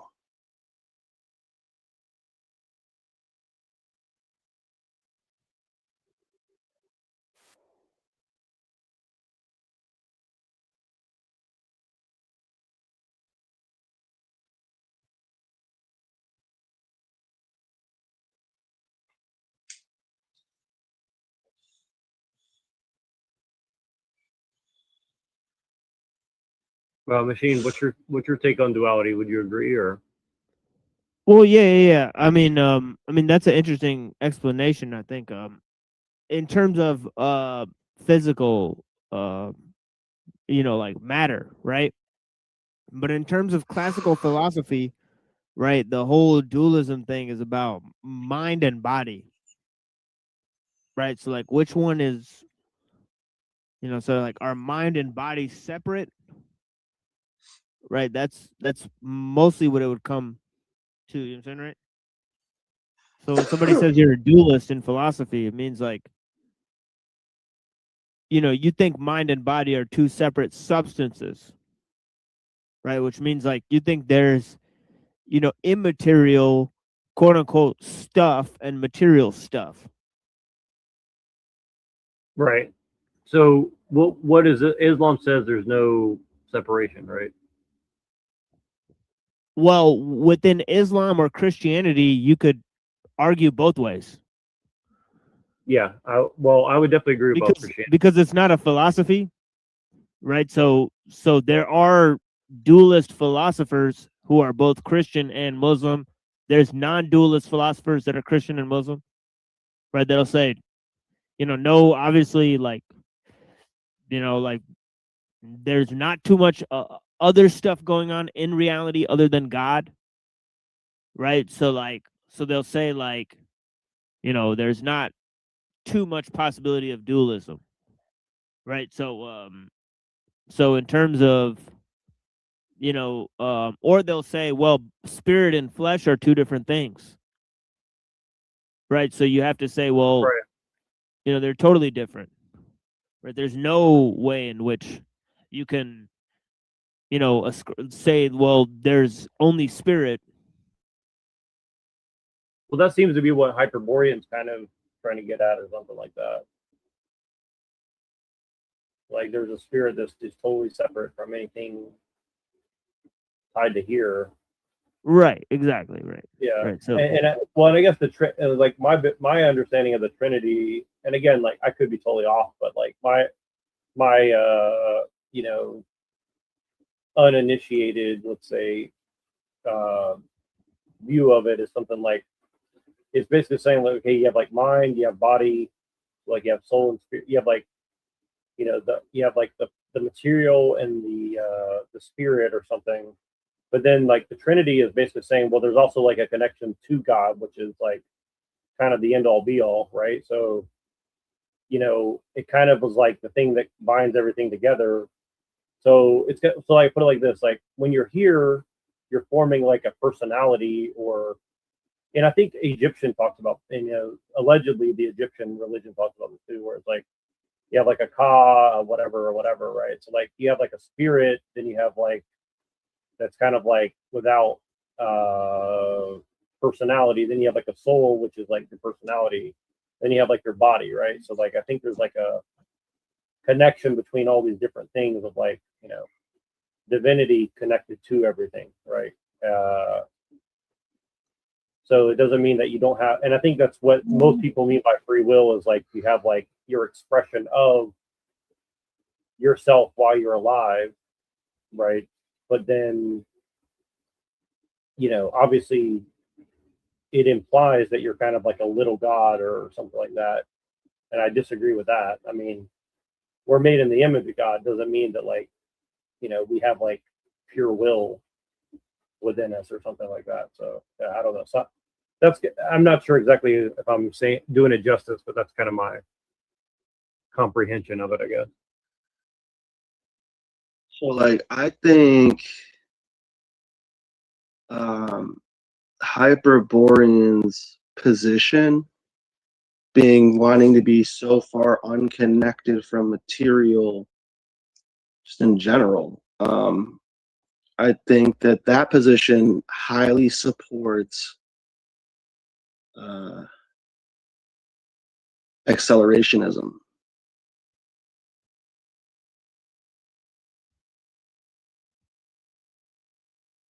Well, you could argue you could argue that it definitely lays a moral structure to where there wouldn't be any problem with it. I'll put it that way for sure. Yeah. I don't know if that makes sense, but hopefully that makes some sense. I think it's basically like, It's like, yeah, it's like a water slide or something. Like, yeah, grease the skids, as Uncle Alex Jones used to say.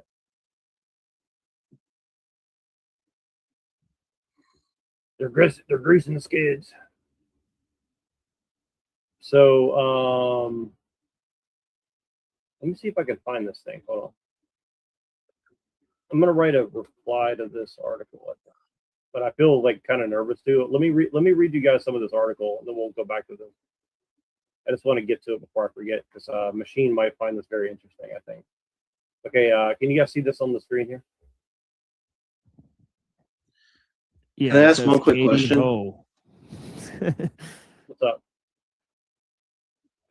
Oh, just it's I'm such a layman, but the way I describe the idea of the magnet and how, like, just the concept of how that works and how it seems like it's very related to everything in the world, especially dualistically for its expression, more so than it's the understanding of its I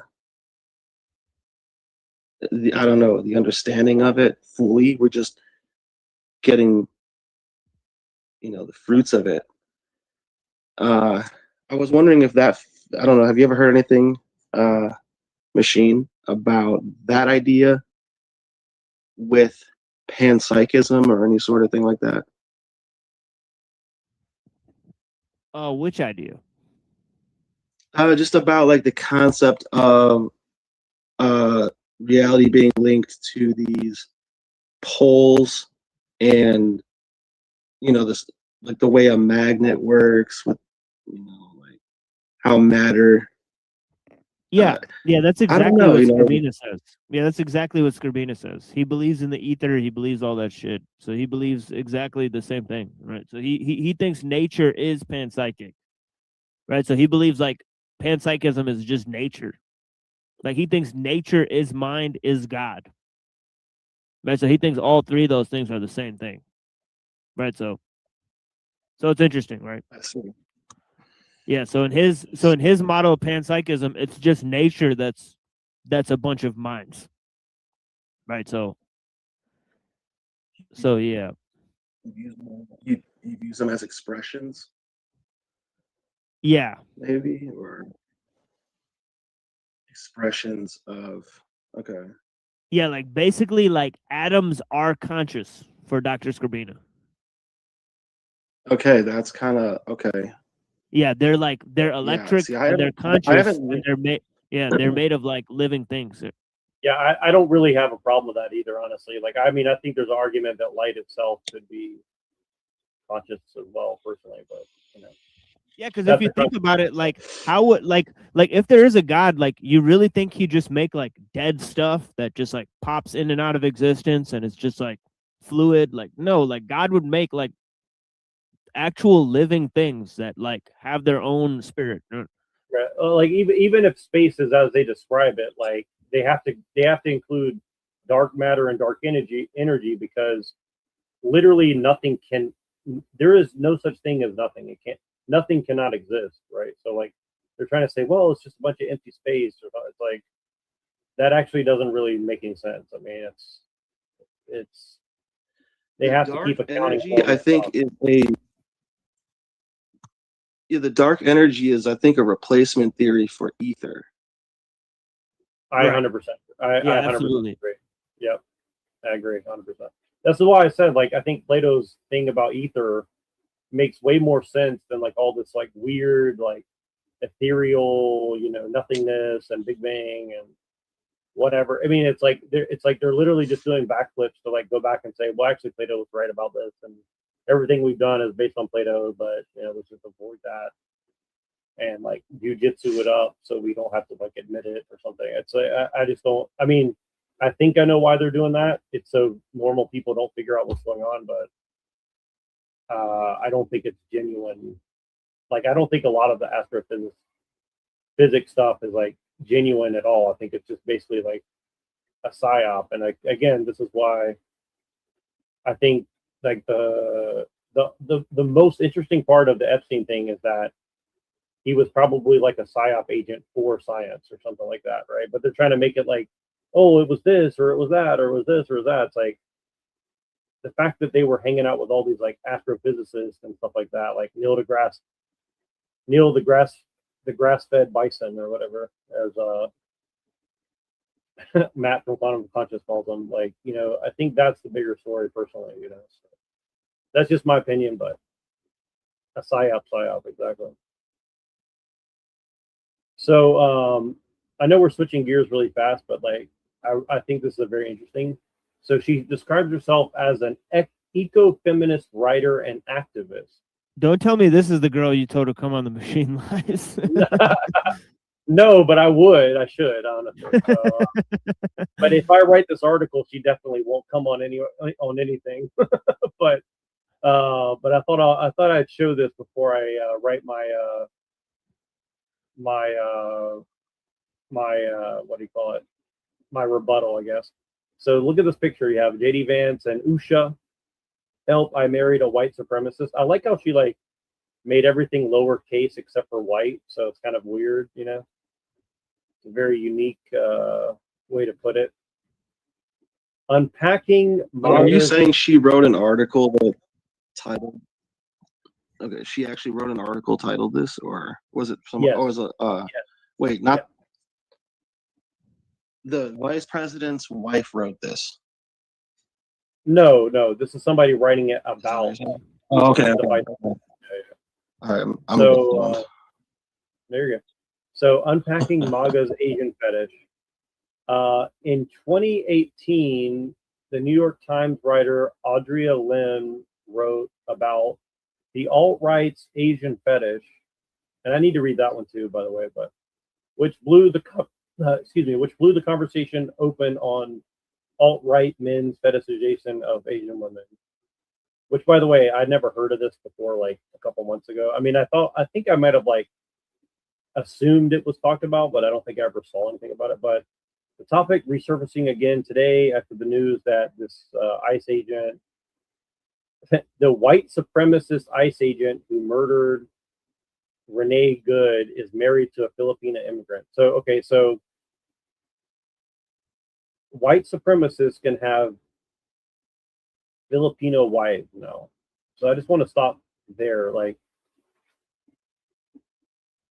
is that possible that you could be a white supremacist and married to somebody who's non-white, I guess? Maybe I need to look up the definition of it. Like, what's the official Urban Dictionary definition of white supremacy? They're calling this dude a white supremacist because he shot a lady. Wasn't the lady white too? Yes. So I don't know. I think they're just calling him a white supremacist because he's an ICE agent when there's obviously Hispanic people who work for ICE. So I don't understand. Right. So it doesn't make sense. So here's the official definition according to our God, which is Google. It says a white supremacist is someone who believes white people are inherently superior to other races. Okay, so you have to accept that, one, there is such thing as races, and two, that whatever the race of white is inherently superior.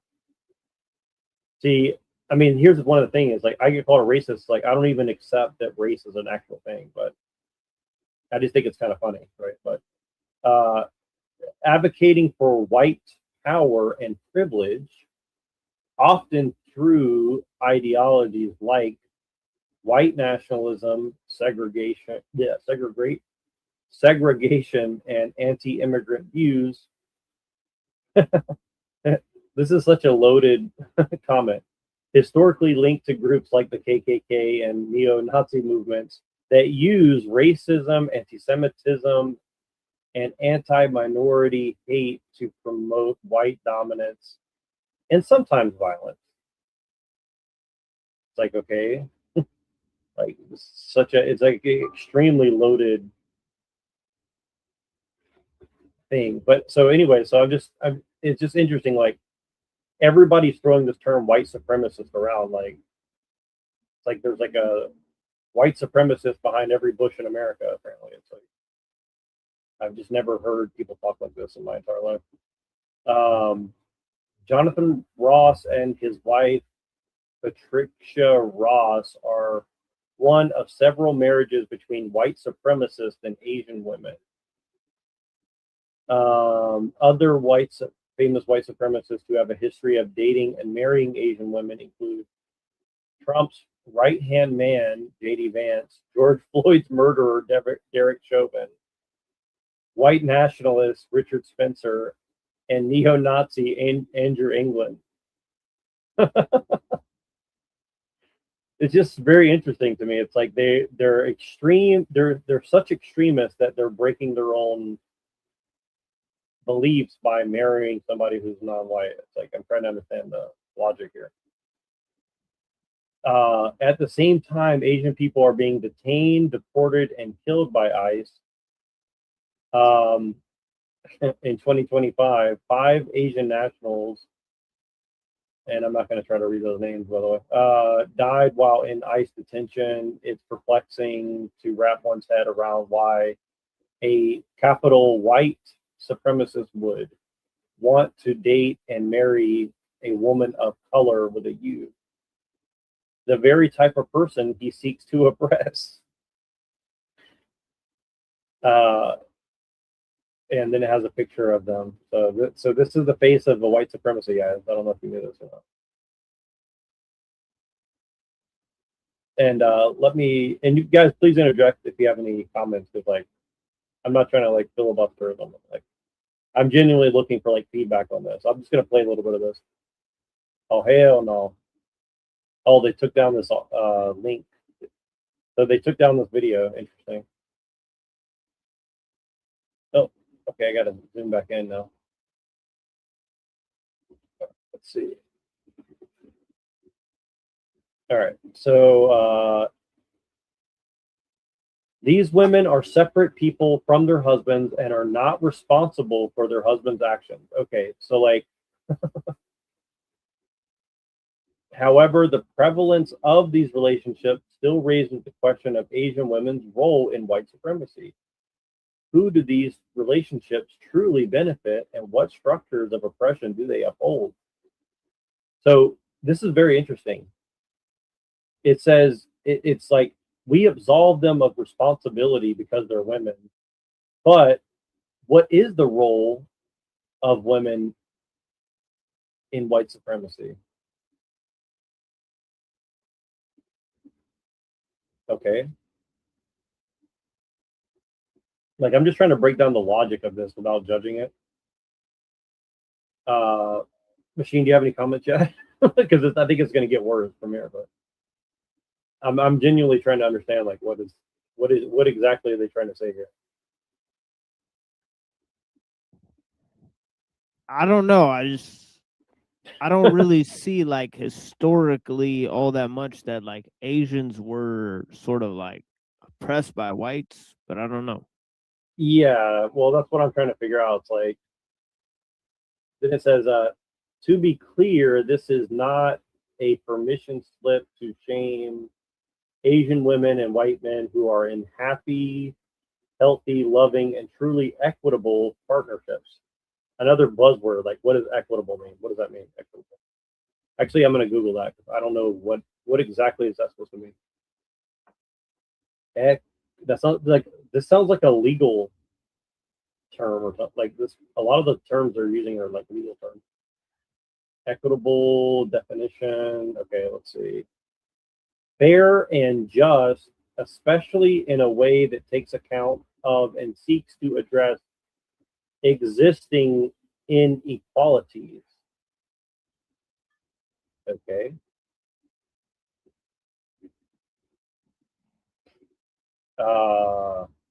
Okay. All right. What does inequality mean? Inequality says the unfair situation in society when some people have more opportunities, money, etc., than other people. Okay, well, that's a lot packed into one word.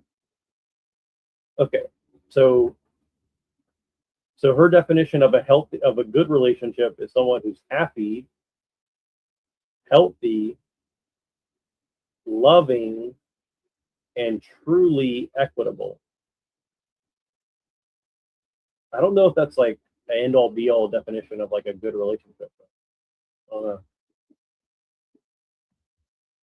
Online commenters are quick to call all Asian women who date white men mail order brides, comfort women, and sex slaves.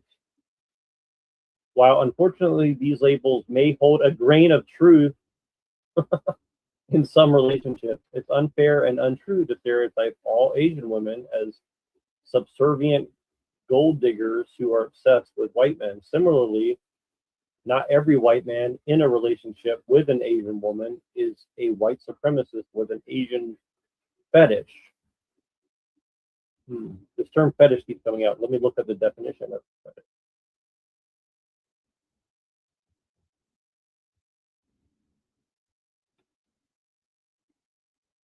The definition of fetish is a form of sexual desire in which gratification is strongly linked to a particular object or activity or a part of the body other than sexual organs.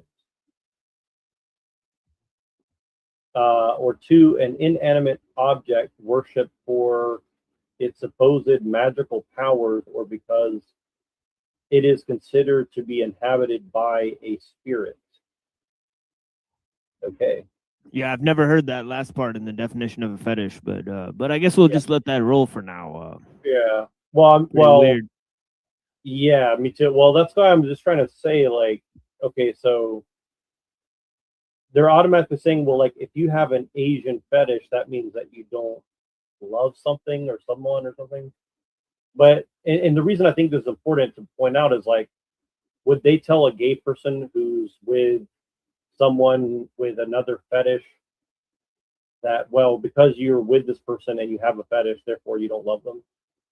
See what I mean? Like, this is kind of where, like this is almost like extreme wokeness where they're like, okay, we're gonna, like, use it. We're just going to throw out a term like fetish that we glorify on one end, but not on the other end, right? So that's kind of why I'm pointing that out. I think it's a very weird, like, it's, you know, it's kind of like weakening the argument because now you're just throwing in other terms that you're not really defining like why it's a problem, right? Okay, this is about a very specific subset of relationships where white supremacy is involved. So, okay, so you can have an Asian fetish but not be a white supremacist, maybe. But definitely if you're a white supremacist and you have an Asian fetish, that's definitely a problem. Okay, so the red pill. Progressive Western women want nothing to do with red-pilled men. 76% of American women say it is a huge red flag if a man identifies as a MAGA Republican. Okay, so this is about shaming men who identify with MAGA Republican. Other red flags for American women: if a man refuses to watch the Barbie movie, only believes that there are two genders, and listens to Joe Rogan. I mean, I agree with the last one for sure, but instead of working on their self-awareness and emotional intelligence, these dude bros pack their bags on a one-way flight to Asia in search of their dream trad wife. Red pill men target women from other countries, often less poor and less poorer. Oh my God, bitch can't even write. Often less poorer and less progressive countries because they believe these women will share their conservative values. They seek subservient wives and girlfriends who embrace traditional gender roles and therefore affirm white men's dominance in the white patriarchal hierarchy.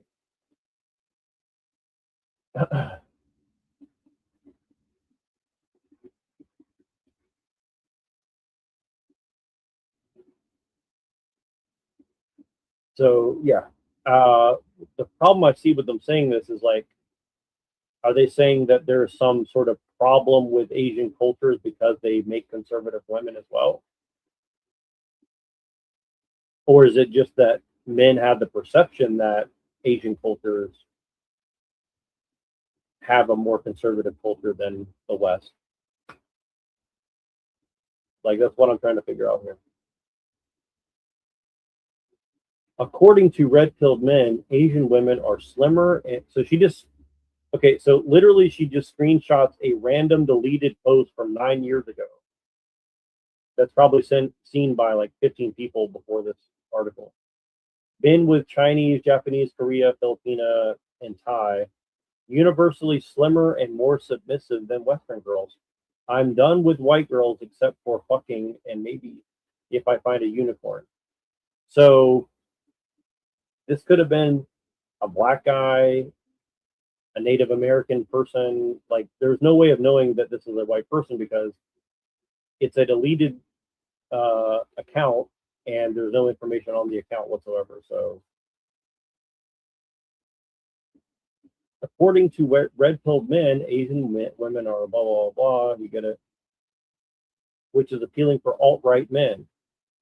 Slimmer and more submissive. Okay, so alt-right men prefer slimmer and more submissive women than Western women. Okay, so so you're identified as an alt-right person if you want someone who's slimmer and more submissive. Okay, they seek women who match their criteria for the perfect trad wife, which you would think would be white, number one, but apparently that's not the number one criteria. In both demeanor, quiet, subservient, hypersexual, and body type, young, skinny, petite. Asian women are already stereotyped to fit this exact mold, making us the perfect target. So again, if you're saying that it makes us targets, are you saying that women have no responsibility?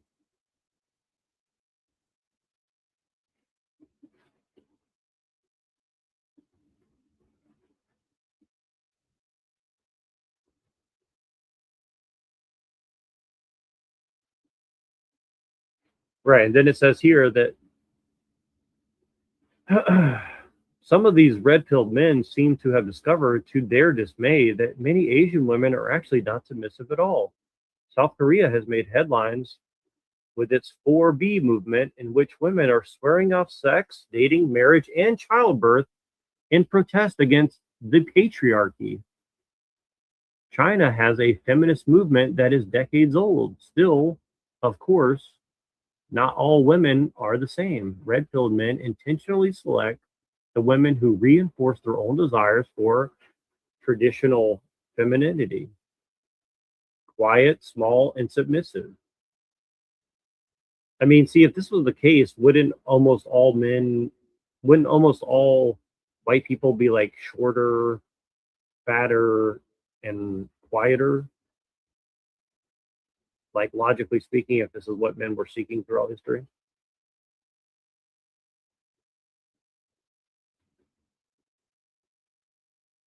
I don't know.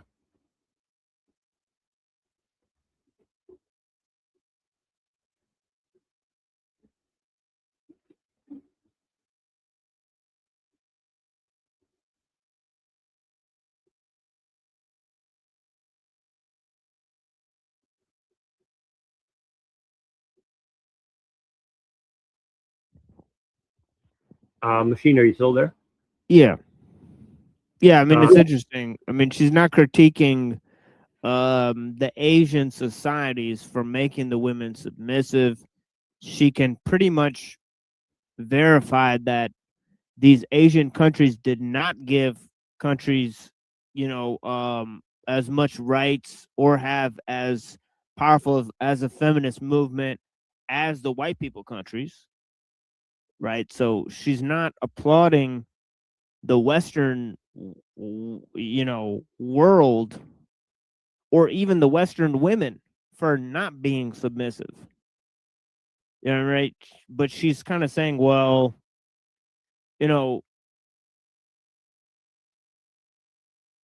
it's like she's concentrating the problems only in one place. So it is what it is.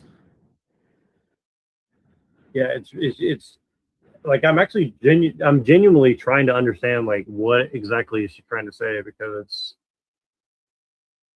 so, and I'm looking at this map and it's like, okay, so basically the Western Europe, the conservative Islamic countries, which it looks like it's like Afghanistan, Yemen, somewhere else, UAE or something, Australia, are all in the same boat where it's like improbable to date. Russia and like looks like Kazakhstan or some shit, hard to date. Spain is hard to date. Whatever date means, I don't even know. Yellow is possible to date, so it says China, India, Mongolia, I guess. It's very bizarre. Japan is hard to date in, I guess. Trying to see here. Yellow. South Africa is hard to date, or possible to date, it says.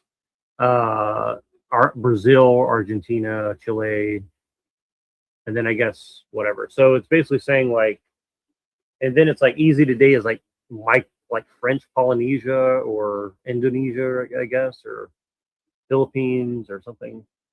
And then she's like, well, this correlates with oops, I went out of the article by accident. But she says this correlates with economic power or lack thereof.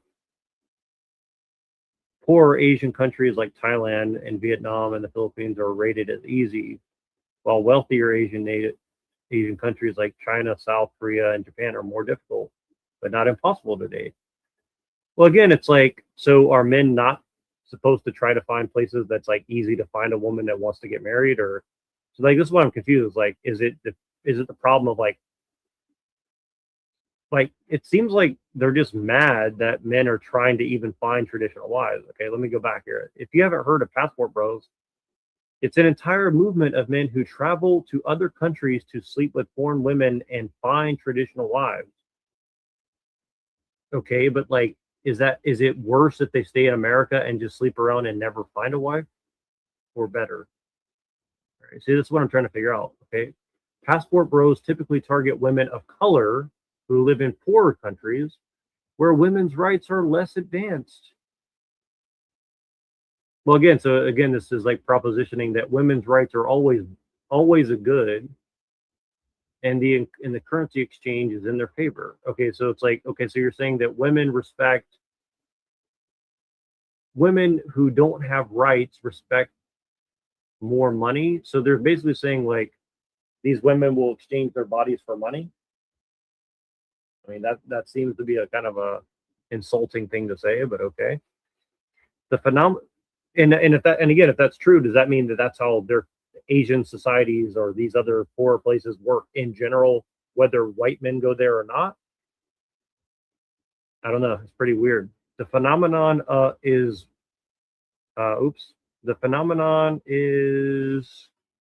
so widespread that it has its own Reddit community, garnering 108,000 weekly visitors. 108,000 people in the world are looking for a traditional wife. I guess we better shut the world down. Inside, you'll find men sharing advice on travel visas, how to get girls in different countries, and which countries have better women. This lifestyle pairs perfectly with white supremacy and misogyny, treating women of color as sexual objects for men to dominate and conquer.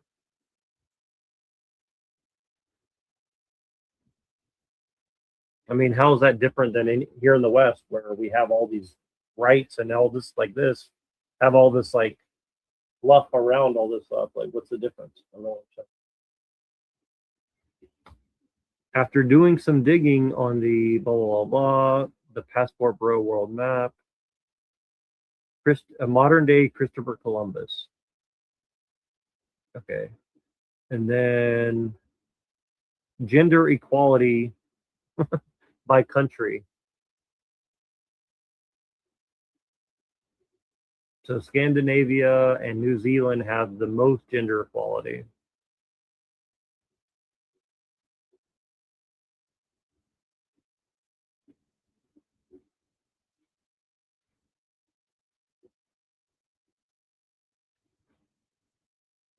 What does gender equality mean? That's another like nonsense term. Gender equality.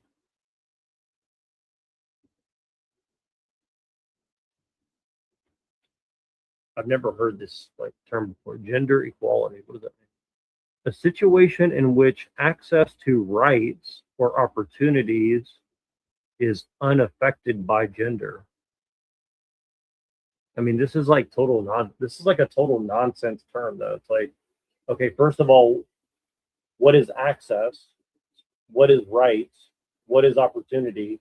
And what does unaffected mean, right? Like, right. If you go to a hospital as a pregnant woman, are you going to be treated as a non-pregnant man? Yeah, I mean, it's like literally doesn't make any sense. It's like you could literally make this sentence mean anything. A situation in which access to rights or opportunities is affected by gender.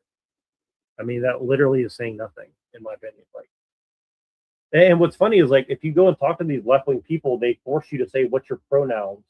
So you have to like tell them your pronoun. And so like I'll say, well, I'm a male, and they say, no, I'm asking your pronoun. I was like, well, what's a pronoun?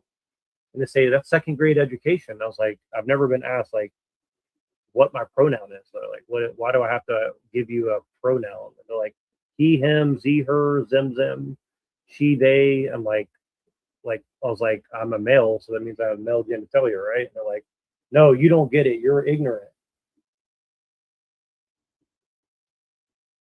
So here's what it says. It says, so I looked up the definition of pronoun. Pronouns are words, e.g., I, she, they, this, which, that replaces nouns or noun phrases to avoid repetition. Okay.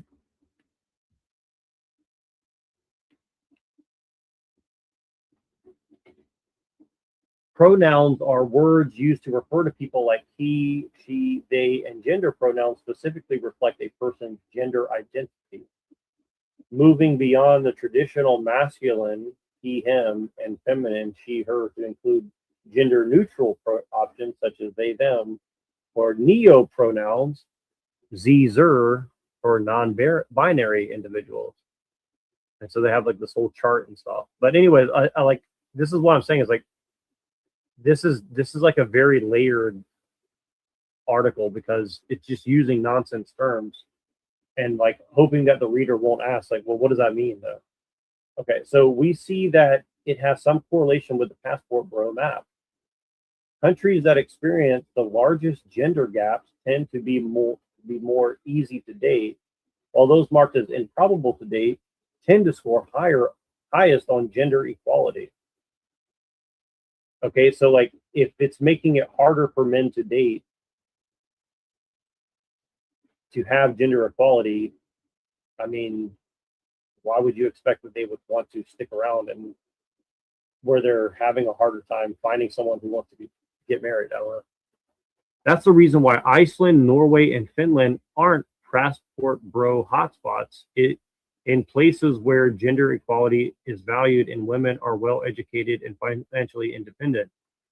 So like I literally saw a video yesterday. It's from a guy who lives in Norway, and he said in Norway it's normal for us to have sex first and then we'll figure out the feelings later. So is that what gender equality is? And if that's the case, why wouldn't men be going to Norway as a passport bro? Do you see what I'm saying? Like it doesn't make any sense, right? Like so gender equality means that you just have random sex with random people without any emotional attachment, right? So is it the emotional attachment that men are finding in these other places that is the problem? Or that's what I'm genuinely trying to figure out, like, what does this mean? In places where gender equality is valued and women are well educated, blah, blah, blah. When a woman can provide, so see, now she switched from the pronoun, so she's calling it a woman, see? She's not calling it a female. Or maybe that's the right way to do it. Maybe woman is like a pronoun now or something. See, this is the thing, is like it's all mental illness, right? It's like, is this about women? Because they say women can have penises now, right? So like, is this people that identify as a woman? Or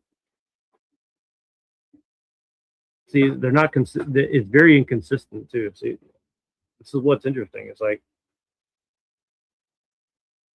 when a woman can provide for herself, having a partner becomes optional and a man's earning power becomes less important. Women in wealthy nations have the privilege, well, they might have to check their privilege, of selecting men based on personality and politics, or foregoing relationships with men altogether. In poorer countries where women are less financially independent, they may need to rely on men for financial security and thus be more willing to settle for a red-pilled passport bro who voted for Trump. Okay. Like, okay, so the reason I think this is relevant to your stuff machine is like, okay, so they're saying that like economic development leads to gender equality and women's rights, and will necessarily lead to women not wanting to reproduce and not want to date and not be in long-term relationships and not get married and not have children and not be happy. Oh, yeah. So it's like, it's literally admitting like we want to industrialize the world to make women miserable, never get married, have some like nebulous term called gender equality and women's rights, even if it in the long term may not be the best. I don't know. And then they're like conflating like, well, if women have to rely on men for financial security, they will settle for whatever a red pill passport bro is. and they have to throw in who voted for Trump, right? There's a lot of people who do this, by the way, that absolutely hate Trump. So I think it's also very interesting that like there's a ton of like extremely woke left-wing people that are doing the passport bro thing, by the way. I would say probably a lot more than MAGA people are doing that. At least the ones that I've heard about. I don't know, but okay. Okay, here we go. This is where it gets good. Right-wing Asian women. While many are quick to judge Asian women who date or marry Western men for financial security or green cards, we must recognize that there is a power dynamic at play. Okay, what is a power dynamic? I got to look that up. What is a power dynamic? Yeah. Power dynamics describe how power and control are distributed, exercised, and felt between individuals or groups, influencing communication, decisions, and relationships through formal roles or informal factors such as knowledge, charisma, and age, and revealing inherent imbalances or exchanges of influence.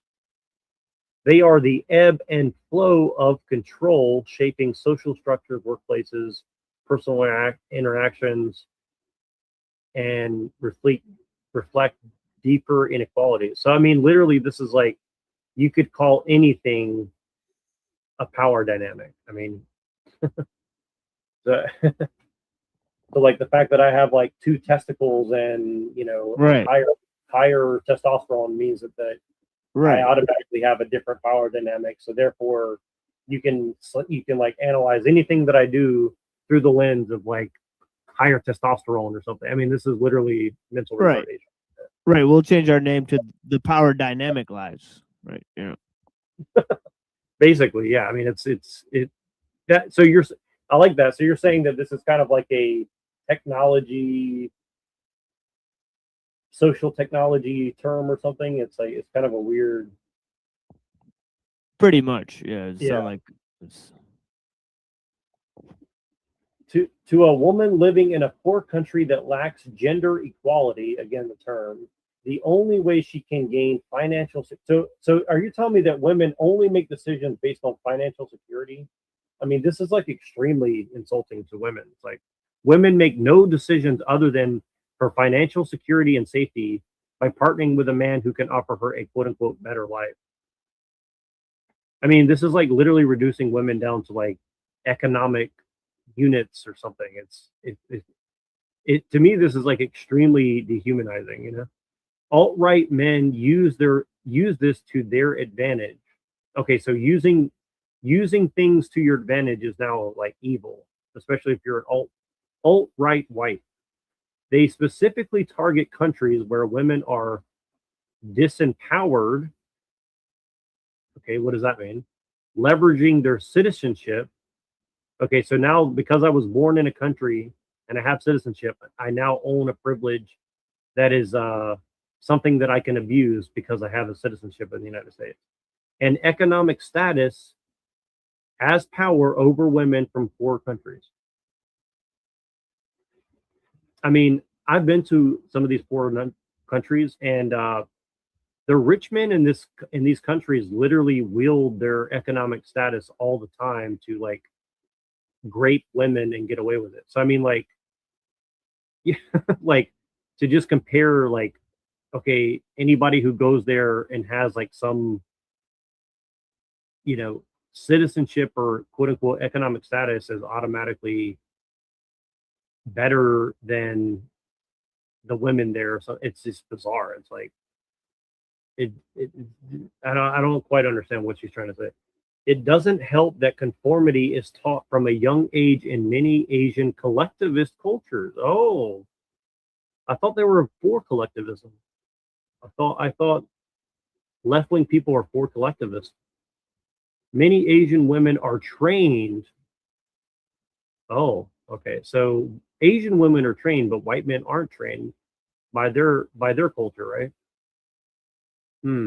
So white men from Western countries have agency. Women from Asia don't have agency.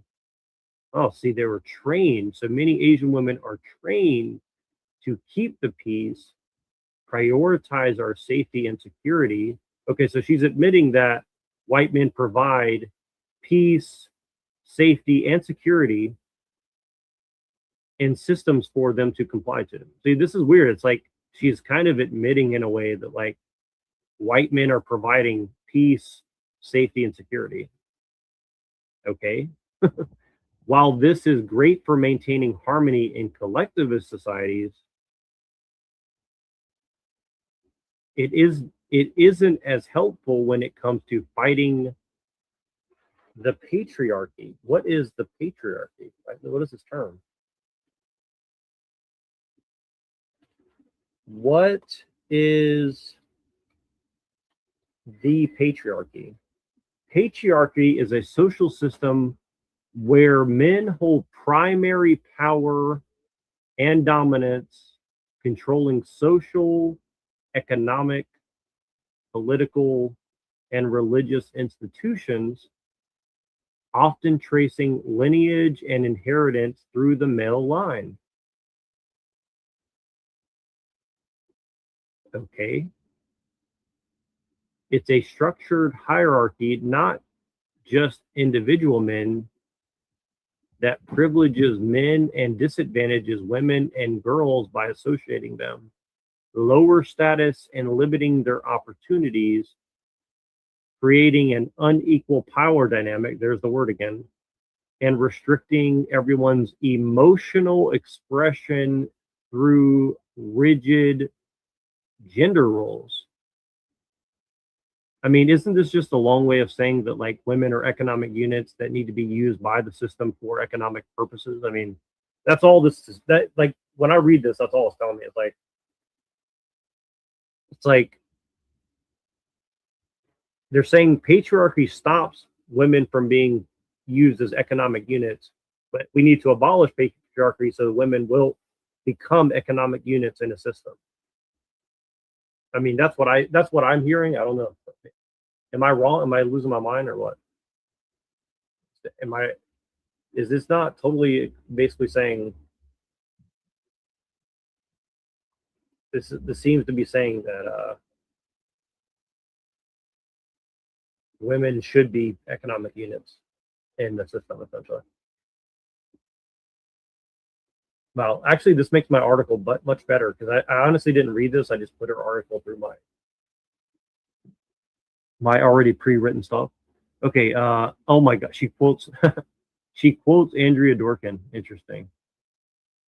As Andrea Dworkin notes in her book, Right-Wing Women, women who choose relationships with right-wing men often do so out of self-preservation. From father's house to husband's house to a grave, that still might not be her own. A woman acquiesces. Acquiesces is a that's an allusion to consent, by the way. So this is like tying consent back to what she's talking about. A woman acquiesces to male authority to gain some protection from male violence. Okay, so women give consent to male authority to gain some protection from male violence. Okay, so this is basically saying like all men are dangerous inherently because they're capable of violence. Therefore,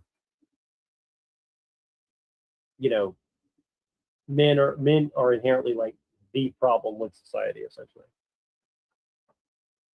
I mean, that's basically what this is saying. Even among Asian women born in wealthier countries like the United States or Canada, this mindset of conformity and compliance persists. Under capital W white patriarchy, Asian women may choose to marry conservative, while men, under the illusion that they will be protected from racism, misogyny, and violence if they partner with the person who holds the power. I mean, Does a passport bro hold power though? Or does the average white guy in America hold power? I don't know. This is a very interesting argument. He might be cruel to other people who look like her, but she is no longer one of them. She is chosen. She is different. She is special. And so she marries him. I mean, that's the whole crux of the whole thing, isn't it? Right? It's like,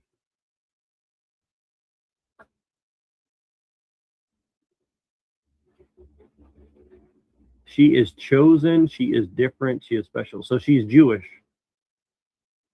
Is that what they're saying here? So the white patriarchy sure sounds a lot like the Jewish religion or something like that. Might have found a connection here. So is this against Judeo-Christian values, cultural Christianity? I think that's what I think this is actually what they're saying. They're like actually saying like cultural Christianity is the problem, is the enemy here. Not all relationships between Asian women and white men are rooted in white supremacy, of course. For example, Patsy Mink was the first Asian American woman to be elected to U.S. Congress, co-authored Title IX to give women equal opportunities, and fought for civil rights and organized labor. I've never heard of this person. Sounds like the new Rosa Parks.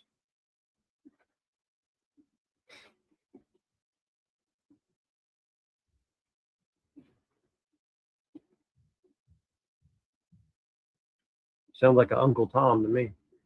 Let's see here.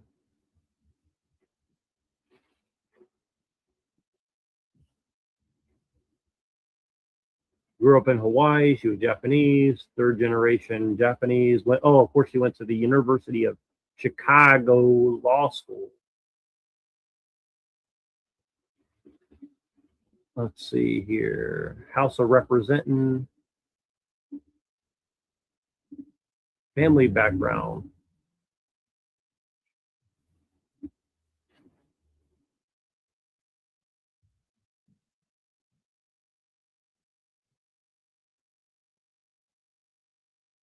So their family had 11 children. They lived in a shack in Hawaii. And she became educated by a Christian girls boarding school, and became the first person of color in the House of Representatives. I mean, she sounds like a product of white supremacy. I mean, what do you want me to say?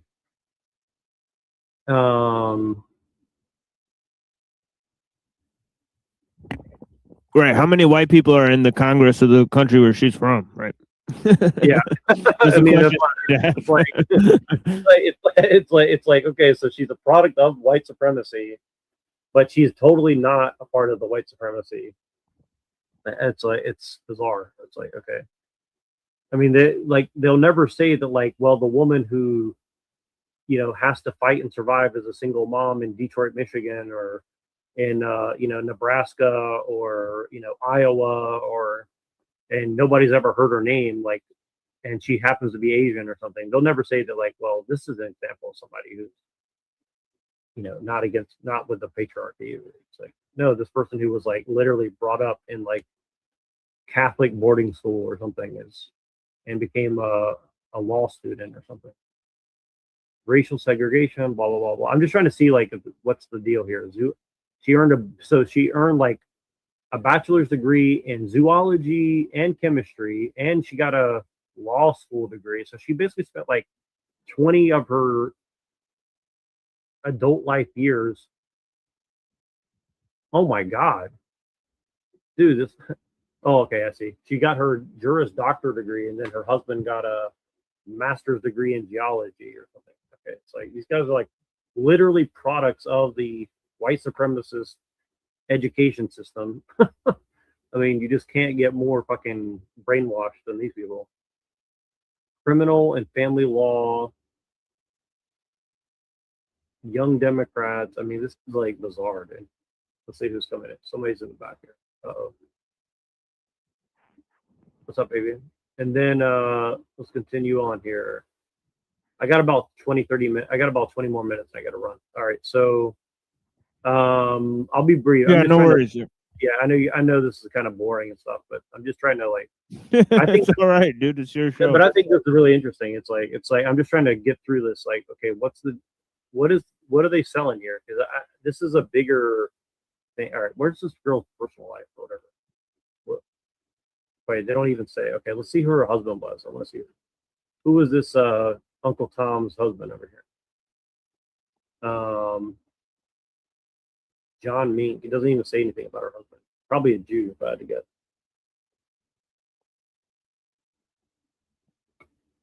Patsy.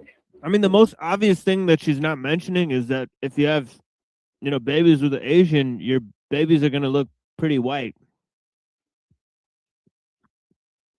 Right. So, like they have the same skin color as you. So I don't know. Right. Well, it's just weird. Yeah. And then it says, okay, so she also married a white man. Even Derek Chauvin's Lao American ex-wife, Kelly Chauvin, quickly filed for divorce 2 days after her then husband murdered George Floyd in 2020, refusing to comply with her then husband's actions and expressing her sympathies for Floyd's family.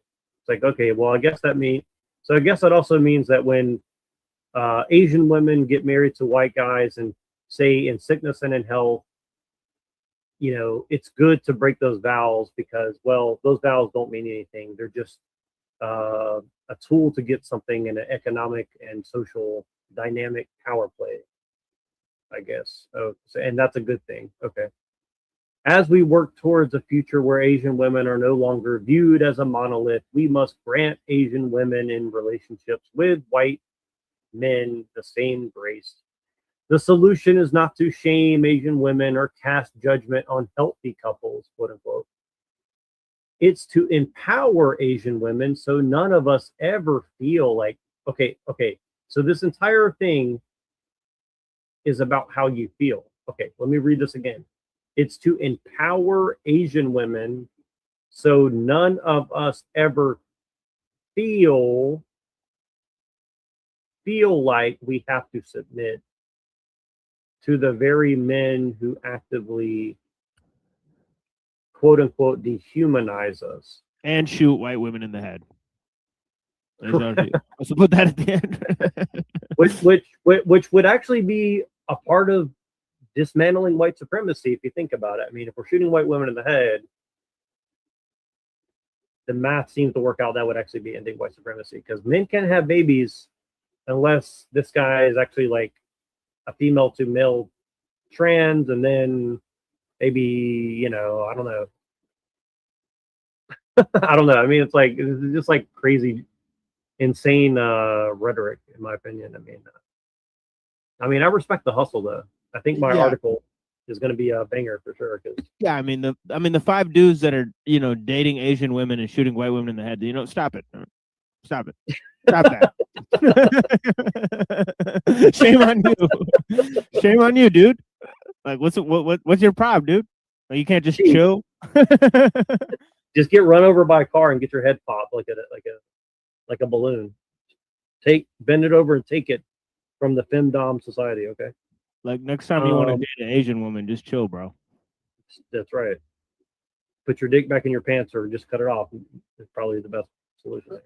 Yeah, well, I have some stuff to say about Asian and white male relationships, or just, I think the most important thing is you got to respect each other's cultures and stuff, because the cultures are very far apart, but also there could be room for respect, mutual respect, stuff like that. And the thing is, all men. Some men can be bad, some men can be good. Some men try to impose their culture on or vice versa, stuff like that. It's just good and bad. You just gotta. Yeah, so it's not good to generalize too much, stuff like that. It's all about context and mutual respect. Yeah, I think so. China and Japan all have rich cultures, very very ancient legacies, and yeah, so does Europe, of course. Yeah, so yeah. Yeah, I actually feel bad because the article I'm going to write is going to be so savage, and I'm actually feel bad. I think this article that she wrote actually really sucks. So, like probably the best thing I could do for her is like at her in my article and watch all the people rage, because then she's going to write us something saying how like it proves everything that she's saying. And if you guys don't mind, I'll read you a little bit.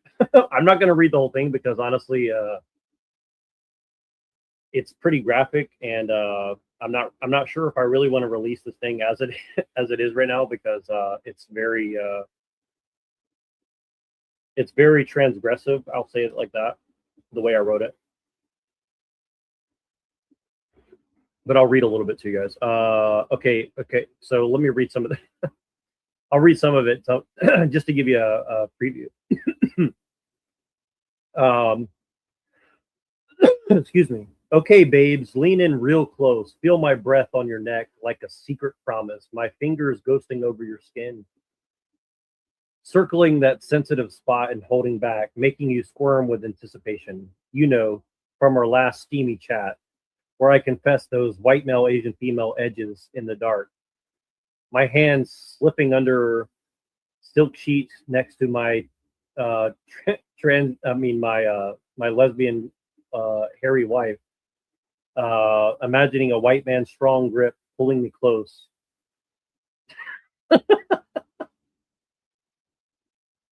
So, and I'm leaving some of the details out here, but some of you clutched your pearls, whispering, "Anya, that's too wild, too divisive, but stick with me. Now let me edge you into a deeper into this truth, paragraph by a teasing paragraph, tension coiling like a spring until you're gasping, surrendering to the climax. Katie Ho's I married a white supremacist isn't ecofeminism.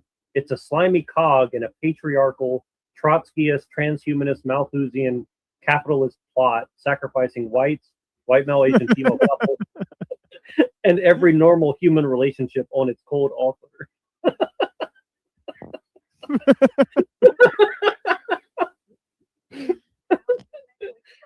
And like this thing, I was listening to this yesterday, and I was like literally like feeling so ashamed, but I was laughing because it was really funny.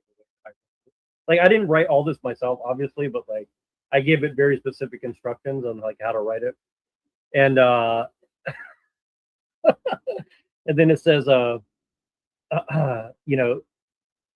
it says, this faux feminism betrays women, serving endless patriarchal disruption, tech god immortality chases, population culling eco scares, all to trap us in capitalism's web. Fill that build, babes.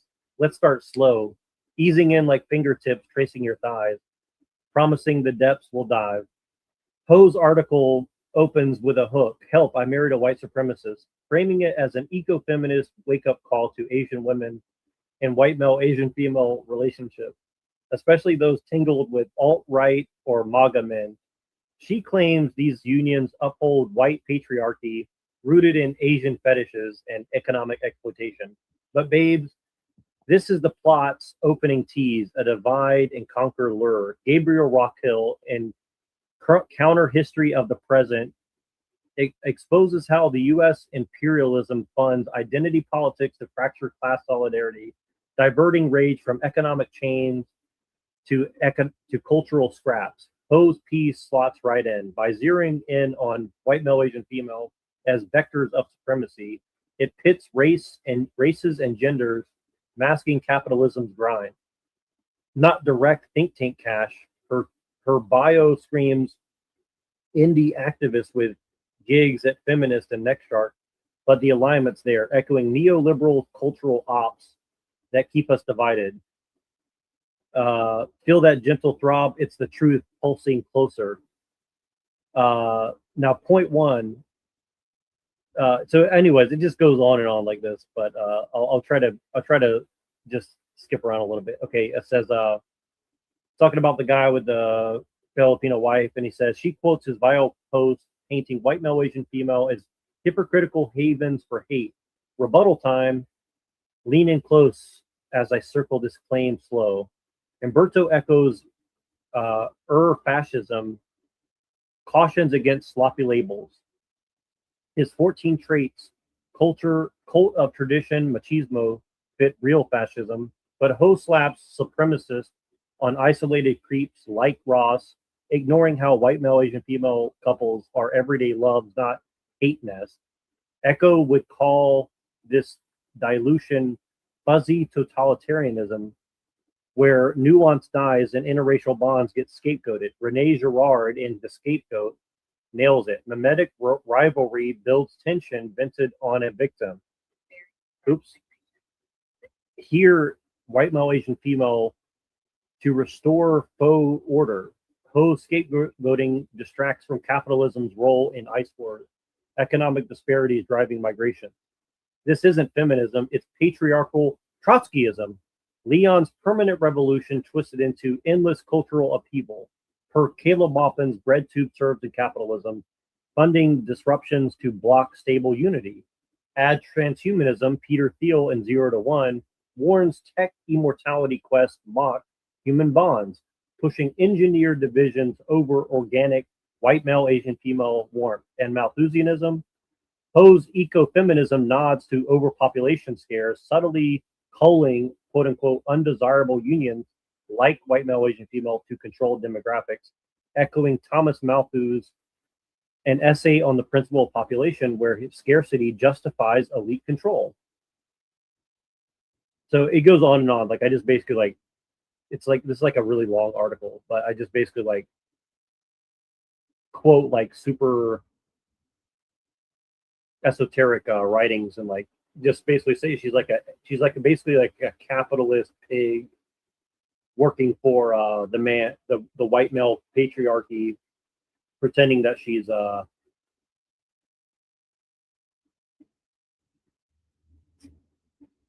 yeah, Zephyr, by the way, this I'll send you a copy of this article if you want, but it is very 50 Shades of Gay. It's a pretty well, I'll read a little bit of the naughty stuff here just to, because it's pretty bad. I tried to oh my god. Okay.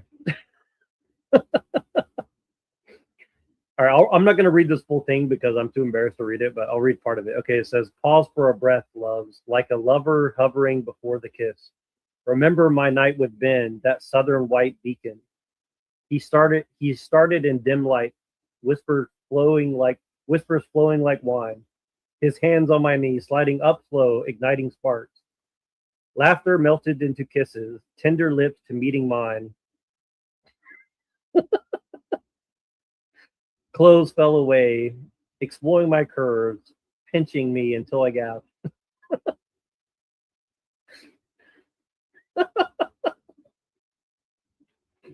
I can't read all this, but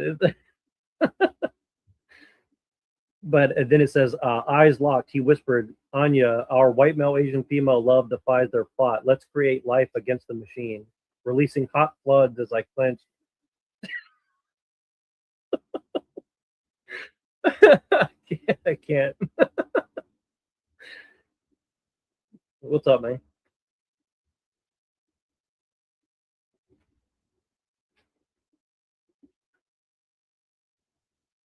The Appalachian Grill is here, but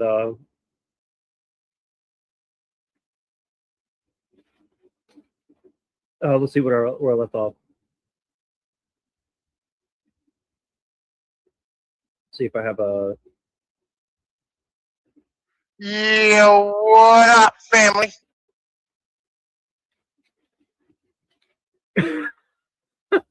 What's up, man? No, blessings. I was just reading one of my Goy Slop articles, but I'm not reading the full thing because it's a little bit too graphic here. But Goy slop article, like one of the AI generated joints. yeah, I was writing it in response to this lady who was saying, like the guy who shot Renee Good is like a white supremacist married to a Filipino, and that the alt-right is like has an Asian fetish, and that we need to stop it because she's like an eco-feminist, and she's like, well, white supremacy upholds the patriarchy, and so our article is basically saying that like actually she's working for the patriarchy by saying all this, and that she's actually just trying to like keep men from finding women who will actually like have kids with them. So she's actually like harming actual feminism and stuff like this. So I'm like basically like doing jujitsu on her, saying like she's the real capitalist patriarchy lover person or something. So, but I kind of made it sound like a Daniel Steele novel. So I was like, you know, it's like an Asian woman who like falls in love with like a Southern hick who like says racist things and stuff like that. So that's kind of the gist of the article. Got you. Yeah, man, listen, I attack the left from the left and the right from the right. You know what I mean? Like, it's fucking way more fun that way. Yeah, I agree. I think that's kind of what I'm trying to do is like, because like, here's the thing is like, I like trolling the right, but it's not as fun. Like, I think trolling the left is more fun because if you say the right words, they're forced to respond to you, but right-wing people just won't respond. So like, I'm kind of like trying to figure out how to like troll the left to like make them engage. Because the right, a lot of right-wing people, they those like they won't really engage. I feel like, I don't know, maybe I'm wrong. Well, the problem with right-wing people is like, for the most part, like they're fucking retarded. You know what I mean? Like that's kind of the issue with the right-wing people. Is like they're dumb. Right? The vast majority of them are like they're so far removed from like real ideas or like fucking any type of critical thinking that like they don't have, like they're just spouting shit that like their dads and their dads and their dads before them spouted. Right? And it's all just nonsense. They don't know why they're saying it. They're Pavlovian like trained in that way. You know what I'm saying?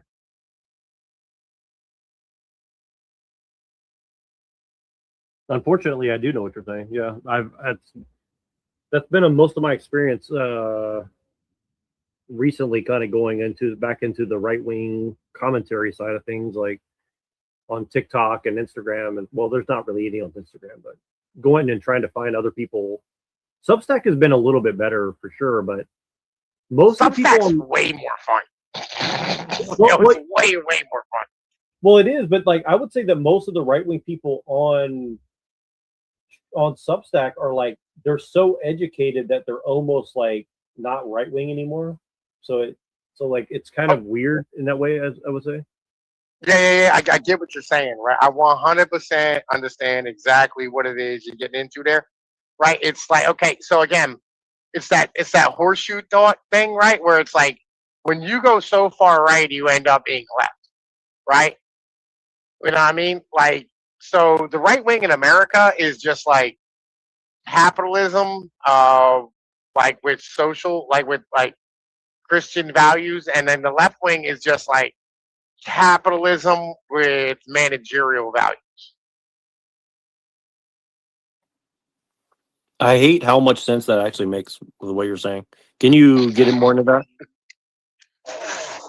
Yeah. So like, you know, like when you talk about like American like fucking liberalism, right? When you talk about like liberalism in like the American sense, where it's like, oh, you know, they're liberal. Well, both sides in America are liberal, right? It's just one side is like the fucking social side, and one side is like the capital side. But ultimately, as of like Ronald Reagan, they both became the capitalist side. It's just one defends the managers and like one defends the asset holders.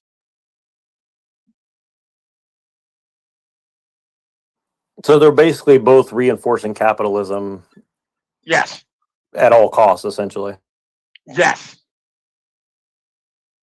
As a structure, right? Because one's the guys who are like the mid-level managers running it, and the other ones are like the guys who are, but they're like the fucking the stockholder, motherfucking in like the asset class, like the very very upper CEO class and stockholder class.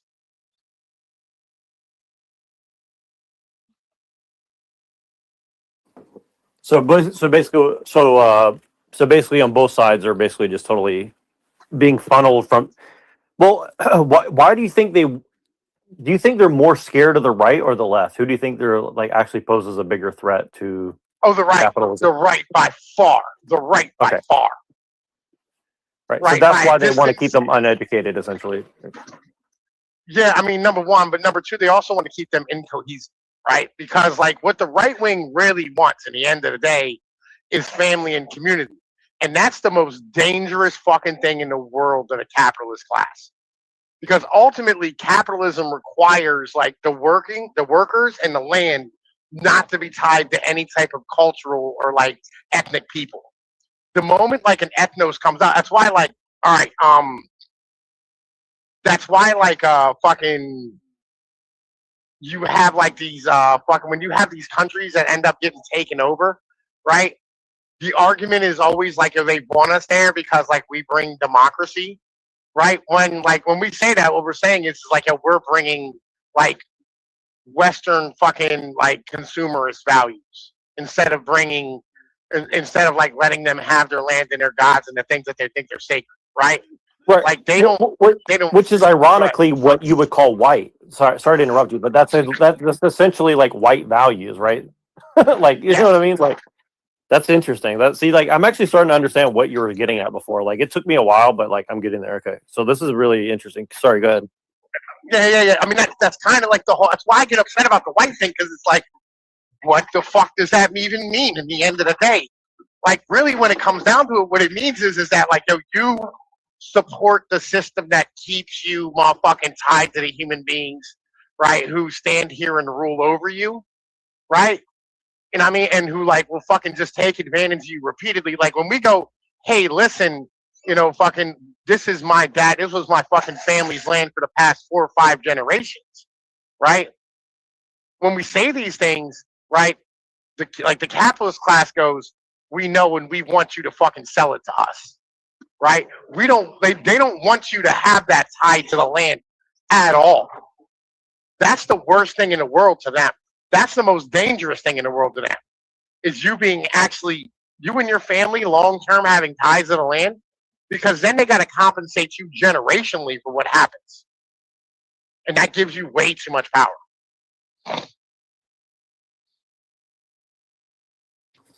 Yeah, I think you're onto. And it's kind of like that thing that I was reading that we were talking about recently, and I think it goes into what Machine was saying the other day about he described to Claudia the whole like different wings of this thing, and I can't remember exactly how he did it, but I'm kind of hoping he'll repeat it. But it reminds me of that because I was looking at this video about home ownership, right? Like an average house in a place that you'd want to live for like a normal commuter job in any major metro is about 500,000. So like the average price of like a normal house in America right now is like 500,000. If you want to have like a normal, quote unquote, normal suburban / metro lifestyle and a job and stuff, right? And so the amount that you need to make to actually be able to pay for that house is more than what you and I both said. It's about $180,000 to actually afford that house and not be totally fucked over, right? So so that means you either need like 4 incomes of normal people or 1 or 2 people that make way above average of what most people are making in America, right? So yeah, it's pretty insane for sure. Like I'm going through that right now. Like I have a high income, right? You know what I'm saying? Like I make $105,000 a year. But like my credit's shot because I'm carrying the load of everybody on my fucking back. Right? Like it's like every 10 minutes I got a motherfucker coming up to me with their hands out, and like these are people I give a fuck about, so I look after them. Right? Whether it's my dad, female, my kids, my baby's moms, you know what I'm saying? Like fucking, my brothers and sisters, whoever it is, right? And so like, I'm standing like, fuck, my transmission's out in my fucking car, right? Which just happened. They God damn it. And I'm trying to come up with $6,000 off the rack. And it's almost impossible to do. And it's like the dealership, I went to the dealership, I'm like, what the fuck do I do? They go, listen, we'll just put you in another car. Don't worry about it. I was like, God damn it. Now just dig the hole deeper. Fuck it. Right? And that's the basic structure of it at this point. You know what I mean? Where it's like, bro, just keep digging. You know what I mean? Like, fucking just dig the hole deeper, right? And maybe we'll come out on the other motherfucking side. And that's what they're trying to do, is just keep your ass motherfucking digging that goddamn hole and running on that hamster wheel forever, right? You know what I mean? Because ultimately, they don't want you to have anything left to hand down to anybody to fuck else. No, that's Right? 100%. Yeah, that's 100%. The whole system is predicated on that for sure. Like, it does not want you to ever get out of debt. Like, the worst thing you can do is to get out of debt. If you get out of debt, the system will do everything it can to fuck you over. Like, it's weird. Like, they need you to be constantly in debt. Like, well, because debt creates money. Like, all right, so like, a lot of people don't know this, right? But like, actually, the Federal Reserve doesn't make any money, right? Like, it doesn't create money. That's not how any of this works. There's a lot of retards out here who are running around going, oh, the Federal Reserve, the Federal Reserve is a creature from Jekyll Island. Oh, the Federal Reserve. Right? It's all nonsense, right? 98% of all your money is created by your bank, right? It's your paycheck every week is money that was printed into like creation through like a credit line that's ran to your motherfucking company, right? So like literally like your company's run, so like your company only gets paid every 45 to 90 days. Usually it's like 45, sometimes it's 90 depending on the contract, right? And in having this be this way, what ends up happening is you have like these, you end up having like your company not having enough money to pay your paycheck, and they're always running on like a credit balance. And so every time they print your paycheck or they give you your paycheck, that money don't exist yet. They're waiting to get paid for the work that you did, right? And so like that's how all your money is created. And once you take out loans because you're on the same level, so where I'm waiting to get paid or I'm trying to like pull forward my income to be able to afford the things I need to be able to survive today, right? That's creating more money. And when they create more money, you know what I mean, it allows them to be able to liquidate the motherfucking system, which alleviates, you know what I'm saying, like their need to motherfucking be able to pay their debt. And also increases demand for currency.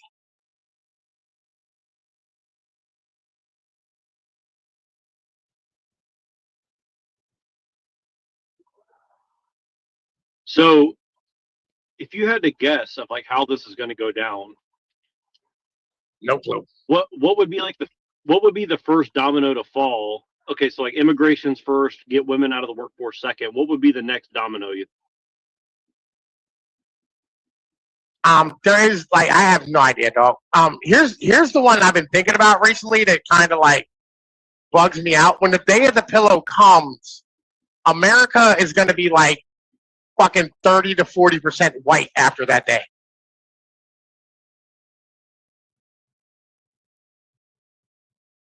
What do you mean after that day? What does that mean? You know what a day of the pillow is, right?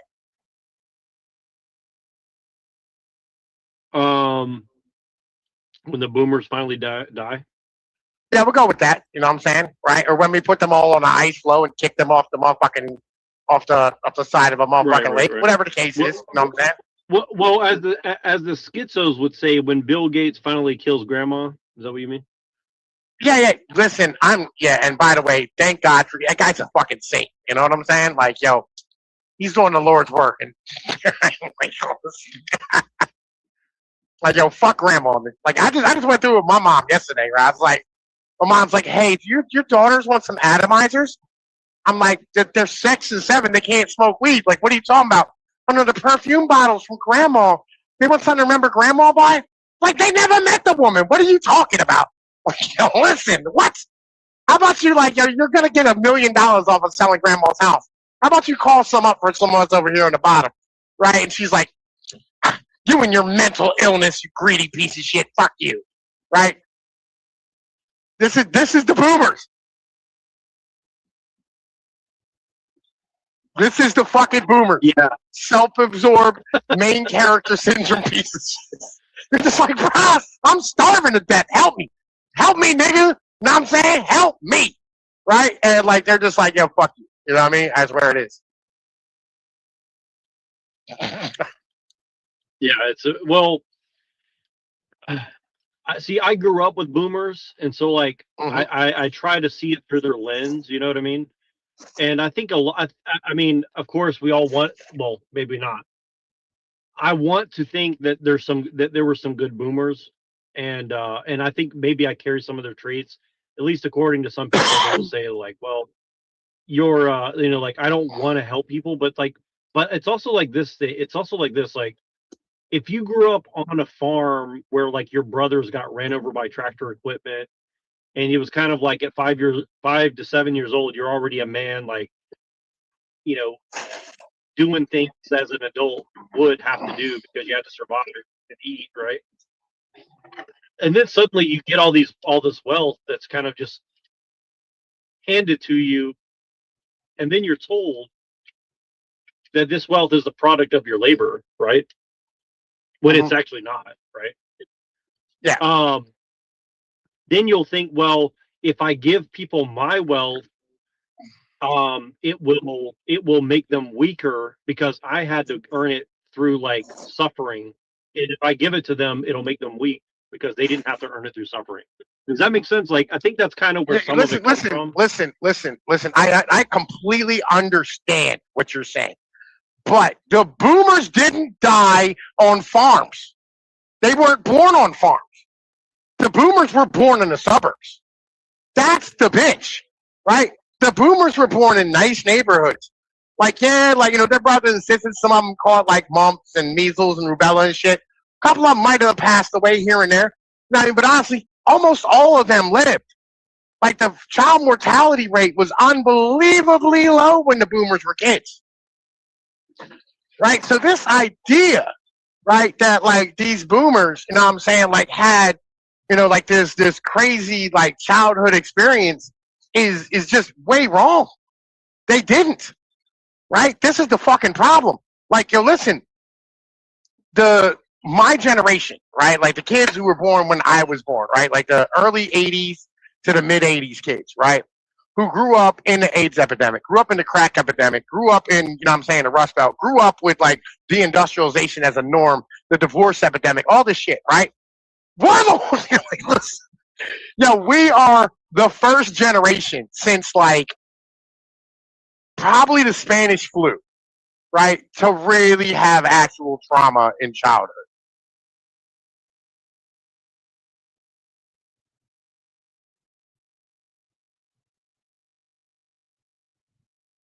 Yeah, well, I definitely think that it's been totally underestimated how fucked over we have been and continue to get it. And I think that's why they're keeping the housing prices so fucking high. Is just a way to basically like make us all give up and just, you know, don't fucking try to buy a house, don't try to start a farm, don't try to get married. It really does seem that, I mean, I'm not trying to be totally fully schizo or whatever, but like I really do think it seems on purpose.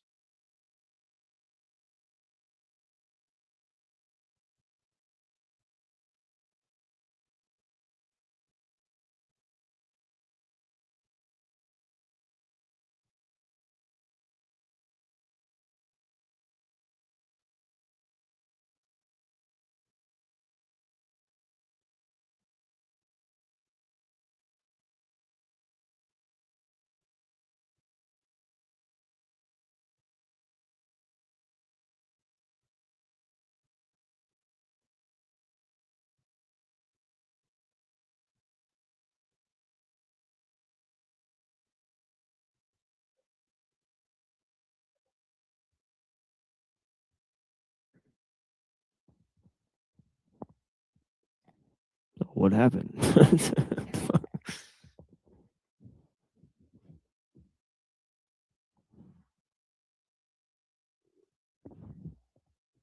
Did this dude just leave? Oh.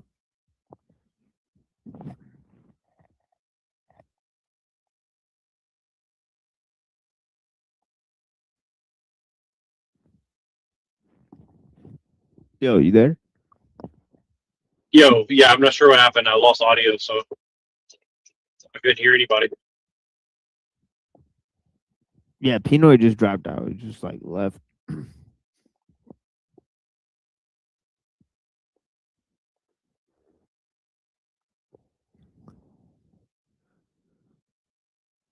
But yeah. all this like what do you call it, like communist shit. I never really paid much attention to it, honestly. I thought it was like, oh, that's just some weird belief that some crazy dude believed in and, you know, kind of failed and people just LARP as it. But now I'm starting to think it's like, wow, like maybe maybe this whole communist thing is really just how shit's run totally. Well, But that's they're the thing using is like, capitalism as like a way to hide that or something. well, that's the thing is like how Ellul explains, like, you know, like capitalism, you know, communism and fascism. These are just modes in which, you know, the technological society functions within. So it's just like, you know, like once the ideologies are developed, you could just use them as tools. They don't have to be like something that you take up. You know what I mean? Right. It's just more of like it's more of just like a how you get shit done more than like an Yeah. ideology or Yeah, it's a belief technique. or Yeah, exactly. Yeah. it supersedes any like morality or religious belief or anything like that. It's just more like, well, Yeah, pretty I got a much. Yeah. hammer. There's some nails I got to knock down, and this hammer kind of works better for this use, so I'll just use this hammer instead of that one. Or Right. this sickle is better for this use, so I'll just use this sickle. But it's not really like an ideological like belief in like communism. But that's what's funny to me is like all these people are like LARPing, like, oh, I hate capitalism, this and that. But it's like they're actually like huge fans of capitalism, which is that's kind of why I wrote this like rebuttal No, argument. no, no. They're fans of utilitarianism. Okay, what do you mean by that? Because I love that term, but what do you mean by that? Yeah, so capitalism, socialism, and communism are utilitarian movements, right? Right. Yeah. Like it's not. They're not actually like. So capitalism is like a movement about allowing individuals to have the freedom to not be attached to the land and their families, or communities, or people, right? Kings, all these type of things, right? Motherfucking communism is a ideology that allows you to not be reliant upon like actually it's socialism. It doesn't that allows you to not be reliant around people around you like your family, right? You know what I mean, and things of this nature. And like and communism is just another stretch of this. Depend on who you talk to, because like communism is a weird fucking thing that can be small or large, right? Like every family's kind of communistic, but like fucking like it doesn't scale large wise. But all of them are just ways of distributing goods, right? At trying to be the most efficient at doing so. Capitalism, it seeks profit to do it. And communism seeks, or socialism seeks, motherfucking the best distribution of motherfucking goods. You know what I mean, through like larger mechanisms and governments. But do you think that the people who are running things, or I know you say that maybe there's nobody really running it, but you know, could also be smoke screens to hide like what your actual goal is? Meaning like obviously they want to get rid of like people tied to the land, so they get more profit. But do you think there could be like a higher level goal behind all that, or is that just like functionally like even if they wanted to stop it, they couldn't because the addictions to set in, I guess, or something to be No, stopped? I mean, ultimately, power like abhors a vacuum, right? You know what I mean? And it'll fill any vacuum that it comes across. So, like, when you're talking about socialism and like fucking like the power structures of governments, like governments are just going to fill whatever cup is like available, right? So if you don't have like the basic structures, right, that allow you to be able to feed yourself, the government's going to fill that shit. That's how it operates. You know what I mean? And by the way, all these governments are ran by like metropolitan, cosmopolitan people, and you have to have socialism in cities, because I want to see you have a city where everybody deals with their own garbage or their own sewage. Like have a high-rise fucking like apartment complex and have all the individuals figure out what to do with their fucking poop. Doesn't work. Yeah, I see what you're saying, right? Yeah. But So, then like, this is the simultaneously natural it's way. but simultaneously it's like the cities are looshing off of the rural areas to maintain their socialism while that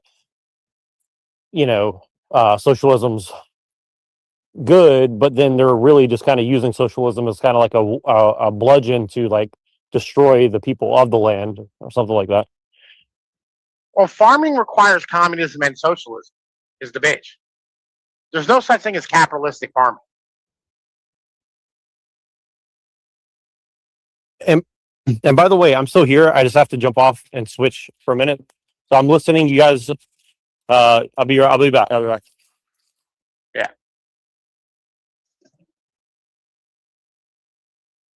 Yo, what? Avians here and motherfucking machines here? Yo, listen, bro.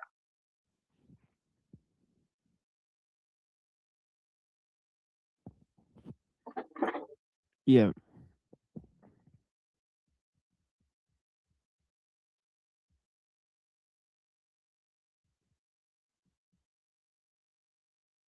Yo, machine, check out that article I dropped today. The Machiavelli? Yeah.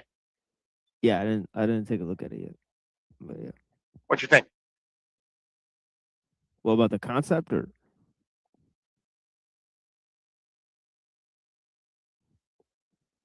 Yeah, I'm absolutely on the concept,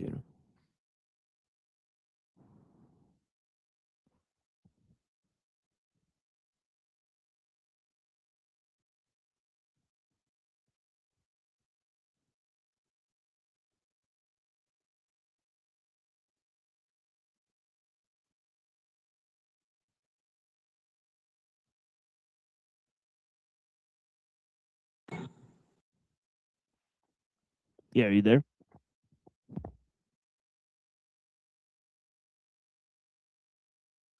Machine, say something.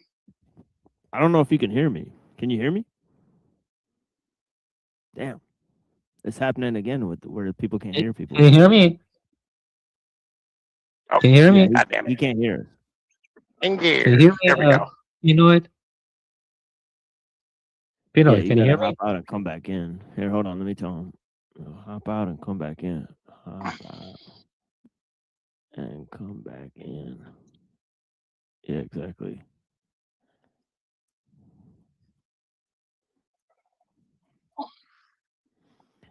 Yeah, that shit's happening.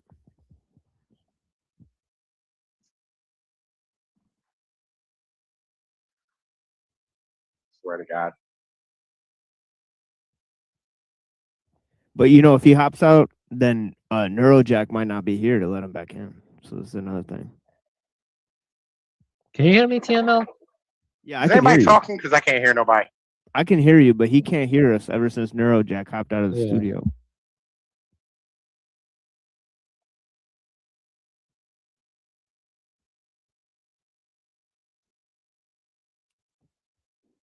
Yeah, I doubt he's looking at the. I fucking hate StreamYard crap. This shit is fucking so trash. No, I can't hear shit. I'm sorry. It's all good.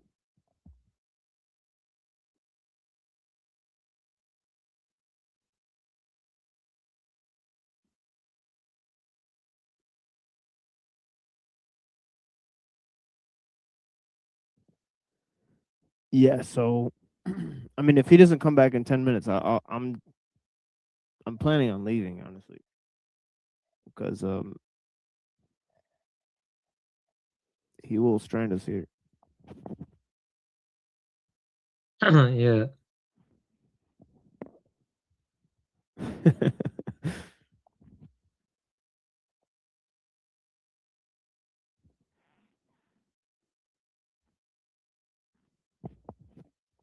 We got Zephyr out here. I wonder who else is watching. We got Earth Supporter.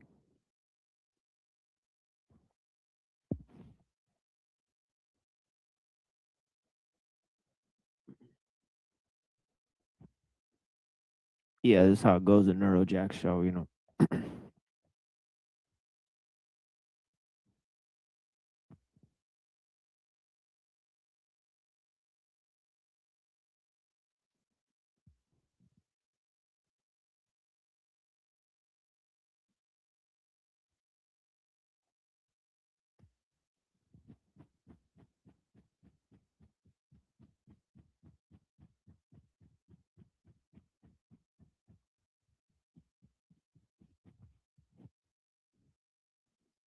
Robots might make the communist free farming, but who would buy the produce?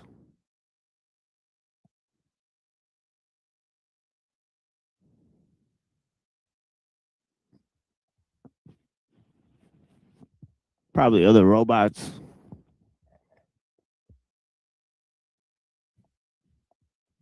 Just program bots to buy shit for a fake economy.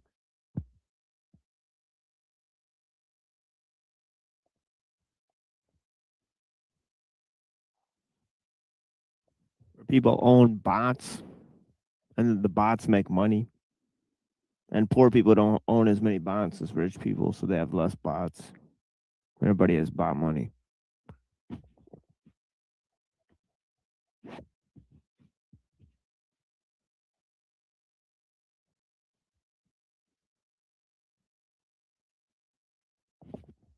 The bot economy.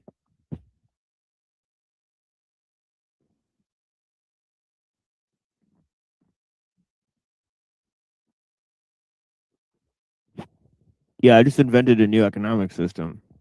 A Neurojack. What's it called? It's the bot economy.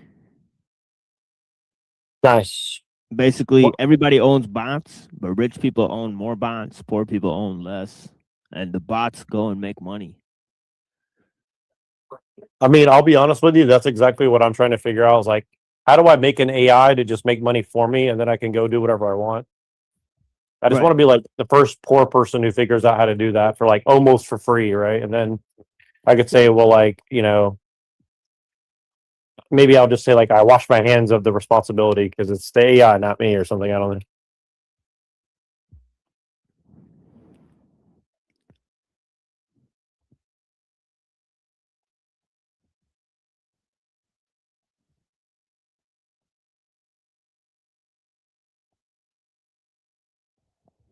Yeah, there's got to be college students that have done something like that. Well, there's a lot of people claiming to have done it, and then they're like, I've made so much money doing this. I don't need your money, but you pay me like $3,000. I'll teach you how to do it. It's like, well, why wouldn't you just keep making more money rather than ask somebody to pay you to teach them how to make money? See what I mean? Doesn't make sense. Right.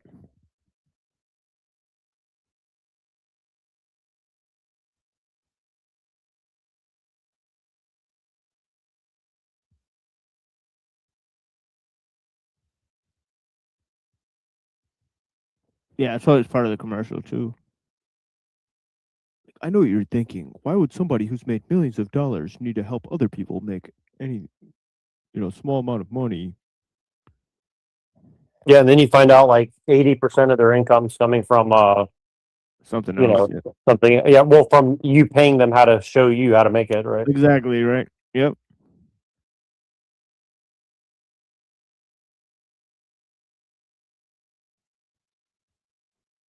Sorry, guys, I'm making a milkshake right now. Yeah, Pinoid hopped out because he couldn't hear anybody. So Hell no. I get it. I mean, this StreamYard is like kind of weird.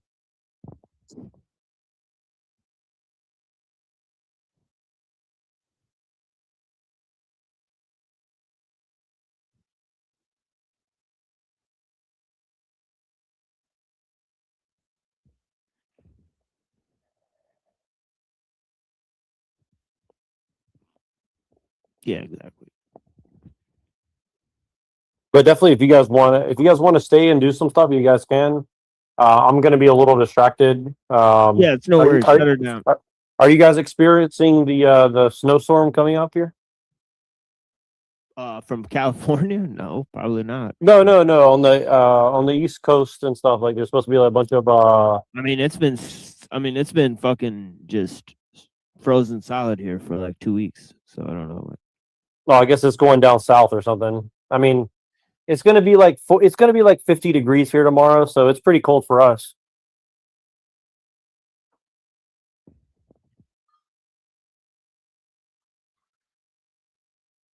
So it could be worse, right? Yeah, it's a tundra. I was walking in the parking lot at the mosque and I almost fell on my fucking ass. Because the parking lot's just a frozen fucking ice cube. You got to get those. You got to get those snow cleats and shit. Yeah. But yeah, I think shut it down. I will just play music on my channel, and then I will go to sleep. You know, and that's pretty much it. It's Sounds not good. much. A pretty much lo-fi night for me, and then No, I appreciate it. I appreciate you guys checking out the stuff with me. You want, And, you want to talk about anything, Neuro Jack, with me, or any topic you want? I do, but I'm a little busy, so I can't really like hold my phone and stuff. So Yeah, that's fine. I'm out in the real world doing stuff. So like I'm using one hand. You know? Yeah. It's no worries. Yeah, no worries. But yeah, I appreciate you guys. We'll do it again soon. And yeah, I imagine there's some exit music playing right now. So yeah, tomorrow I may start the show maybe an hour and a half early at 6 p.m. instead. And because we're gonna restream NPC the Games show. So so I think maybe tomorrow I'll just make it a light day where we just come together and we don't have that much material. And I may give my do an opener for 2 hours from 6 to 8. And then 8 p.m. is when his show starts, and then I'll just watch his show for the rest of the stream. Really. what is that? What's that going to be about? Is that an open panel, or is that the award show, or? Yeah, it's just an award show. I think at some point there will be an open panel there, but he's only doing it for 4 hours, so I'll just watch his show, restream it, and then just end my show right. And I'll probably celebrate like 400 episodes. I'll just title my show 400 shows / NPC the Game restream. Yeah, Neuro's up for an award, huh? Yeah, I didn't notice that. That's funny. Wait, are you serious? No way. It'd be funny if you win. That would be hilarious. Yeah. Well, I don't know what that. I'll take it. I'll take it. Yeah.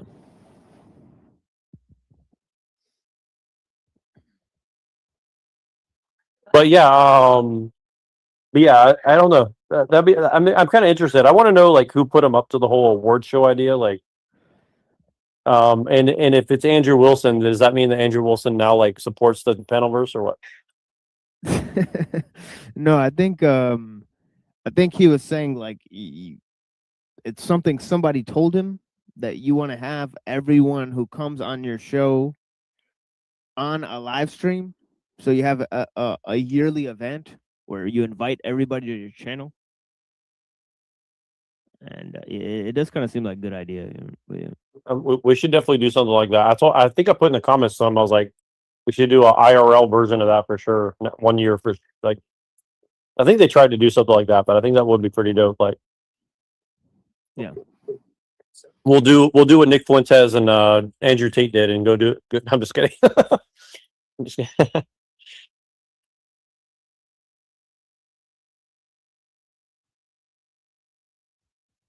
Yeah, All so right. I'm sure like I'll set it around. Yeah. But cool. All right, everybody. See you. Yeah, peace.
The system has played a trick on today's would-be revolutionaries and rebels. The trick is so cute that if it had been consciously planned, one would have to admire it for its almost mathematical elegance. Let's begin by making clear what the system is not. The system is not George W. Bush and his advisors and appointees. It is not the cops who maltreat protesters.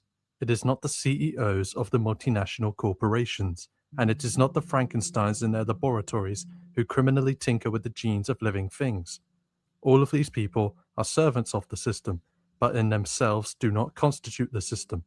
In particular, the personal and individual values, attitudes, beliefs, and behavior of any of these people may be significantly in conflict with the needs of the system. To illustrate with an example, the system requires respect for property rights, yet CEOs, cops, scientists, and politicians sometimes steal. In speaking of stealing, we don't have to confine ourselves to actual lifting of physical objects. We can include all legal means of acquiring property, such as cheating on income tax, accepting bribes, and any other form of graft or corruption. But the fact that CEOs, cops, scientists, and politicians sometimes steal does not mean that stealing is part of the system. On the contrary, when a cop or a politician steals something, he is rebelling against the system's requirement of respect for law and property. Yet, even when they are stealing, these people remain servants of the system as long as they publicly maintain their support for law and property. Whatever illegal acts may be committed by politicians, cops, or CEOs as individuals, theft, bribery, and graft are not part of the system, but diseases of the system. The less stealing there is, the better the system functions, and that is why the servants and boosters of the system always advocate obedience to the law in public, even if they may sometimes find it convenient to break the law in private. Take another example. Although the police are the system's enforcers, police brutality is not part of the system. When the cops beat the crap out of a suspect, they are not doing the system's work. They are only letting out their own anger and hostility. The system's goal is not brutality or the expression of anger. As far as police work is concerned, the system's goal is to compel obedience to its rules and to do so with the least possible amount of disruption, violence, and bad publicity. Thus, from the system's point of view, the ideal cop is one who never gets angry, never uses any more violence than necessary, and as far as possible relies on manipulation rather than force to keep people under control. Police brutality is only another disease of the system, not part of the system. For proof, look at the attitude of the media. The mainstream media almost universally condemn police brutality. Of course, the attitude of the mainstream media represents, as a rule, the consensus of opinion among the powerful classes in our society as to what is good for the system. What has just been said about theft, graft, and police brutality applies also to issues of discrimination and victimization, such as racism, sexism, homophobia, poverty, and sweatshops. All of these are bad for the system. For example, the more that black people feel themselves scorned or excluded, the more likely they are to turn to crime, and the less likely they are to educate themselves for careers that will make them useful to the system. Modern technology, with its rapid long-distance transportation and its disruption of traditional ways of life, has led to the mixing of populations, so that nowadays people of different races, nationalities, cultures, and religions have to live and work side by side. If people hate or reject one another on the basis of race, ethnicity, religion, sexual preference, etc., the resulting conflicts interfere with the functioning of the system. Apart from a few old fossilized relics of the past like Jesse Helms, the leaders of the system know this very well, and that is why we are taught in school and through the media to believe that racism, sexism, homophobia, and so forth are social evils to be eliminated. No doubt some of the leaders of the system, some of the politicians, scientists, and CEOs privately feel that a woman's place is in the home, or that homosexuality and interracial marriage are repugnant. But even if the majority of them felt this way, it would not mean that racism, sexism, and homophobia were part of the system, any more than the existence of stealing among the leaders means that stealing is part of the system. Just as the system must promote respect for law and property for the sake of its own security, the system must also discourage racism and other forms of victimization for the same reason. That is why the system, notwithstanding any private deviations by individual members of the elite, is basically committed to suppressing discrimination and victimization. For proof, look again at the attitude of the mainstream media. In spite of occasional timid dissent by a few of the more daring and reactionary commentators, media propaganda overwhelmingly favors racial and gender equality and acceptance of homosexuality and interracial marriage. The system needs a population that is meek, non-violent, domesticated, docile, and obedient. It needs to avoid any conflict or disruption that could interfere with the orderly functioning of the social machine. In addition to suppressing racial, ethnic, religious, and other group hostilities, it also has to suppress or harness for its own advantage all other tendencies that could lead to disruption or disorder, such as machismo, aggressive impulses, and any inclination toward violence. Naturally, traditional racial and ethnic antagonisms die slowly. Machismo, aggressiveness, and violent impulses are not easily suppressed, and attitudes towards sex and gender identity are not transformed overnight. Therefore, there are many individuals who resist these changes, and the system is faced with the problem of overcoming their resistance. All of us in modern society are hemmed in by a dense network of rules and regulations. We are at the mercy of large organizations such as corporations, governments, labor unions, universities, churches, and political parties, and consequently, we are powerless. As a result of the servitude, the powerlessness, and the other indignities that the system inflicts on us, there is widespread frustration, which leads to an impulse to rebel. And this is where the system plays its neatest trick. For a brilliant sleight of hand, it turns rebellion to its own advantage. Many people do not understand the roots of their own frustration, hence their rebellion is directionless. They know that they want to rebel, but they don't know what they want to rebel against. Luckily, the system is able to fill their need by providing them with a list of standard and stereotyped grievances in the name of which to rebel. Racism, homophobia, women's issues, poverty, sweatshops, the whole laundry bag of activist issues. Huge numbers of would-be rebels take the bait. In fighting racism, sexism, etc., etc., they are only doing the system's work for it. In spite of this, they imagine that they are rebelling against the system. How is this possible? First, 50 years ago, the system was not yet committed to equality for black people, women, and homosexuals, so that action in favor of these causes really was a form of rebellion. Consequently, these causes came to be conventionally regarded as rebel causes. They have retained that status today simply as a matter of tradition. That is, because each rebel generation imitates the preceding generations. Second, there are still significant numbers of people, as I pointed out earlier, who resist the social changes that the system requires. And some of these people even are authority figures such as cops, judges, or politicians. These resistors provide a target for the would-be rebels, someone for them to rebel against. Commentators like Rush Limbaugh help the process by ranting against the activists. Seeing that they have made someone angry fosters the activist's illusion that they are rebelling. Third, in order to bring themselves into conflict even with the majority of the system's leaders who fully accept the social changes that the system demands, the would-be rebels insist on solutions that go farther than what the system's leaders consider prudent, and they show exaggerated anger over trivial matters.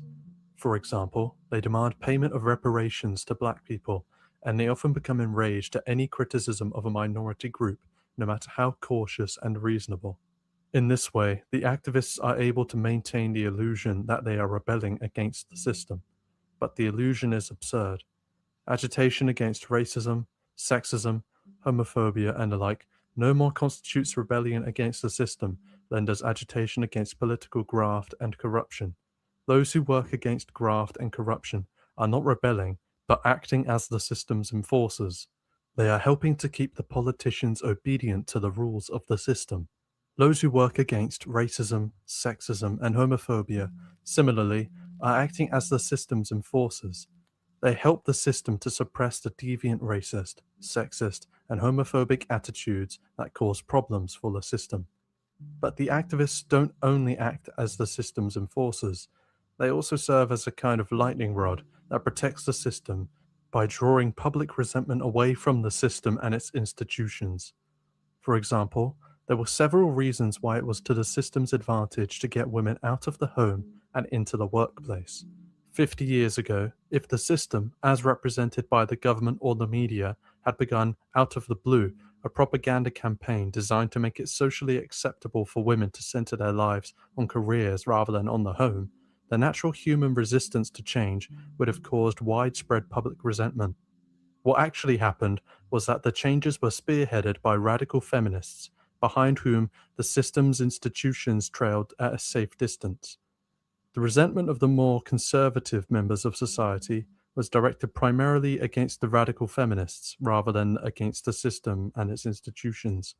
Because the changes sponsored by the system seemed slow and moderate in comparison with the more radical solutions advocated by feminists. And even these relatively slow changes were seen as having been forced on the system by pressure from the radicals. So, in a nutshell, the system's neatest trick is this. 1. For the sake of its own efficiency and security, the system needs to bring about deep and radical social changes to match the changed conditions resulting from technological progress. 2. The frustration of life under the circumstances imposed by the system leads to rebellious impulses. 3. Rebellious impulses are co-opted by the system in the service of the social changes it requires. Activists rebel against the old and outmoded values that are no longer of use to the system, and in favor of the new values that the system needs us to accept. 4. In this way, rebellious impulses, which might otherwise have been dangerous to the system, are given an outlet that is not only harmless to the system, but useful to it. 5. Much of the public resentment resulting from the imposition of social changes is drawn away from the system and its institutions and is directed instead at the radicals who spearhead the social changes. Of course, this trick was not planned in advance by the system's leaders, who are not conscious of having played a trick at all. The way it works is something like this. In deciding what position to take on any issue, the editors, publishers, and owners of the media must consciously or unconsciously balance several factors. They must consider how their readers or viewers will react to what they print or broadcast about the issue. They must consider how their advertisers, their peers in the media, and other powerful persons will react. And they must consider the effect on the security of the system of what they print or broadcast. These practical considerations will usually outweigh whatever personal feelings they might have about the issue. The personal feelings of the media leaders, their advertisers, and other powerful persons are varied. They may be liberal or conservative, religious or atheistic. The only universal common ground among the leaders is their commitment to the system, its security, and its power. Therefore, within the limits imposed by what the public is willing to accept, the principal factor determining the attitudes propagated by the media is a rough consensus of opinion among the media leaders and other powerful people as to what is good for the system. Thus, when an editor or other media leader sets out to decide what attitude to take toward a movement or cause, his first thought is whether the movement includes anything that is good or bad for the system.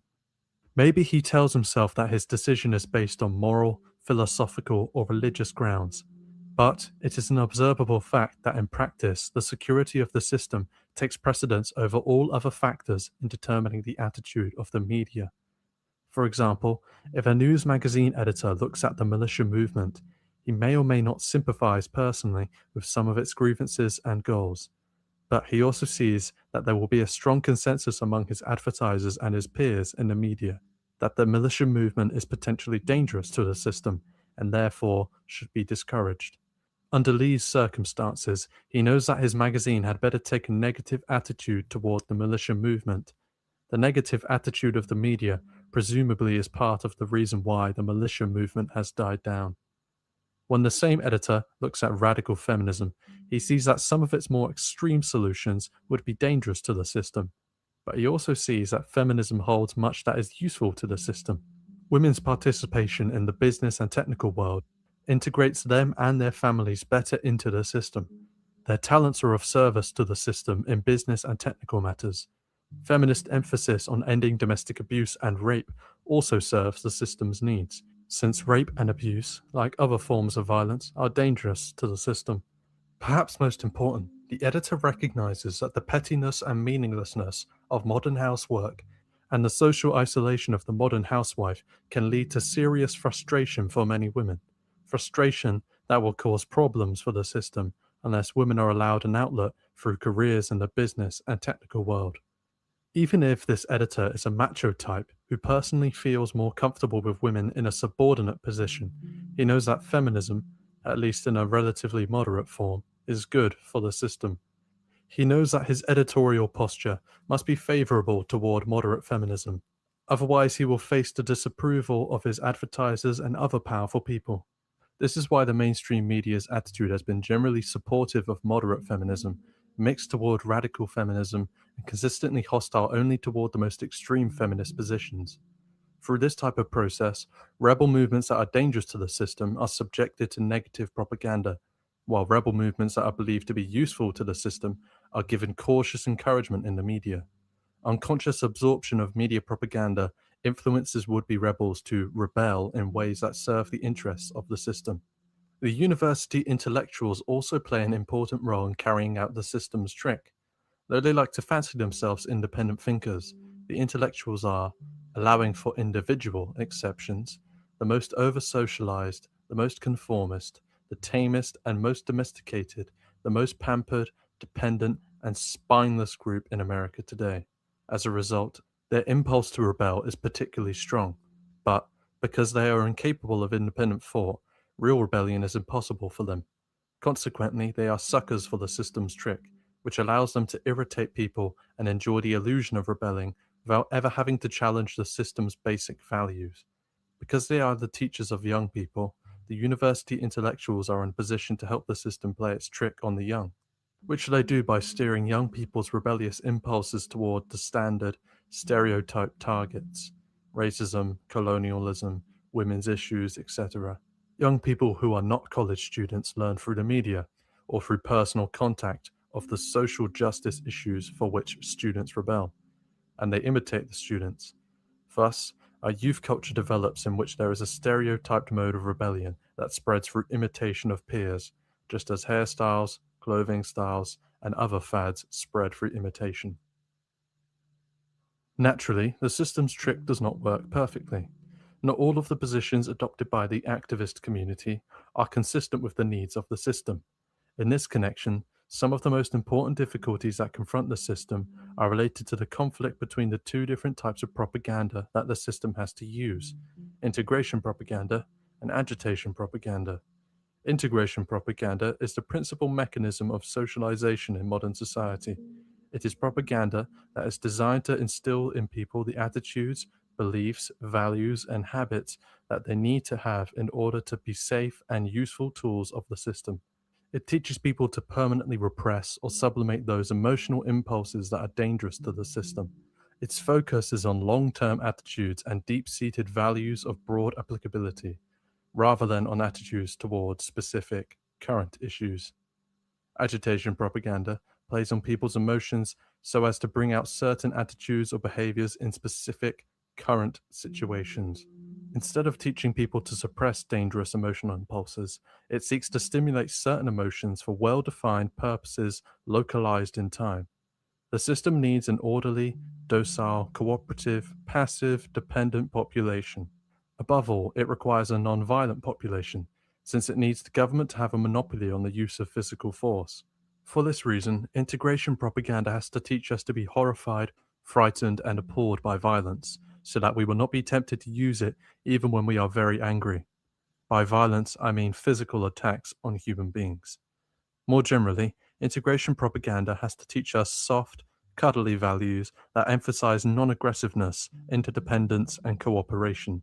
On the other hand, in certain contexts, the system itself finds it useful or necessary to resort to brutal, aggressive methods to achieve its own objectives. The most obvious example of such methods is warfare. In wartime, the system relies on agitation propaganda in order to win public approval of military action. It plays on people's emotions to make them feel frightened and angry at their real or supposed enemy. In this situation, there is a conflict between integration propaganda and agitation propaganda. Those people in whom cuddly values and the aversion to violence have been most deeply planted can't be easily persuaded to approve a bloody military operation. Here, the system's trick backfires to some extent. The activists, who have been rebelling all along in favor of the values of integration propaganda, continue to do so during wartime. They oppose the war effort not only because it is violent, but because it is racist, colonialist, imperialist, etc., all of which are contrary to the soft, cuddly values taught by integration propaganda. The system's trick also backfires where the treatment of animals is concerned. Inevitably, many people extend to animals the soft values and the aversion to violence that they are taught with respect to humans. They are horrified by the slaughter of animals for meat and by other practices harmful to animals, such as the reduction of chickens to egg-laying machines kept in tiny cages, or the use of animals in scientific experiments. Up to a point, the resulting opposition to mistreatment of animals may be useful to the system, because a vegan diet is more efficient in terms of resource utilization than a carnivorous one is. Veganism, if widely adopted, will help to ease the burden placed on the Earth's limited resources by the growth of the human population. But activists' insistence on ending the use of animals in scientific experiments is squarely in conflict with the system's needs, since for the foreseeable future there is not likely to be any workable substitute for living animals as research subjects. All the same, the fact that the system's trick does backfire here and there does not prevent it from being, on the whole, a remarkably effective device for turning rebellious impulses to the system's advantage. It has to be conceded that the trick described here is not the only factor determining the direction that rebellious impulses take in our society. Many people today feel weak and powerless, for the very good reason that the system really does make us weak and powerless, and therefore identify obsessively with victims, with the weak and the oppressed. That's part of the reason why victimization issues such as racism, sexism, homophobia, and neo-colonialism have become standard activist issues. I have with me an anthropology textbook in which I've noticed several nice examples of the way in which university intellectuals help the system with its trick by disguising conformity as a criticism of modern society. The cutest of these examples is found on page 132 to 36, where the author quotes, in adapted form, an article by one Rhonda K. Williamson, an intersexed person, that is, a person born with both male and female characteristics. Williamson states that the American Indians not only accepted intersex persons, but especially valued them.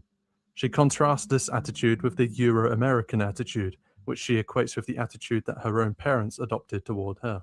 Williamson's parents mistreated her cruelly. They held her in contempt for her intersex condition. They told her she was cursed and given over to the devil, and they took her to charismatic churches to have the demon cast out of her. She was even given napkins in which she was supposed to cough out the demon. But it is obviously ridiculous to equate this with the modern Euro-American attitude. It may approximate the Euro-American attitude of 150 years ago, but nowadays, almost any American educator, psychologist, or mainstream clergyman would be horrified at that kind of treatment of an intersexed person. The media would never dream of portraying such treatment in a favorable light. Average middle-class Americans today may not be as accepting of the intersex condition as the Indians were, but few would fail to recognize the cruelty of the way in which Williamson was treated. Williamson's parents obviously were deviants, religious kooks whose attitudes and beliefs were way out of line with the values of the system. Thus, while putting on a show of criticizing modern Euro-American society, Williamson really is attacking only deviant minorities and cultural laggards who haven't yet adapted to the dominant values of present-day America. Haviland, the author of the book, on page 12, portrays cultural anthropology as iconoclastic, as challenging the assumptions of modern Western society. This is so far contrary to the truth that it would be funny if it weren't so pathetic. The mainstream of modern American anthropology is abjectly subservient to the values and the assumptions of the system. When today's anthropologists pretend to challenge the values of their society, typically they challenge only the values of the past, obsolete and outmoded values now held by no one but deviants and laggards who have not kept up with the cultural changes that the system requires of us. Haviland's use of Williamson's article illustrates this very well, and it represents the general slant of Haviland's book.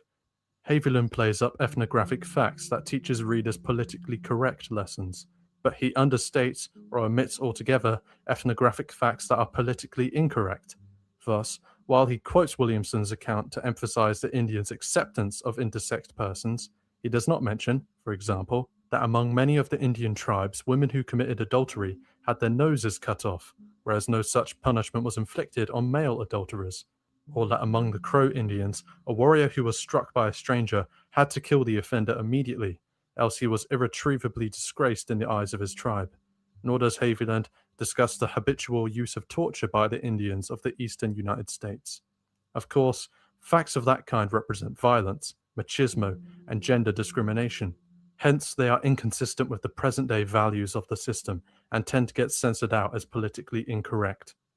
Yet I don't doubt that Haviland is perfectly sincere in his belief that anthropologists challenge the assumptions of Western society. The capacity for self-deception of our university intellectuals will easily stretch that far. To conclude, I want to make it clear that I'm not suggesting that it is good to cut off noses for adultery, or that any other abuse of women should be tolerated. Nor would I want to see anybody scorned or rejected because they are intersexed, or because of their race, religion, sexual orientation, etc., etc., etc. But in our society today, these matters are, at most, issues of reform. The system's neatest trick consists in having turned these powerful rebellious impulses, which otherwise might have taken a revolutionary direction, to the service of these modest reforms.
We came from kings and queens. That's right. How come we ain't got any kings and queens right now? Oh, boy, you always trying to be heavier than anybody else. The history people. They did their thing, then they died, or they got run out of town, or killed. Where's the now people to do things now? We're always talking about what's been, never what is. What the people gonna do? I'll think about it.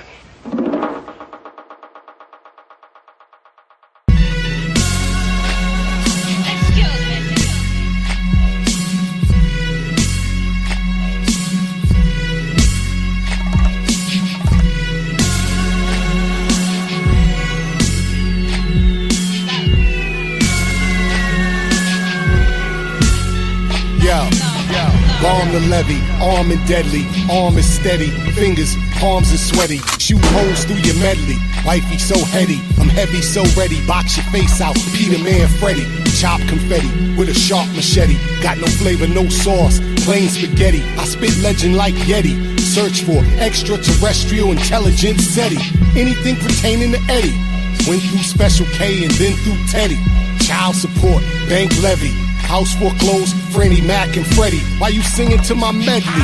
Good broad, the hood is hard. Pull your card, fought while you sparred. Banned and barred, my hand to guard.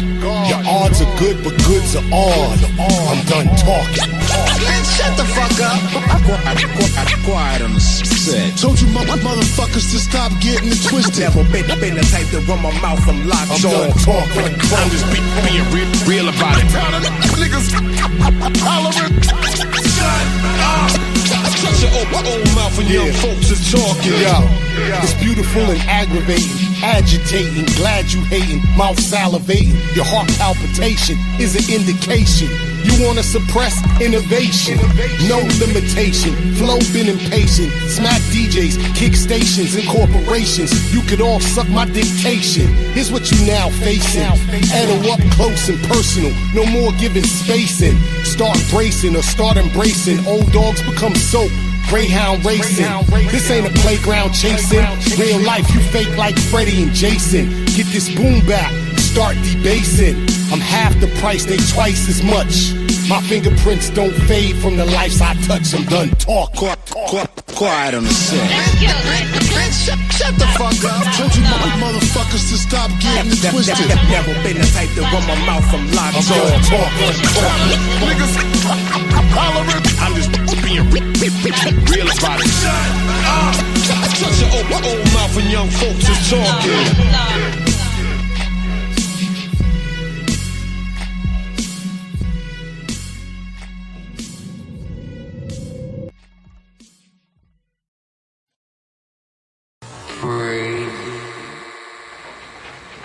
We came from kings and queens. That's right. How come we ain't got any kings and queens right now?